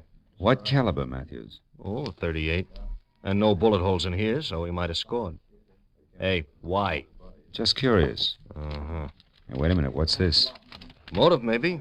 List of currency denominations and amounts sent over from his bank and dated today. Adds up to $40,000. Hey. That guy had $40,000 cash delivered here? That's right. I didn't realize a small flower business could be that good even on a big day. Oh, at your age, it can't. And there's no sign of that cash around now. Well, maybe he was robbed, huh? Mm-hmm. By a handsome, well-dressed guy was seen running out of here earlier tonight, Phil. Steiner probably died of heart failure from the excitement, so that's that. But why did he have so much dough brought in here in the first place? And how did this get here in the back room? What? This. Oh, cigarette with lipstick. Yeah. Well, Matthews, even florists are human, you know. So are cops. I've heard. Yeah. Now give me a straight answer, Phil, huh? Of all the places in town, how come you show up here, this dumpy, out-of-the-way flower shop? I was driving by on my way home, saw your car, so I stopped. Easy as that. Could have done that well all by myself. Mooney. Yeah? You can have it now. Tell him at the morgue I want a fast job. We've seen all we can here. Okay. All except that at the front door, Matthews. What? Get a load of it. Maybe she's your lipstick. Oh. Steiner here now? Are you a friend of Steiner's, miss? Not exactly, sir. Sometimes buy flowers from him. I see. Were you in here earlier today? No, I haven't been here for several days. What's wrong? Mm-hmm. You'll find out soon enough, miss. Better move along now. Go on. Yeah, okay. No, she's too dark. Your lipstick's awful blonde. Yes, I know. Well, I guess I'll shove off, too. Take it easy, Lieutenant. Sure, boy. Hey, Phil. What? Look, if you should happen to stumble over 40 grand on your way home, get in touch, will you? Don't I always? Good night, Matthews. I drove down Alvarado to 3rd Street and turned right. In a few minutes, I was parked in front of a gaudy doorway at the foot of a half a dozen steps dimly lit by a rusty hanging lantern under a sign. Said Sarkessian's Gypsy Cellar. Armenian dishes are specialty, Alex Sarkessian, proprietor. Inside, the place was a stone floor, imitation oak booths, all empty. The 5 feet high that hustled toward me out of a dark corner was Sarkessian himself.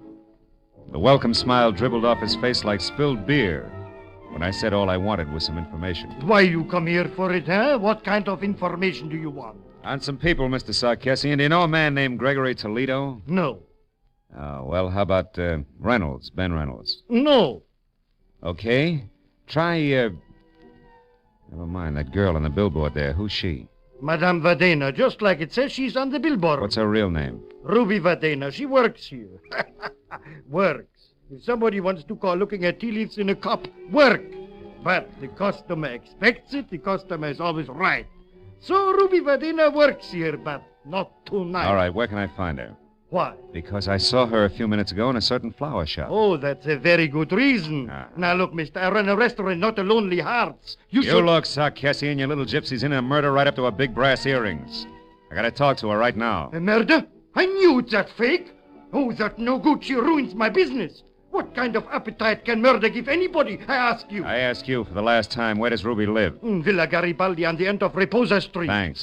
When you find her, tell Sarkessian says she's fired. She don't come in my place again, you hear? She's washed out.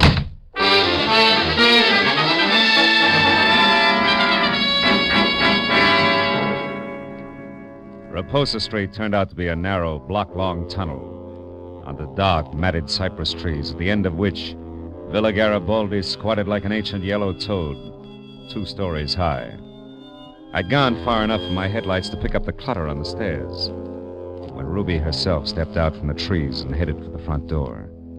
She had enough head start that she was upstairs and at the door before I caught her. Leave me alone. I haven't done anything, Copper. Leave me be. I'm no cop, Ruby. Oh, no. Lisa and I saw you at the flower shop. You're not kidding anybody. Is this your door here? Maybe, but you can't get in there without a warrant, Copper. So keep it out here and keep it short. What do you want? Who is Gregory Toledo? I don't know. All right, let's try an easier one. What was that florist Harlan Steiner to you? If you're not a cop, what do you care? I'm a private detective, honey, and I care plenty. You know what happened to him, don't you? I think he's dead, if that's what you mean. He was just a friend, that's all. Oh, no. You're not the type for just friends, Doc. Hey, wait a minute, sugar. Somebody's in your room. Oh, no. The money. Open the door. Hurry up, will you? I'm trying Well, to. come on. Get out of my way. Reynolds! Ben, stop! Stay back, you! For an instant, I'd seen Ben Reynolds, his face twisted in fear, a package wrapped in green oil paper clenched in one hand. Then he grabbed up the only lamp and smashed it at me. In the dark, I heard him run through the kitchen and out the back door. By the time I got outside, he was gone. I started for my car to follow him, but stopped again at the sudden sight of a gun barrel shoved out from the shadows between two trees and pointed straight at me. Don't move, fella. Not 1 inch or I'll kill you. You sound like you mean it. I do. You're not going any farther, fella. Don't try. And whoever you are, forget about the green package. You'll live longer. Yeah, I'll take your word for it. Just tell me one thing, baby. Are you and the doctor a team? That all depends. Now go on. Back the way you came. I've got an appointment with the doc, and I wouldn't want to keep him waiting. Start walking.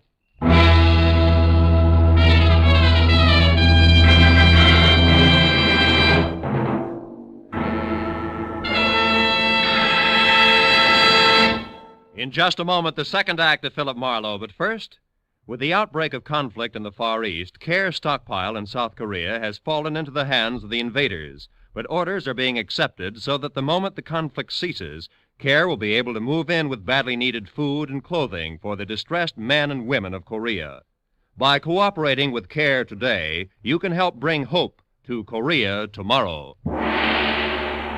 Now with our star, Gerald Moore, the second act of Philip Marlowe, and tonight's story, The White Carnation.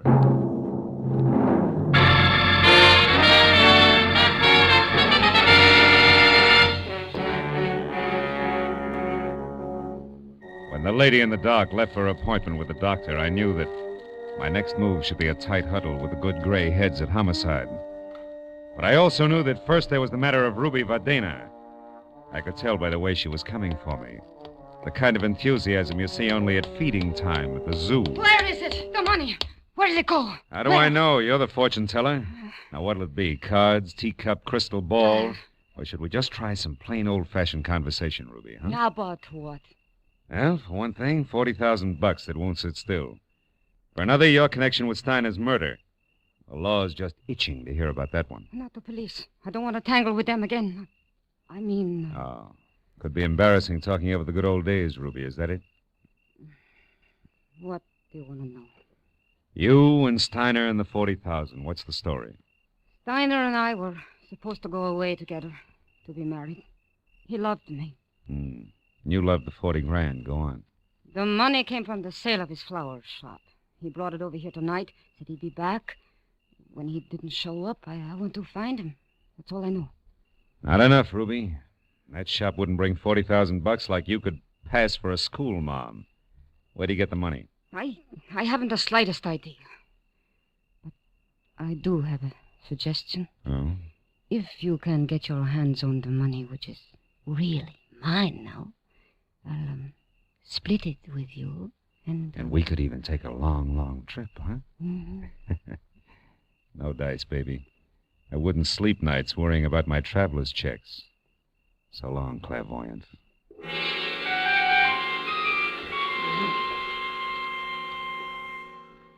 When I left the piano-shawled beauty with the $sign heart, I stopped at a mobile gas station, and while they filled my tank, I made a call back to the flower shop. Learned that Detective Lieutenant Matthews had gone down to the morgue. But 20 minutes later, when I was there, I was still a step behind, because Matthews had since gone on to headquarters. However, I was also a step ahead. They had just learned why Steiner had died. Connor, the attendant, was pleased as punch to tell me all about it. Hey, see, Marlowe? Right here, the back of the neck. Got slapped with a hypodermic needle. Hole's no bigger than a mosquito bite. Real hard to find. Mm-hmm. Then it was an injection that killed him, Connor, huh? Some kind of poison? We'll have it tagged in a couple of hours. Want me to let you know what it is? No, never mind. I'll be in touch with Lieutenant Matthews anyway. By the way, Connor, mind if I use your phone? Why should I? They don't send me the bill. It's over on the wall there. Thanks. But, Marlowe, no long distance, huh? Oh, no. Downtown, Connor. Not another inch. That case, help yourself. Mm-hmm. You know, Marlowe, one night some news hawk got on the tube here and talked to his girl in Long Beach for 40 minutes. It was 2 weeks later we found out it was Long Beach, Long Island, not Long Beach, California. Hey.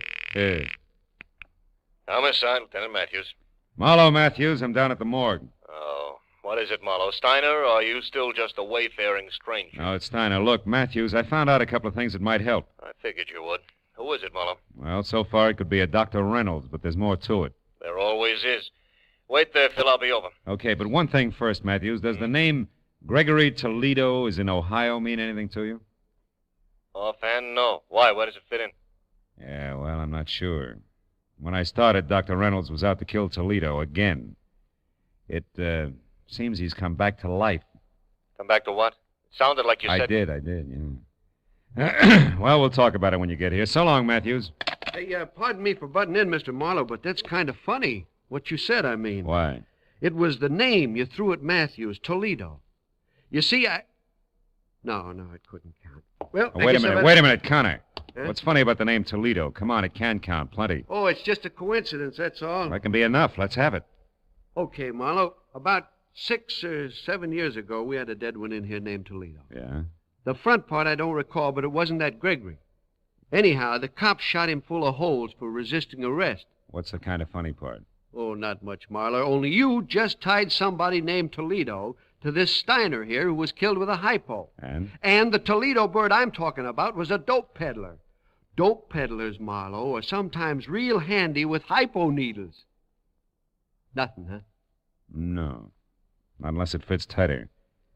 Hey, look, Connor, you keep files here, don't you? Yeah. You could get me an address on the Toledo you're talking about, a first name, next of kin, so on, couldn't you? Sure I could. What's more, I'd be glad to, Marlowe. Why, if this meant something, it'd be... Yeah, well, let's get to the files, huh, Connor? Yeah, sure, this way.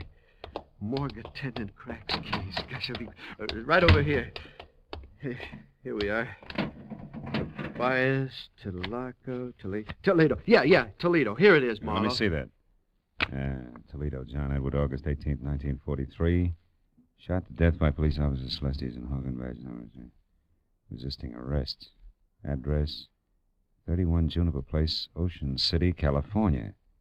Next of kin. Holy smoke. Gregory Toledo, a son. Connor, you're a genius. Oh. Now, do one more thing for me, will you please? Yeah, sure. When Lieutenant Matthews gets here, tell him I'm sorry to stand him up, but that if I'm real lucky, he won't be mad at all. Yeah, but Marlowe, this address at Ocean City's 7 years old. I know, Connor. That's why I said real lucky. I'll see you.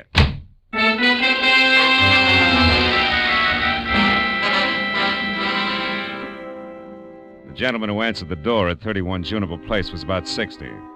Wore a spotted torn bathrobe that read like a menu and needed a shave, a haircut, and peeping through his torn slippers, I saw a Blue Jay corn plaster. However, his spirit was bright. Seems he liked having visitors.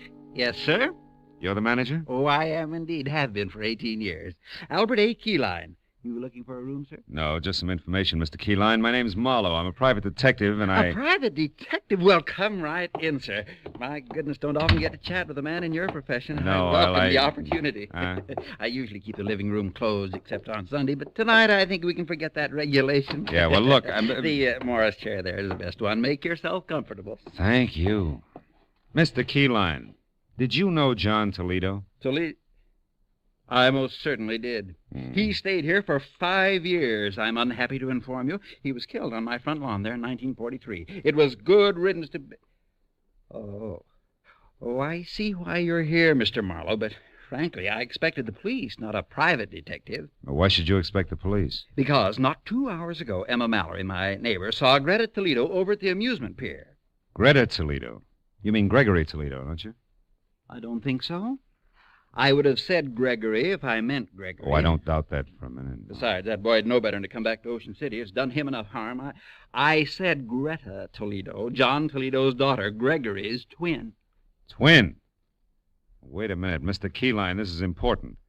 Greta and Gregory Toledo are twins and the children of John Toledo? That's right, sir. All three lived here for 5 years, like I said, and a more different brother and sister you never heard of. Well, different like what? Like heaven above Careful. That other place below, that's what. The boy was fine. The girl a terror. At 13, she was tormenting alley cats, and at 18, when she left here, she was a brazen hussy. Both went their separate ways from here a week after John was buried. You haven't seen him since? No, except one night about a month later when the boy, Gregory, came here to visit me and asked for all the pictures I had of him and his father and sister. I used to be an amateur photographer, you know. I got a medal one time at a... Pictures, Mr. Keyline. Why did he want them? Sentiment, I guess. He was kind of soft-hearted. I gave him the whole batch except one of Greta, and I only saved it because the lighting was so good. I've got it right here. I took it a couple of weeks before they got John. Look, see how the sunlight behind her head gives a soft feeling to the whole picture? Yeah, it's practically a halo. Yes, sir. Very professional. I'll just take that now, Mr. Marlowe. I might try and improve it someday. Yeah, the best of luck. Keyline, don't move your finger. My finger? Well, why not? Mr. Marlowe, are you sure you feel all right? Frankly, no. But I hope to get better as I go along.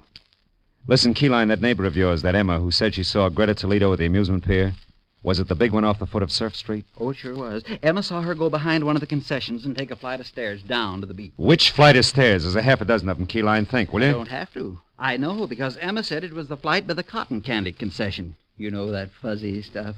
And he's near the merry-go-round. I'm sure of that because Emma mentioned the merry-go-round. She never leaves out any details, you know. Emma's a thorough...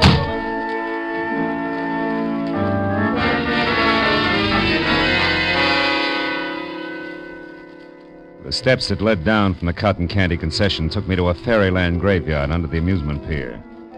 Dead carousel animals, horses, sea serpents, dragons that smiled, all broken and bent and piled any side up. Some rusted brown, some of the bilious green discolor of old brass.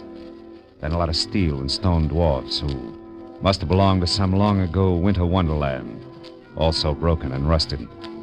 But beyond that, the people were real, both of them. One was Greta Toledo. She was the same lady in the dark who had stopped me outside of the gypsy's place. The other was the man I'd started out to find. The man who was out to re-kill Gregory Toledo. Dr. Ben Reynolds. Wait a minute, Gregory. What? There's one thing we still have to talk about. Or should I call you Dr. Reynolds? All right, get to the point, Greta. I am. That's why I asked you to meet me here. It's a safe place to talk. What did it talk about? You were shot and I gave you medical attention. You demanded that I get $40,000 that was yours, and I did. You did, hero. But only to keep me from letting everyone know that the fine Doc Reynolds is really Gregory Toledo, the son of a dope peddler. All right, sister mine. What do you want? Just this. You're really on my hook, brother. I got a big news flash for you. I wasn't shot in self-defense tonight. It was while I was committing a murder in a flower shop, some filth named Harlan Steiner. What? Yeah, a murder. With a hypodermic needle. I murdered a man who was double-crossing me. Trying to take this $40,000 here. We got it from a sale of opium. He was trying to take this money and run with it in a gypsy lady love. Listen. How tight do you think you can squeeze me? There's an end to everything, even blackmail. Don't you see that? I'd be much worse off as a murder accomplice than exposed as a doctor with a very unsavory family background. Also, Greta, I've got a few moral compunctions. A doctor's supposed to save lives, not destroy them. Then see what you can do about yours, Doctor. Don't try it, Greta. Oh. Lousy aim, sister.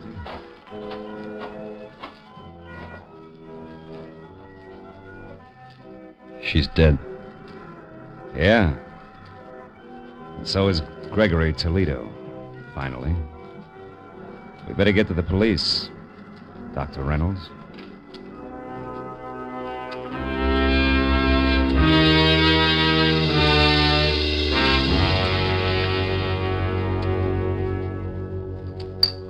Well, Marlowe, you stepped out of turn all right, but you happened to step in the right direction. How? I still don't know. Yes, that picture Keyline showed you out in Ocean City, Mr. Marlowe. It was Greta, wasn't it? Yeah, it was. Ooh, this coffee's hot.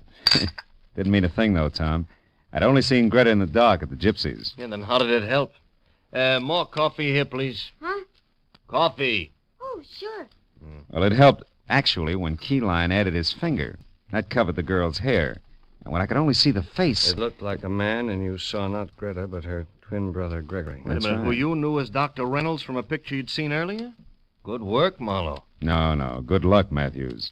There was Connor in the morgue, a gabby woman named Emma Mallory, Keyline's hobby as a photographer, and, lots of little things. Pardon me, Lieutenant. I don't quite know how to say this, but what about the publicity, the newspapers, and what it'll do to, well, Dr. Reynolds being Gregory Toledo. Dr. Reynolds being who? Hey, miss, I'd like that coffee tonight. You know, I always did like you, Matthews. Good night, fellas.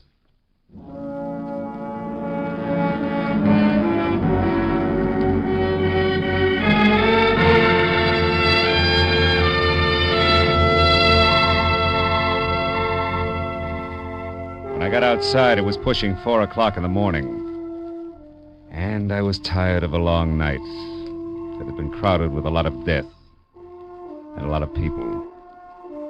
But I was also looking forward to a lot of life. Good life. With Dr. Ben Reynolds and his bride. So, thinking about them, I drove slowly through the quiet city streets until the black melting into gray in the corners of the sky said it was almost tomorrow. And then I went home, found a telegram. It was from the groom.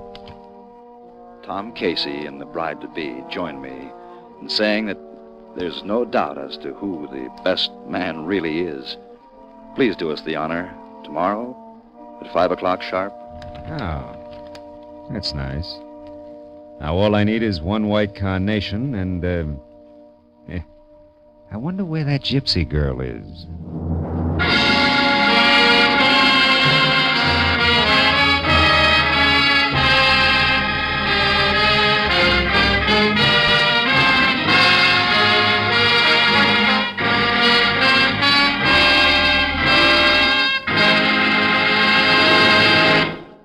The Adventures of Philip Marlowe, bringing you Raymond Chandler's most famous character, star Gerald Moore, are produced and directed by Norman MacDonald and written for radio by Robert Mitchell and Gene Levitt. Featured in the cast were Paul Dubov, Virginia Gregg, Fritz Feld, Georgia Ellis, Tom Tully, Parley Bear, and John Daner. Detective Lieutenant Matthews is played by Larry Dobkin. The special music is composed and conducted by Richard Arant. Be sure and be with us again next week when Philip Marlowe says... This time a Skid Row suicide changed into murder. A cobbler with an accent was afraid to call the police. And a hard-boiled Hollywood agent broke into tears. All because one woman kept her whole life between the covers of a big leather book.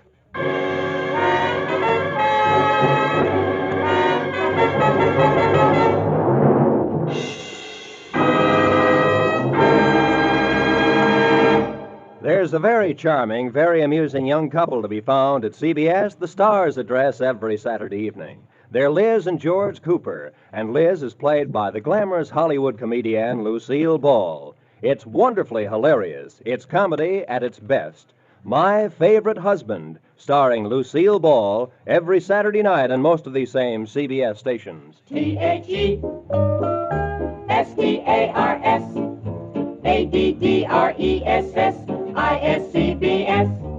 The Star's address is CBS. This is Roy Rowan speaking.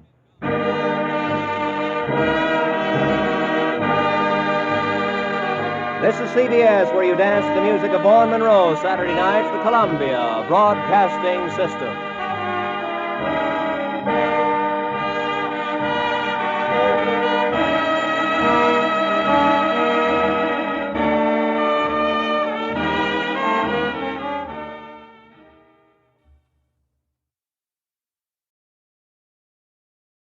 From Hollywood, it's time now for... Johnny Dollar. Oh, hi, man. How's your stomach, Johnny? What?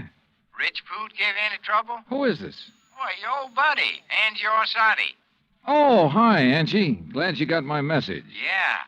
How about dinner tonight at Antoine's, Johnny? Shrimp gumbo, oysters Rockefeller. Yeah, sounds fine.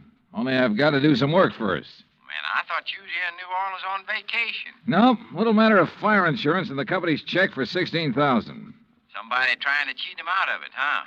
You won't believe this, Angie. Somebody turned it down. What?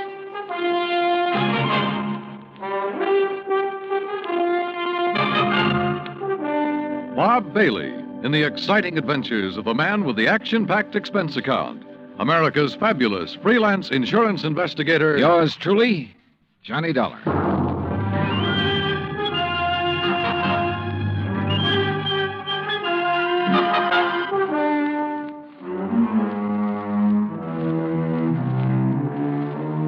Expense account submitted by Special Investigator Johnny Dollar to Providential Fire and Marine, 787 Greenleaf Avenue, Hartford, Connecticut. The following is an account of expenses incurred during my investigation of the Royal Street matter.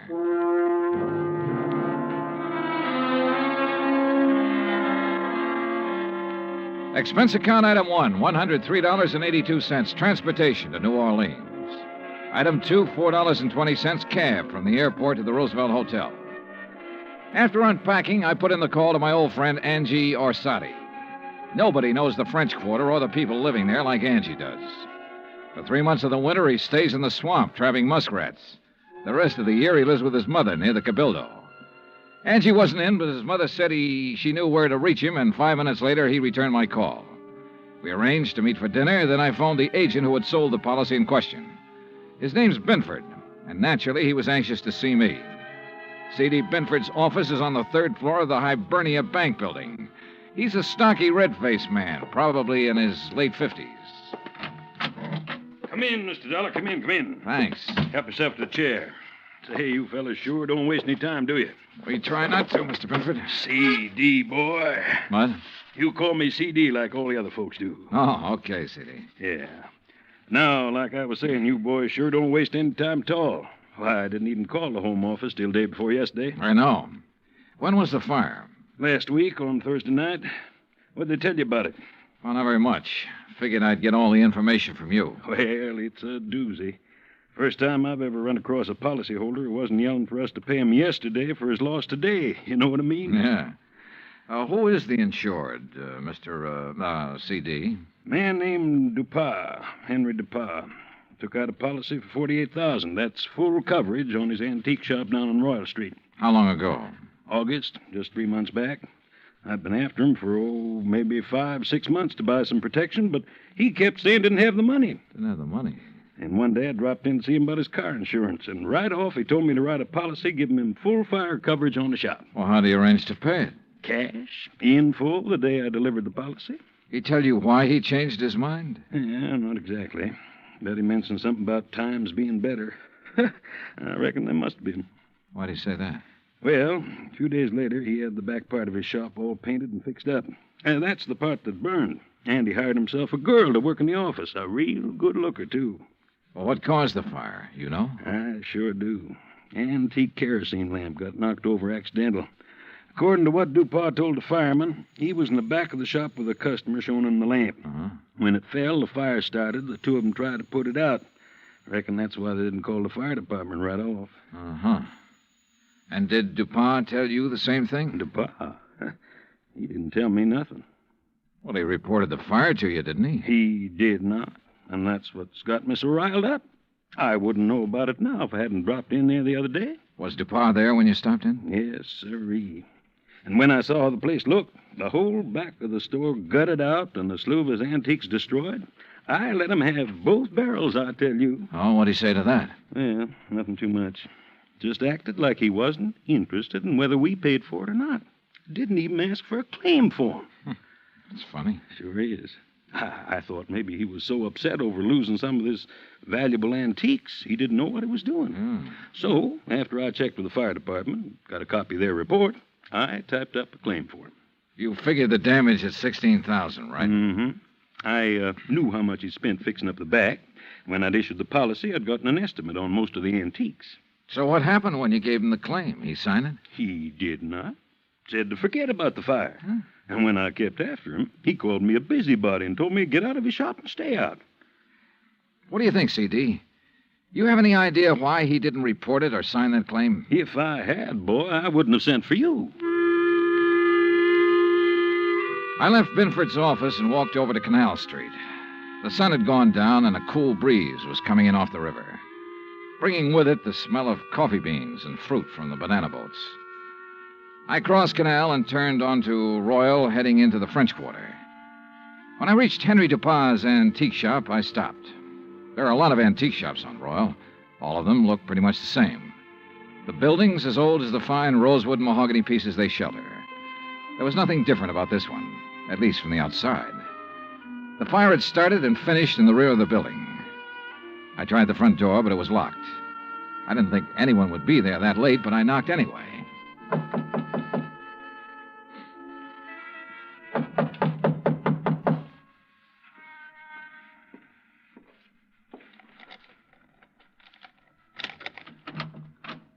Yes, who is it? Mr. Dupas? Who is it? My name's Dollar, Mr. Dupont. I represent the Providential Fire and Marine. Why do you people persist in annoying me? Well, we wouldn't if you'd tell us about the fire you There's had nothing special about that fire, Mr. Dollar. It was an accident. Well, then why didn't you file a claim? You're entitled to enough money to cover your Mr. loss. Binford explained that to me quite carefully. If you haven't talked to him, Mr. Dollar, you should. Oh, I've talked to him. Well, then go away. Well, not until you answer a few No, questions. leave me alone, please.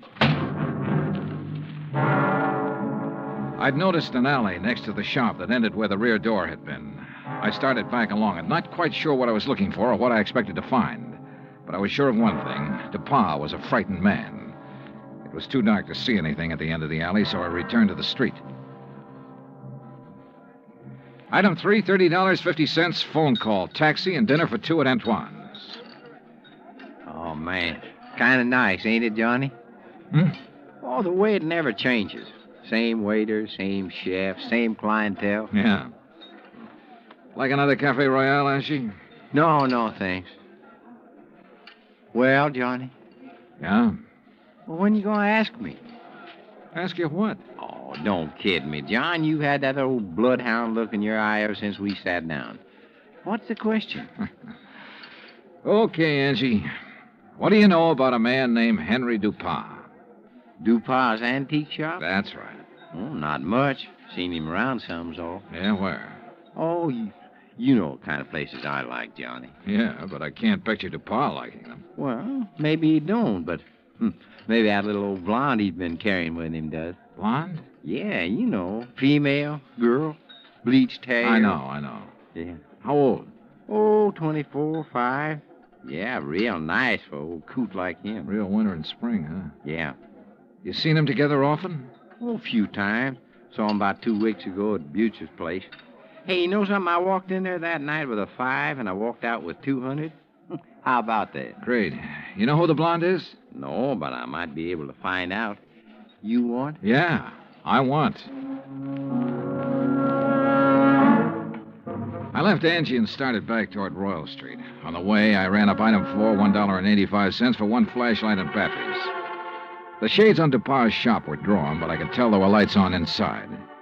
In the alley, a small pickup truck was parked near the side entrance to the shop. In the back of the truck, looking like they'd just been taken off the boat, were several stalks of bananas. There wasn't much else to see except the charred wood and refuse left in the alley after the fire. I started back toward the street when a man, a much larger man than Dupont, came out the side door and got into the truck. He turned over the engine and switched on the lights before I could get clear. Hey, what are you doing there? Hold it, mister, right there. Here, buddy, you just hold it. What were you doing back there, huh? Well, right now, mister, I'm wondering what this load of bananas is doing at an antique shop. What is it, Carl? Well, I just caught this guy snooping around in the back. What? It's Mr. Dollar. Yeah, that's right. You know him, Dupont? He's one of those insurance men I told you about. Oh, well, what are you here for, Dollar? Didn't Dupont tell you he doesn't want any money from you people? Now, why not? Because he's afraid we might have to take a good look around before paying No, off? son. Now, look, Dollar. Mr. Dupont has been okay with you people, so you got no reason to come snooping around. Especially after he's told you he don't want you around.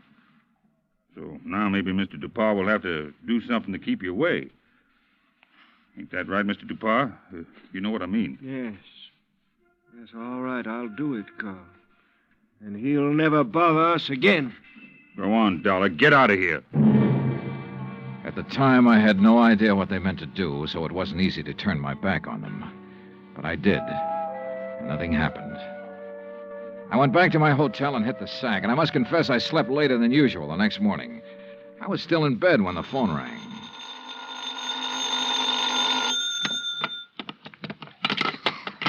Johnny Dollar. Why, hey now, where's my dynamic northern friend? Oh, he's off today. I'm taking his place.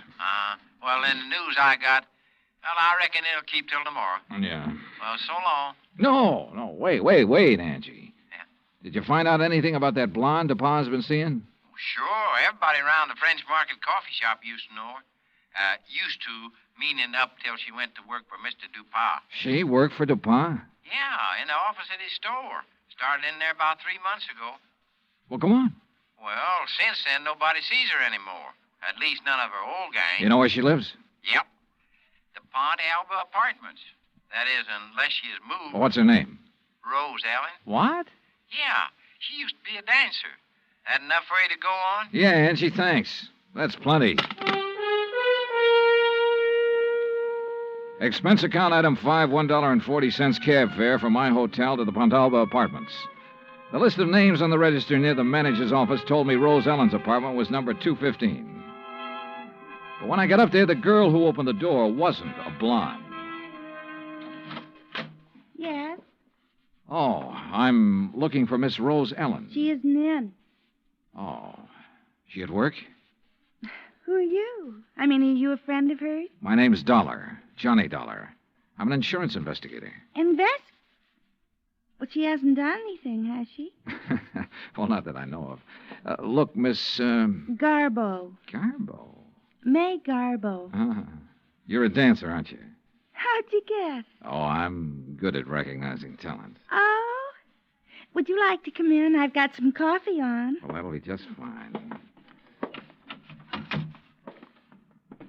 Say, you've certainly got a nice view of the square from here. I suppose. Don't you think so? Oh, sure, if you like that sort of thing. Me, I just think the square's kind of square.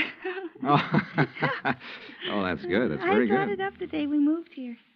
You and Rose move in here together? Uh-huh.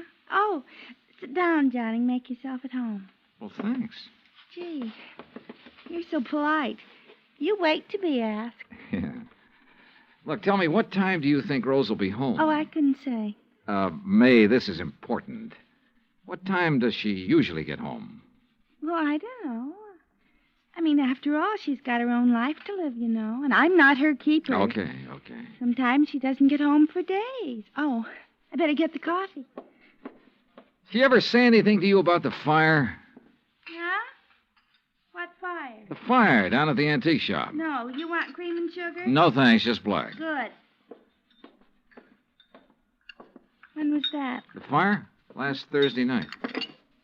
That's funny. What's funny? That was the last time I saw her.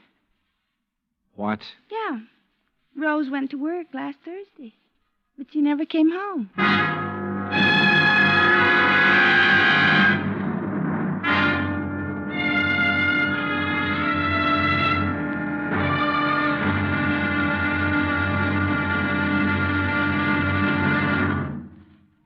Act Two of yours truly, Johnny Dollar, in just a moment. You don't have to be a special investigator to know that Americans don't take their civic responsibilities lightly. The Election Day turnout proved that, beyond any shadow of doubt. So now it's time for you to face up to another responsibility to the nation in just as straightforward a way. Our Ground Observer Corps needs volunteers. We at CBS Radio urge you to write or telephone your nearest Civil Defense Center to learn how you can help in this vast program that patrols our skies. Now, Act Two of yours truly, Johnny Dollar, and the Royal Street Matter.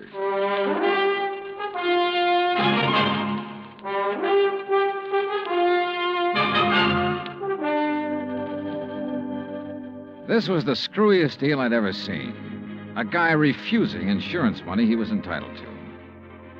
Rose Ellen was my one lead, so I continued questioning May, her roommate. May told me this was the first time Rose had been away so long without at least sending for a change of clothes. I asked about Rose's boyfriends. She told me Rose had been going with one other man beside Dupont, but she didn't know who he was. After May promised to call me if she heard from Rose Ellen, I left. Expense account item 6, $1.90 taxi from the Pontalba Apartments to the Hibernia Bank Building. My insurance contact, Binford, wasn't in. So while I waited for him, I wondered again why Dupont had refused to sign the claim for the fire damage to his shop. Could he afford a loss of $16,000? I wondered if something had happened in that shop, something Dupont tried to cover up with a fire. I was wondering what it could have been when Binford walked in. Well, I'm glad you're here, Johnny. We got trouble. Oh? I hear you paid Dupont a call last night. That where you've been? Yeah. He phoned me about 10, wanted me there fast. Oh, boy. I wish I had sense enough to stay away. Well, what happened, C.D.? Now, before I tell you that, you tell me what he said to you last night. Nothing important. Just something about fixing it so I couldn't bother him again. Oh? Well, he did. How? He canceled his fire insurance policy and every other policy he ever bought from me. Cancel? Yeah. So you might as well go on back to your hotel and pack, Johnny. It's none of your affair now, no matter what he's up to. Yeah, it's too bad it had to turn out this way. You want a drink before you go? Yeah, I guess I need one. Yeah. What'll it be, scotch or rye? Scotch, neat, please. Good, saves making a mess. When you reckon you leave? Oh, I don't know. I'll check with the airline when I get back to the hotel. Mm-hmm. Yeah, there you go. Thanks. Better luck next time. Mm-hmm. Well, that's that. C.D. Hmm? What about the policy? Policy? Did he return the policy to you? No, he said do it tomorrow. But he's covered until he does return it. Does he know that? Why, no. I don't reckon he does. Good. He might get careless. And as long as that policy is in force, I can bother him as much as I want. Oh, I don't see what's the use, Johnny. He'll have it here by tomorrow evening. That still gives me 24 hours to get lucky. C.D., you said something about a customer being with him when that kerosene lamp was knocked over. Mm-hmm. According to what he told the fire department, there was. You had that person's name? Well, I should have. I took it from the fire department report, and I've got that right here. Here it is. Now, let's see. Mm-hmm. The name was Andrew W. DeLong. Address 1515 West Claiborne.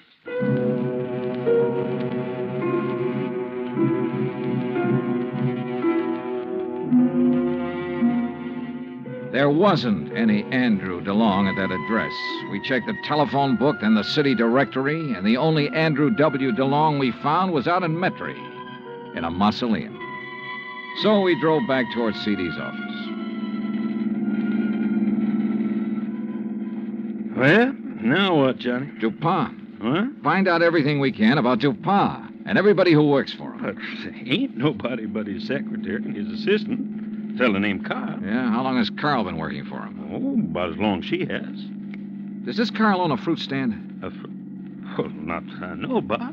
Why? Oh, I just wondered. Hey, what time is it, C.D.? 2:15. Say, if we're going to check on DuPa's credit, we better get to the bank before the close. You're driving. Let's move. Expense account item 7, $22.80. Telephone calls and a couple of gratuities to obtain a lot of information about Dupont. I learned, among other things, that he'd banked almost $11,000 in the past 3 months. Before that, almost nothing. But there's no law against making money, so I still had nothing concrete to go on. At 5:30, I left Binford, went back to my hotel, and there found a message from May, Rose Ellen's roommate, asking me to go to her apartment immediately. So I did. Oh, Johnny. Yeah, hi, May. Oh, well, come in. Johnny, you know what you made me promise. Yeah? Well, it happened. You mean you've heard from Rose? Well, no, not exactly. But a man called this afternoon and talked about her. Oh, well, I hope he had only nice things to say. Oh, yes, he said she's just fine. What? Didn't you hear me?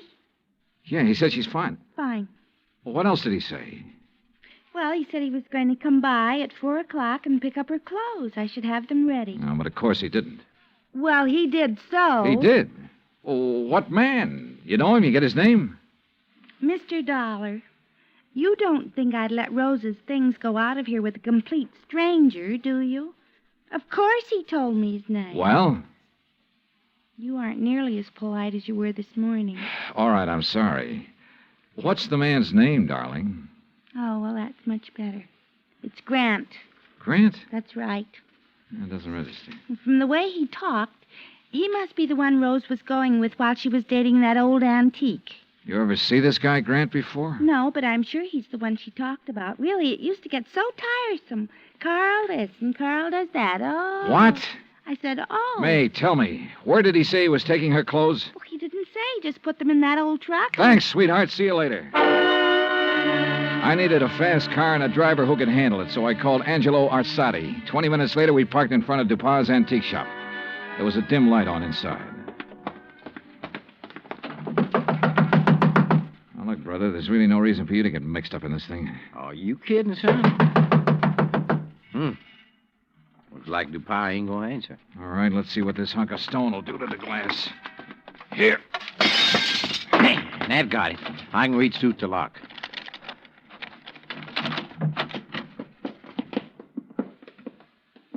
Looks like nobody here. Well. Hey, wait a minute. Yeah, I see him. Carl, what happened to you? $1. Angie, call an ambulance. Tell him a man's been stabbed here. Yeah, right, Johnny. $1. Get to her before he can. Dupin? Gonna kill Rose. You got to help her. Dupin wants to kill her? Why? She found out. Smuggling. Is that what Dupin's been up to? Smuggling in banana shipments. Rose found out. Where is she? He thought I'd killed her, but I love her. Yeah, well, look, tell me. You gotta get to her before he does. Where is she? Old Spanish fortress. Yeah? Out on Bayou Slidell. Old Spanish fortress on the Bayou Slidell. Yeah. You know where that is, Angie? Oh, sure. An old ruin out in the swamps north of town near the highway bridge that goes over to the Gulf Coast. Carl, how long ago did Dupin leave? 10 or 15 minutes. Yeah, well, we could beat him, Johnny, by cutting across the swamps. That is, if you could take it. What do you mean by that? Well, it's rugged. Like what? Johnny, did you ever ride a swamp buggy?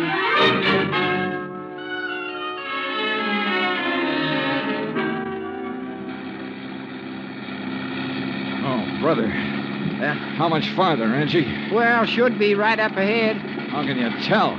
All I can see is swamp and marsh grass. Yeah, well, I done a lot of trapping out here. I know the channel. Think we'll make the old ruins before Dupin? Well, we got to, don't we? Hey, there it is. That old wreck is called a fortress? Man, that's it. Well, get us up as close to it as you can. I don't see anybody parked. There's nobody approaching the bridge. There we are. Come on, let's go. Hey, look, John. There she is at the side entrance. Yeah, I see. Rose! Rose Ellen! She's scared. She ducked back inside. Rose! We're friends of Carl's. He sent us to help you. Well, come on, Johnny. We can get inside to her through this here doorway. Okay. This place looks like it's about ready to fall apart. Rose! Yeah, man. Dark in here, too. Yeah, don't step on them falling bricks. Okay. Rose! Rose Ellen! Yes? Where's Carl? Dupin tried to kill him. Oh, no. Rose! Come on out here where we can see you. Rose!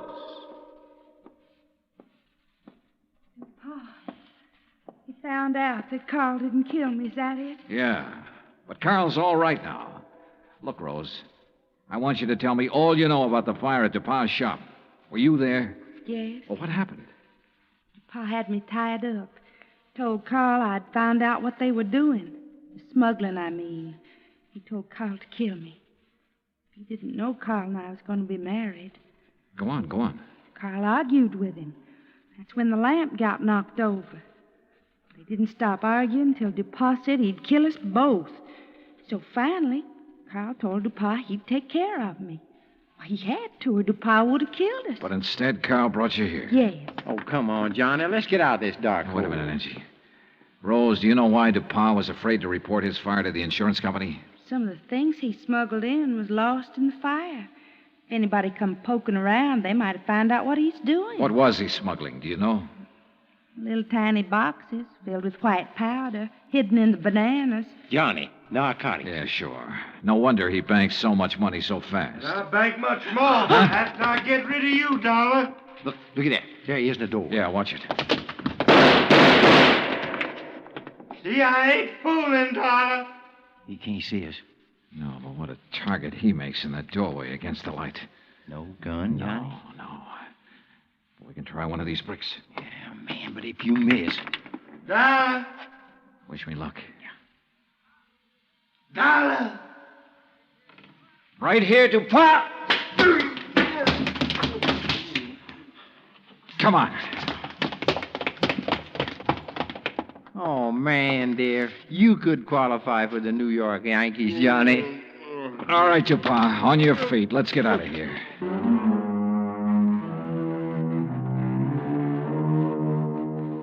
Expense account total, including rental on the swamp buggy, incidentals and transportation back to Hartford, $517.20. Remarks? Well, where he's going, DuPont wouldn't have any use for the insurance money anyway. Carl Grant turned state's evidence and clinched the smuggling charges against him. Because of that, Carl may get off easy. I hope so.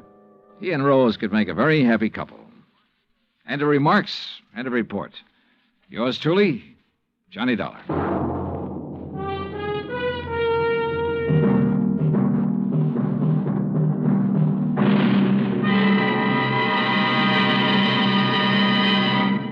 Our star will return in just a moment.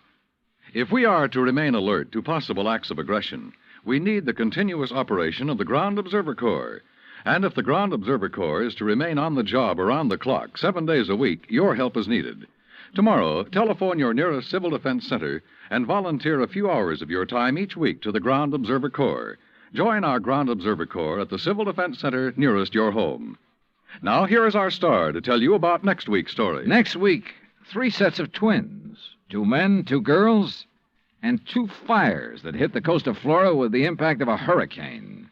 Join us, won't you? Yours truly, Johnny Dollar. Yours truly, Johnny Dollar, starring Bob Bailey, originates in Hollywood. Written by Charles B. Smith, it is produced and directed by Jack Johnstone. Heard in tonight's cast were Virginia Gregg, Forrest Lewis, Lou Merrill, Lawrence Dobkin, and Frank Gersel. Musical supervision is by Amerigo Marino and Carl Fortina. Be sure to join us next week, same time and station, for another exciting story of yours truly, Johnny Dollar. Dan Cubberly speaking.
Somewhere in the cold, persistent rain that made the city itself seem a thing of evil, a girl had disappeared, and it was my job to find her.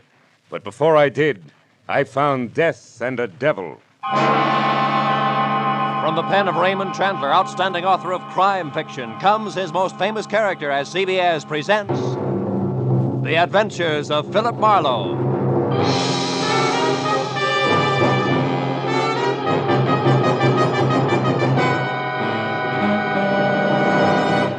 And now, with Gerald Moore, starred as Philip Marlowe, we bring you tonight's exciting story, The Black Halo.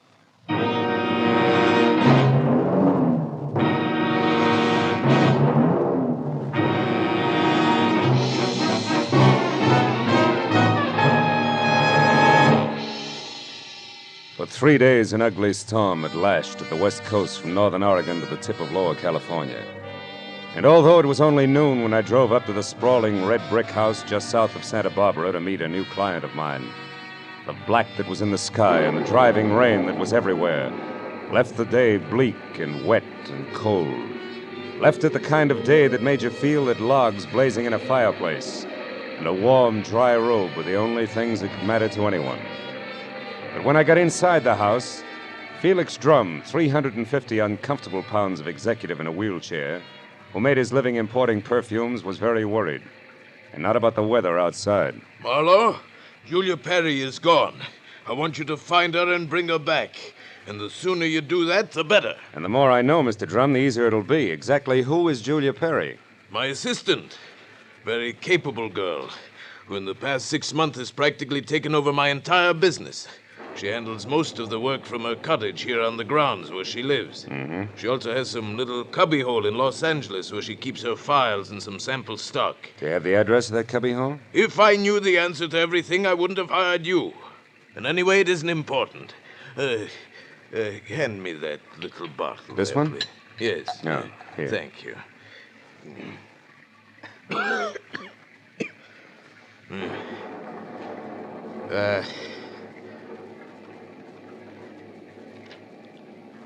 When did you last see Julia, Mr. Drum? 3 days ago. Oh, it was 3 days ago, when she left on one of her regular weekly trips down to Los Angeles to bid on perfumes. Usually she stayed away overnight, but the Beechwood Plaza Hotel most of the time, and she was back here by noon the next day. I suppose you've already checked the Beechwood Plaza, huh? Yes, of course. My man Ruby, the one who showed you in, has called the place 12 times. But they only know that Julia registered there 3 days ago and hasn't been seen since. Well, what about the girl herself, Mr. Drum? I mean her background, friends, family, that sort of thing. As far as I know, Marlowe, Julia has no friends, no family either. She's just a sweet but smart little girl from someplace in Kansas. Mm-hmm. No beaux, not even nice ones, huh? I don't think she had the time. You see, when Julia first came to work for me, she wanted to get ahead, and I gave her the chance. She made good. Mm-hmm. Today, she's as much my right arm as Ruby is my leg. Mr. Drum, did you notice anything unusual about Julia's behavior lately? Yes, and that's the reason I'm worried. About 2 weeks ago, I saw changes in the girl, Marlowe. She seemed less spry, more preoccupied. Oh? Yes. I figured it was overwork myself, since the end of the year always means detailed annual reports, so I made no comment at the time. I see. Tell me, Mr. Drum, what does she look like? Well, I have no pictures, but she's a blonde of medium height and was wearing a plaid raincoat and a little circle of a hat when she left. Uh-huh. Altogether, she's sweet and simple, if that's what you mean. Yeah. Do you mind if I stop in at her cottage on my way out? Marlowe, you turn the place inside out if it'll help any. Only since I'm certain that Julia's in some kind of bad trouble, you be quick and find her.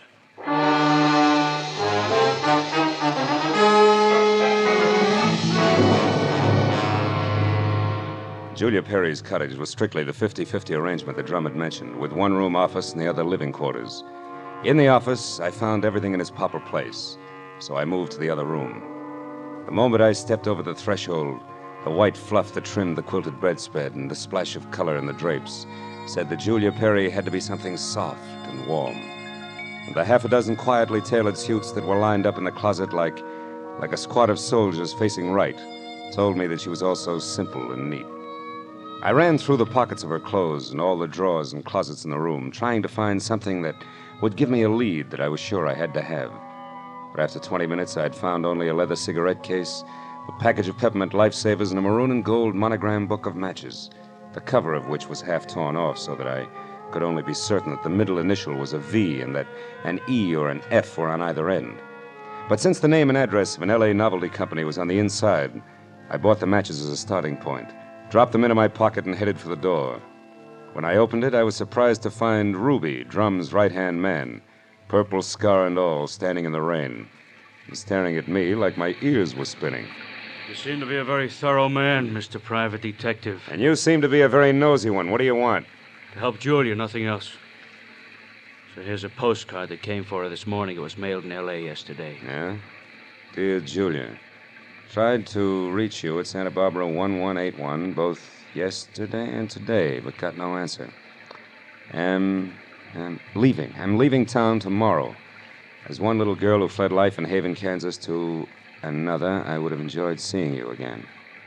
For a bit before I moved on to who knows where. Anne.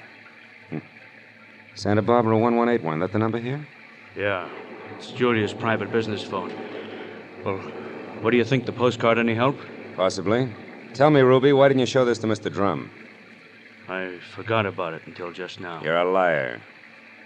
Well, it's on account of the postcard was delivered here to the cottage. Which is no man's land for you? Yeah, sort of. Mr. Drum doesn't like people who work for him mixing socially with each other. Or maybe a sweet kid like Julia hasn't got any use for the passes you've been making at her, huh? Hold it. I like Julia, and even if she don't go for me, anything I can do to help her, I still do, understand? Yeah, I understand. I'm not so sure I believe. Goodbye, Ruby.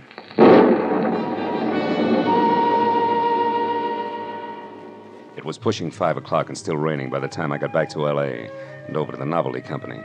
Once there, I presented the torn book of matches that I had found at Julia's cottage to a bald man with horizontal question marks for eyebrows, and who, at the crinkle of a $5 bill, tore himself away from his racing form long enough to check the files for a set of maroon and gold initials that had a V in the middle. And it was 6 o'clock before I had the answer, which was EVE. And they weren't initials, but the front name of Mrs. Eve Bentley, who lived in a villa at the swank Sunset Terrace Apartments. And according to the gentleman who said he knew his oats, was a very classy filly. An hour later, I was at Mrs. Bentley's front door, and while I made with the chimes and waited, I wondered just how much a guy who loves the ponies could know about women. But when the door opened, I had my answer. Yes? What is it? Mrs. Eve Bentley wasn't beautiful, but she was everything else, including a shimmering yard of gold hair piled high on her head and held in place by a knot of pearls that no Boy Scout ever tied. Her face was wide blue eyes and open red lips on a backdrop of soft, fair skin. She wore a black silk jersey dress that must have been sprayed on. She smiled when I said my name was Philip Marlowe and that I wanted to talk. Talk about what, Mr. Marlowe? Julia Perry, ever hear of her? No, I haven't. So I'll try again. What do you know about Ann somebody from Haven, Kansas? Absolutely nothing. This torn book of matches says otherwise. I found them in Julia Perry's cottage. Julia Perry's missing. I'm a private detective who was hired to find her, and the matches turned out to be yours. Now, may I come in? Why, yes. Thanks. Well, Mrs. Bentley, maybe we ought to start all over. No, wait just a minute, Mr. Marlowe. I may be able to help you. Did this Julia Perry deal in perfumes? That's right. Now, how did you know that? Because I just remembered something.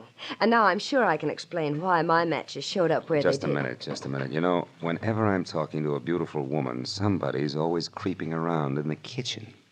Who is it this time? Oh, really, Mr. Marlowe? There's a storm outside, and there are windows and trees. If you put those three things together, that noise could have been a branch scratching on a glass pane. Or somebody with squeaky shoes and a lot of curiosity. Somebody like Mr. Bentley, for instance, huh? Oh, I doubt that, Mr. Marlowe. You see, Mr. Bentley's been dead now for 3 long years. Oh. Yes. Well, you were saying something about the matches. Oh, yes. This Julia Perry must somehow or other gotten hold of him through my fiancé, Marvin Whitaker. How does that figure? Like 2 and 2. Marvin is in the perfume business, ditto Julia. Also, I think he mentioned her name once. Said she was very clever for a girl who looked like somebody's kid sister. That fits all right. Where will I find said fiancé? At his favorite bar and grill. But won't you have a drink first, Mr. Marlowe? No, thanks, Eve. There isn't time. Now the bar and grill. The Blue Boar. Blue which? Boar, Mr. Marlowe. Oh. It's a very English spot over on Wilshire, opposite Arthur Murray's studio. But before you dash, do you at least have a match? Yeah? Please. Whole book of them, honey. Torn cover and all. And I want you to keep them. After all, they brought us together, didn't they?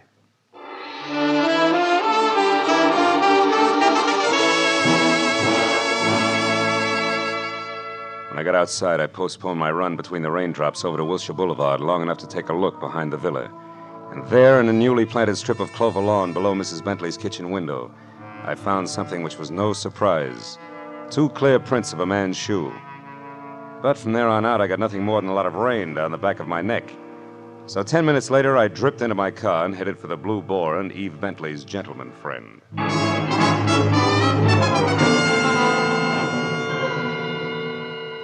I located Marvin Whitaker, a handsome, hale fellow well met, in a white turtleneck sweater and riding breeches, behind a hot rum toddy in a corner booth that was pictures of steeplechase mounts against newly antiqued mahogany. And when I told him that I was looking for Julia Perry, he flashed a lot of glistening teeth at me, insisted that I join him in a warming glass of spirits, and started to talk, gesturing all the time with a riding crop. Why, yes, old man, I know Julia Perry. In fact, almost did some business with her today. You mean you were supposed to meet Julia someplace? That's right. At 1881 Selma Avenue, to be precise. But she called me this morning and postponed the whole transaction indefinitely. Could you stop projecting long enough to tell me why? She didn't say. Of course, it's of no bother to me on a day like this. No sane man should be any farther away from a toddy than we are right now. So drink up, old boy. It'll do you a world of good. Yeah, I bet it will. Look, Mr. Whitaker, one more question. Did Julia ever speak of a girlfriend named Ann? Someone she knew years ago in Kansas? No, I don't believe she did, Marlowe. Matter of fact, Julia never talked of anything but perfumes. Now drink your drink, fellow, before it's chilled through. Thanks, but no thanks, old bean. I do have to run, really. It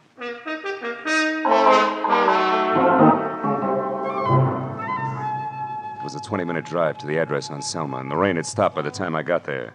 The place was one of those once-upon-a-time rooming houses that had been partitioned off into a couple of dozen 2x4 cubbyholes, just big enough for the very small businessman to fill his fountain pen in.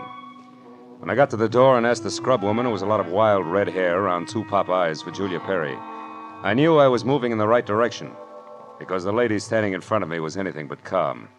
And more important, she had just heard a pistol shot from the back of the house. Yes, that's right. A pistol shot not over 2 minutes ago. I'm sure that Perry girl had something to do with it. Because when I come from inside, I saw her rush out down these steps. Did she say anything? I don't know. She was gone out of sight before I could open my mouth. But I know it was her on account of that plaid coat and little hat she wears. Yeah. Now, which room is hers? Come on. Well, that one there with the light showing under the door. Mhm. But it's locked. You won't be able to get in. I just tried. Well, we'll try again for luck. It's not the best lumber, believe me. Nothing like this has ever happened to me before. It's a man. Yeah, a dead one at that, Granny. Do you know who it is? Uh-huh. From the mud and clover grass on the bottom of his shoes, I'd tag him as a guy who was looking in a lady's kitchen window about an hour ago.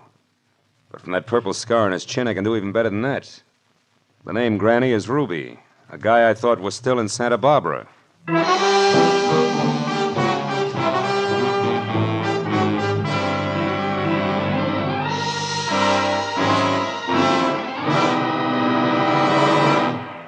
In just a moment, we will return to the second act of the adventures of Philip Marlowe. But first, given clues, even the newest of Philip Marlowe fans can deduce the characters in CBS's great new early Sunday evening comedy lineup. The washboard leads you to the one and only Spike Jones. The bumblebee? Well, of course, that's for America's most famous non-virtuoso violinist, Jack Benny, who follows Spike Jones on CBS. The two A's, Amos and Andy, who are heard on CBS immediately following Jack Benny. So it's really no mystery at all why millions of Americans now stay tuned to CBS on Sunday nights for these three superb comedy shows in succession. Spike Jones and Amos and Andy over most of these same CBS stations, and Jack Benny over them all. And now, with our star, Gerald Moore, we return to the second act of Philip Marlowe and tonight's story, The Black Halo.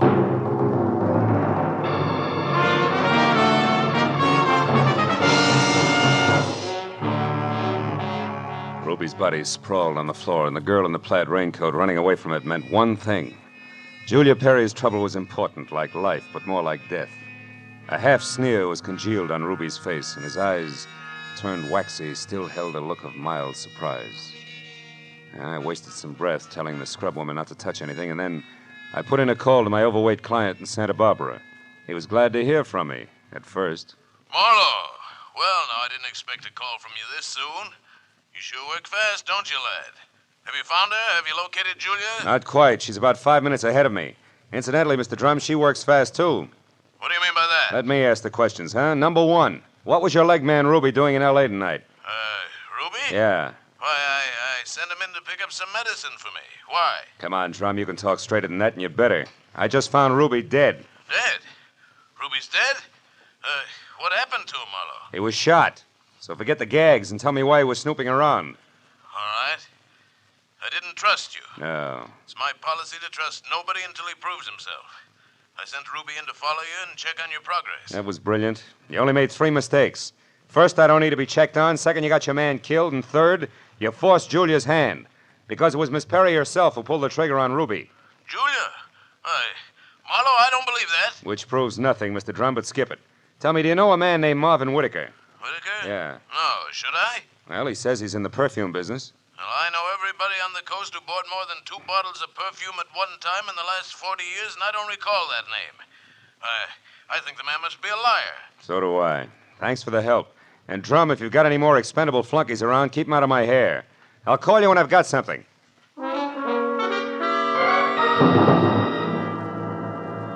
I called Homicide next and told Detective Lieutenant Ibarra where to find the body and who was responsible for it being in that dead condition. And when the question of why came up, I admitted I was still shooting blanks. Oh, I told him about the razzle-dazzle Whitaker had handed me and named the Blue Boar on Wilshire as my next stop. Ibarra said he'd call me there, and when I got to the entrance of the place, I saw Whitaker, draped in a trench coat that involved enough cloth to rig a 4-masted schooner, standing in the anteroom, impatiently smacking his leg with that riding crop. He looked positively dashing. Question was, which way? Hiya there, Marlowe. Hey, old boy, you look upset. Anything wrong? I may be upset, Whitaker, but you're the one that's going to spill. First, are you leaving or coming back? I'm just leaving. Been here all the time since I talked to you? That's right, you see. My coat is perfectly dry. Stopped raining half an hour ago. Well, you see, if I'd been outside, I would have known that. But why this 3rd degree, Marlowe? What's up? It's a long story. Maybe we better sit down and talk it all over from the beginning. Oh, I'm afraid I can't. Not just now. I've got a date. She'll keep. Not this one. It's something rather special. Special, huh? Like Eve Bentley? Now, look here, old boy. You're prying into my personal affairs. Whitaker, I'll rip the lid clear off your personal affairs if necessary to get a clean answer out of you. Now, what do you really know about Julia Perry? I told you once. Are you implying that I'm a liar? At least that. For instance, who puts out Amir? Come on, Whitaker. It's a well-known fragrance. Why, I don't recall offhand. That's strange, because any woman knows Amir's a Dana perfume. Just what are you trying to prove by all this? That as a perfume dealer, you stink. And try this for size. When I got to that address you gave me, I found a fresh corpse there with a bullet hole in it. A murder? Yeah, and your routine was pat, brother, so before Homicide starts combing out the snags in your story, you better untangle it yourself right now. You lied to me. Now, why'd you do it, Whitaker? Why the double tone? All right, Marlowe, I'll tell you. I'll tell you this! Oh! He was as quick as a wounded cat. The riding crop slashed across my face even before I'd realized he'd moved. And by the time the red light stopped dancing in my eyes, Marvin Whitaker was gone. I turned as the head waiter walked up to me. He studied the hot red welt rising on my face for a moment and then murmured discreetly that if my name was Marlowe, I was wanted on the phone. It was Lieutenant Ibarra. Marlowe, you can stop beating the brush for Julia Perry. We found her. You did? Where is she, Ibarra? She's out in the alley here, behind the Beechwood Plaza Hotel, Marlowe. Exactly 8 floors down from the window of her room. She fell through the glass roof above the rear entrance. Oh. It's not pretty. Oh. She explained the whole thing, including that Ruby guy's murder, in a note we found in her room. I'll be right over, Ibarra. Okay, don't hurry.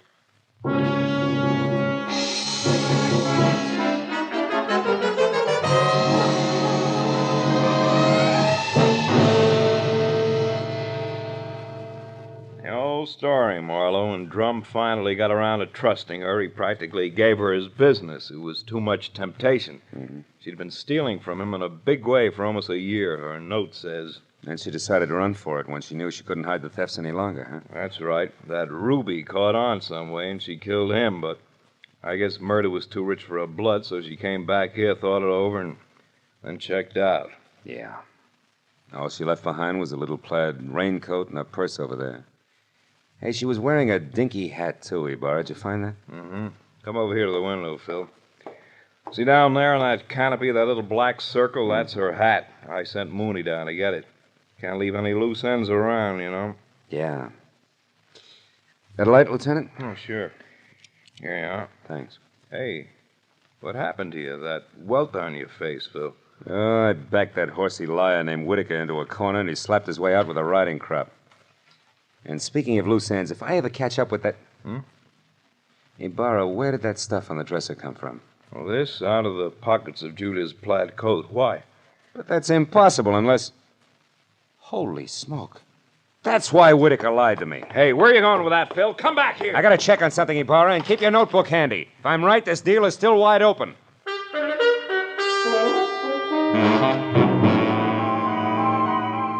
All the way from the suicide's room in the Beechwood Plaza out to the widow's villa in the Sunset Terrace, my mind juggled a jumble of facts, trying to beat them into a brand new pattern. A pattern that had to include an object Ibarra had found in the pocket of that plaid raincoat. It almost made sense, but I needed just a little more. Well, when I turned into the parking lot at the Sunset Terrace, rain began to fall again. Thin, cold rain. I walked to Eve Bentley's door and pressed the bell. Just as I expected, it was Marvin Whitaker, unsmiling and nervous, who answered the door. I didn't give him a chance to think. I just swung hard. Okay, horseman, that squares us up. Come on, Heavy, roll over. Let's see if you're carrying a gun. Okay, no gun. Now, be a good boy, Whitaker, and you'll make out all right, but one funny wiggle out of you and I'll crack your skull. It's a promise. Do you hear me? Yeah. Yeah, I heard you. All right. Now, where's Eve? Is she here? Find out for yourself, Marlowe. I'm through. Fair enough. But just so I'm not talking through my hat, I'll take a look in her closet first. She won't be in there, I guarantee. No, but her future may be. Now, let's see. It's got to be in here someplace. Oh, yeah. This is probably it. Brown cloth coat, as chic as a pair of hobnailed boots and still damp. And the label says the B.H. Company, Haven, Kansas. That does it. I've got it all now, and my chivalry just died. Where is she, Whitaker? Where's Eve? Right here, Marlowe. Uh-oh, don't try that. I guess you really do have it figured out, haven't you? Yes, Eve, I have. Sorry it turned out this way, because you had your points as Eve and as Julia. Don't put it in the past tense, Marlowe. As Eve Bentley, my life is just beginning, and now I've got everything I ever wanted as Julia Perry. Then you're Julia Perry. I was, Marvin. She still is, Whitaker. At least that's what the bailiff will call it in court. There won't be any court, Marlowe. Oh, I'm afraid there will, baby. You're twice a killer now, and both for the same reason, remember? First Ruby, because he saw you as Eve. And the girl you pushed out of the hotel window, who was no doubt Ann, your old chum from the hometown. She must have seen you posing as Eve, too. All right, Marlowe. Ann ran into me by accident and ruined everything. I had no choice. I promised her money and then told her to go to my room at the Beechwood Plaza and wait for me. Eve, I can't believe this. It can't be true. Yes, Marvin, it is true. Darling, I didn't want this mess. I'd have left town this morning as I intended if sweet, sly little Ann hadn't seen me. I tried to get rid of you the easy way, Marlowe. When I sent you to Marvin, the Selma Street address he gave you should have led you to the end of Julia Perry. Is that why you phoned me and told me to lie to Marlowe? Yes, Marvin. I was going there to write my suicide note and use the stockroom for my disappearing act. But Ruby caught me, and after that I had to work fast. But it's all right now. It all worked out perfectly. They were the only two who knew besides you, Marlowe. Aren't you forgetting little Marvin here? Forgetting him? Oh, no, Mr. Marlowe. Marvin's the one person I can count on. That's what you think. You don't get me mixed up in this. Marvin. I bargained for an heiress, not a murderess. Are you dirty load? All right, then. I'll use this gun on you, too, because I'm getting out of here and no one's going to stop me. But you're right between us, Eve. You can't get us both. He's right, baby. You're not good enough to get us both, and killing just one of us isn't going to solve anything. What do you say? It's been a long night, baby. You just couldn't tell when you were late.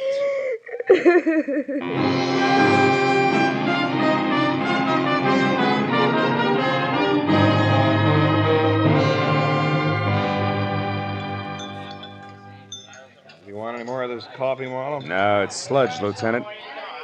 I wonder what Julia Perry uses for a heart. You know, she planned the thing for 6 months when she first set herself up as Eve Bentley. And it probably would have... Want to check now? Oh, yes. Yeah. Probably would have worked if everything hadn't closed in on her. Yeah, her friend Ann from Kansas, Ruby the leg man. And you with that torn book of matches. Incidentally, that was pretty fast figuring up in the hotel room there, Marlowe. Oh, not so fast, Ibarra. I knew Eve had those matches because I left them with her. So when you found the same matches in the pocket of Julia's plaid coat, it figured.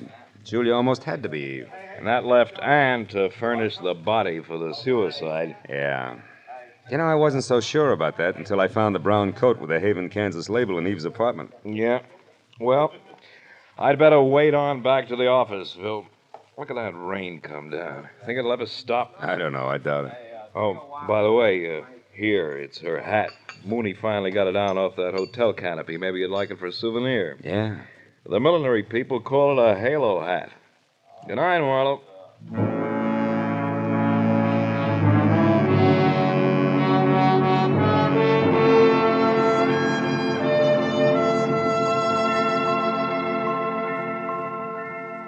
I sat there a while after Ibarra left, looking at the rain in the street, and the cold coffee in front of me, and Julia's little round halo on the table.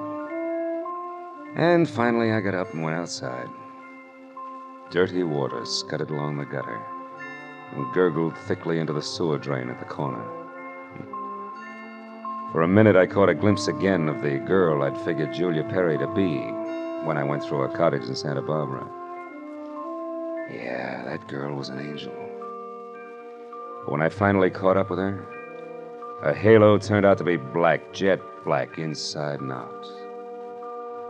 I dropped the little hat into the gutter and watched it go as far as the drain at the corner. And then I went home.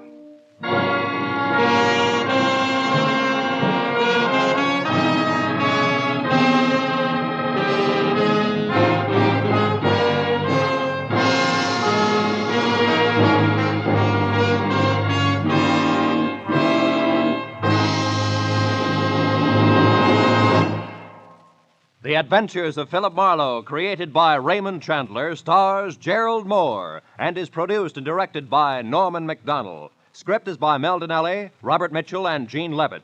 Featured in the cast were Joan Banks, Paul Frees, Peter Leeds, Jack Crucian, and Lois Corbett. Lieutenant Detective Ibarra is played by Jeff Corey. The special music was by Richard Orant. Be sure and be with us again next week when Philip Marlowe says... A startled corpse, a blue-eyed woman, and a cryptic message, scrawled by a dingy man with the pieces of a Chinese puzzle that wouldn't fit together, until I found out what was deadly about the orange dog.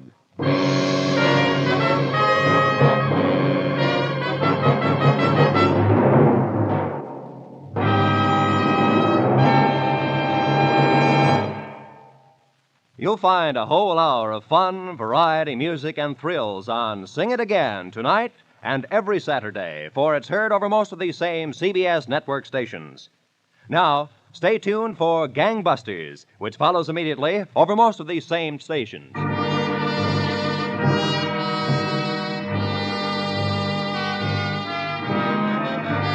This is Roy Rowan speaking for CBS, the Columbia Broadcasting System.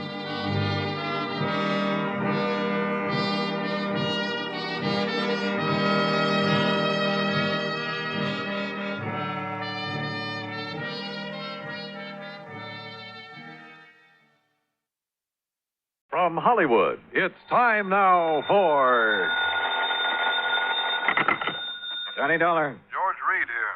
Oh, hello, Georgie. How's Floyd's of England doing these days? If payments keep on the way they started this morning, the company will go broke. What's that mean? One of our old clients, quite a character, by the way. Oh, now wait, George. For just once, give me a case involving some nice, ordinary, normal person. No, Johnny. First, it was that old fuss-budget Jediah Gillis. Yes, but Then now... big bad Michael Meany, who thought he owned half the state of Louisiana. Well, yes, I know, but compared to them, Durango Laramie Dalhart is as normal as they come. Durango what? Except for one thing, of course.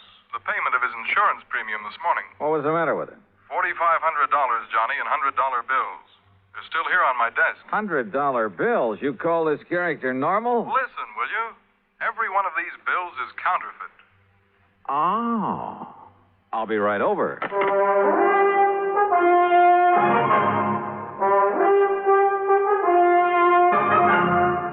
Bob Bailey in the exciting adventures of the man with the action-packed expense account.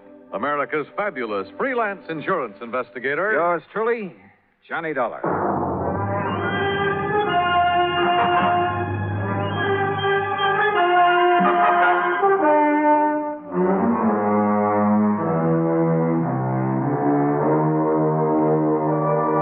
Expense account submitted by Special Investigator Johnny Dollar to Floyd's of England, North American offices, Hartford, Connecticut. following is an account of expenses incurred during my investigation of the funny money matter. Expense account item 1, $1 even, taxi from my apartment to George Reed's office. I found him sitting, staring grimly at a pile of paper money spread around on the top of his desk. Well, there they are, Johnny. 45 $100 bills, and every one of them as phony as I've ever seen. Look at them. Yeah, I see what you mean. Whoever turned these out didn't even have sense enough to use the proper kind of ink. Yeah, it looks like he must have diluted it. Yeah. Have you ever seen such washed-out-looking money in all your life? Good tough paper, though, just like the real McCoy. Yes, real crisp and new. But, Johnny, look at those colors. Even the black isn't really black. Yeah. You'd think they'd at least have tried to wrinkle them up a bit and dirty them. Yeah. This is the most obviously flagrant... What are you looking at, Johnny? Well, this is unusual. For counterfeit, that is. What? Well, they've all been printed up with different serial numbers. See? Here. And here. Huh? How about that? Pretty smart. Funny, isn't it? The thing that usually makes this stuff easy to spot is the same number on all the bills. Sure. And whoever made these was clever enough to think of that. Had sense enough to use good paper, too. Uh-huh. But he certainly slipped up when it came to the color and quality of the ink. As for the press work... Well, I don't pretend to know much about phony money, George. Who needs to? And heavens knows I don't see too many $100 bills. But to me, this engraving looks just about perfect. That's just what I'm saying. Perfect plates, sense enough to change the numbers, good paper. Yet look at the result. Yeah. Has he ever tried anything like this before? What? Durango? Yeah. And just for the sake of the record, what is his real name? That's it. Durango Laramie Dalhart. Oh, I can't believe it. And the answer to your first question is no. Durango is as honest as the day is long. Well, maybe you mean he was. Well, maybe. But if so, I want to know why. There'd have to be a mighty good reason, believe me. Running out of dough is the best one I can think of. But he's always had plenty. After all, $4,500 to spend on insurance year after year. Well, just who is he? And where is he? He lives on a ranch in Oklahoma. What kind of a ranch? I don't know. But it must be awfully big. Where in Oklahoma? A place called Bum Spung. Bum Spung? Yes. Oh, now, look, George, this whole thing is beginning to get a little too thick. Durango, Bum Spung, Laramie Dalhart, whatever it is. Look, counterfeit money is for the Secret Service, so why don't you just put in a phone call to them and let them carry the ball? No. Why? Because of Durango. I simply can't believe he'd deliberately hand over a lot of phony money. He's been paying on that policy for years. Always in cash? Always in cash. Crisp, new, legitimate $100 bills. Up till now. Were you here when he left these? No. Now, look, Johnny, if somebody is trying to take him, it's up to us to protect him. Well, that's a big if, George, from where I stand. Johnny, we've always tried to give more personal service to our clients than some of the other companies.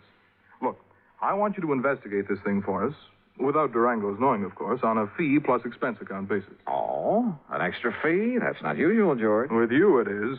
You know as well as I do, the padding that goes on your expense account is plenty fee for anybody. Oh, George, you cut me to the quick. All right, where is where is Mr. Dalhart now? Back in Bum Spung, Oklahoma, or at least on the way. But I thought he just left this money this morning. Every year he follows the same pattern. Comes east for a fling. You know, New York and all the nightclubs, that sort of thing. Then, just before leaving, he drops in here, makes his premium payment, and is gone. So? George, I still think you should have called in the Secret Service. But I'll take this on for just one reason. What's that? I want to find out what kind of a place could ever deserve the name of Bum Spung. Since George had already arranged for plane travel as far as Enid, Oklahoma, item 2 is a mere $8.55 for incidentals along the way. I arrived in Enid shortly after noon. Item 3, $2.60 for lunch. Item 4, $50 deposit on a rental car. And the owner of the drive-your-own agency wore a silly little smile as he gave me the directions to Bum Spung. Anyway, I headed due north on Highway 81 across the Oklahoma flatland. Some 26 miles or so further on, after passing through Pond Creek and crossing the Salt Fork of the Arkansas River, I spotted a rather crude, weather-beaten sign indicating that the place I was looking for was somewhere up a dirt road to the left. Road? That's a laugh. And it twisted and turned for seemingly endless rough miles along the riverbank. I just about decided that Bum Spung was a bum steer when suddenly I almost ran into the gate of an old wooden fence, surrounding some 2 or 3 acres of sandy ground.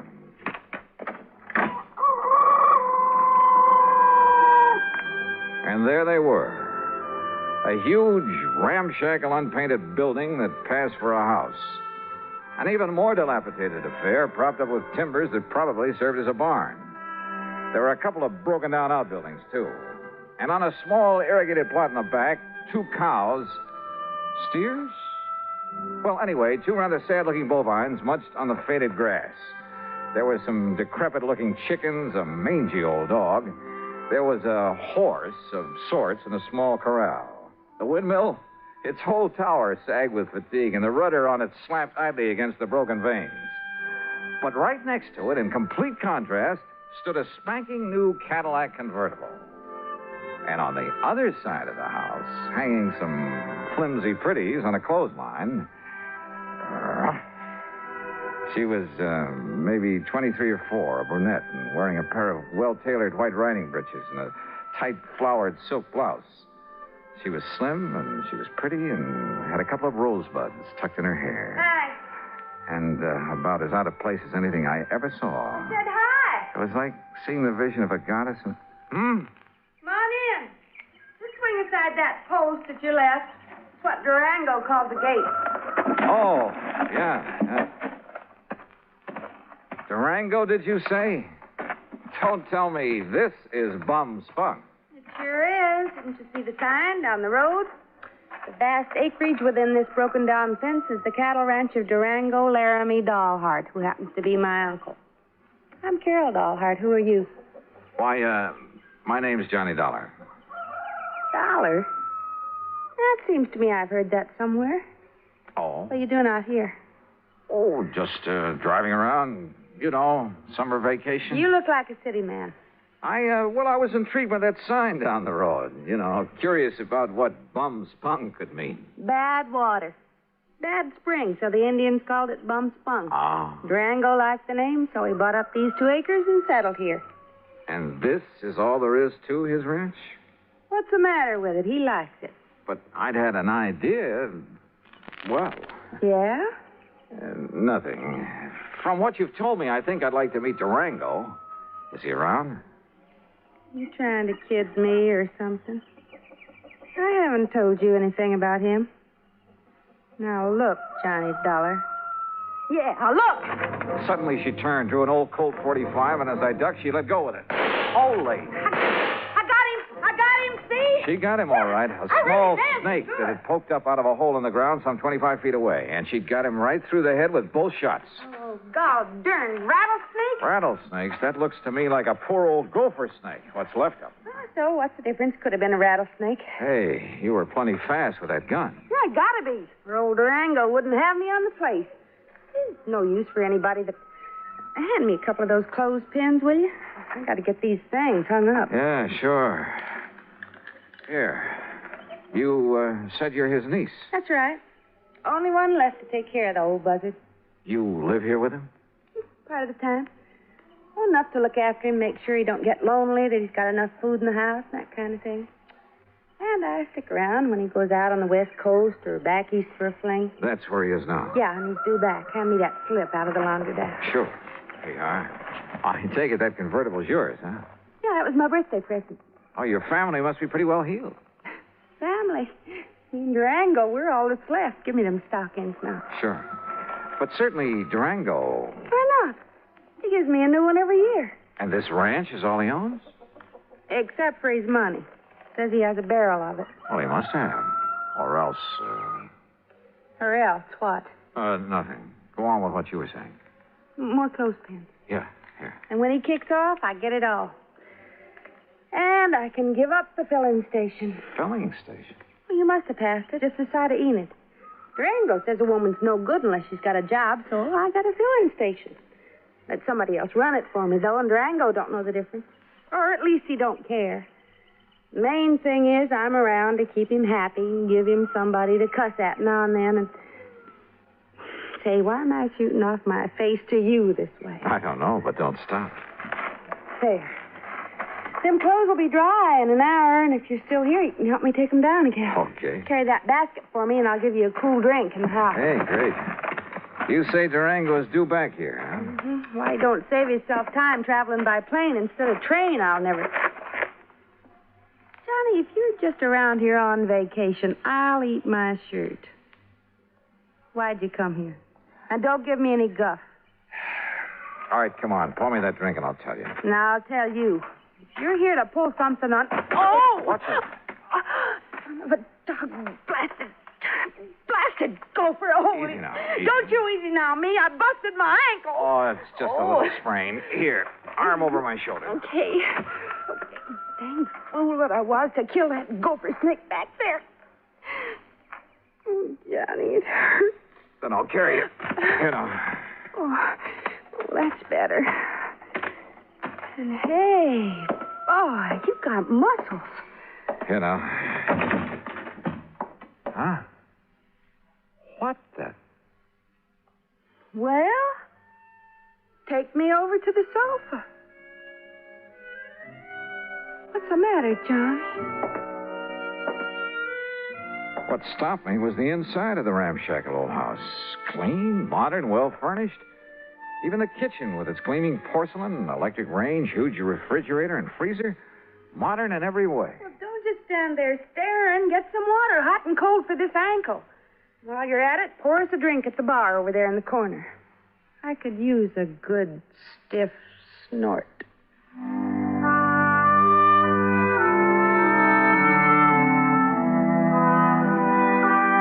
I did what I could to reduce the swelling in her ankle.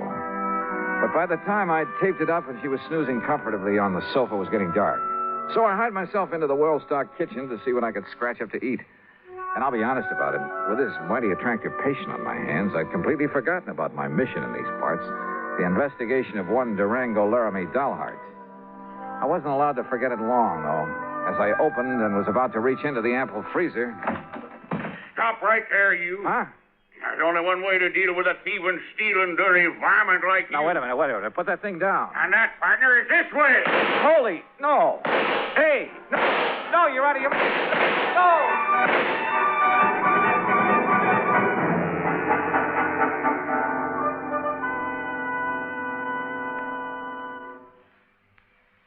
Act Two of yours truly, Johnny Dollar, in a moment. A number of years ago, it was said that, in spite of the large population of this planet, men and women remain the most inaccessible things on it. Today, we see this lack of understanding among peoples of the world reflected in headline stories. But it isn't because the people of the world are enemies. All people want to be friends.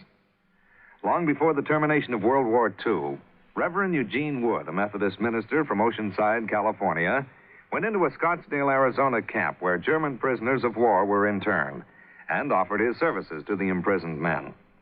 Among other things, Reverend Wood taught the men English, and he taught them about the United States of America.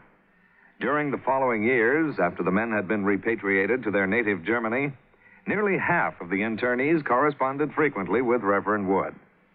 Those men expressed a unique understanding of the people and the country of the United States of America. This great feeling of friendship and understanding prompted the minister to make a pilgrimage to Europe to seek out the men he had befriended in the prisoner of war camp in Arizona. This gesture on Reverend Wood's part gained him a fantastic welcome everywhere he went. In all the places he visited, he spread the gospel of love and friendship and had it returned to him. There were no enemies, only men with the love of freedom, the right of all men, everywhere. And now, Act Two of yours truly, Johnny Dollar, and the funny money matter.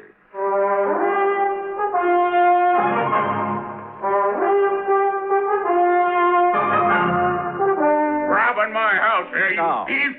Now, wait a minute. Not my old Durango's around. Durango, you old maverick! Watch it. Cut out that shooting while I'm trying to sleep. Ain't had a chance like this in years. Will you cut it out? Quit it! Cut it out, I say! Enough. Me, too. Take a swing at me, will you? Right. Holy Moses. Okay. Yeah, and here's your gun. Keep it in your pocket where it belongs.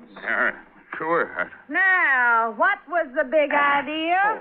Well, whenever you bring one of these fancy boyfriends of yours around to my house, I got a right to have a little fun with them, ain't it? Fun? Is this your idea of fun? Crazy gall darn fun. Look what you did to the stove. You blowed it full of holes. Yeah, the old wood stove would have held up. Here, buy yourself another one. There's $500 nice new dollars. Hey, wait, let Now, me what see about those. that window and the jars on the shelf? Okay, here. You should have saw him when I started throwing that lid all around him. Sure. Here, Johnny, let me wipe off some of that jam that fell on your head. Johnny?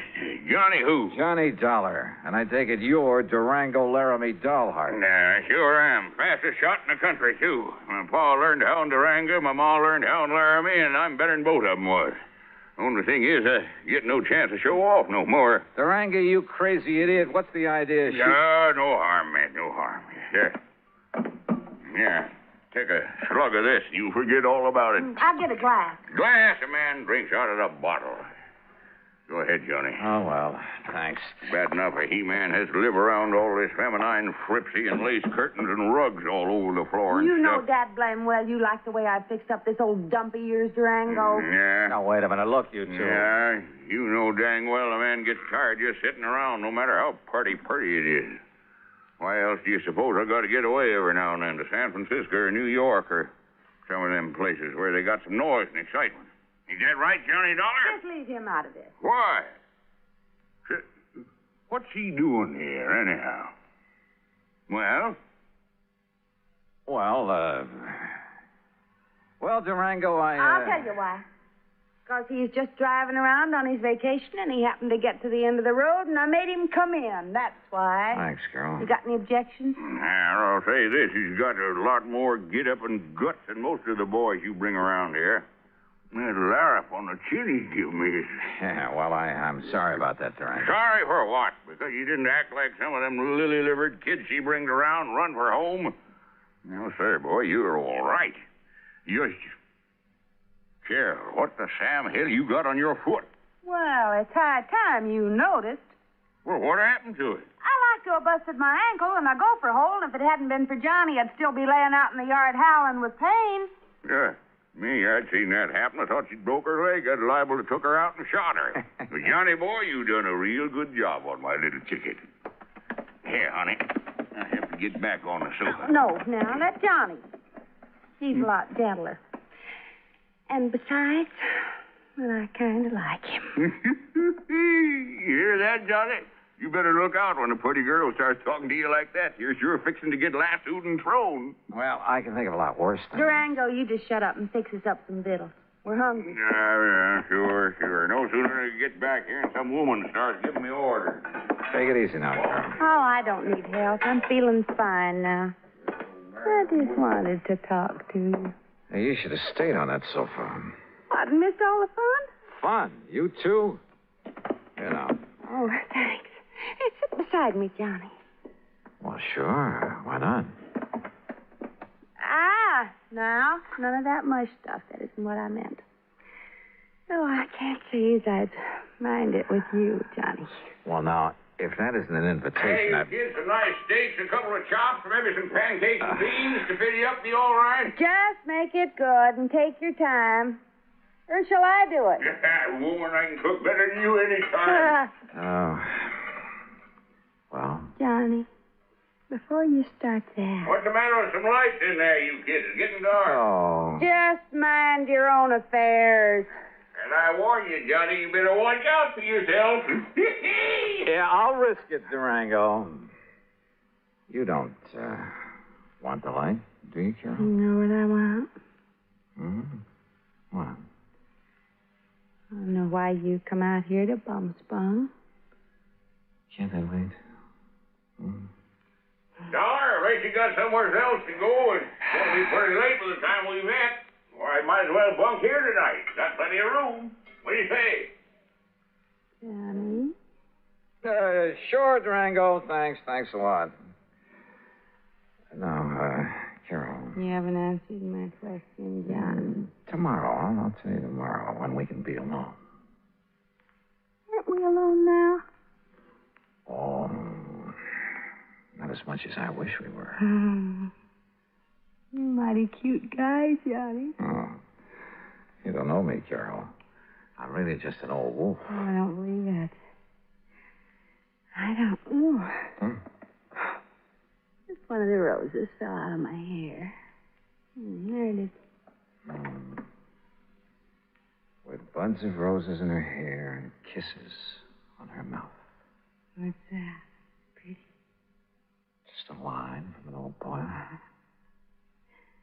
I have the roses in my hair. What about the rest? Why don't you find out? You kids want to bell down on the jug while you're waiting? Oh, Oh, why don't you tend to your cooking? Johnny? That Durango, he certainly puts together a meal in a hurry. Too much of a hurry. And the meal itself, enough for an army. And to see him pack it away, you'd think he'd been out on the range for years. Yes, sir. Nothing like coming home to give you an appetite. Here, scoop yourself up some more beans, Johnny. I still hadn't made any progress in my investigation and encouraged him to talk about himself. He did, willingly. And how much of it was true was something else again. Said he left his father's little farm in Colorado to hunt for gold. Said he'd found it, too, a lot of it. Claimed he'd used that money exploring for oil, wildcatting. That everything he'd touched had turned to money. That he'd made and banked so much he could never spend it all. That's why he'd go on those flings to San Francisco and New York, just to get rid of it. Then come back here to this little plot of ground and rest up for the next excursion to the big city. His only regret was he was too old to make the New West like the Old West. Yes, sir. If I was 20 years younger, I'd ride a horse into Dodge City and show all them law and order. I'd show them just exactly how it was in the old days. Like I read about in them magazines. But if all this were true, why the counterfeit money? Those phony, washed-out $100 bills I'd seen on George Reed's desk. The bed in the guest room was as comfortable as my own, but I couldn't get to sleep. Fortunately, for long after the house was dark, it must have been close to midnight, I heard the door of Durango's room open, heard him sneak out of the house the back way. Quickly, as quietly as I could, I slipped on trousers and shoes, took along my gun, and went after him. From the back porch, I could see that there was a light on in one of the small outbuildings.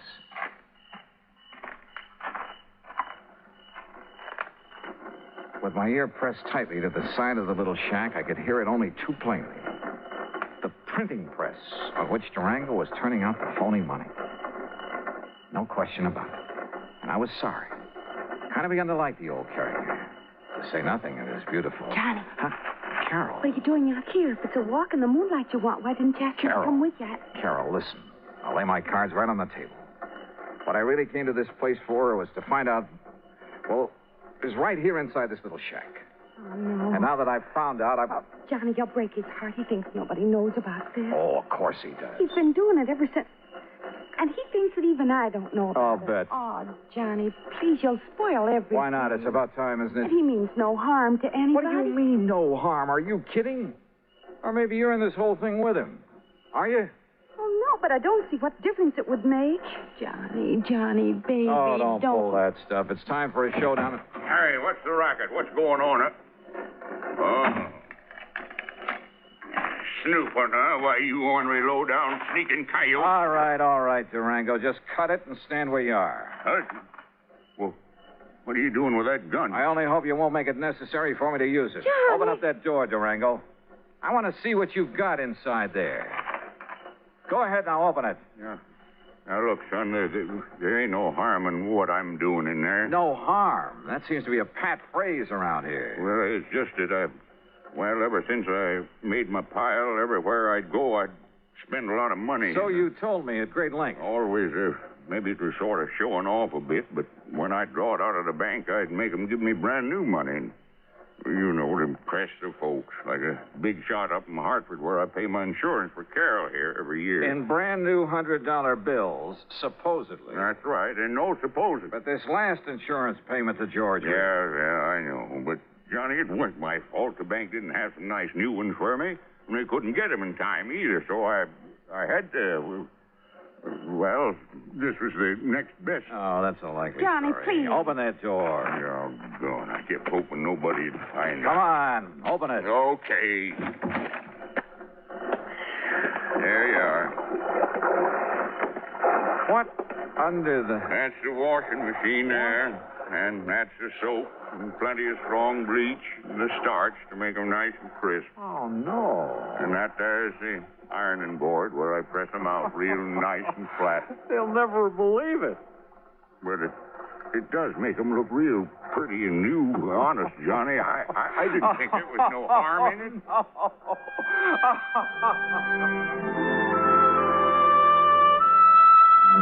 Well, there you have it, George. Full report on the funny money that turned out to be only cleaned up a bit. And the next time, call in the Secret Service, will you? No, I didn't mean that. Just don't question the charges on this account for the extra week I've spent out here. If you could see this pretty little Carol. Oh, that Carol. And if I ever get enough money, so help me, I think I'll retire to Bum-Spung, Oklahoma.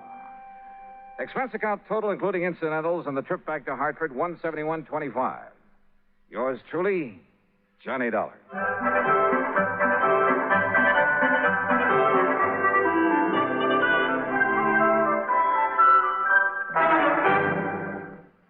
Now, here is our star to tell you about next week's story. Next week, well, just remember one thing. That old saying about a cat having 9 lives. And be sure to join us, won't you? Yours truly, Johnny Dollar.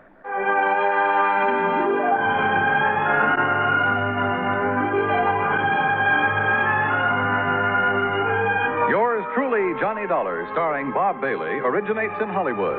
It is produced and directed by Jack Johnstone, who also wrote tonight's story. Heard in our cast were Virginia Gregg, G. Stanley Jones, and John McIntyre. Be sure to join us next week, same time and station, for another exciting story of yours truly, Johnny Dollar. This is Dan Cubberly speaking.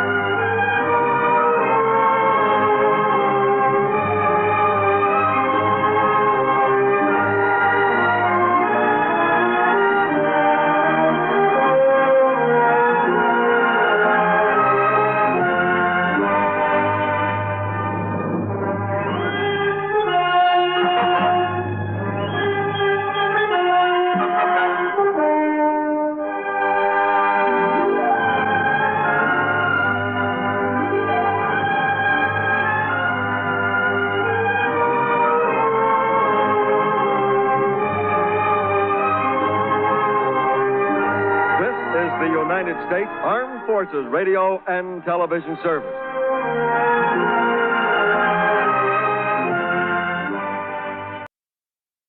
It was a grim joke that started when 6 heirs came to an ugly house on a rain-swept island to hear a madman's will.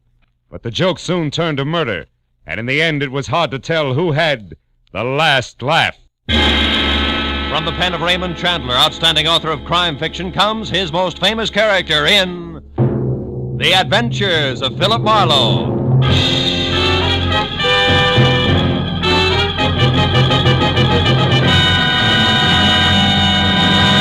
Now, with Gerald Moore, starred as Philip Marlowe, we bring you tonight's exciting story, The Last Laugh.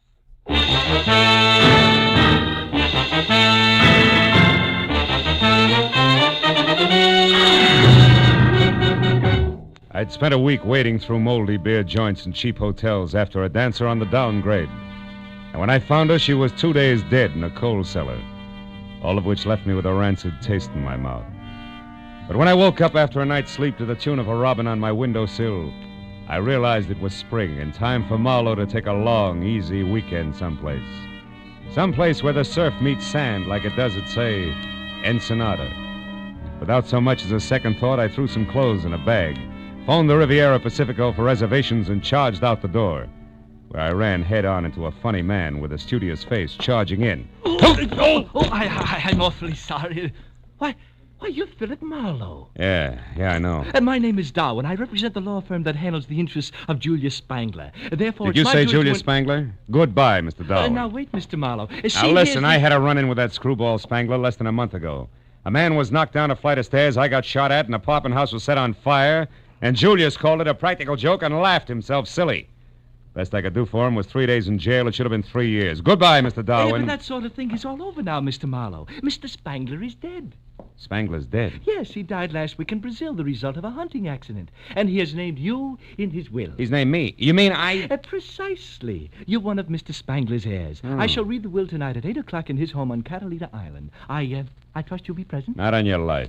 It's me for Ensenada, and nothing's going to stop me. Goodbye, Mr. Darwin. There are only 5 other heirs. Huh? And the estate runs well over $500,000. Oh? Almost any way you split that much up, Mr. Marlowe, it comes out something more substantial than a weekend at Ensenada.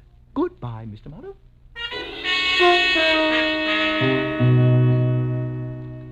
It was fantastic. But then so was Julius Spangler. Who knows? Maybe he actually admired me for throwing him in jail. After all, what's old Mexico got that Catalina doesn't have in better? What could I lose? It was only a matter of minutes before I was in Wilmington and climbing the gangplank of the last boat for Catalina Island. She nosed past the breakwater and headed for the open sea, and the green water glistened with gold from the sun, slanting into a bank of clouds on the horizon. This was the life. I sat back and relaxed for all of 10 seconds before the name Spangler came up again. This time being volleyed between a matron meticulously tailored by I.J. Fox, who clung to a pipe-smoking gentleman at the rail, and a cute blonde ball of fire facing them. Some of my friends are aboard, and I don't want to be seen with you. Look, you may be Your Highness Millicent Burke Ashby to those snoots, but you're still just Millie Spangler to me, you overstuffed social climber. Why, you insufferable little upstart, You're nothing. I'll give him a good show, like this. Nicky Spangler, you stop Spangler, take me away from here. I think I'm going to faint. On nuts. Well, what are you staring at, Buster? Haven't you ever seen a red jersey sweater before? How do you do? Yeah, that sweater plus that right hook of yours adds up to quite an exhibition. You must belong to Julius. He was my uncle, but... Now, wait. Don't tell me you're in his will, too. Then you're Philip Marlowe. Yeah, I got him 3 days in the cooler, so now I'm an heir. Who are your two friends? Millicent Burke Ashby, my half-sister, a professional snob I'm going to get mad enough at to kill one of these days. The jerk with her is Bennett Haynes, a cousin not enough times removed. They're also heirs. Which still leaves 2 more. Yeah, an old geezer who collects butterflies and that blockhead Roderick who passed for secretary and companion to Uncle Julius. Yeah, I know Roderick. And what do you pass for, Nicky? As if I couldn't tell. You can't. Ever been in Nick's Bar and Grill on La Brea, Marlowe? Well, I'm Nick. No kidding. Mm-hmm. And if this inheritance hadn't come along, I'd have lost my shirt. Boy, I'm really in a money jam, and Uncle Julius is saving the day for me. Yeah, but he had to die to do it. Well, sure, that's the only way he ever would. I wrote and asked him for a $10,000 loan once. Got a check back in the return mail, but it was signed by Alexander Hamilton. So I came out here to Catalina to see him, but he'd already left for Iceland. I spent a week by myself painting his launch for amusement. Then I went home again without a cent. Yeah, he was a charmingly whimsical old man. By the way, where's his house? Over on the deserted side of the island, naturally. Naturally. The only way to get to it is by launch. Roderick's going to meet us when we dock at Avalon. Oh, fine.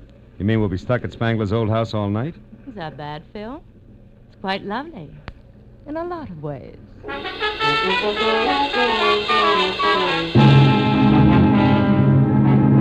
2 hours later, we docked at Avalon, and the clouds that had been on the horizon were now overhead and looking very soggy. Roderick, the late Mr. Spangler's secretary, in a striped silk shirt, gold hickok cufflinks, polka dot bow tie, and derby, was waiting for us with a launch. And after we had all shivered through another spray-splashed, wave-bucking hour and a half, we finally pulled into a small cove. A house squatted alone on a point of rocks 100 practically vertical feet above the water. And as we laboriously made our way up to it, the rains came. Julius Spangler would have loved it. When the door closed behind us, everyone dashed for the nearest fireplace, except me. I was cornered by a septuagenarian with a shock of white hair, a scraggly yellow mustache, and spectacles so thick they looked like shot glasses with horn rims. He rolled up in a wheelchair, which he handled like it was a hot rod, skidded to a stop, and shoved a fistful of brandy out at me. Howdy, young fella. This, I figured, was the butterfly-collecting cousin, Yeah. Matthew Spangler. Better have a slug of this before pneumonia sets in. Well, sir, I suppose you're here for the reading of Cousin Julius's will? Yeah, so that's am right. So am I. Wouldn't miss it for the world. Oh. He's leaving me his collection of nymphidia. Butterflies, you know. I don't like money, just bugs. Figures. Yes, sir. Been an entomologist for 50 years, lepidopterist for 40. I've got specimens of 12,000 species. Only a few thousand left to go. Practically nothing. You've a keen mind. Mhm. Here, have a cigar. Thank you. No, Go on. It's the best. Save it for later when you got something to celebrate. Oh, there's Roderick. He'll show you around. I want to go meet these young ladies. So long, son. I'll see you. Out of the way, Roderick. Hey, watch it. Crazy wheelchair jockey almost ran me down. Well, Mr. Marlowe, it's nice to have you with us. Yeah, I'll bet. Look, Roderick, why did Julius stick me in his will along with all his relatives? I don't know. Maybe he was nuts. You can say that again. Keeping all his junk, for instance. Junk? Well, these are trophies. That burnt match there was used in the first Hotfoot. Julius perfected that gag in 1903. Spangler contribution to American culture, huh? Well, get you. What did you ever do?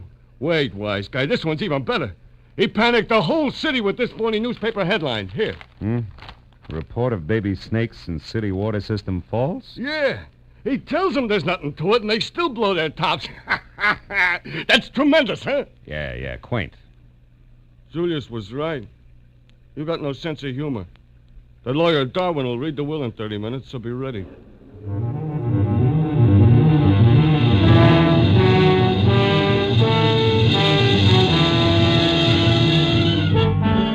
I passed the half hour at a window with Nicky, watching the rain slash at the glass. Then at 8 o'clock on the button, the library doors swung open, and Darwin summoned the six of us into the room. As we sat down, the lawyer chewed his way through the legal preliminaries. For the first time, there was a tense hush. $500,000 changing hands was an impressive occasion. And what was more impressive was that I might get some of it. I even caught myself wondering about inheritance tax as Darwin completed the introduction of the will. Yes, it will bring us up to the disposition of the real and personal property of Julius Spangler, who passed away this life March 26, 1949. Oh, poor old Julius. I can't believe he's really gone, Millicent, you know. Oh, he was a darling beneath it all, Bennett. Poor, lonely, dear Uncle Julius. Oh, quiet. Get on with it, you old relic. Read it. Yes, go on, please. Yes.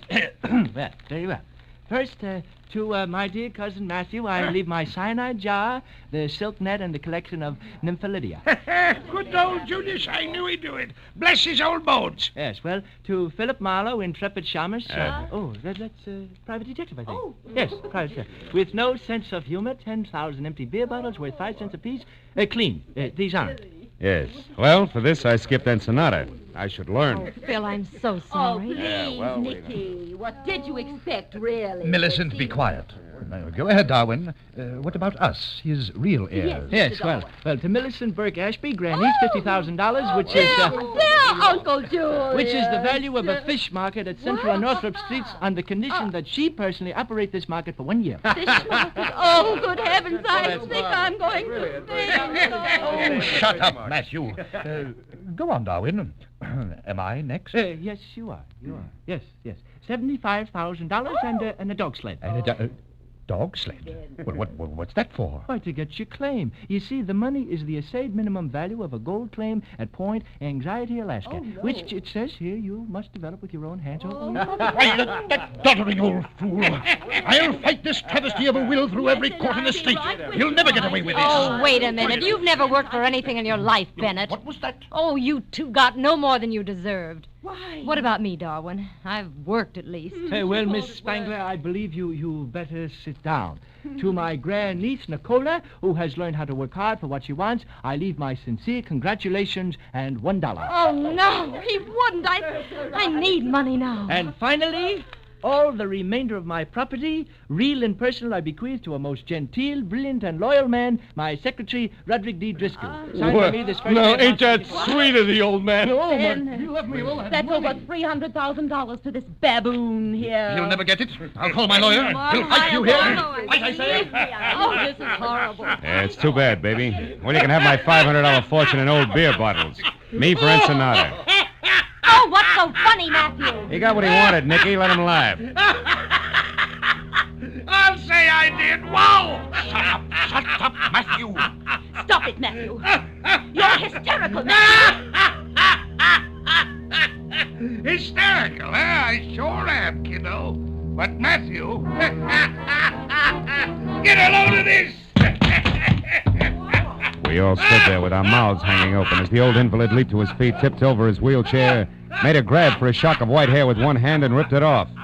It was a wig, and a good one, with the other hand, he tore the phony yellow mustache off his lip and, still laughing like a ticklish hyena, he identified himself as the one and only Julius Spangler, alive and in the flesh. Yes, this is the crowning achievement of my career. Look at you. Look at your silly faces. I wasn't going to give it away till tomorrow, but I couldn't hold it back. Ooh, this is rich. The best gag we ever pulled. Right, Roderick? Roderick! Huh? Oh, yeah. Yeah, right. This is humiliating. I'm calling the firm at once. You're mad, Julius. Absolutely insane. Why? Why? Because you can't stand the smell of fish? Oh, What about you, Marlowe? Did I get the last laugh on you, or didn't I, eh? You did. You're still nothing but a mixed-up jerk, Julius. Wonderful. But I want to see you mixed up with those dirty beer bottles. Wash the labels off, get a nickel back, you know. I'd like to break every one of them across the bridge of your nose, funny man. That's what I like, a good sport. How about it, Nicky? Isn't it funny? not very. What do you mean? I sat in at the reading of my own will, so now I know what you really think of me. Not quite, you don't. Because I think this. But, you vixen, you spit on me. How dare you? I'll kill you for No, you that. don't, Spangler. Stop it. You lay a hand on her, I'll flatten you in spite of your years. That goes for you, too, Roderick. Stay back. None of you can take a joke. Look after these fools, Roderick. Give them anything they want.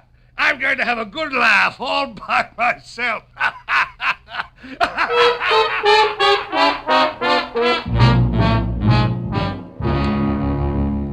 After the mastermind of the impractical joke had guffawed his way out of the room, Roderick took his life in his hands and invited everyone to coffee and brandy.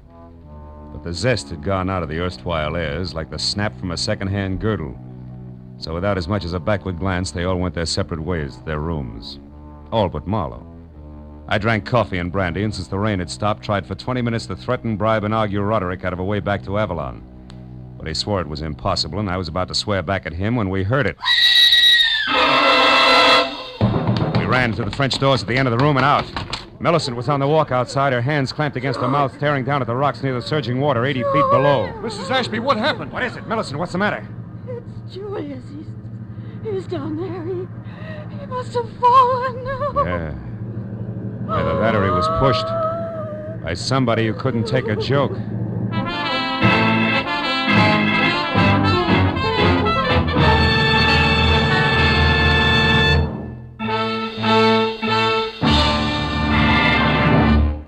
In just a moment, we will return to the second act of The Adventures of Philip Marlowe. But first, it stands to reason. It's a proven fact. If we all work together to produce more per man, per machine, per hour, every one of us will gain from the cooperation. This is the American economic system. It operates for the benefit of all the people. We can and should cooperate for better jobs, higher incomes, more of the good things of life. For your free copy of the booklet, The Miracle of America, write Box 10, Times Square Station, New York City. Now, with our star, Gerald Moore, we return to the second act of Philip Marlowe and tonight's story, The Last Laugh.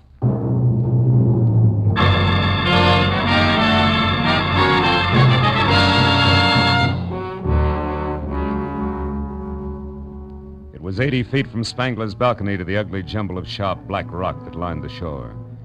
And it was there, minutes after Millicent's all-out scream, that Roderick and I found the broken body of the man whose raucous laugh still seemed to be tangled in the wind around us. And when we turned our eyes up from the death at our feet back to the balcony above, we could barely make out the cross-piece of the porch rail still dangling at a crazy angle from its single remaining support, with all the ominous silence of a gallows. Gee, Mr. Marlowe, I can't believe that he's gone and that all this really happened. So, Mr. Marlowe, what are you looking at? Up there on the balcony. Huh? There's someone moving, Roderick. Which makes this a good time to start counting noses. Let's go, huh? Well, what about Millicent? Shouldn't we look after her? No, for the time being. Come on, Roderick. I want the fastest way over those side stairs there. They lead us back up to the balcony because right now I'm in one big hurry.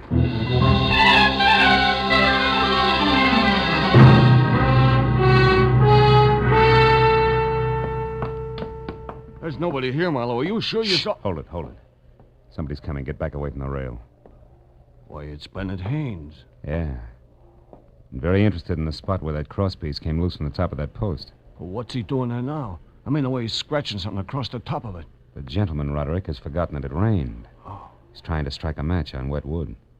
Mr. Haynes! What? Would you like to use my thumbnail? It's dry. Oh, why, Marlowe, what are you and Roderick doing here? It's called spying. And you, Mr. Haynes? I am here, Marlowe, because I think it's very strange that this accident should have happened less than an hour after Julius Spangler left a room full of people who hated him. Which incidentally included you? Yes, but I know that I had nothing to do with this. Now, here, a couple of matches for that stellar thumbnail.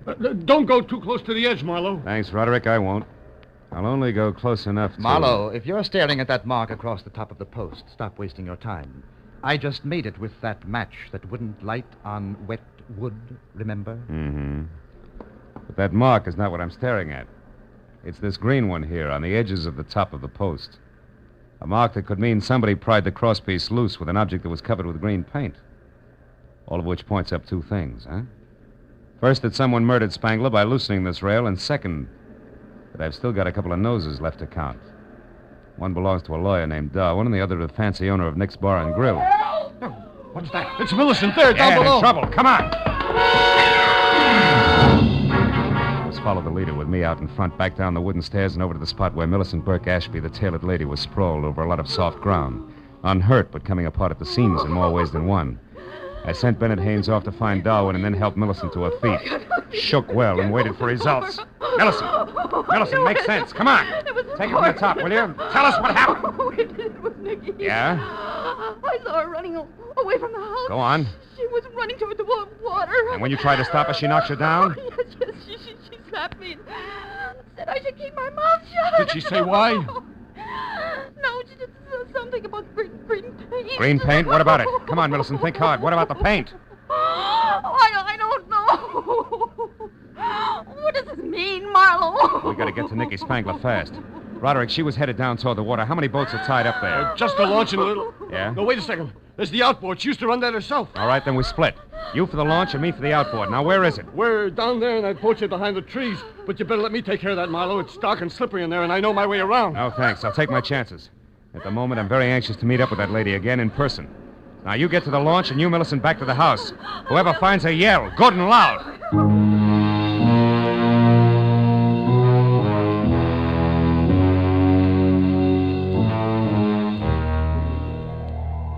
The boat shed was a one-room bungalow on stilts. When I started inside, slowly, unsure of both my footing and the company on hand, I was suddenly very sorry that I'd left my .38 back in L.A. But in the next minute, I began to breathe easier because just visible ahead of me was the Spangler outboard. And when I got closer, I saw that it was empty. Then I heard somebody behind me. I turned just in time to see a thick, crooked branch coming at my head fast. Oh! Oh! I couldn't tell if the warm blood trickling from the cut just below my ear was from where the branch had hit my head or from where my head had hit the planking. But it didn't matter because either way it hurt. I got to my feet slowly. I reached into my pocket for one of the matches that Haynes had given me in the faint hope that a little light might reveal something about whoever had been guilty of relaxing me like a chocolate soldier in a Turkish bath. But then, even as I was about to strike the match, I stopped. Framed at one side of the open doorway was the silhouette of a man. I stood where I was and waited motionless while he slowly took a step toward me and then another. When he started on his third, I grabbed him. Let go of me. I'm twisting your arm, Darwin, just in case you're still carrying a thick branch. I haven't got anything in my hand. All right. Now, what are you doing here? Come on, barrister. At the moment, you're my witness, so talk. Why are you here? I spoke to Millicent. How, Mr. Marlowe? Is the witness relieved? Yeah, I guess so. Sorry about your arm, Darwin, but the last visitor here wasn't empty-handed. This time I wanted to be ready. Do you have any idea who the visitor was, Mr. Marlowe? No, I don't.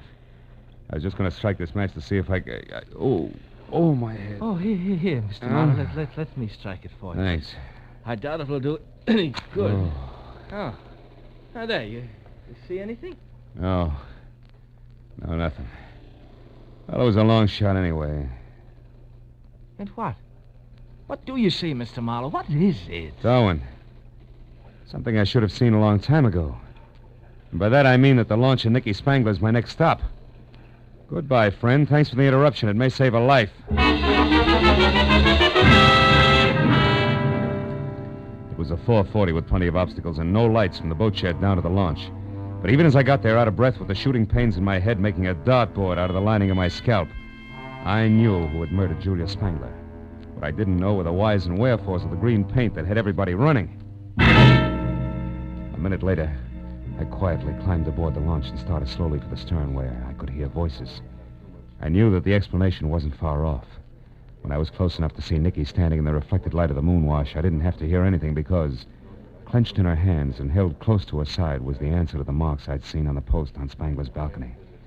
It was a crowbar, the business end of it covered with green paint. Opposite her was the reason for the fear in her voice. It was the man who had killed the practical joker, Julia Spangler's ever-faithful secretary, Roderick. You're being awful stubborn, Nicky, which is something you must have got from your late granduncle. Now give me that crowbar. Why? So you can get rid of it, me too, and then return to the others and mourn the loss of your employer? Sure. I just love everyone to think that I miss him terribly when the truth is that I kill him. I hated him and his stupid jokes every minute of every day that I worked for him.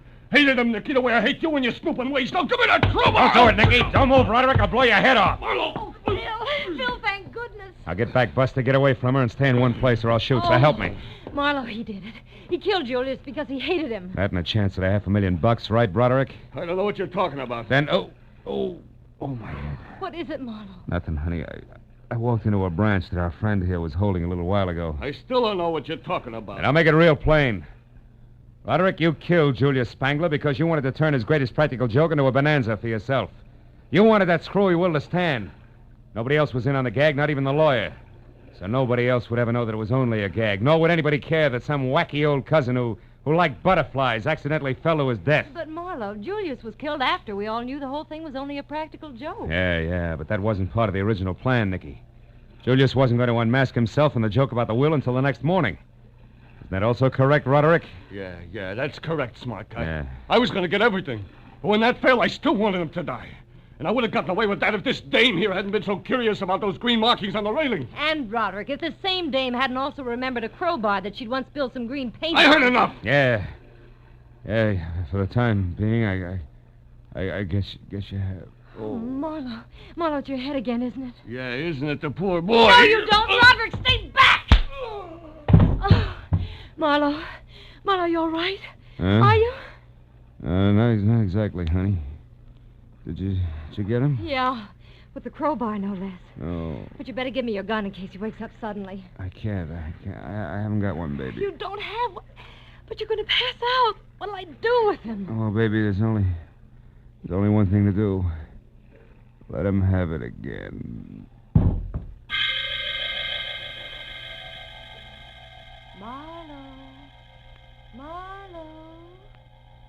Marlowe, are you all right now?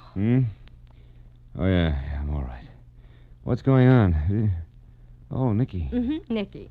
And before you can say, where am I, I'll tell you, honey. This is Avalon, a lovely spot on the island of Santa Catalina. It's now 2 o'clock in the morning. Your head isn't so much as fractured, and you're sitting up in a chair that belongs to the nice lady who rented you this room at a reasonable price. And the others? All back at the place, except, of course, Roderick. Last I heard of him, he was still answering questions for policemen. Which, by the way, brings me right to the point. This I gotta know. Phil, how did you figure that Roderick was guilty? Wet wood, Nicky. Wet wood that should have been dry. It was up on Julius Spangler's balcony. The top of the post that had green marks on it was wet, even though the tight-fitting crosspiece that rested over it should have kept it dry.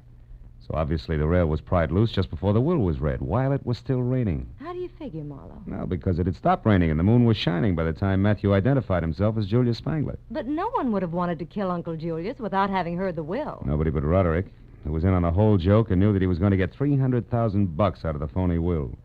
So he merely pushed the old man off the balcony, made it look like an accident, see? Yeah. And you doped all this out just like that? Well, no, not just like that, Nicky. Finally, I caught on. And now, sweetheart, in spite of the bandage, I think a little stroll along the beach is going to do me a lot of good. You know, I'm officially on vacation. Rest and recreation for 2 full days at least. Here in Avalon, maybe? Where else? See you later, Nicky.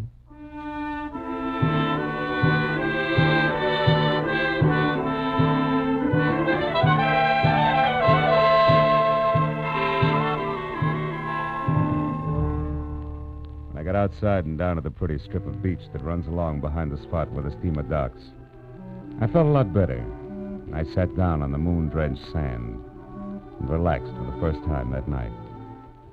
As I sat there, I reached into my breast pocket for a cigarette, but instead came out with the expensive cigar that Matthew Spangler had given me. It wasn't until I had lit it and was puffing along that I suddenly remembered that Matthew Spangler had really been Julius, so I got rid of the cigar. Hey, just in time. Yeah, I wasn't sure, but maybe Julius Spangler, wherever he was having the last laugh, after all.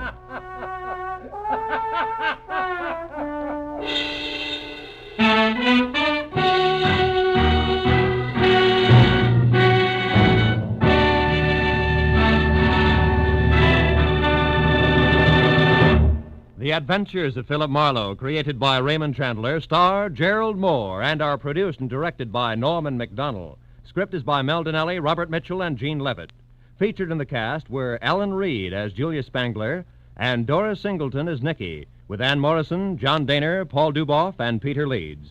The special music is by Richard O'Runt. Be sure and be with us again next week when Philip Marlowe says... The partner from Mexico City, the stranger dead in Nevada, and the man with the cauliflower ear. All added up to a corpse on a concrete floor. But I couldn't figure why until I had found out that there was one name above all that had to be remembered.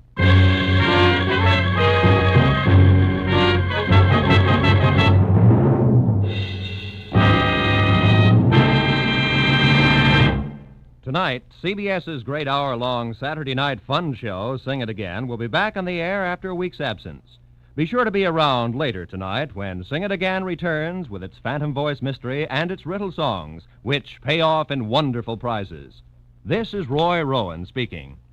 Now, stay tuned for The Case of the Red-Headed Bank Robber, tonight's gangbusters drama, which follows immediately over most of these same CBS stations.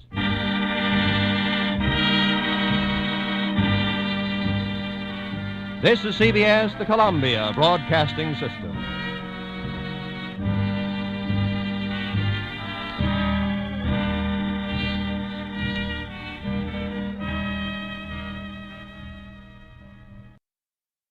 From Hollywood, it's time now for... Johnny Dollar. This is Harry Branson at Philadelphia Mutual Life and Casualty Company. Oh, hello, Harry. What's with you? John, I have a case I'd like you to handle for us. It's somewhat unusual. Have you ever handed me one that wasn't completely screwy? I said unusual. And I said screwy. So now that we understand each other, what's it all about? Well, absolutely nothing yet. But I'm very apprehensive about one of our clients. Oh, Harry, you're the biggest worrywart I ever knew. What was that? I said, who is this client? Oh, Dr. Walter Marrow. Marrow? The scientist? That's right. Nobel Prize winner? The man who worked out the molecular orbital contraction something or other? Yes, that's the one. As I say, John, I'm worried. Well, who wouldn't be about him? I'll be right down to see you.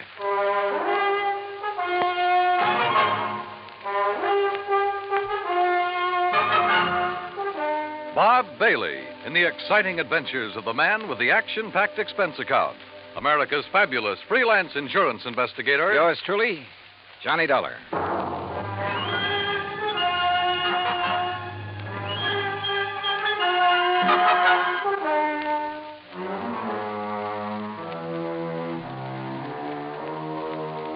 Expense account submitted by Special Investigator Johnny Dollar to the Philadelphia Mutual Life and Casualty Insurance Company in Philadelphia. Where else? Following is an account of expenses incurred during my investigation of the clever chemist matter. Expensive transportation and incidentals, Hartford to New York to Philadelphia. I didn't even stop to check my bag, but headed directly for the Philly Mutual building on Walnut Street. Harry Branson is a good insurance man, but a great worrier. Nonetheless, he'd given me some pretty important, too. And after all, what do we live for? There you are. Keep the change. Thanks, Doc. John, John, what took you so long? Oh, now what's the matter, Harry? Forget to pay the rent on your office or just forgot the key? No, John, as a matter of fact, I have the key right... This is hardly the place for levity. Well, surely you haven't been waiting here on the sidewalk ever since you called me. No, I haven't, but by checking plane schedules, I was able to determine when you'd arrive almost to the minute, and not wanting to waste time taking you upstairs to the office. Pretty urgent matter, huh? Boy, you should be here shortly. What? Well, now, usually I arrange these things myself, Harry. Yes, and how we pay of you. Oh, Harry, you touched me to the quick. Oh, now, please don't misunderstand me. I don't mean that there's ever anything really dishonest about You your don't? expense account. Well, It's only... you ought to. Believe me, I'll pad it to the hilt if I think I can get away with it. Anyway, the most important reason for engaging the car was so that you can leave immediate... Malaga? Yes, New Jersey. It's a... Is that where Dr. Merrill is? Yes, as is his custom, he chooses to work in some isolated spot where he can't possibly be disturbed. He and his colleague, that is. Colleague? I always heard that he worked alone, freelance. And you heard right. However, he now has a Professor Theodore Nash with him. Nash? One of according to Dr. Merrill. Never heard of him. John, they're working together on what I'm sure is some top secret project. Oh? Oh, say, wait. Didn't Merrill have something to do with the early rocket experiments? Precisely. Which is why I suspect their present work may have something to do with the space satellite or intercontinental missiles or something of the sort. Yeah, possible. But what has all this got to do with you? Their insurance. Dr. Merrill has had a policy with us for some years. $25,000. Oh, and he took out a policy for $10,000. Beneficiary?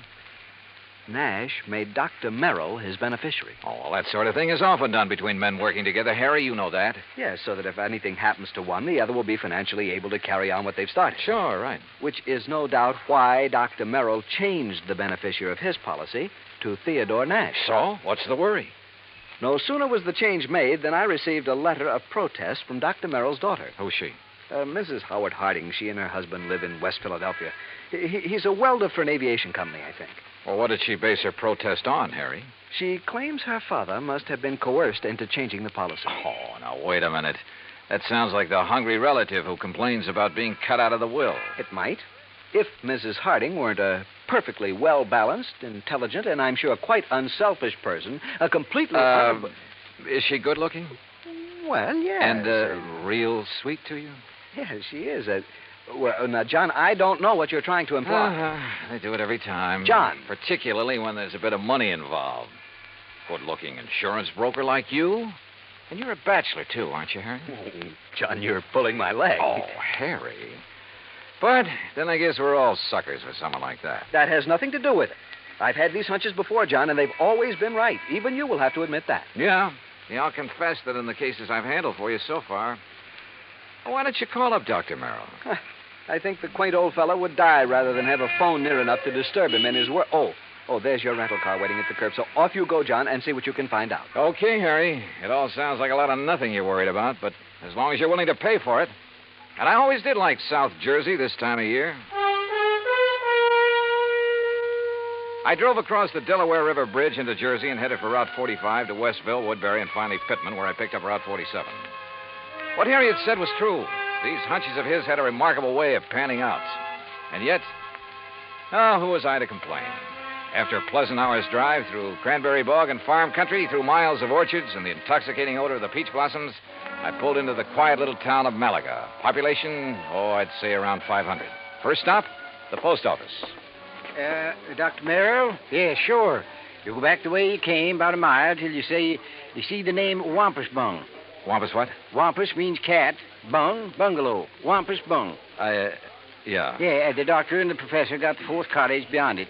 White one with a fence around it. Yeah, good, thanks. And if you don't mind, you can take their mail out to them. They haven't been in to pick it up for 4 or 5 days now. Oh, nothing wrong, is there? Well, who'd know? The way those two keep to themselves. Well, you'd think whatever they're working on was the atomic bomb. Yeah, well... Just to be sure, you let them know that you're at the gate now before you try to go through the fence. Oh, what's that supposed to mean? The professor sees you prowling around, he's liable to take a shot at you.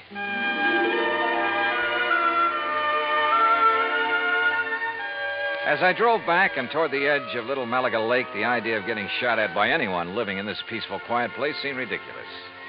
The lake itself, by the way, looked pretty inviting. I made a mental note to come back here on my own sometime after the fishing season opened. As the postmaster had indicated, the fourth cottage beyond Wampus Bung was heavily fenced in, so I gave notice of my arrival.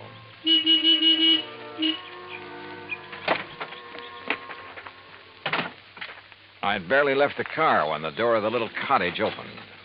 Yes? Who is it? Dr. Merrill? Oh, yes. My name is Dollar, sir. Johnny Dollar, insurance investigator.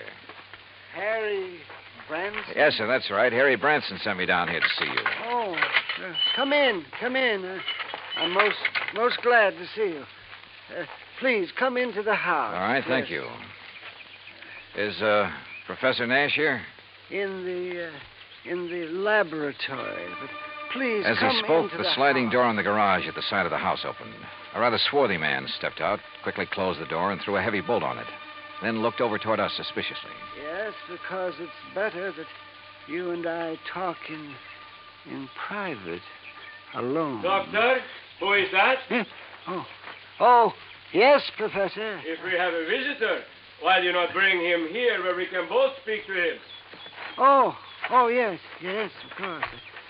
This is Mr. Johnny Dollar, Professor Theodore Nash. Mr. Dollar? How do, Professor? I'm from your insurance company. Just making a little routine checkup. Oh, fine. I'm very glad to see you. As a matter of fact, I wish to talk with you. How do you do? Now, come into the laboratory. Professor, do you think it Oh, wise? of course, Doctor. Since he is not a man of science, I'm sure there is no harm in his seeing it. And you have an experiment going, remember? But I wish to Mr. speak Dollar, to him alone. within these four walls, the genius of Dr. Merrill and my own poor efforts are creating things that will startle the world. Outside, the small building looked like an ordinary two-car garage, someone in need of paint and repair. But inside, it was immaculate and loaded with scientific equipment of all shapes and sorts and sizes. There were racks of test tubes, bottles of chemicals, beakers, a centrifuge, machines and apparatus I'd never seen before, that I imagine much of the world never dreamed of. And all of it as neat as a pin, not so much as a stirring rod out of place. Look, Doctor. The polymerization step is almost complete. Eh? Now, you must continue the molecular balance check immediately. Oh, yes. And you must both leave me. This must not be seen by anyone. Yeah, we understand, Doctor. We understand. I hope you will pardon me, Mr. Dollar. Yes, of course, Doctor. Oh, come, Mr. Dollar. Yes, I will lock the door. Yes. He does require privacy, doesn't he? Yes. Oh, hey, you're not going to bolt that door, are you? Oh, of course not. Force of habit, I guess. Oh, it is he who keeps things locked so tightly when he is working, unnecessarily so. But then genius is permitted his idiosyncrasies, huh? Harry Branson seems to think you two may be working on something to do with guided missiles. Very perceptive man. But that is something we must not speak about. Now, why have you come here, Mr. Dollar? Well, like I said, just a routine checkup. We usually do this when a sizable policy has changed. Oh, there is something unusual about two men working together on important things, ensuring in each other's favor? Well, no. But when his daughter perhaps objects. You know Dr. Merrill's daughter? Oh, I know about her, and about her unfortunate marriage to that day laborer. Nothing wrong with day labor, Professor? Yeah, but one who waits for a great man like the doctor to die so that he can get his hands on the insurance money. You think that's why his daughter objected to the change? Of course.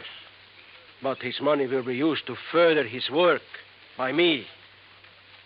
And, of course, for the good of humanity. I see. Well, how soon do you think the doctor will be through with his experiment? An hour, perhaps two. And then he will call me in to assist him with the next, the crucial step.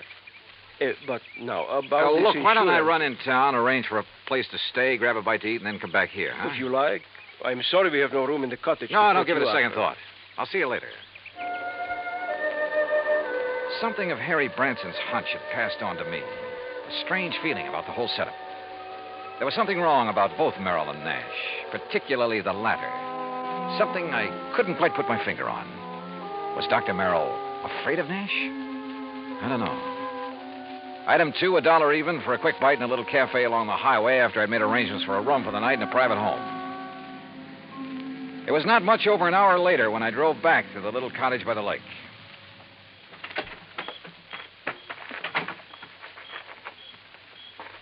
And then I heard it. Someone pounding on the door of the laboratory from the inside. Someone calling for help. Professor! But the lock's on the inside. Turn the lock. What?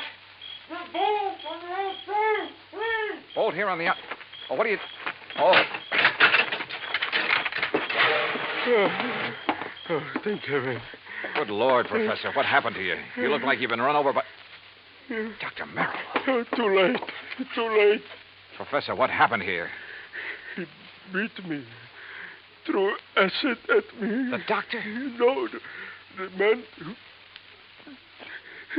Then he killed the doctor with a gun. He killed him. Who, Professor? Who?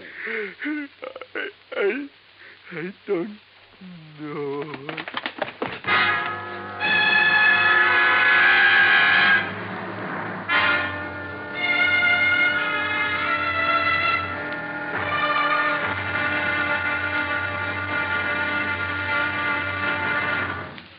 Act Two of yours truly, Johnny Dollar, in just a moment. Democracy. To the many who have lived under tyranny, democracy comes as a guiding light, shining on a brighter future. That is because democracy stands for the establishment of government conceived from deep thought and free choice, rather than being based on accident and force. It is also normal that the free choice of a democratic government happens because people who choose their own government are directed by true interests in the welfare of mankind. Democracy has been proven to be mankind's greatest legacy of freedom. Now, Act Two of yours truly, Johnny Dollar, and the clever chemist matter.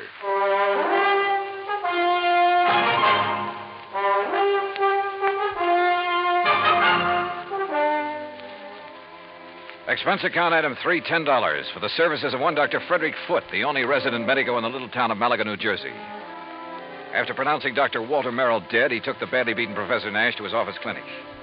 While waiting for Nash to get in good enough shape to talk, I ran up item 4, 10 cents, phone call to the sheriff, who promised to come over as soon as he could enlist the aid of the nearby state police. Finally, Dr. Foote gave the word. But I suggest you talk with him as little as possible, Mr. Dollar. In pretty bad shape, huh, Dr. Foote? The intruder not only beat him severely, but threw a bottle of acid in his face. Oh? Professor Nash will never have the use of his left eye again because of that nitric acid. Has Nash said anything that might help us identify the assailant and killer? No? Now, please don't talk with him too long. Professor? Yes. Yes. Hello, Professor. Oh, Mr. Dollar. I will never see again with my left eye. He has told me. Yes, I know. I'm sorry. But the great Dr. Merrill, he is dead. What a loss. Professor. Professor, tell me, did you see the man who attacked you? Yes. Can you describe him at all? Yes, young, not more than 30, 5 feet, 6 or 8, very heavy, yes, stocky, and black curly hair. Yeah? Hands like a working man, laborer. Have you ever seen this man before? No, Oh, here. Some water. Thank you. Do you know why he came in and attacked you and Dr. Marlowe? No. Was he after something there in the laboratory? No, only to kill Dr. Merrill. I tried to defend him. I'm sorry, Mr. Dollar, but I think that's enough. Yes, okay, Dr. Foote. I think I've heard enough. I managed to get back to the cottage by the lake before the police arrived and came up with one very damning piece of evidence. In one of the bedrooms, I found a picture of a wedding couple. It was inscribed, "Love to the dearest father in the world." And next to the bride stood a man who answered perfectly the description Professor Nash had just given me. The husband of Dr. Merrill's daughter, Howard Harding. And then I thought of what Nash had said about Harding. His antagonism, his conviction that Harding was the one who resented the change in the insurance policy. But there was something else, too. That had happened when I talked with Nash in the doctor's office that... By the time I got back to the laboratory, the sheriff and state police arrived. The sheriff, I'm afraid, mussed up any prints that might have been left on the bottle of acid. However, in the weeds outside, a state trooper found the pistol, a .38 caliber Luger that had killed Dr. Merrill. Fingerprints had apparently been wiped off, but the gun was carefully... Fingerprints. Before taking off on a mad dash back to Philadelphia, I stopped at Dr. Foote's and picked up one water tumbler. Item 5, $3.70 for a tank full of gas. Item 6, 50 cents. Parking in Philadelphia as close as possible to Harry Branson's office. John, what have you found out about Dr. Merrill? Harry, he's dead. Well, oh, dear. Now listen, write down the address of Mr. and Mrs. Howard Harding for me. His daughter, does she know? No, she doesn't know yet, and I hope I can avoid telling her before I write it down, will you, man? Well, yes, of course. Take but, this. Don't unwrap it, but see that it gets to Ray Kemper at the Federal Bureau, fast. I'll check with him about it later, thanks. But now, John... Harry, this is one time this expense account of mine is going to save you a lot of money. I think. I don't know how many red lights I skipped on the drive out to West Philadelphia, but I felt like a hound dog in a hot scent. The home of Mr. and Mrs. Howard Harding turned out to be in a nice, quiet residential area. I was met at the door by the girl in the wedding picture. A tall, very nice-looking blonde in her late 20s. Oh, yes? Mrs. Harding? I'm Terry Harding. Well, I'm Johnny Dollar from your father's insurance company. Oh, good. Come in. Perhaps you can help me make him do something about that policy of his. Well, that isn't exactly... Someone has poisoned Daddy's mind, Mr. Dollar. Oh? What do you mean? It isn't that I need the money if Daddy dies, which heaven forbid. No. It doesn't exactly look as though you do. No, of course we don't. Howard's been doing so wonderfully at Colonial Aviation. Yes, apparently. And I'd had a notion he was just a laborer or something. Oh, dear, no. That's what Daddy called him because he wasn't too fond of Howard. And that is the way Howard started before we were married, but now he's one of the officers of the company. Where is he, Mrs. Harding? Well, as a matter of fact, I thought you were Howard when you drove up just now. He's been fishing. Fishing? On some little lake over in Jersey. He goes every Saturday all by himself. Malaga Lake? No, Malacca's where Daddy was. Mm-hmm. He and that... That what, Mrs. Harding? Well, I don't know. It's Howard, I guess. What do you mean? Howard has never liked or trusted him, even though they've never actually met. When Daddy changed his insurance to name that professor, there is something wrong about that man, Mr. Dollar. What, Mrs. Harding? I don't know. Daddy always worked alone until he came along. Daddy's such an alert, bright-eyed little busybody in spite of his Wait a age. minute. Your father... Like a cute little wound-up spring, hopping about like a... Mrs. Harding. Yes? Mrs. Harding, when I saw your father... You've seen Daddy. Well, then you know what I mean. He was tired, almost in a daze. He spoke with difficulty. Oh, no, you're mistaken. He chatters away like a jaybird. What is it, Mr. Dollar? Well, he must have been doped. He looked as though... Hi, honey. Well, I'm just as lousy a fisherman as usual. Not a single... Oh, excuse me. Mr. Harding, just tell me one thing. Well, that depends. Who are you? Mr. Dollar's from the insurance company, darling. Not Johnny Dollar. Yeah, that's right. Well, I've certainly heard of you. Tell me... No, you tell me, Harding. Where have you been? Why, fishing. Where? Over in Jersey. Where in Jersey? Little private lake. Where? Over near Mount Holly.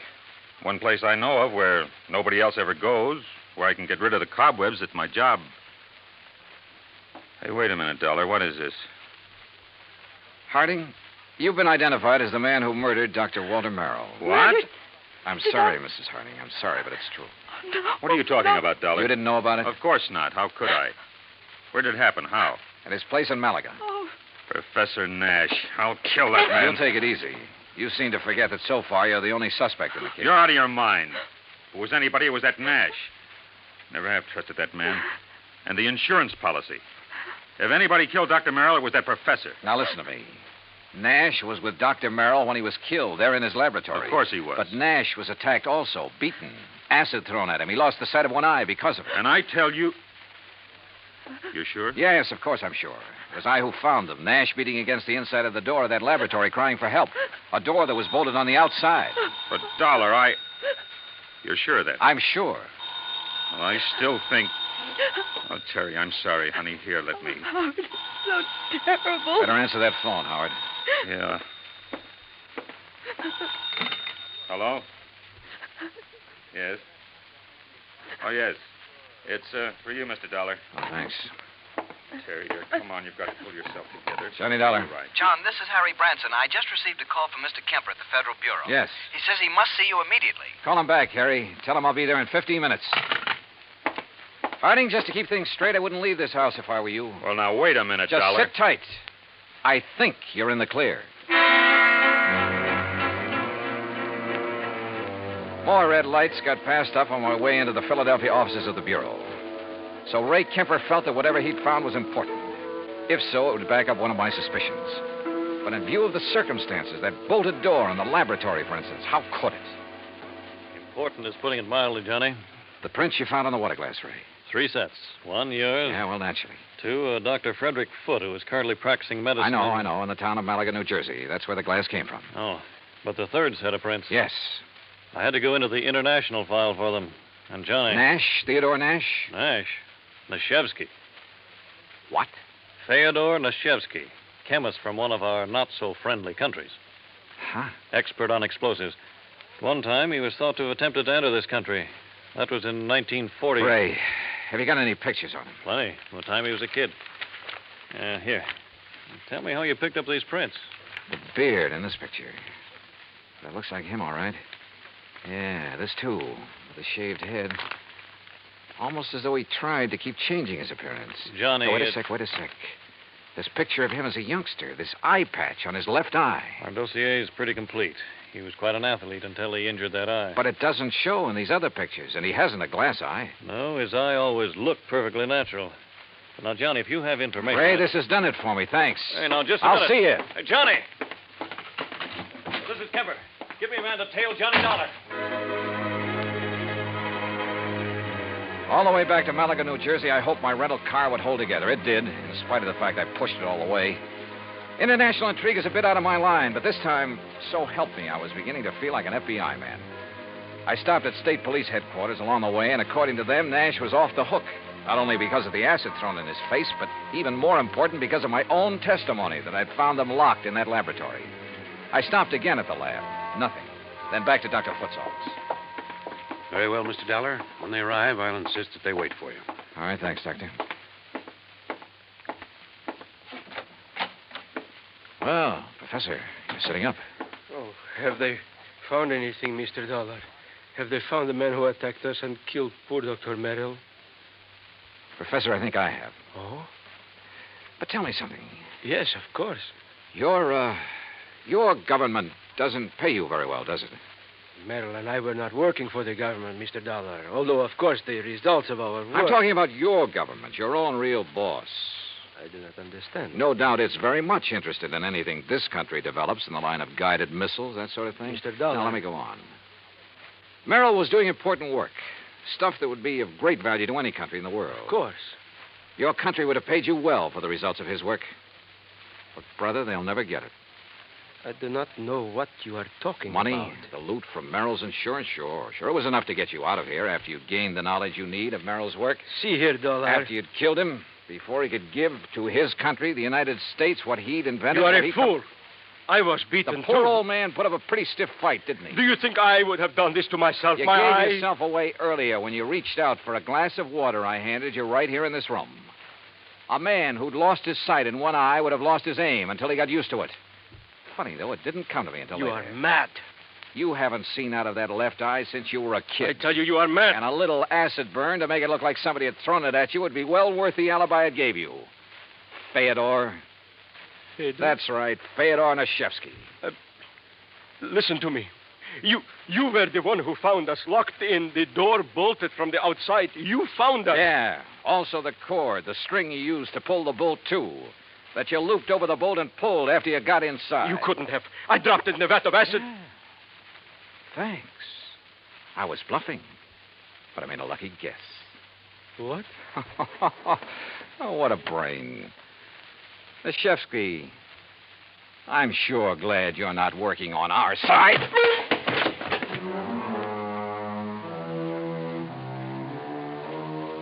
The capsule he fished out of his pocket never got to his mouth. And I'm afraid he won't see very well out of his other eye for a while.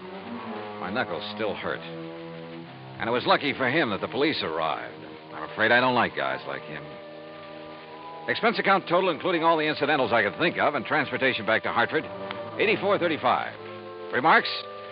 Well, don't beef on this one, Harry. The criminal, in spite of being the named beneficiary, doesn't get paid. Yours truly, Johnny Dollar.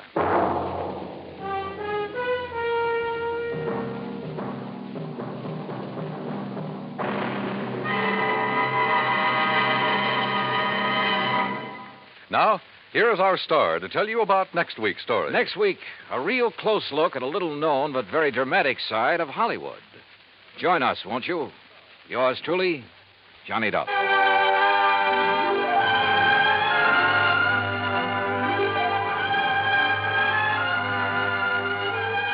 Yours truly, Johnny Dollar, starring Bob Bailey, originates in Hollywood. It is produced and directed by Jack Johnstone, who also wrote tonight's story. Heard in our cast were Virginia Gregg, Harry Bartell, Howard McNear, Forrest Lewis, Jack Crucian, Russell Thorson, Frank Gersel, and Bob Bruce. Musical supervision is by Amerigo Marino. Be sure to join us next week, same time and station, for another exciting story of yours truly, Johnny Dollar.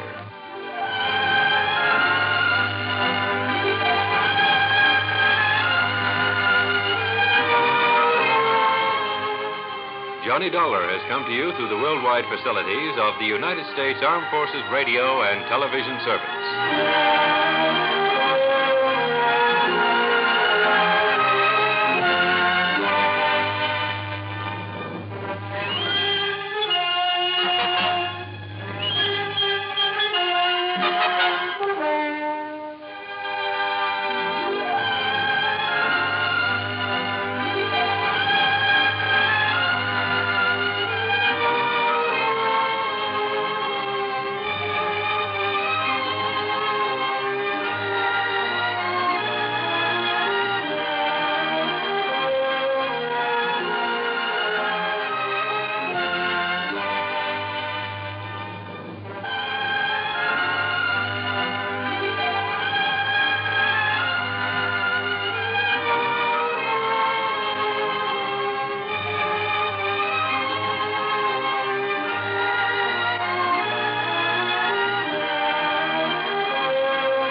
Get this and get it straight. Crime is a sucker's road, and those who travel it wind up in the gut of the prison of the grave. There's no other end, but they never learn. This time it started as a routine search for a rich girl's fiancé, and the trail led to a silent house haunted by a face at the window and blood in an open cedar chest. But before it was over, it became a search for a corpse that wouldn't sit still. From the pen of Raymond Chandler, outstanding author of mystery, comes his most famous character and crime's most deadly enemy, as we present The Adventures of Philip Marlowe.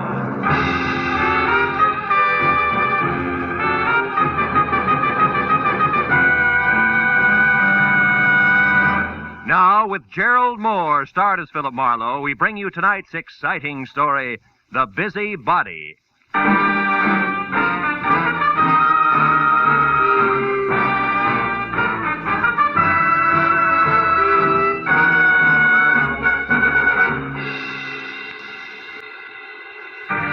Jerked me up off my back and out of the sports page at 9:30 in the evening of an already too long day. On the other end was a warm, feminine voice, edged with the kind of self-assurance that means money, and lots of it. But the words were both hurried and panicky, so after I hung up, I reluctantly waded through the sports section with my feet instead of my eyes, and headed for the coffee shop at Franklin and Bronson, where my new client, who had identified herself as Liz Stewart, said she'd be waiting. A pair of blue eyes at a table in the corner measured me from haircut to shoelaces. So I took the cue and walked over. After we introduced ourselves, I was waved into the chair opposite her. She leaned toward me and started with a rush. Mr. Marlowe, I've got to find a man named Dean Howard as soon as possible. It's not exactly a new switch. He's my fiancé. We plan to notify my Uncle Hanley of our engagement tonight. Who is Uncle Hanley? Uncle Hanley Stewart of Stewart Aluminum. Okay, go ahead. Dean Howard was to meet me at 7, but he didn't show up. Mm-hmm. And then about 7:45 he called. He started to tell me something that he referred to as a horrible mistake, but before he could get it out, we were cut off. Well, I tried to call him Want some coffee? Hmm? Coffee. No. Okay. I tried to call him back, but there was no answer. So I went to his house, but it was locked and dark. And yet his car was still parked outside. Uh-huh. Well, look, Miss Stewart, why don't you save yourself $50, go home and wait for an apologetic phone call, huh? What do you mean? Well, this stacks up as being a case of cold feet or a little celebration that got out of hand. Either way, there's nothing to worry about. I've come to you for help, Marlowe, not a pat on the head. Okay. I'll assume it's my error for the moment. How long have you known this Dean Howard? I met him at a party about 3 months ago. Uncle Hanley and I both liked him tremendously right from the first. I suppose you've considered the possibility of another one? Well, of course, I'm not a child. I can see that. Well, Dean has been deeply troubled for the past week. He wouldn't tell me why, but I'm certain that this business tonight is tied in with it. Something's wrong, and I want you to find out what it is. All right, but I'm no leg man for Cupid, so if it turns out to be nothing more than a guy's heart beating in double time, I drop it. Fair enough? Fair enough.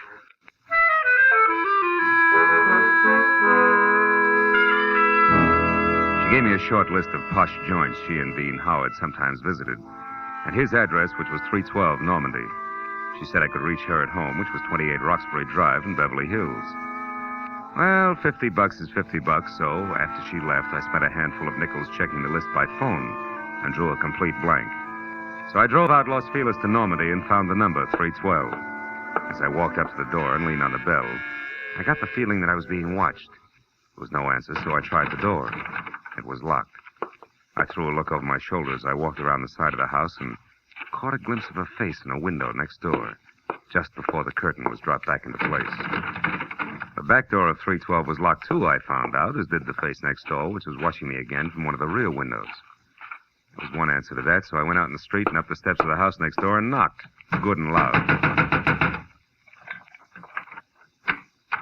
What do you want? My name's Marlowe, lady. I'm a detective. You may be able to help me. A detective? Mm-hmm. Well, come right in, Mr. Marlowe. It's about time's all I have to say. I'm Agatha Lambrigger. What's he been up to? Who? Well, you're investigating that bachelor next door, aren't you? Yes. Oh, how'd you know? Stands to reason. I've known all along he's a suspicious character. Yes? Lived there a year now. Comes and goes at all hours. Drives that fancy car out there. Wears fine clothes, but nobody seems to know what he does or where he gets all his money. Well, look, Mrs. Lamb... And girls. Oh. Well, believe you me, they don't come to clean his house. Never gets cleaned. But they come just the same.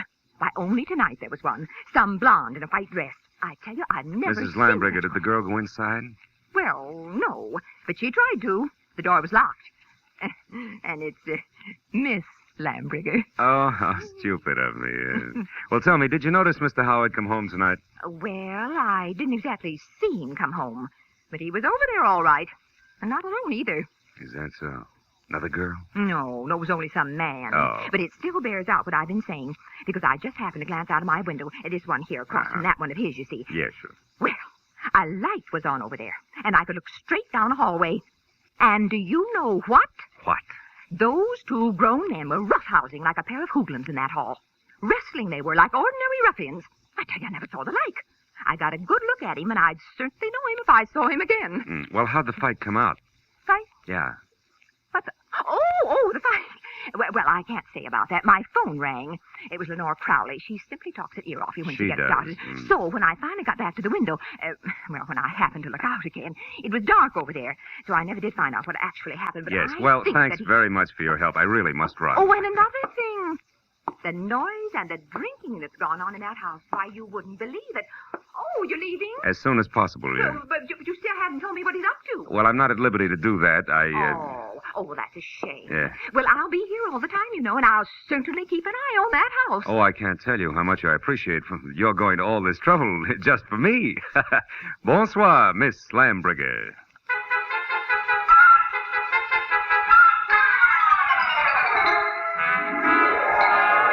I backed out of that wind tunnel, got in my car, and drove noisily around the corner. Then I cut my lights, turned quietly into an alley behind the house, and stopped. Slipped through Howard's back gate and up the side of the house, found a window that could be persuaded, and went in. Yeah, Howard was a lousy housekeeper, and everything that didn't get brushed off in normal traffic was covered with dust. I found my way to the room opposite Agatha Lambrigger's observation window and ran smack into her first lie. Where she said there was a hallway, there was a solid wall, papered with purple roses and hung with 4 dingy pictures in bronze frames, 2 on each side of a big, ugly mirror. There were 2 hallways, but no angle at which either could be seen from her window. Furthermore, there was no sign of a struggle.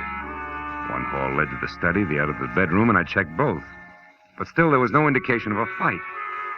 On my way out, I blocked my shin on the nose of a lion carved on the corner of an oversized cedar chest, just as the abrupt sound of someone at the door brought me to a rigid halt.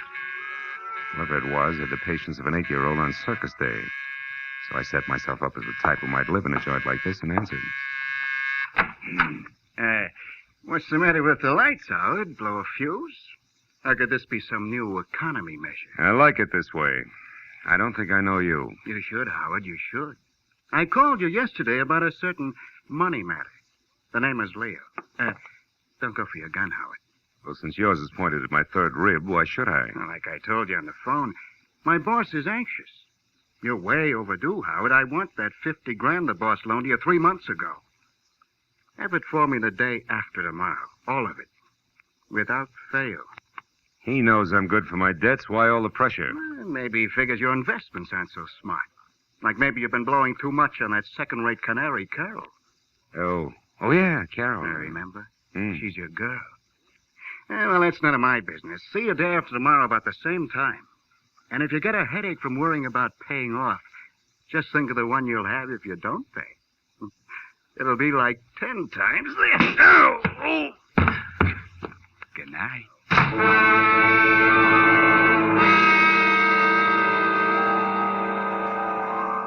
The .45 in his hand caught the side of my head, and I went out cold.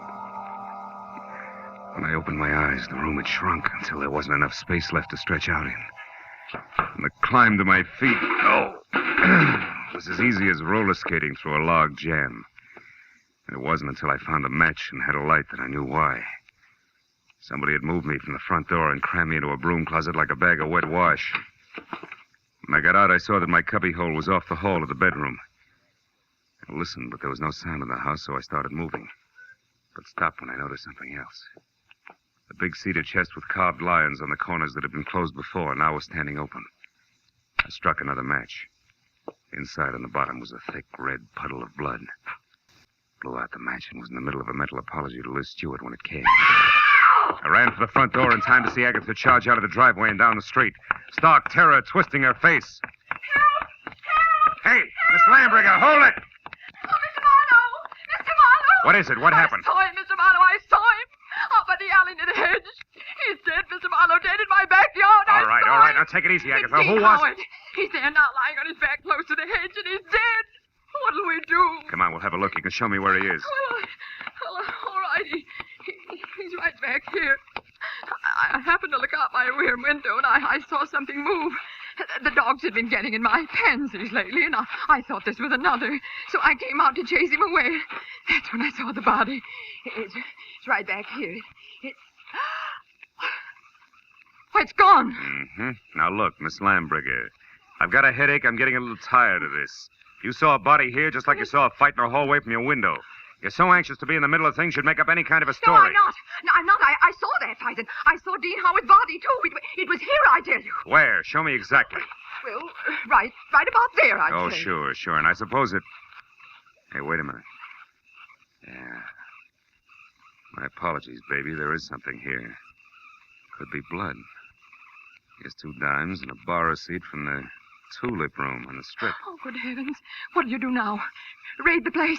You can use my phone. Thanks, but until we know where the body is, we better play it cagey. Now, let's keep this a secret between us. That'll take a lot of courage, I know, but I can trust you, can't I? I won't open my mouth to a soul, Mr. Well, Marlowe. that's great. That's splendid. Now, you better go inside and stay there until you hear from me. Who knows? You may yet be a heroine, Miss Lambringer.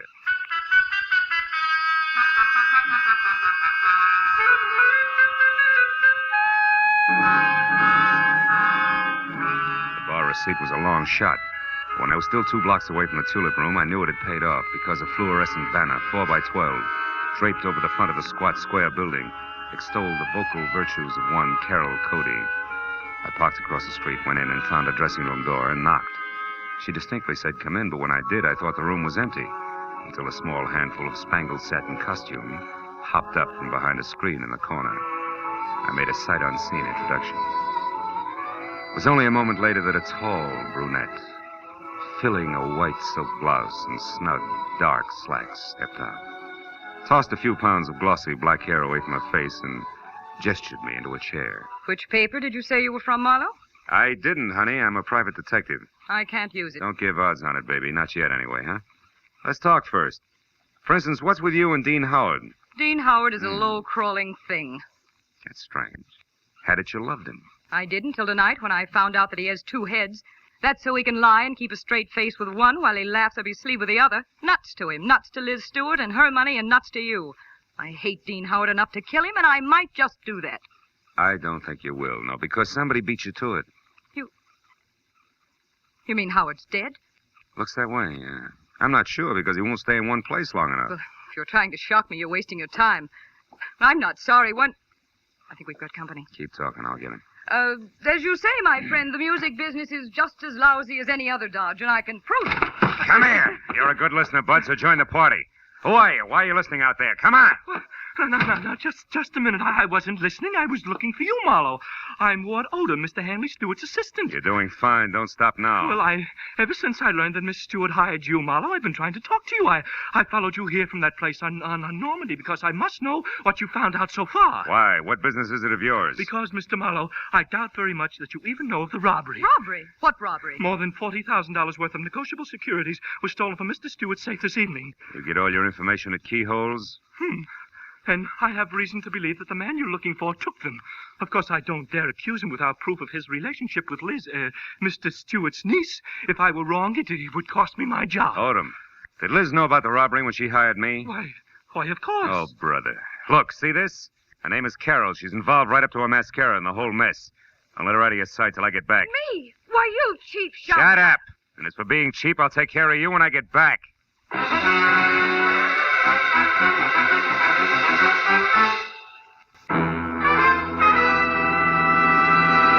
In just a moment, the second act of Philip Marlowe. But first, three gentlemen with highly varying but equally effective approaches to dealing with crime entertain you with their deeds of daring on CBS every Sunday.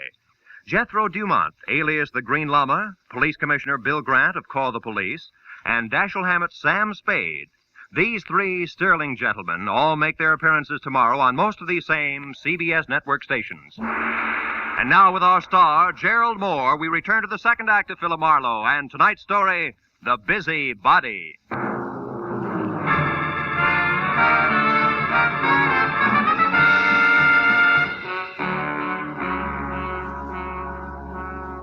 After convincing Ward Odom that his greatest contribution to the cause would be staying close, but not too close to the violent lady in slacks, I piled into my car and started for Beverly Hills in a beautiful liar named Liz.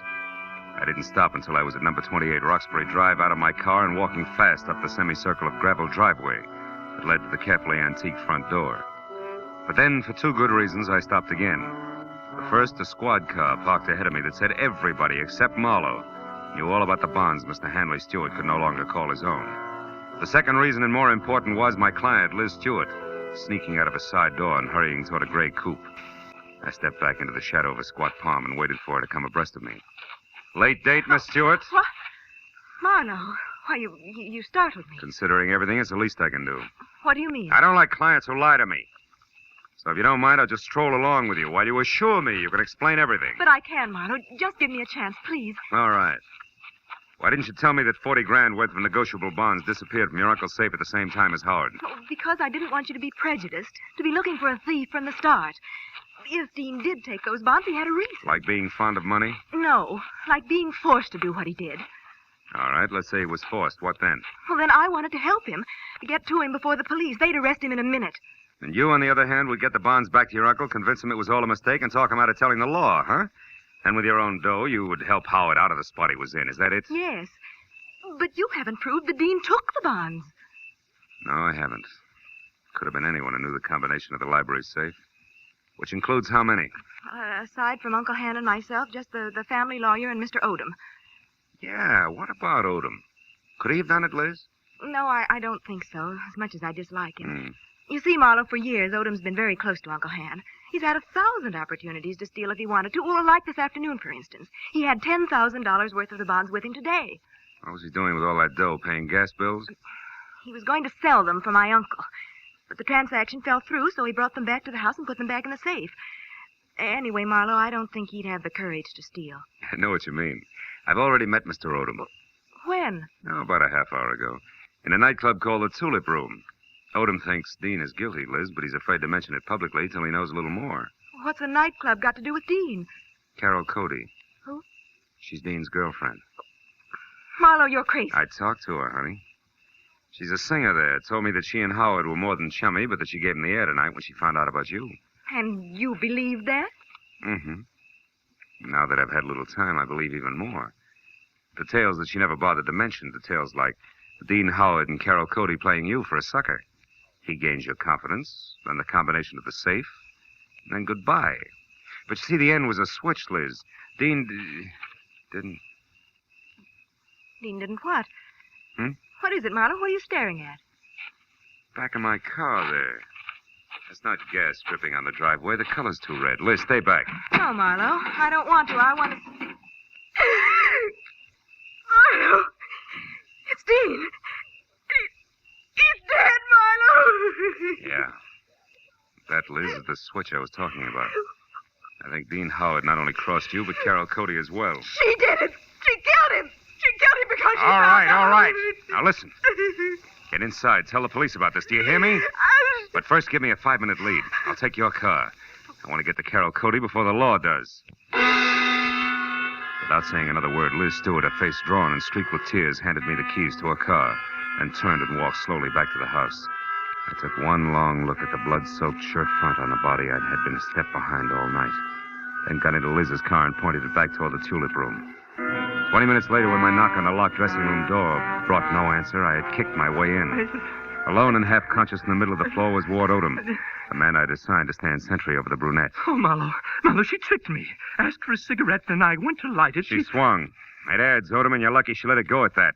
It was more permanent in Howard's case. Oh, then you found his body, Marlowe. Yeah, in the trunk of my car. Oh, how awful. And she did all that, this Carol Cody? Yes and no. She must have had help, Odom, because, first of all, it takes something stronger than the chanteurs to keep shifting a corpse from cedar chest to garden to car, at the rate that Howard was being moved. And second, an old crow named Agatha Lambriger saw a man roughhousing with Howard over at his own place, not a woman. You mean there was a witness to the murder, Marlowe? Well, more or less. And you have no idea who the murderer is? No. And that, Odom, is all the more reason why I want to catch up with Carol Cody. Happen to know where she lives? Well, yes, at the Grayfield Apartment Hotel on North Havenhurst Drive. North Havenhurst. It's a room 118. And I think that it's... Marlowe, wait, my top coat is gone. What? Yes, and she was wearing slacks, remember? Marlowe, maybe she's leaving town disguised as a man. It's a point, Odom. I still think I'll try the apartment hotel first.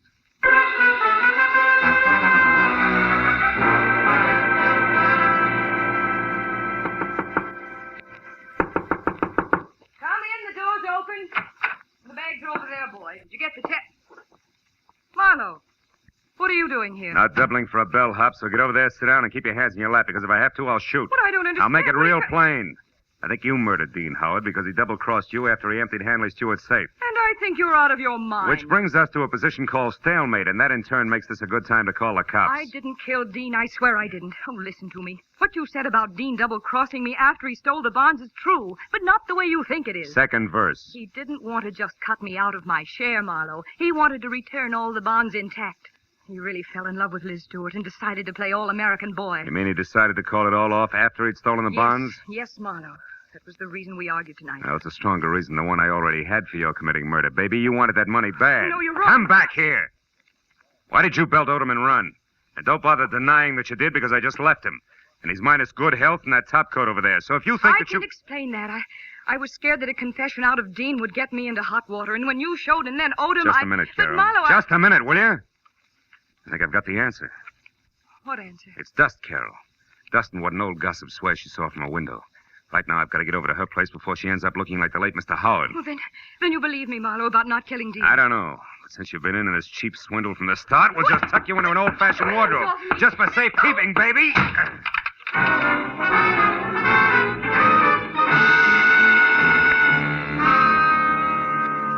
Outside in Liz's car, I slammed my foot down hard against the accelerator and didn't ease up until I screeched to a stop. away from 310 North Normandy, where I knew murder was scheduled to happen again. I was next to a pair of half-open French doors through which I could see Agatha Lambriger sitting erect in a straight-back chair. I was happy that I hadn't taken any longer in getting there. I was also happy that the man standing opposite her, gun in hand, the man who had murdered Dean Howard, had his back to me. I got a firm grip on the 38 in my hand. You've been so nosy, Miss Lambriger. And it's too bad that Marlowe had to let me know you've been a witness when I killed Dean Howard. A roughhouse, I think you called it. A roughhouse is what I thought at the time. But when I saw Dean Howard's body out in the alleyway, I knew... You knew I killed him. Everything would have been simple if you hadn't had your nose out a mile. I was going to run over him, and it would have looked like an accident. But I had to move the body after you saw it. Marlowe's car looked good until I could dispose of it. But there's no point telling you all this. You won't be able to gossip about it, Miss Lambriger. I'm sorry. Sorry, but that's the way it has to be. You or me. I vote for you, Odom. Drop your gun before I close the polls for good, real noisy like.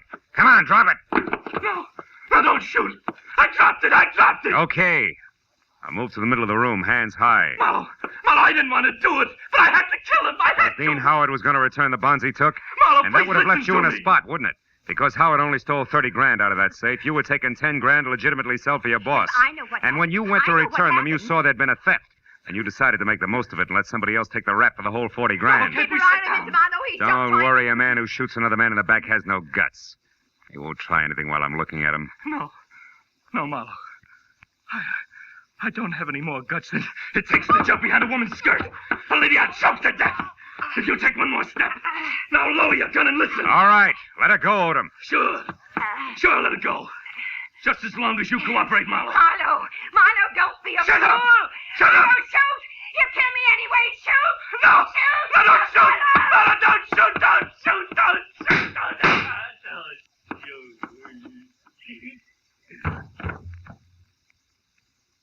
Huh. You were right, Marlowe. No guts.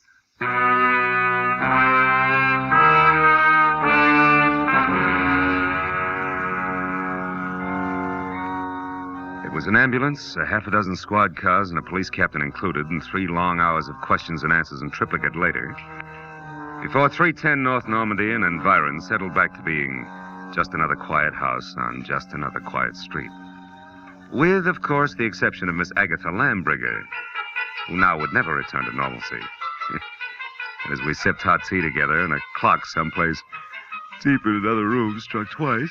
Now, Philip, so I'm sure I had this She was right. still going strong. Dean Howard owed money, so he and that worthless singer decided that he should get friendly with your wealthy client and then at the propitious moment rob her uncle, correct? Correct, yeah. But what I don't understand is how you knew it was that awful man Odom. Well, there were 2 things, honey. His anxiety to get me to Carol, together with a streak of dust the length of Odom's topcoat sleeve, all added up to a hunch. That, Philip, I don't understand. Well, you got to take them in reverse order.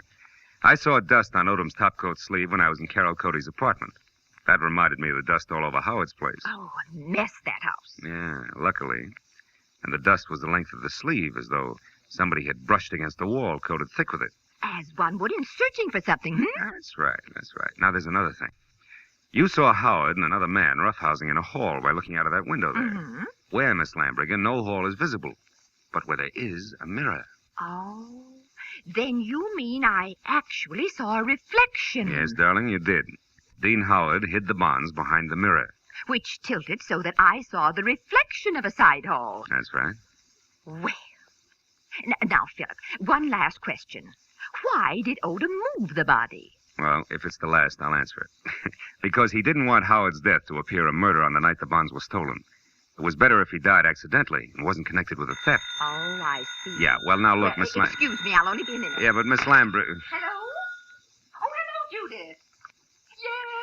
Yes, wasn't it thrilling? Miss Lambriger, really, Darling, it all started so innocently. My part, I mean. Well, it was about 7 o'clock. Miss Lambriger, I have... Philip, I'll be with you in a minute. Oh, Philip, who? Why, the detective, the one I mentioned earlier. a long minute, I'm sure. Again, who? Well, you know the steward. The Harry Stewart's Beverly Hills, don't you? Well, anyhow, it handed me this steward. Well, how is Marlowe and Frisco? Goodbye, girl.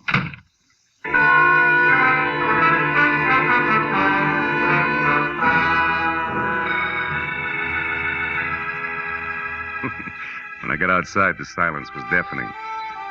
And then I remembered that I still had a client up on Roxbury Drive who I had to see. and that they were automobiles to be exchanged, and maybe, if I could find them, some right words to say to a girl who had a very rough night. So I started driving that way, slowly. But 10 minutes later, when I was halfway there, I stopped, turned around, and headed back for 310 North Normandy, and my .38 that I'd forgotten after a handful of policemen had finished examining it. It wasn't until I was at Agatha Lambriger's front door again that I realized something more important. Well, then this Odom, this killer, grabbed me as a shield, Judith, and told Marlowe he had guts enough. Guts was his word, my dear. Yes, well, I could get my gun another day.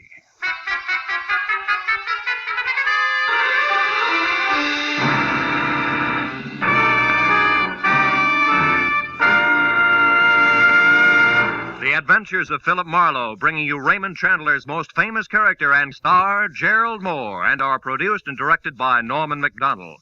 Script is by Mel Donnelly, Robert Mitchell, and Gene Levitt. Featured in the cast were Lois Corbett, Lorette Philbrandt, Lynn Allen, Peter Leeds, and John Stevenson. The special music is by Richard Orant. Be sure and be with us again next week when Philip Marlowe says... It began as the threat of a beating that turned into murder with a brown-eyed blonde, a jovial hippopotamus, and a tough ex-soldier of fortune, all complicating the problem until I got next to the key man.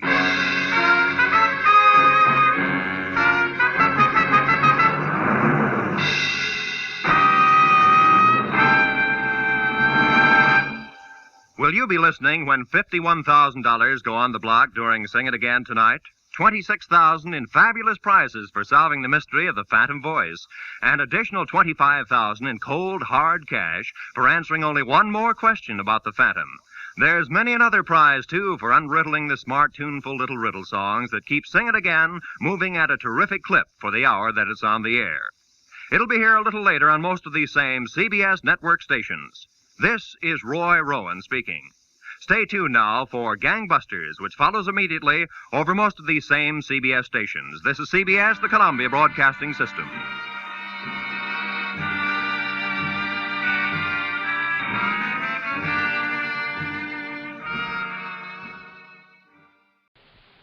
From Hollywood, it's time now for... Johnny Dollar. Dave Lawler, Johnny, over at Surety Mutual and Trust Company. Oh, hi, Dave. Long time. Yeah, I know. Listen, do you own a pair of dark sunglasses and some real loud sports shirts? Mine are so loud I have to keep them in a soundproof drawer. Great. But where you'll be at this time tomorrow, nobody will give them a second look. Oh? Like where? Well, according to the travel folders, it's, quote, the land where the summer spends the winter, unquote. In other words... Palm Springs, California. Dave, you're on. Good. But don't forget, this could be pretty expensive for your company. Oh, more than you know, Johnny. $75,000 hard cash. Wowee. Unless you're able to prove the bracelet Dan Galloway gave to his child bride wasn't really stolen. For a trip to Palm Springs at this time of year, I think I could prove anything.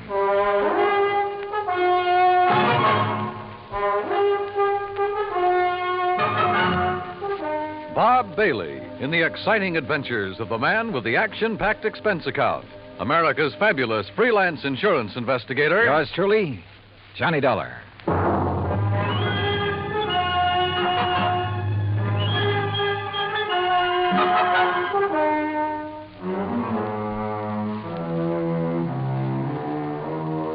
Expense account submitted by Special Investigator Johnny Dollar to the Home Office, Surety Mutual and Trust Company, Franklin Building, Hartford, Connecticut.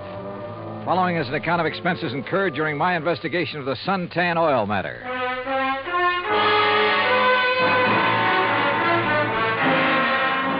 Expense account item 1, $197.40. Airline fare and incidentals, Hartford to Palm Springs, California. I registered at La Casa de Paz on South Palm Canyon Drive, changed into casual clothes, and sauntered over to police headquarters. Detective Sergeant Lacey was about to leave for lunch, so I went along with him. Yeah, Dollar. You'd be surprised at how much stuff is lost in this town during the course of just one season. The report we got says it was stolen, Sergeant. Oh, sure. But I doubt it. A $75,000 bracelet, just 5 days old? That'd be a little careless of the lady, wouldn't it? Well, if you were married to one of the biggest wildcatters in the oil business, maybe you could afford to be careless. What about Dan Galloway? Didn't you say he was drilling somewhere around here? About 80 miles south, in the middle of the desert, down by Salton Sea. Salton Sea. Oh, that's really a big inland lake that lies way down below sea level, isn't it? Want to bring me a check, Dottie? 245 feet below sea level, Dollar. There's oil there? Dan Galloway figures it this way. One of the most successful new fields that's been worked in years is deep under the Gulf of Mexico off the coast of Louisiana. There are a lot of salt domes down there, and underneath them are big pools of oil, millions of barrels. So, why not under the Salton Sea, which is all salt deposits? Who knows? Maybe he has something. Anybody else drilling down there? Just Galloway. Who else needs it? I mean, any more than he does. Well, does he? All yours, Dottie. How would I know if Galloway needs it? But there has been talk around. You know. But if he's hard up, how could he afford that fancy bracelet last week? Yeah, or the snazzy Italian sports car the week before that. I don't know either, Dollar. What about his wife? Oh, that Roberta. What a doll. And in 3D, if you know what I mean. How an old coot like him could ever latch onto a pretty little chick like her. Ruff. I take it Roberta is somewhat younger than her husband. Oh, not more than 35, 40 years. Oh, I see. How long have they been married? 2, maybe 3 years. Down in Dallas, I think it was. She's a Texas girl. Well, is it working out? I mean, are they happy? There's talk about that, too. What kind of talk? Oh, it's really just small-town gossip for the most part. Ever hear of Sonny Wyman? Wyman? No. Well, Sonny's around Roberta's age. One of those kids who came up from nothing, but all the time knew exactly where he was going. You know, made a point of meeting the right people, shaking the right hands. Real nice kid, too. What's he do? Well, when the season's over here, he works Pasadena, Beverly Hills, and L.A. Always has something that'll intrigue his wealthy friends. This season, it's Italian sports cars. Cosmo Romas, I think they are. And he's the one who sold the Galloways theirs, huh? He sold Roberta hers. Any angle there in connection with the bracelet? There is. You let me know. Well, if there isn't, what have you been working up to? Well, actually, nothing. You see, I still believe it was lost.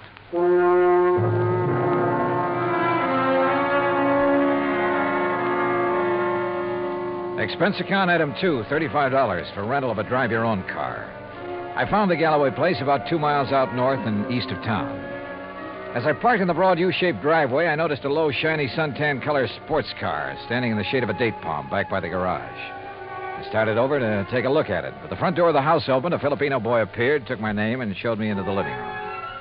Through the solid wall of picture windows, I could see that the whole place was built around a kidney-shaped swimming pool. Mighty inviting. And so was Roberta, Mrs. Galloway, when she stepped into the room a minute or two later. Hi there, Mr. Dollar.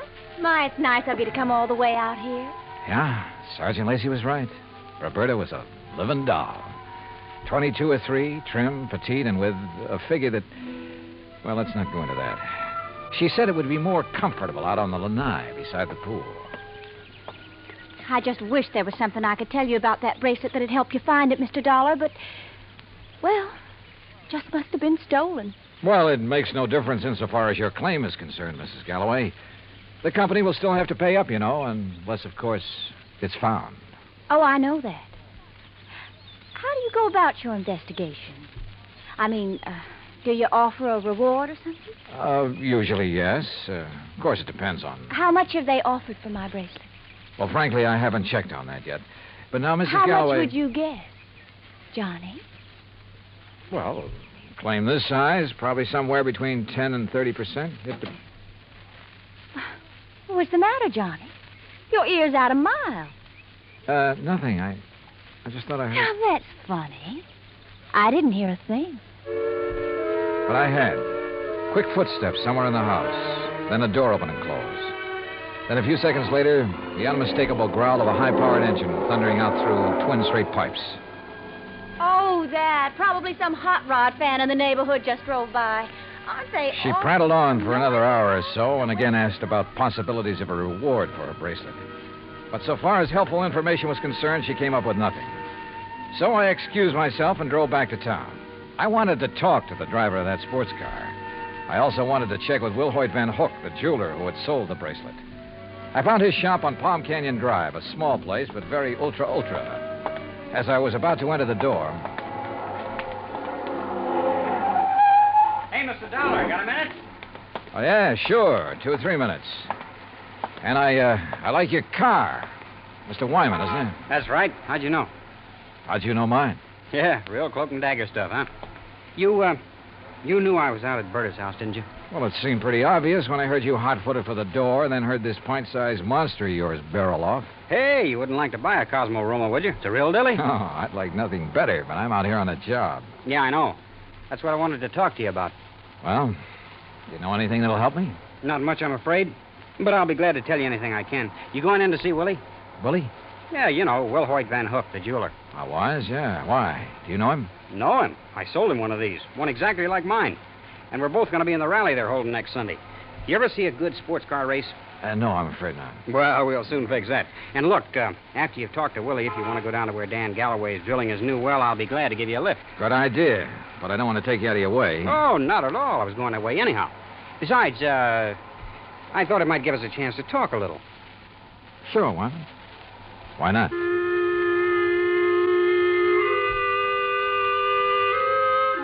With a name like Will Hoyt Van Hook, I expected... Well, I don't know what I expected. As it turned out, he was a smartly dressed chap of about 40, tall and slim, blonde hair and quick blue eyes, an alert mind. I told him why I was in Palm Springs, showed him my credentials, and he immediately offered full cooperation. Now, here we are, Mr. Dollar.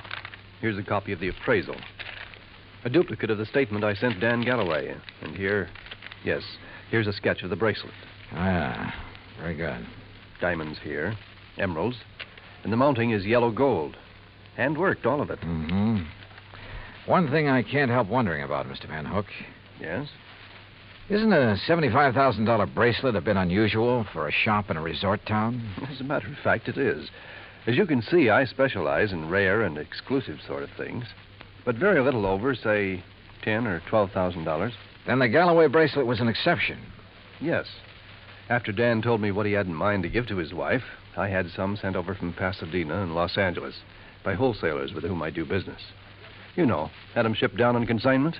He liked one, and that was that. I see. Mr. Dollar, I wouldn't want this to go any farther, of course. But after all, jewelers and insurance companies are... Well, our businesses are pretty well tied together, at least on occasion. Yes, unfortunately. But what are you getting at? I'll tell you. 2 days after the bracelet was delivered, one morning, just as I was opening up, Dan came in here. So? He was ill at ease, looked worried. He said he had to have some cash quickly. He asked if I could possibly refund his money. Oh?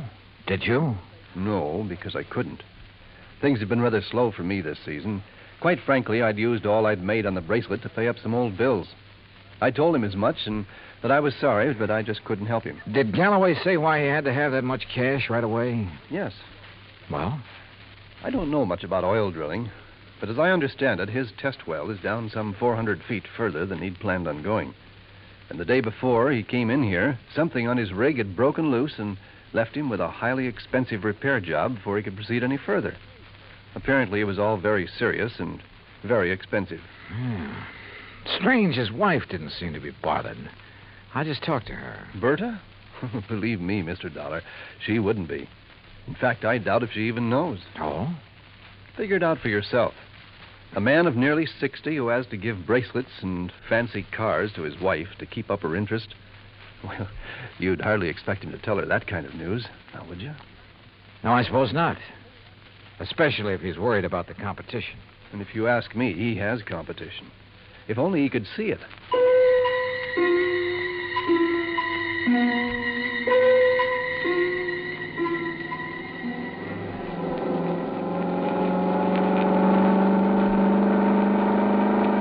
That suntan and chrome Cosmo Roma was all Sonny Wyman claimed it was. It purred like a kitten, performed beautifully. But I was more interested at the moment in what Sonny wanted to talk about. Johnny, I'm going to be perfectly blunt with you. I'll go along with that.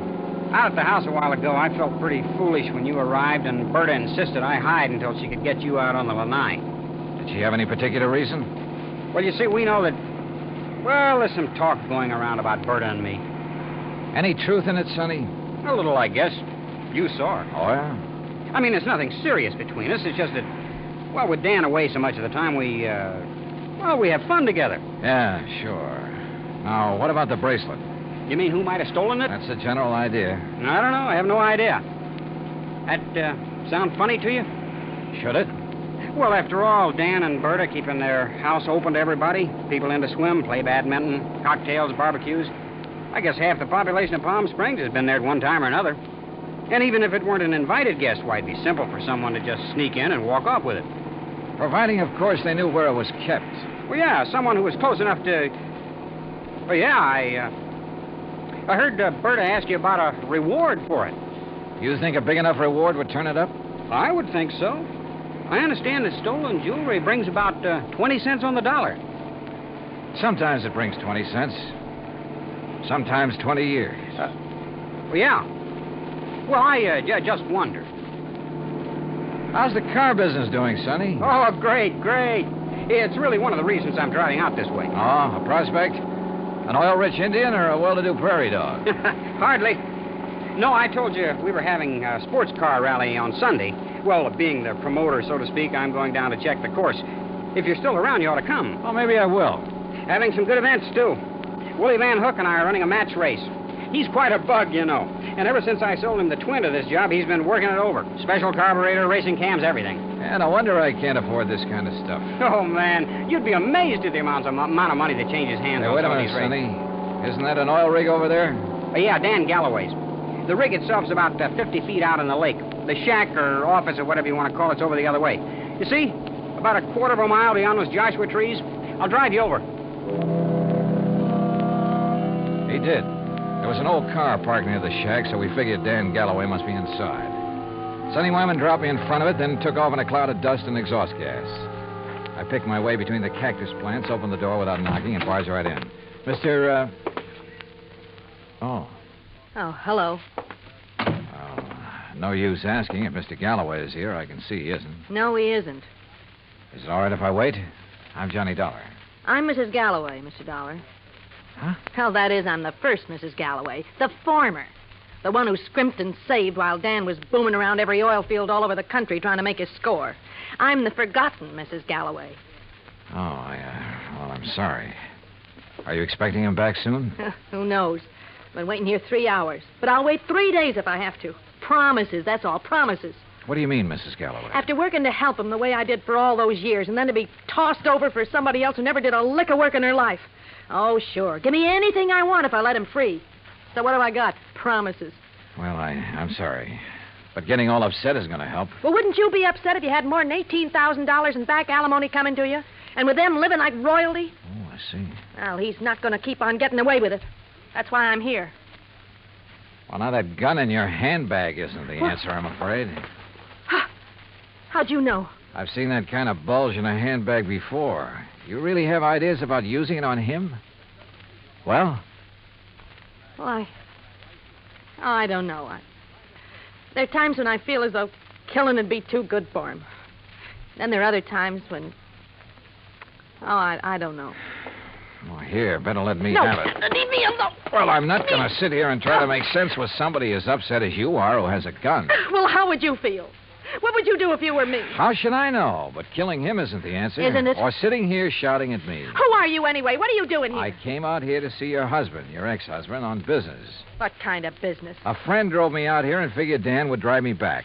But since he isn't around, there's no point in my staying here. Or you either. Well, maybe you aren't You going have to a car, so you and I are driving back to Palm Springs. I'm not leaving here till I see Dan. Until I get some money from him. Or see him dead. Maybe he's at the well. All right. Maybe he is over there. Now, come on. Why I took this on, I didn't know. But I couldn't leave that slightly frantic woman sitting there, waiting, with murder in her heart. For all I knew, she'd murdered Dan already. Better inspect the gun later. The road down toward the oil rig was just a pair of ruts in the desert sand. Then just as we cut in between some yucca plants and a wind-blown Joshua tree, I slammed on the brakes. There, in the middle of the trail, lay a man's body, crushed and twisted. Dan Galloway had been carefully, repeatedly, run over by a car.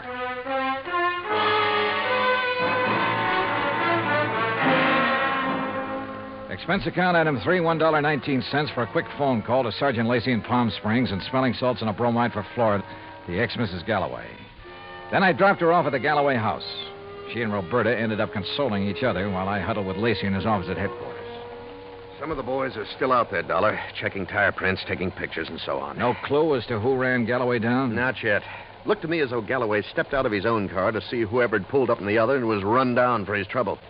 The car that did it ran around in a circle over and over him. Any suspects, Sergeant? You found his ex-wife, Flora, waiting for him in the field office, you said. That's right. And she was pretty nervous, on edge, you said. So? Also, she was carrying a gun. Whoa, now, wait a minute. Any reason why she couldn't have run him down earlier, then gone back and just waited for somebody like you to come along? Somebody with whom she could then discover the body? Only one hitch. You told me yourself, Dollar, that she was pretty insistent about your going over there to look for Galloway. Yeah, I know. But, Sergeant, you're off on the wrong foot. Why? Because of the tracks left by the killer's car. They didn't match the tires on Flora's car. You checked? I checked. And if I were you, I'd have your boys find out whose car did make those tracks. I'm way ahead of you. Well, if you know, then what do you... Hey, wait a second. Yeah? Levine, Sergeant. I got news for you. Hey, listen to this, Dollar. About those tire tracks at the scene of the killing. Well, right on cue. They're the same make and size as the tires on Sonny Wyman's Cosmo Roma. You sure? Well, I told you, it's the scene. I thought it was a sports car by the small size of the circle the tracks made. Yeah? And knowing the feeling between Wyman and Galloway, I went right over to his place. Nice, clean tracks all over. And they match. You holding Wyman? Oh, well, I don't know where he is, Sergeant. He wasn't at his place, and there was no answer to the phone at his showroom. Well, then get after him. Put out a flash on him. With that car, he shouldn't be too hard to find. Let me know when he's picked up. Yes, sir. What do you think, Sergeant? You know something, Dollar? I have a notion that when we find Sonny Wyman, we'll also find out what happened to that bracelet. Yeah, could be. One thing was certain. Dan Galloway could no longer be suspect in the case. But Roberta? Why not? Maybe she did know that Dan had run out of money. Maybe that's why she was so interested in the amount of reward for the bracelet. Now, what about Sonny Wyman? Well, it looked bad. A smart young opportunist out for the fast buck. And, of course, close to Galloway's wife. Anything he could do to hurt Galloway would help him. And now these tire tracks, the one solid clue to Galloway's killer. Sergeant Lacey and I drove out to the Galloway house. No, Johnny. I haven't seen Sonny since he left here this afternoon. That's when you were here. He didn't call up? Why should he call up? Why shouldn't he call, Roberta, if he'd heard that Dan was killed? Now, you listen here, Mr. Dollar. If you're trying to trick me into saying something about Sonny having anything to do with Dan's death, you're wasting your time. And what's more... Pardon me. Hello?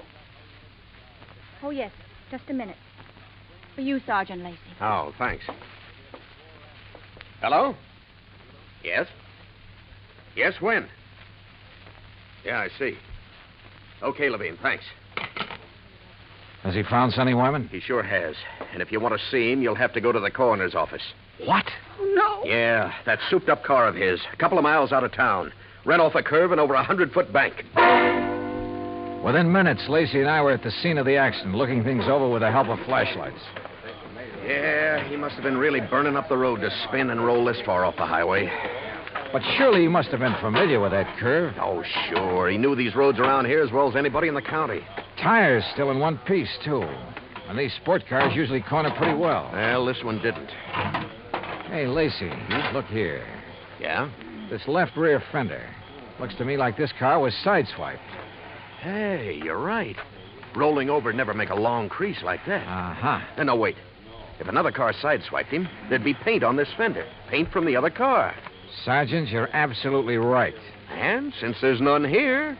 Sergeant, you're absolutely wrong. How far to the nearest filling station? What? I want to make a couple of calls to some wholesale jewelers in Pasadena and Los Angeles. Right now, in the middle of the night? Right now. Wholesale jewelers?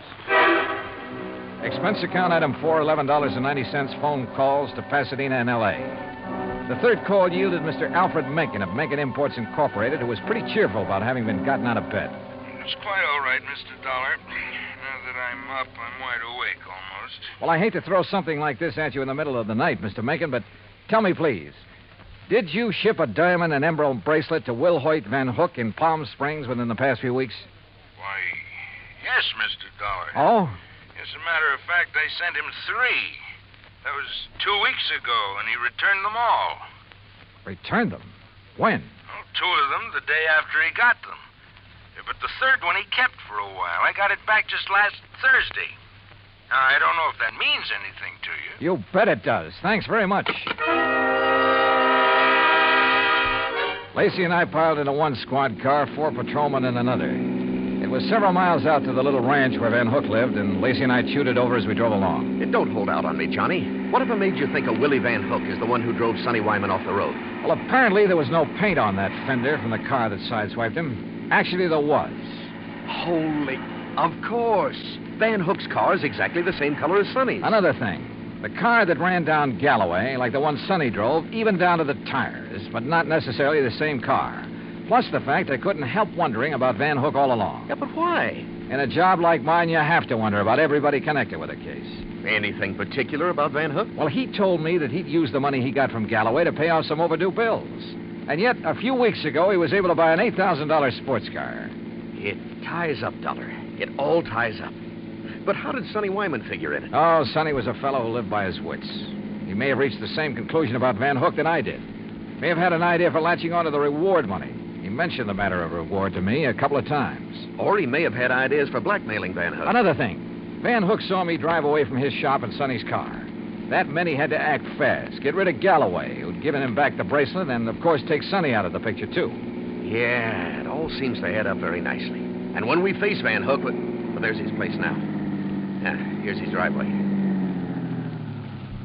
Well, either he's skipped out or he's asleep. No lights on in the place. Well, if you ask me, he's far... No, wait. Yeah? That third window on the right. The blind was pulled away for a second or two. Well, then let's get out of this car. We're sitting ducks in here. Well, how about it, Sergeant? What do we do? You boys split up. Cover the back and sides of the house. He's in there? Yeah. Okay, boys. Come on. Johnny, maybe you better keep out of this. Are you kidding? Hey, listen. That car door, I'm sure of it. Yeah, I know. Holy... What's he up to? Gonna lock himself in and take the monoxide route? Come on. Are there back doors in that garage? Not that I know of. Here, wait a minute. Van Hook! This is the police. We've got men all around this place. Turn off that engine and come out of there with your hands over your head. Don't be a fool, Van Hook. You haven't got a chance. Come out of that garage. Hey, did you see that? He drove right through the door of his garage. Come on, Lacey, the car. Get after him, you guys. Get moving. Yeah, come on, boys.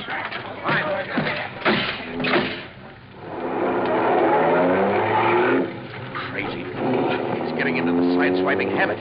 See what he did to that other patrol car? Yeah, they're okay. They're off and tailing us. Come on, step on it, Lacey. This is one time we ought to have a Cosmo-Roma. Well, maybe he can outrun us, but with 2 cars on his tail, he may get careless, take chances. If so... Yeah, hang on.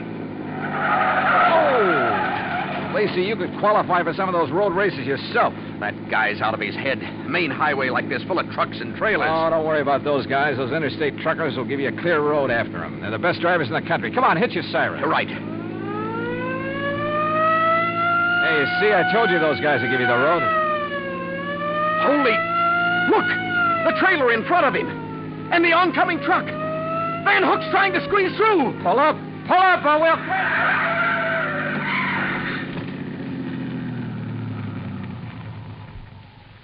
Well, he squeezed through all right.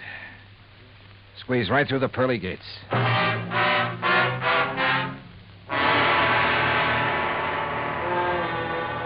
Expense account item 5, $38.75, room, 2 meals, and valet service at the Casa de Paz. Item 6, $191.60, airfare and incidentals, Palm Springs, California, back to Hartford. Expense account total, $474.84. Remarks? Well, justice is done in pretty strange ways sometimes. Kind of makes you think. Maybe it pays to tread the straight and narrow, doesn't it? Yours truly, Johnny Dollar.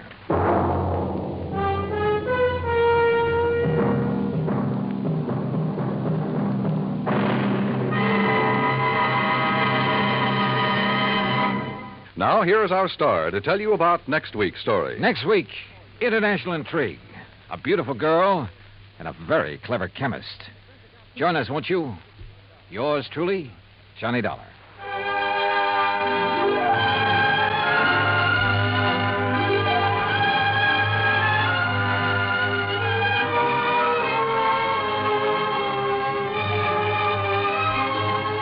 Your Yours truly, Johnny Dollar, starring Bob Bailey, originates in Hollywood. It is written by Paul Franklin and is produced and directed by Jack Johnstone. Heard in our cast were Barbara Eiler, Paula Winslow, Forrest Lewis, Frank Nelson, Sam Edwards, Austin Green, and Shep Menken. Musical supervision is by Amerigo Marino. Be sure to join us next week, same time and station, for another exciting story of yours truly, Johnny Dollar.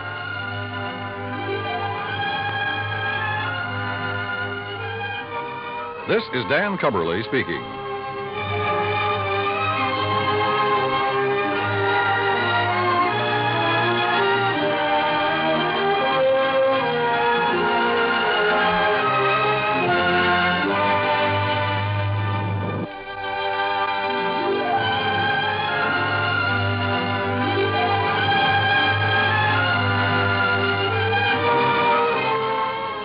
Johnny Dollar has come to you through the worldwide facilities of the United States Armed Forces Radio and Television Service.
You're now listening to Golden Radio Hour.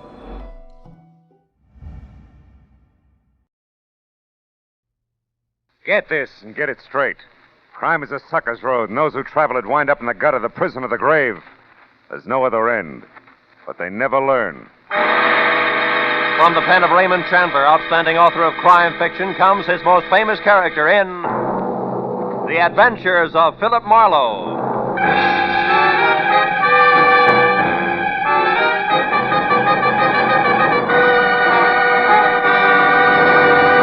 Now, with Gerald Moore, starred as Philip Marlowe, we bring you tonight's exciting story, The Fifth Mask.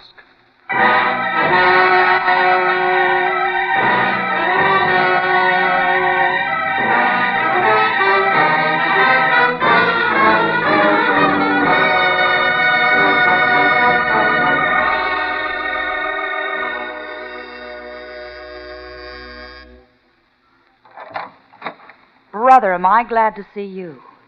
You are Philip Marlowe. Yeah, I'm Marlowe. Well, come on in. You're not exactly what I expected, Phil. No? Mm-mm. I didn't realize private detectives came in the deluxe edition. You'd like a drink, wouldn't you? Now, look, when you called me a few minutes ago, it was strictly panic because your life was in danger, Miss Barr. Vivian will do, Phil. Yeah, well, okay, Vivian. What's happened in the meantime? Happen?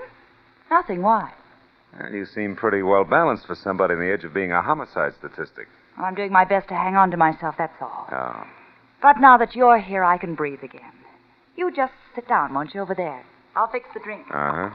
We're going to get along fine, Phil, I can tell. Yeah, well, could be. There. Now we can be more comfortable. Your health, Phil. Your health is supposed to be the point, baby. You said a man threatened your life. Yes, a man named Fred Sears. A character I used to know. He was hurt in a hotel fire 6 months ago. Oh? Must have been his head. He thinks he wants to kill me, and he's come to town to do it. But now that you're here... I suppose he's got reasons, huh? Do they matter? Yeah. To me, at least. I like to know which end of the stick is short before I grab. Well, I'm not even sure myself. I only knew Sears briefly. Here's his picture, Marlowe. Mm-hmm. Oh, the whole affair was stupid. So you brought it to me instead of the police, huh? I brought it to you because I need private help and I'm willing to pay for it. Pay very well, I might add. Oh, look, Phil, you don't have to bother about the reasons why. Just see that Fred Sears leaves me alone tonight. It shouldn't be hard. Is your drink all right? Delicious. Too bad I can't stay and finish it. What? Oh, Marlowe, wait. You mean you won't help me? Not on guesswork, baby. But don't you realize my life's in danger? I'm scared. Yo, sure. Speechless.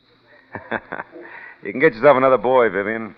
Woods are full of guys with no curiosity at all. Oh, Marlowe, please be reasonable. Good night, baby.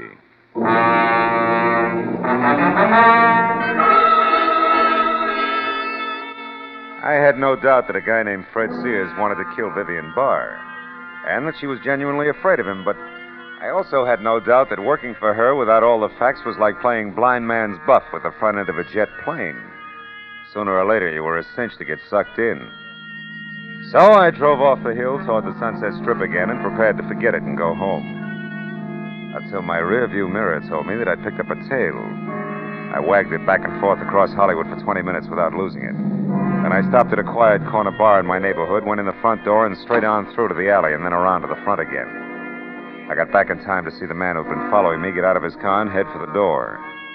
It was one Mutt Pomeroy, a sleazy ex-comrade in arms who had his private license revoked for sordid malpractices a year ago. I waited till he was almost up to the entrance before I stepped out where he could see me. Oh, well, Phil Marlowe. What do you say, kid? How's business? I keep smiling. Sure you would. Buy a drink, I don't suppose. What's on your crummy little mind, Mutt? Let's have it. Easy, Marlowe. Take the hands off. What's the right. idea? You've been tailing me just to keep in practice. What do you want? Okay, hotshot. I figured maybe you'd appreciate a little cooperation.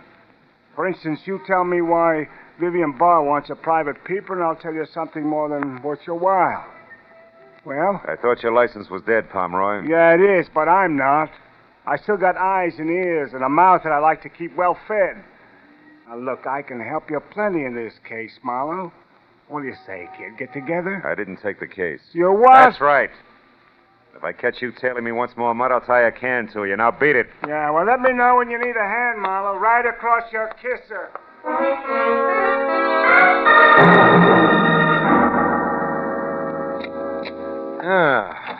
Be it ever so humble. Oh, no.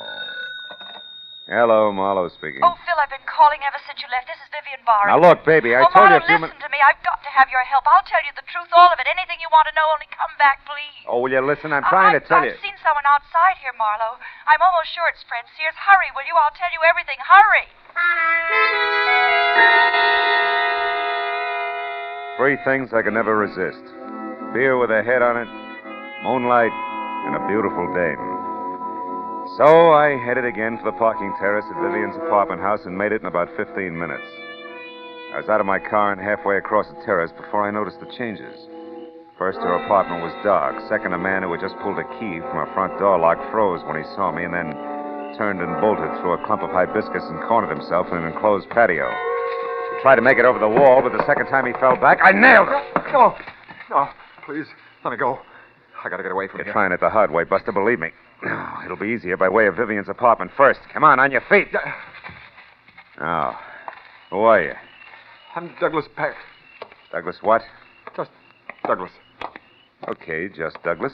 We'll also straighten that one out inside. Go on, open the door. No, it's locked. Sure it's locked. Take the keys out of your pocket and unlock it. Hurry up. Who are you? Name's Marlowe. Go on inside. No, please, Marlowe. Listen, I can't go in there again. What's the matter? Afraid of the dark? Go on!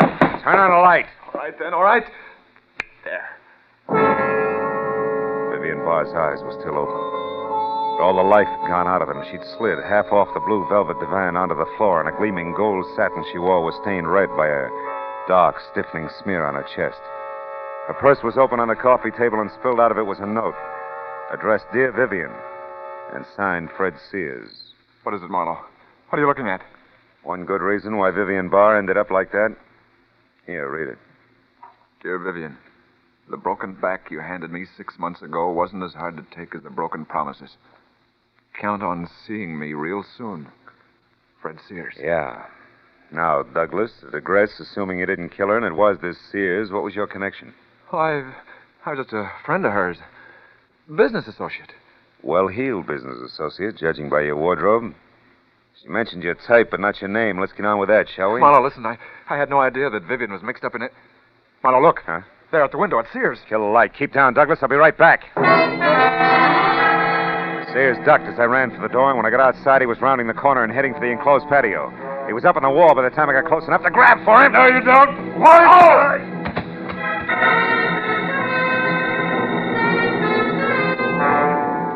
His foot caught me in the side of the head. I wound up on my back with nothing but the torn-off pocket from his jacket in my hand and a crumpled pack of cigarettes and a slip of paper on the ground with a phone number. I picked it up and started back to Vivian's apartment in time to hear a car door slam and see just Douglas, scared stiff, crouched behind the steering wheel of a step-down Hudson. A second later, car and all were gone in a funnel of dust. Well, I couldn't lose much more, so I went back into the house to use the phone. Los Angeles Morning Star. Society editor, please. One moment. Okay. Society desk, Miss Ludlow speaking. Hiya, Corey. Phil Marlowe. Phil, darling, how are you? Gee, it's been a long time, mister. I haven't seen you since... Yeah. Now, look, honey, I need some fast help. Crashing somebody's party, Marlowe? Could be, but it's strictly business. Now, can you give me a rundown on a phone number? Crestview 54124. 54124? Yeah. Just a minute, lover. Okay, sweetie. Oh, yeah, Phil. That's the old J.G. McKay mansion. 910 Mission Drive. Uh-huh. His niece Celia McKay has the place now. She married up with a guy named Paxton last fall, I think. She has oodles of money. Any help? I'll let you know. Thanks a lot, baby.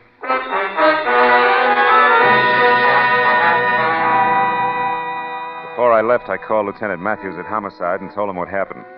He said he'd put out a call for Fred Sears and suggested I keep in touch. After that, I drove to Beverly Hills. The McKay mansion at 910 Mission Drive dominated the rows of bowing trees that lined the long, curving driveway like a dowager queen presiding at court. When I rang the bell beside a carved mahogany front door big enough for an airplane hangar, it was the butler who finally opened it for me. It was all he could manage. Yes, sir. My name's Marlowe. I'm a private detective. I'd like to see the head of the house, please. Have you an appointment, sir? No, this is a courtesy call so far. There's been a murder, Buster. Now, please get Mr. Paxton, Celia McKay Paxton, or any reasonable facsimile thereof, huh? Never mind, Cartwright. You can run along. I'll take care of this, whatever it is. She was, friendly. Red-headed and hefty, but wore a dress so well draped it would have made a Notre Dame tackle look good. It was all held together at the neckline by a big, dazzling brooch made up of items on a Mardi Gras motif, and each covered with enough jewels to retire a family of 5. Except for a space in the center, shaped like a mask, which was dull, black, and empty. I must have been staring because that's where she picked up the conversation. If you've finished making your estimate now, Mr. Marlowe, maybe we can get down to business. I'm that reasonable facsimile you mentioned, Mona Paxton, Celia's sister-in-law. Oh? And Mr. Paxton's your brother, huh? Same thing. Yeah, well. You said something about a murder, I believe? That's right. Woman named Vivian Barr. Is that supposed to mean something to the members of this household? Maybe we better ask them. I don't think so, Mr. Marlowe. We're all quite busy here. Now, look, just Mona, and... I followed a lead that started at the body of a dead woman, ended here at this house. You people can talk to me now or the police.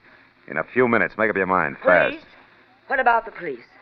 Mona, what is this? Celia, my dear, I'm sorry. I'd hoped you wouldn't be bothered by Mr. Marlowe here. In his opinion, we're all murderers or something. I see.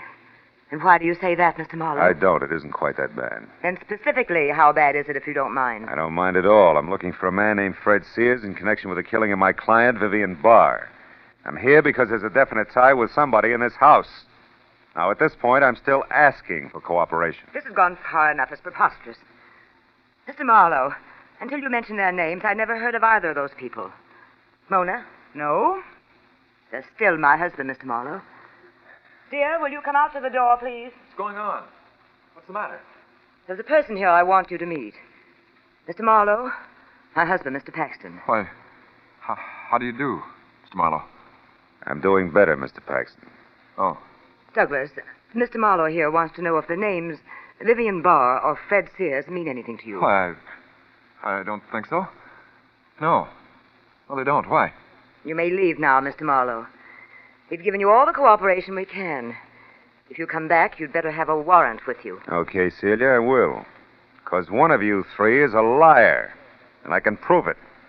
So if you want to talk it over before I call in the cops, I'll listen for a while. Hey, Cartwright. Yes, sir? You called, sir? Yeah, you look like a fairly honest man. Where can I get a good cup of public coffee around here? Oh, why, there's a little shop 2 blocks down, sir. Thanks. And to you, Cartwright, good night.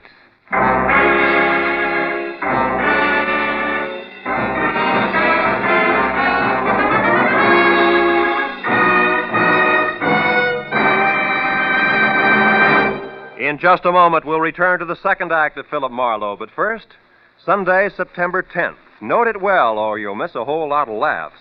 For that's the day Jack Benny checks in again at CBS The Star's address. Yes, this Sunday is the day Jack, Mary, Dennis, Phil, Don, and Rochester return for another great season of top-ranking comedy. Be sure you're on hand this Sunday and every Sunday when CBS brings you the one and only Jack Benny Show. Now with our star, Gerald Moore, the second act of Philip Marlowe, and tonight's story, The Fifth Mask.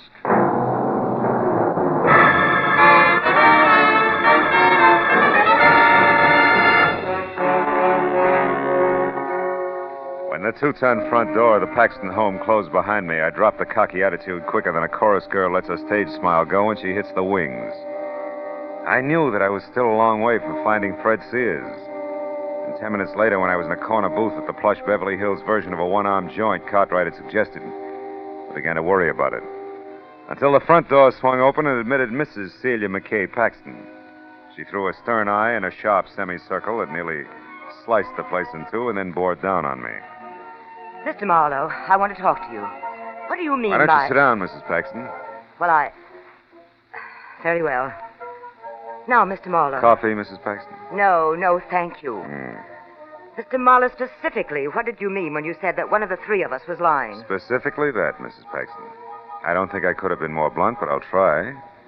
I'm after Fred Sears and anybody or anything that can lead me to him. Now, you. Why are you here, Mrs. Paxton?